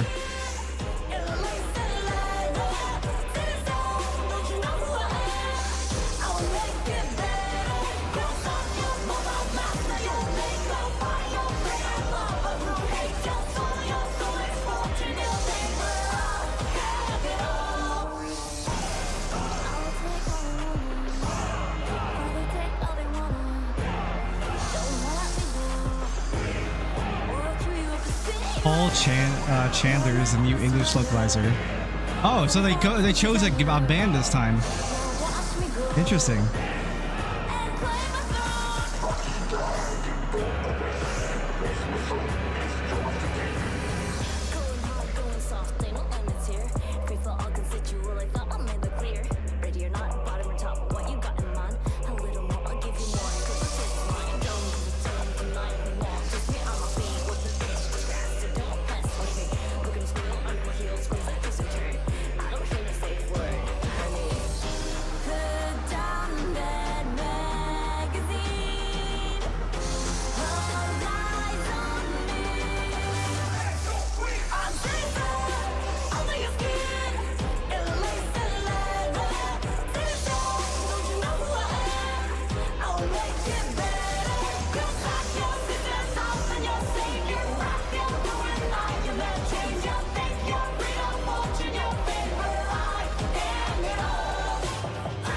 He might be the lead.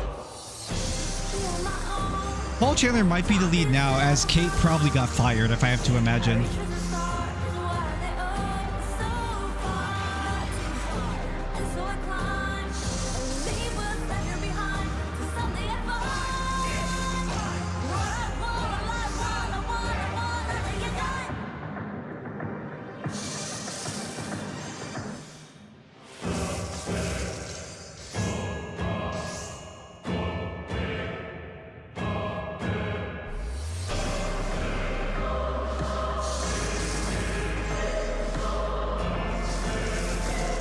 What's the name?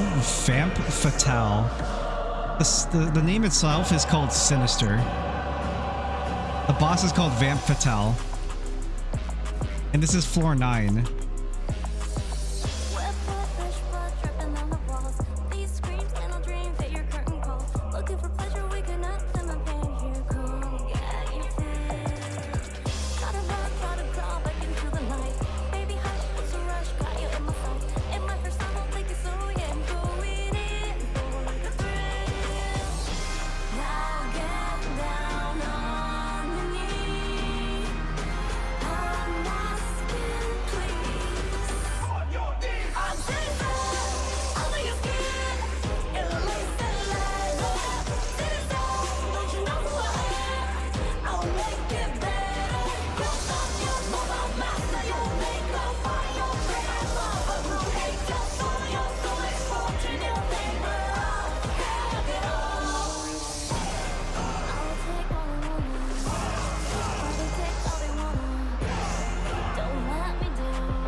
Kay was mysteriously missing. Wow. Interesting. Mysteriously missing is quite the understatement. And that was just floor 1 or of this new tier. The next one is they're all very different. I'll have you know. Just like so keep in mind.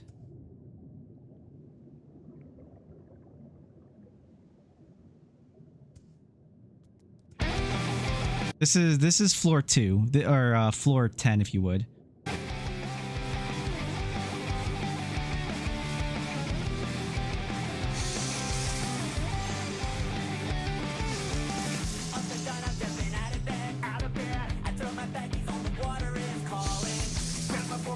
And this sounds really hilarious in the context of Final Fantasy XIV. So if you don't know anything about the Arcadian, basically the Arcadian is a massive tournament series of like different fighters. And so a lot of them have their own theme songs essentially for who they are as fighters.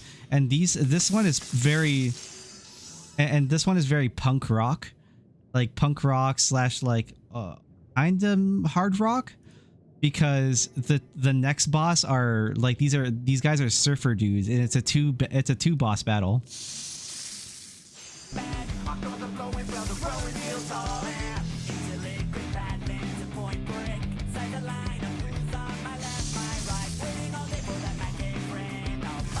Now, whether you like it or not,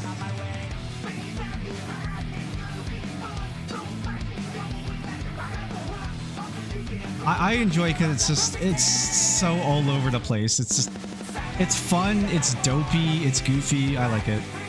It's not cringe. It's hammy, but it's the right level of ham. At least to me.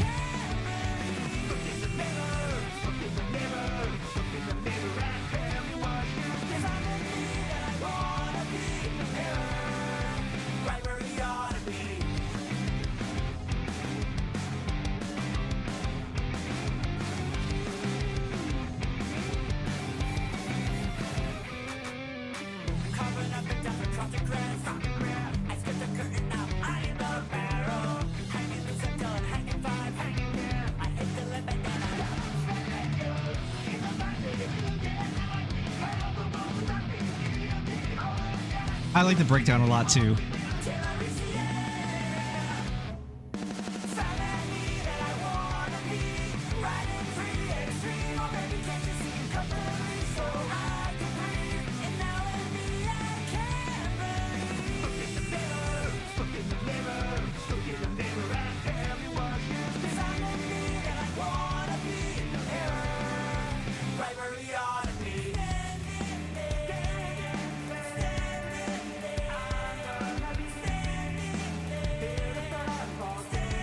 I love the top hat.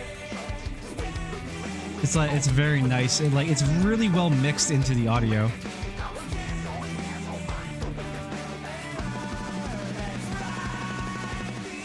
Almost gives me Disney summer movies, but a bit more bite.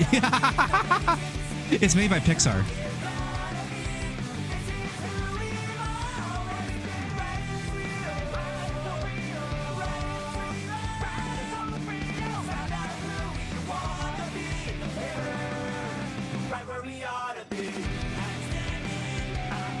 Oh, no.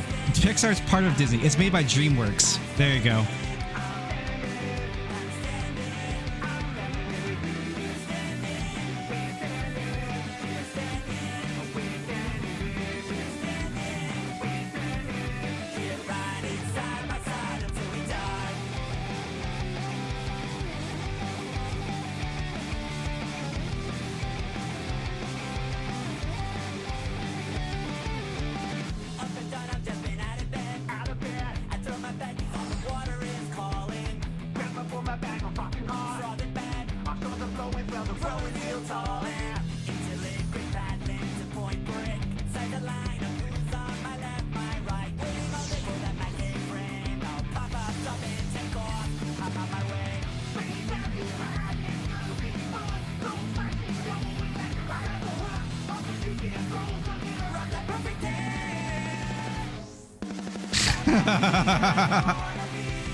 So good, dude.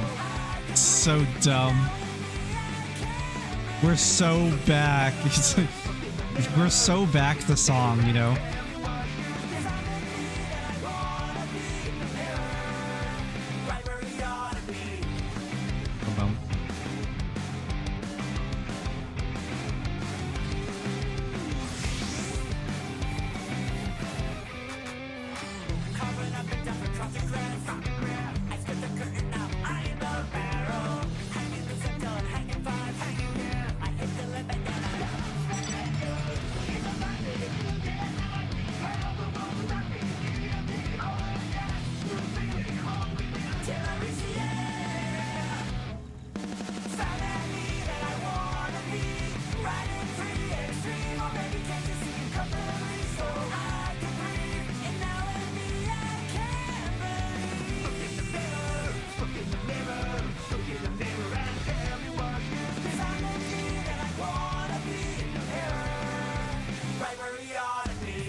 I'm almost kind of surprised it doesn't have like a breakdown with like top hat, or not top hat, splash, top splash with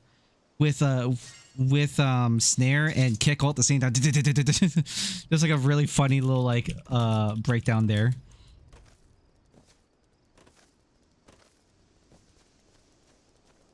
But yeah, that was floor 10, and we're gonna go to floor 11 immediately.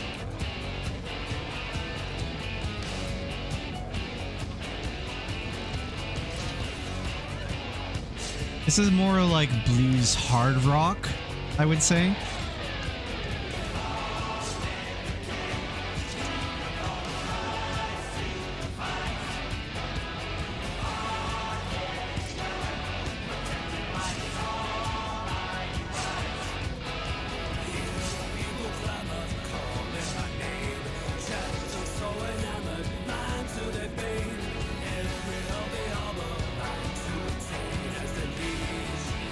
The more I listen to the song, the more and more I like it. I wasn't too big on the song initially, but it's growing on me. It's growing on me more and more I listen to it.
Why am I collecting this? What do I even need it for?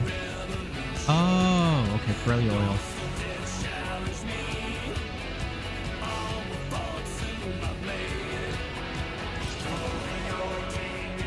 It's got that old school metal beat. Yeah, like the orange, like, you know, when it was like still like blues, like the blues chord. It's got the blues chord.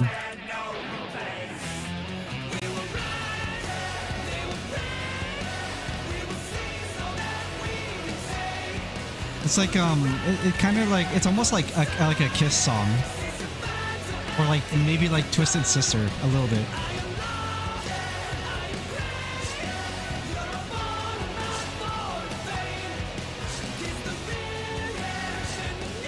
Or we can go really far back in time, like Meatloaf.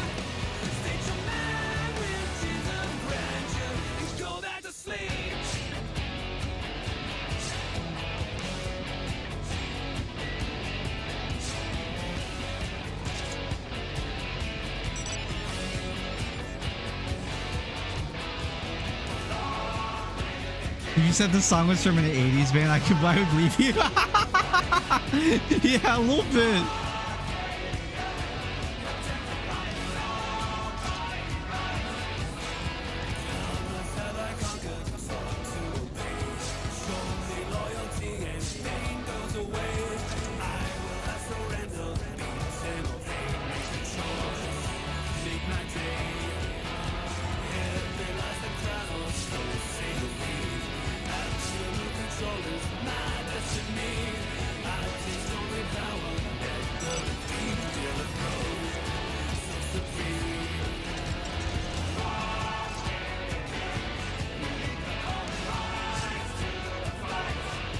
A bit more like Alice Cooper, Motley Crue. Oh, yes. Okay, yeah.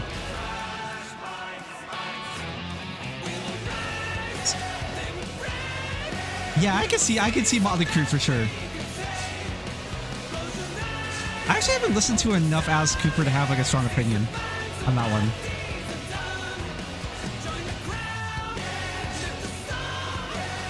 The vocals, yeah, I can see that though. Yeah, with the vocalizations, yeah. Yeah, sure, yeah, like Alice Cooper, yeah.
Oh, the revisit.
I hope these are on Spotify. I don't think they will be yet.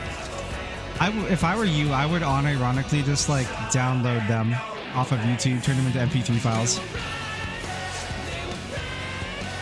The name of the song is called Absolute Tyranny, by the way.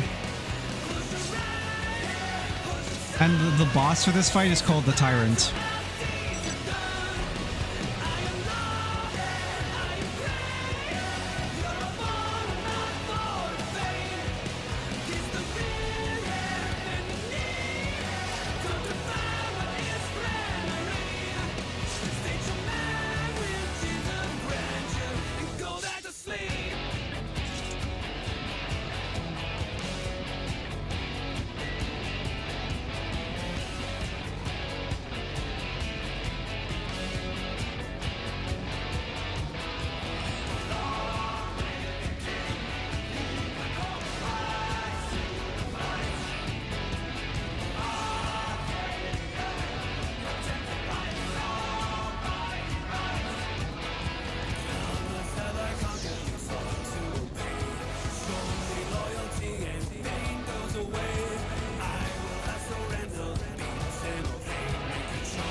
Yeah, I want to go do this fight. I want to do this fight again. This fight was fun.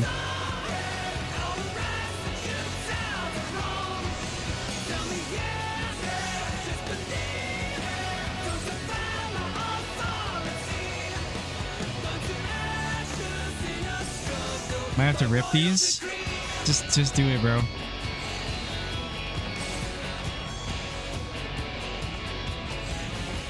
I think if the developers ever release an album of the Arcadian specifically, I'll probably buy that so fast. It was really, really fucking good, dude. And then we'll listen to the final song.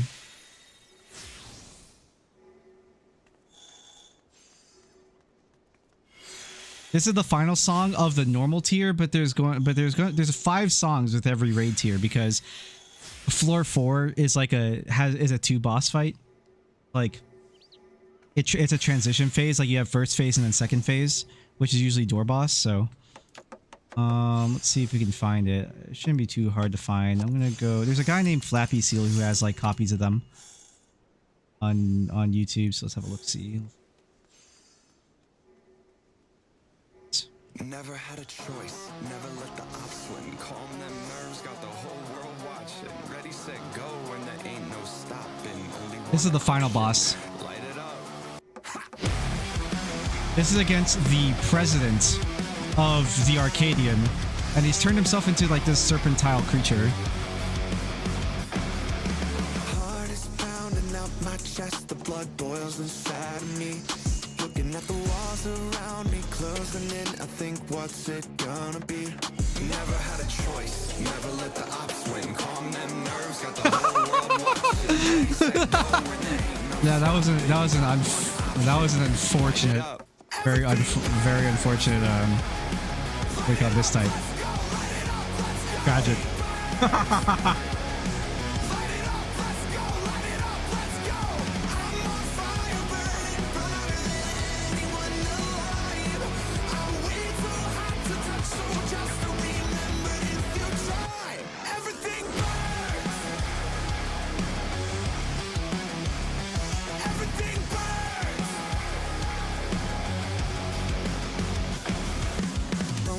Shaking out my skin, I got tingling in my hands. Moving like a lightning strike, I'm on tonight, so just catch me if you can. Never had a choice, never let the ops win. Calm them nerves, got the whole world watching. Ready, set, go, and there ain't no stopping. Got one option, light it up. Everything burns. Light it up, let's go, light it up, let's go. Everything burns. Light it up, let's go, light it up, let's go. I'm on fire, burning brighter than anyone alive. I'm way too hot to touch, so just remember if you try. Everything burns. Whole house packed, not here to make friends. Do or die moment, I love it this tense. Who am I taking out thinking you're next? You're next. Everything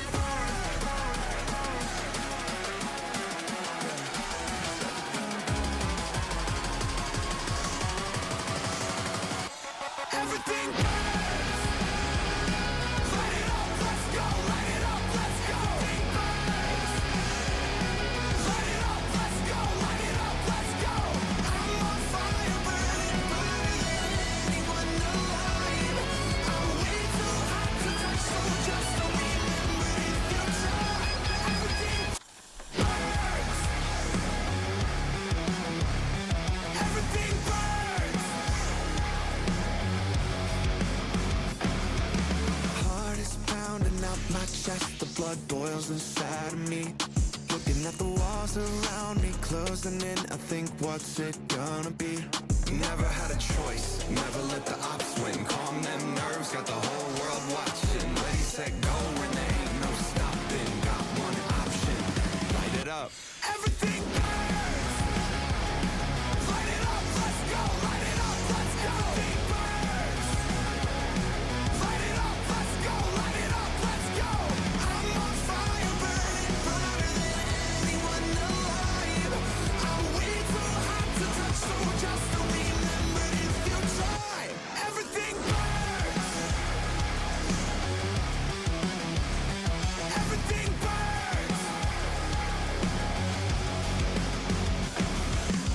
bones are shaking out my skin. I got tingling in my hands, moving like a lightning strike. I'm on tonight, so just catch me if you can. Never had a choice, never let the ops win. Calm them nerves, got the whole world watching. Ready, set, go, and there ain't no stopping. Got one option, light it up.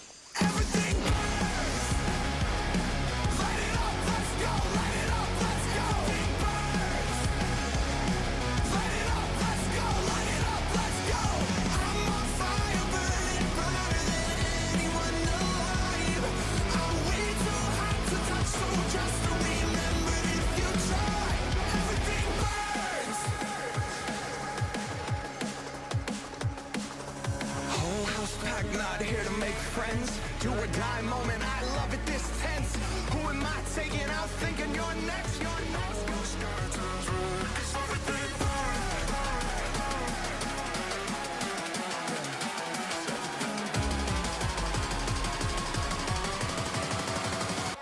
Everything burns.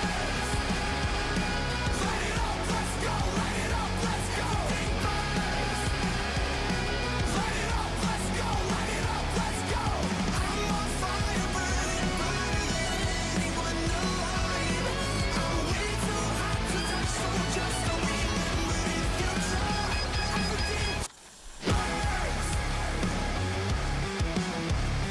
Everything burns. Everything burns. Heart is pounding out my chest. Great song. I Prevail, BTMA. I don't know who BMTH is. But those are all the four. Those are the songs of the current raid tier. And what actually really brought me around, by the way, to that last song, like I didn't actually really like Floor 4 that much. I thought it was fun. I really liked the chorus, but then the rest of them, like, you know, listening to the whole thing, I wasn't sure what to take of it. But one of my friends, Togame, she pointed out to me, if you like, I think the song isn't about the boss, it's about the final, or it's about the Warrior of Light, like the player character. Because if you listen to the lyrics, it talks a lot about what we understand about the Warrior of Light and what they are. And this whole, and the lyrics basically say, what was it? I'm on fire, burning brighter than anyone alive. I mean, that obviously refers to the Warrior of Light, especially what we know of Endwalker, about like the Warrior of Light and their basically limitless or pretty boundless like power or strength. And like another key indicator, for example, for the lyrics is in the, what is it? It's in the like the verses, like oh, Bring Me the Horizon. I think I've listened to a few of their songs. They sound familiar. I can't say I know them for sure. I'm trying. What is the other lyrics? I have a hard time remembering lyrics, but I remember them as I listen to a song.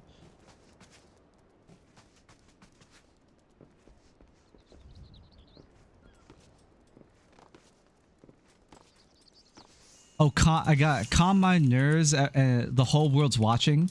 That's like another. That was like another thing I think was like an example of like showing that it's the Warrior of Light that the song is about, and not the boss itself, not the president. I think it was a really, really fun song, and like the whole song was simply just like showing that the Warrior of Light or the Adventurer, whatever you want to refer to yourself. We actually have a new title that was given to us in this most recent story patch, being the Keeper of Fate, or the Keeper of the Key of Fate specifically. And it has to do with a plot point of an object that we carry as the main character of the story.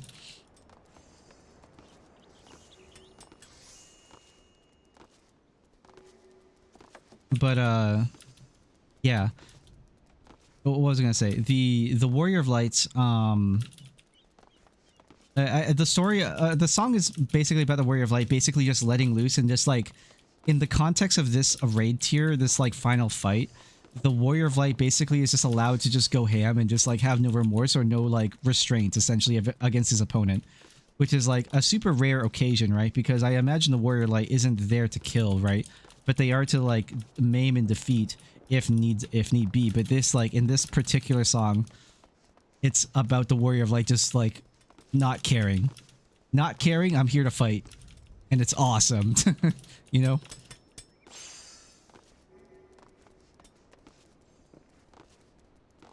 That's kind of what brought me around to the song a lot. I thought that was really, that like with that context, it makes the song a lot more fun.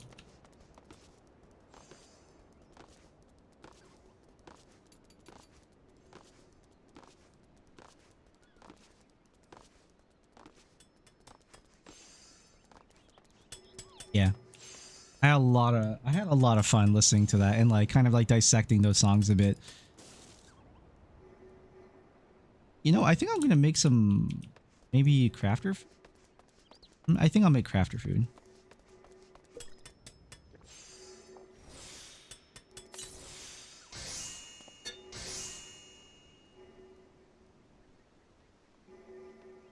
So basically they gave the player boss music for the yeah, they gave the player boss music for the final battle. Yeah, basically.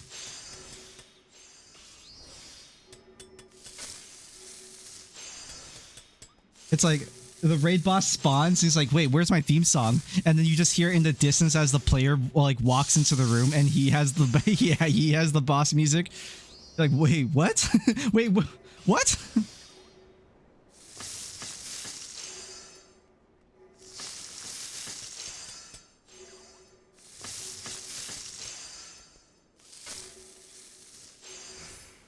Sorry, kid. The game was rigged from the start.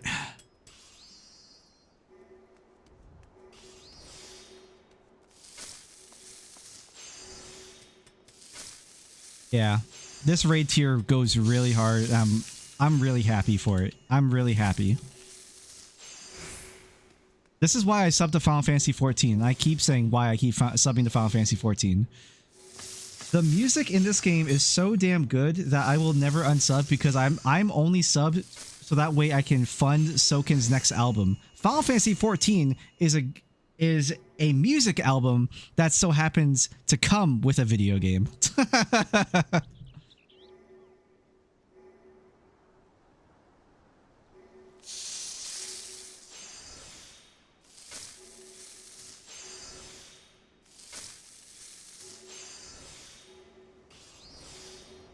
This is I'm gonna play some of the last like tier.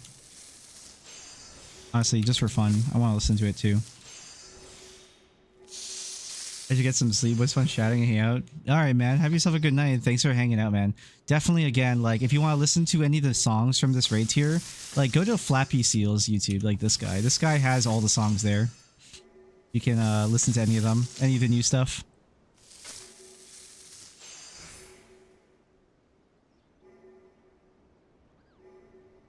He doesn't have, it looks like, he doesn't have, like, the previous raid tier. He's only recently been uploading. Oh, no, there he is. Just, like, YouTube's, like, having a hard time loading music or loading videos for me. Have yourself a good night again, TGS, and thank you for hanging out, man. Thank you, as always. You know where to find me. I'm always around. If you want to ever catch another stream, you know to be on the lookout on YouTube. Because under the live tab, I will always have the latest stream there.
Did the YouTube video like break? What happened?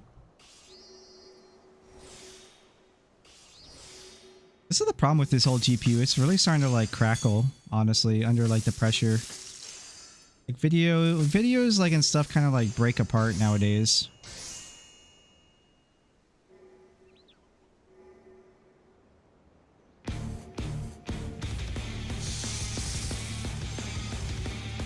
I like play this in like a lower quality, like 360.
This is taking 11 chrome. I should keep that into account. If I don't need that many crafted foods, we'll see. Like 50 is good enough.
You know, I could have been more efficient with my time too. I could have been getting like every hour at least. I could have gotten more 11 chromes. I just forgot. Damn.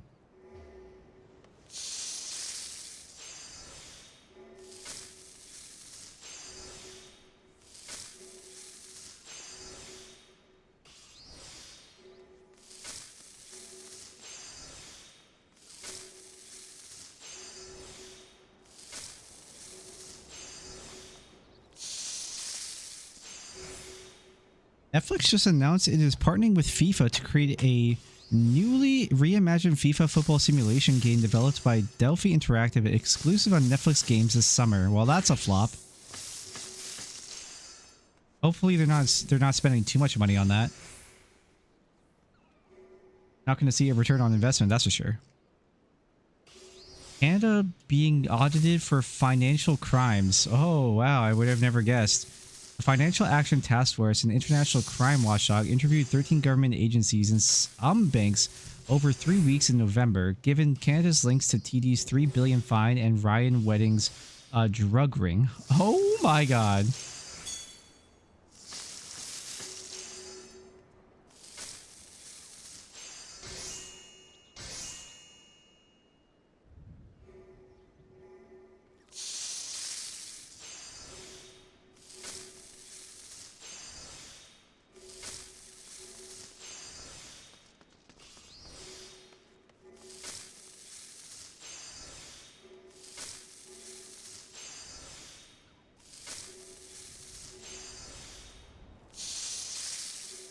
Oh, so Netflix and Warner Brothers deal actually went through. Okay. Nvidia is... Oh, here's another post. All we know how AMD never misses an opportunity to miss an opportunity and have a feeling that AMD will still capitalize on this the worst way possible. It's true. I think that AMD will probably find a way to flop after Nvidia's like moving out of the gaming market.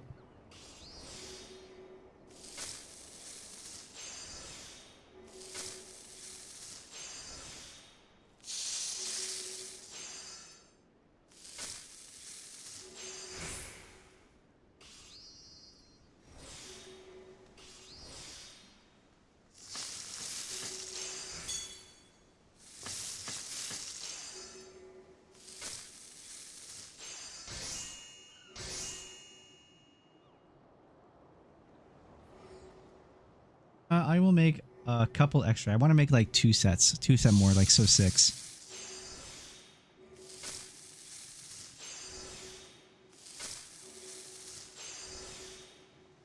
Be right back.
I return. Oh, good. I don't even think I need that.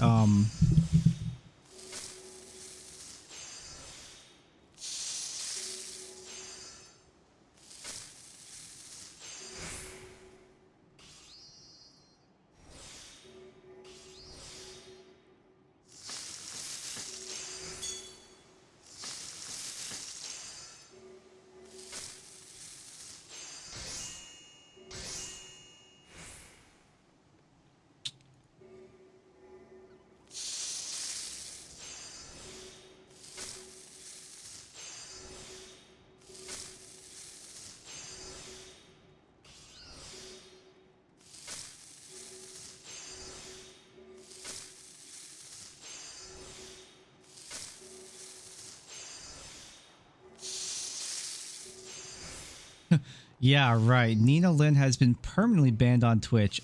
Doubt.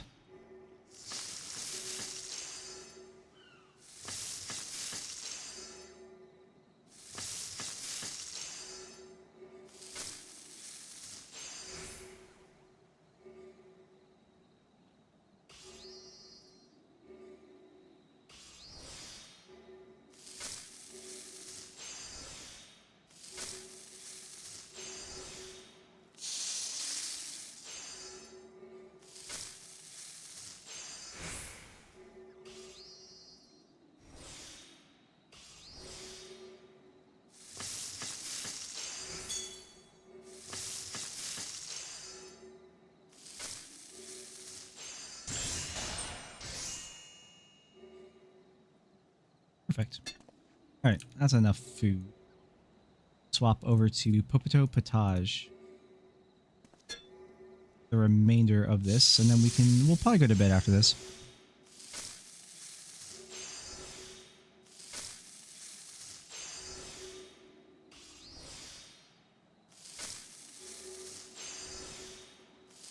We actually made a music video.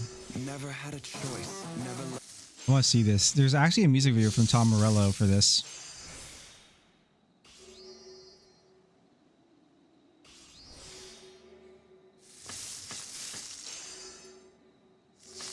Make sure that the whole thing properly is on frame. Never had a choice. Never let the ops win. Calm them nerves. Got the whole world watching. Ready, set, go. And there ain't no stopping. Only one option. Light it up.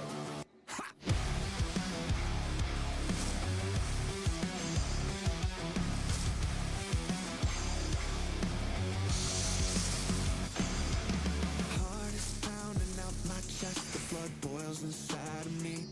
Looking at the walls around me, closing in. I think, what's it gonna be?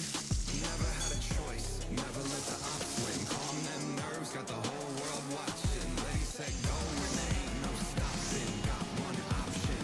Light it up. Everything burns. Light it up. Let's go. Light it up. Let's go. Everything burns. Light it up. Let's go. Light it up. Let's go. I'm on fire, burning brighter than anyone alive. I'm way too hot to touch, so just remember if you try. Everything burns. Everything burns.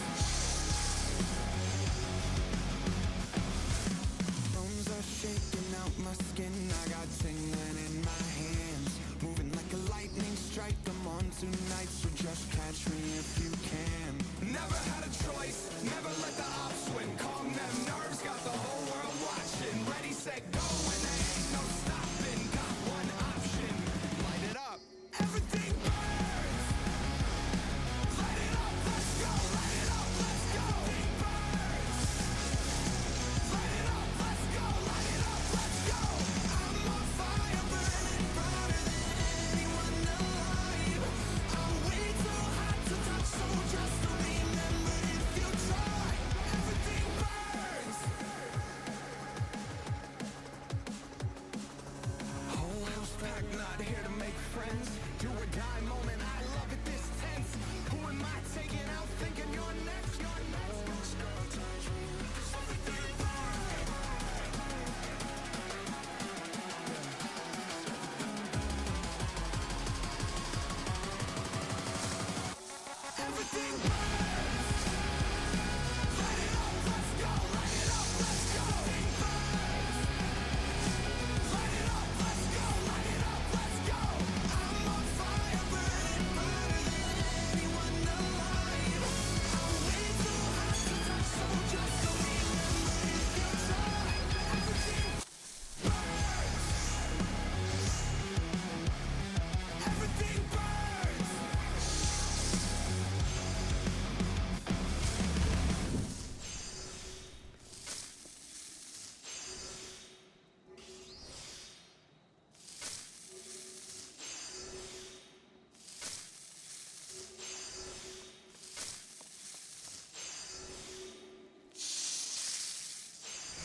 By the gods, it's the brute bomber with a steel chair.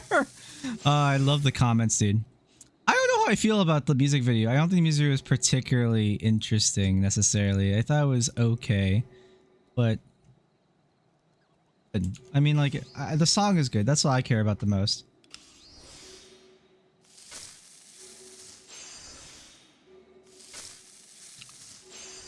I kind of question a little bit of the choice, but you know, like the choreography.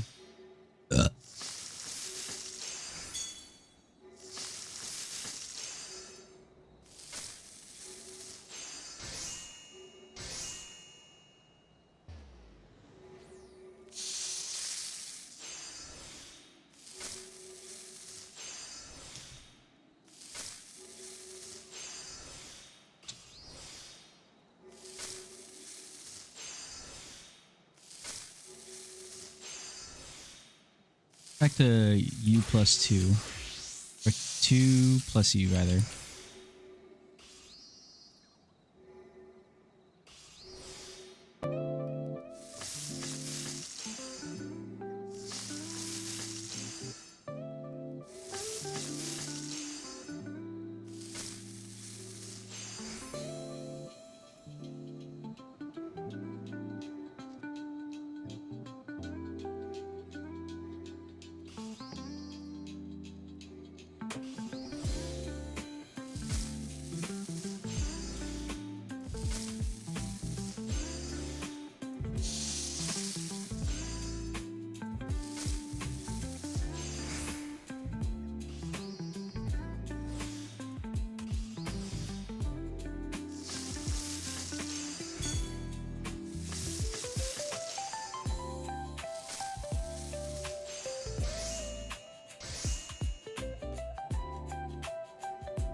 A woman has sued the IRS, arguing her dog should be treated as her child for tax purposes.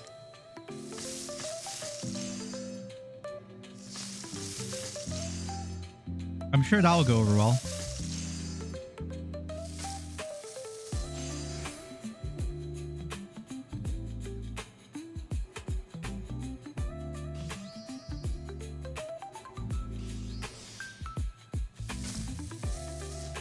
Blue Archive cancels sponsored streams after fans complain about streamer selection. They're upset about Guguk, Zentreya, Sea Dog, and Iron Mouse? I feel like those are, like, generally speaking, like, pretty okay for the anime community of people. People just hate seeing people win, I feel like. I don't have, like, strong opinions about it. Maybe there would be better choices in the Blue Archive community. Yeah, probably that's the case. Like, they're not exactly Blue Archive people. T-Dog is a voice actor, obviously, who plays video games. Iron Mouse kind of does whatever, right? I don't know exactly what her content is. I'm sure she plays video games, but not, like, a ton. Guguk is, like, an anime critic, right? In general. He probably plays anime games a lot. I don't know. Zentreya? I don't know what Zentreya does nowadays.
An increasing number of Wall Street investors are betting against artificial intelligence.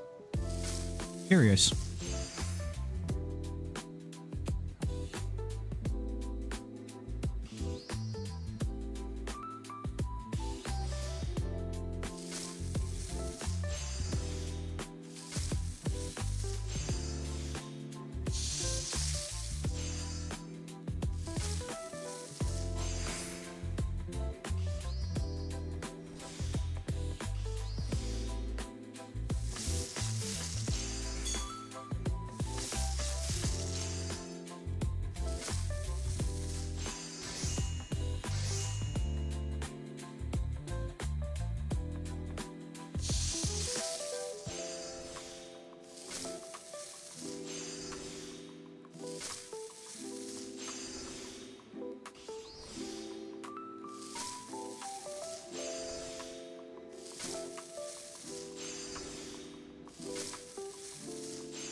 Okay.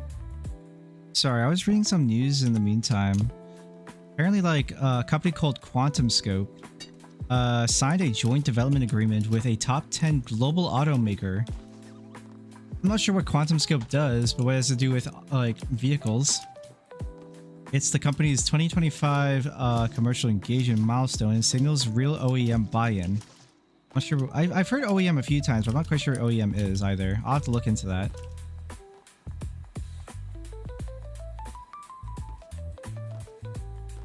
Oof. Ubisoft stock closing at below €6. Bad time to be a Ubisoft trade like stockholder. The Oscars will stream exclusively on YouTube starting in 2029.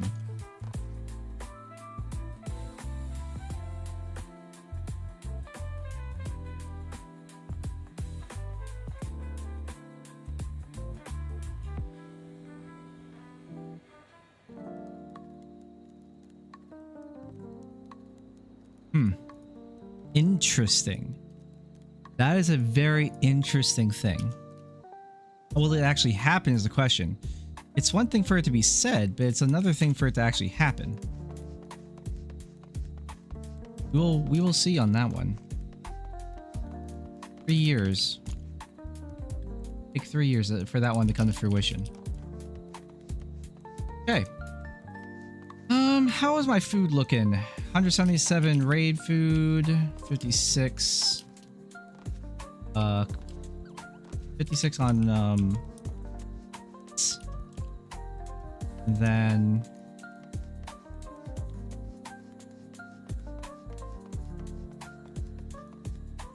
curious, how is my like GPU doing on HW monitor? It's been a while since I've opened this.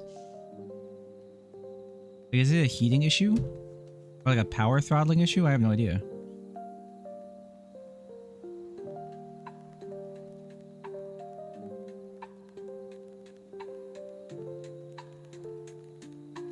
Hotspots are 74 degrees consistent across. Fans are working just fine.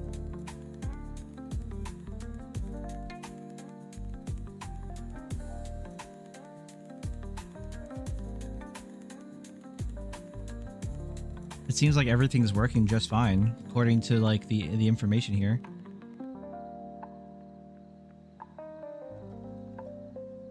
7,000 megahertz and not moving. GPU utilization is 98%. Memory 67, frame buffer 45, video engine 54, bus interface 6, 3D is 84%. And the max is 89. The GPU is maxing out, and according to overall with values of minimum and maximum, it's just 90% max out. The GPU is just working. It's working itself into a corner essentially. The CPU temps are all good.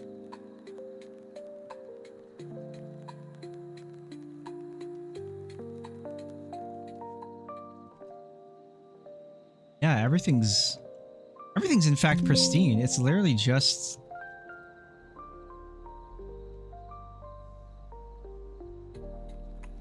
yeah, even like all the drives are like nice and cold.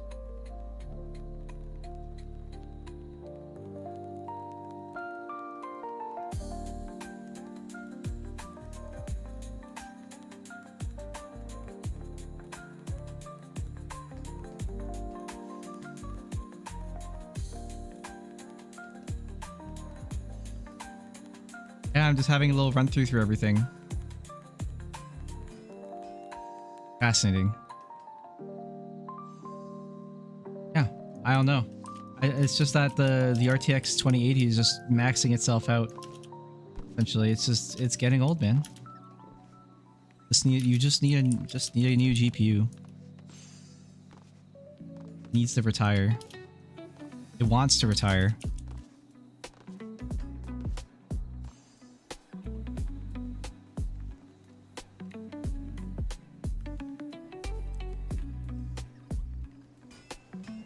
I'm just checking. What does what power pins do the 5070 take?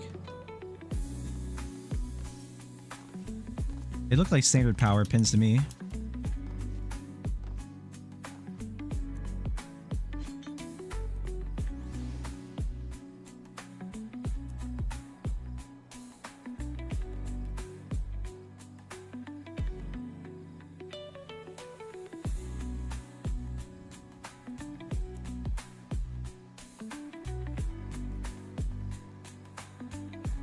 Yep, they look like standard power pins. Okay. I just have to keep these in mind because I don't want to have any problems if I install a new GPU at some point in the near future. Alright guys, it's been real. It's been cool. I want to say to Hex, thank you for the raid much earlier today. I really do appreciate it. Thank you for sending everyone over. For everyone who's been here, everyone's come in, just hang out, talking, just vibed, listen to, just listen to some music while I just hang out and just craft some stuff. I really appreciate it, guys. I'm going to go and relax and go chill. We're gonna have raid tomorrow, probably. Extreme raid progression tomorrow. Yeah. All right, guys. As for top, I'm not too sure what's gonna happen. Hex is looking for it. We'll see. And I don't know when my dad is gonna call me because my dad is the one who's gonna come pick me up. He wanted to, and we're gonna go to Toronto. Yeah. Other than that, I'm gonna relax. I'm gonna chill. I'll have more info regarding everything, like raid related and me disappearing for a while related in the near future. Thank you guys for hanging out and chilling with me. I really do appreciate you guys, and have yourselves all a good day, night, or evening.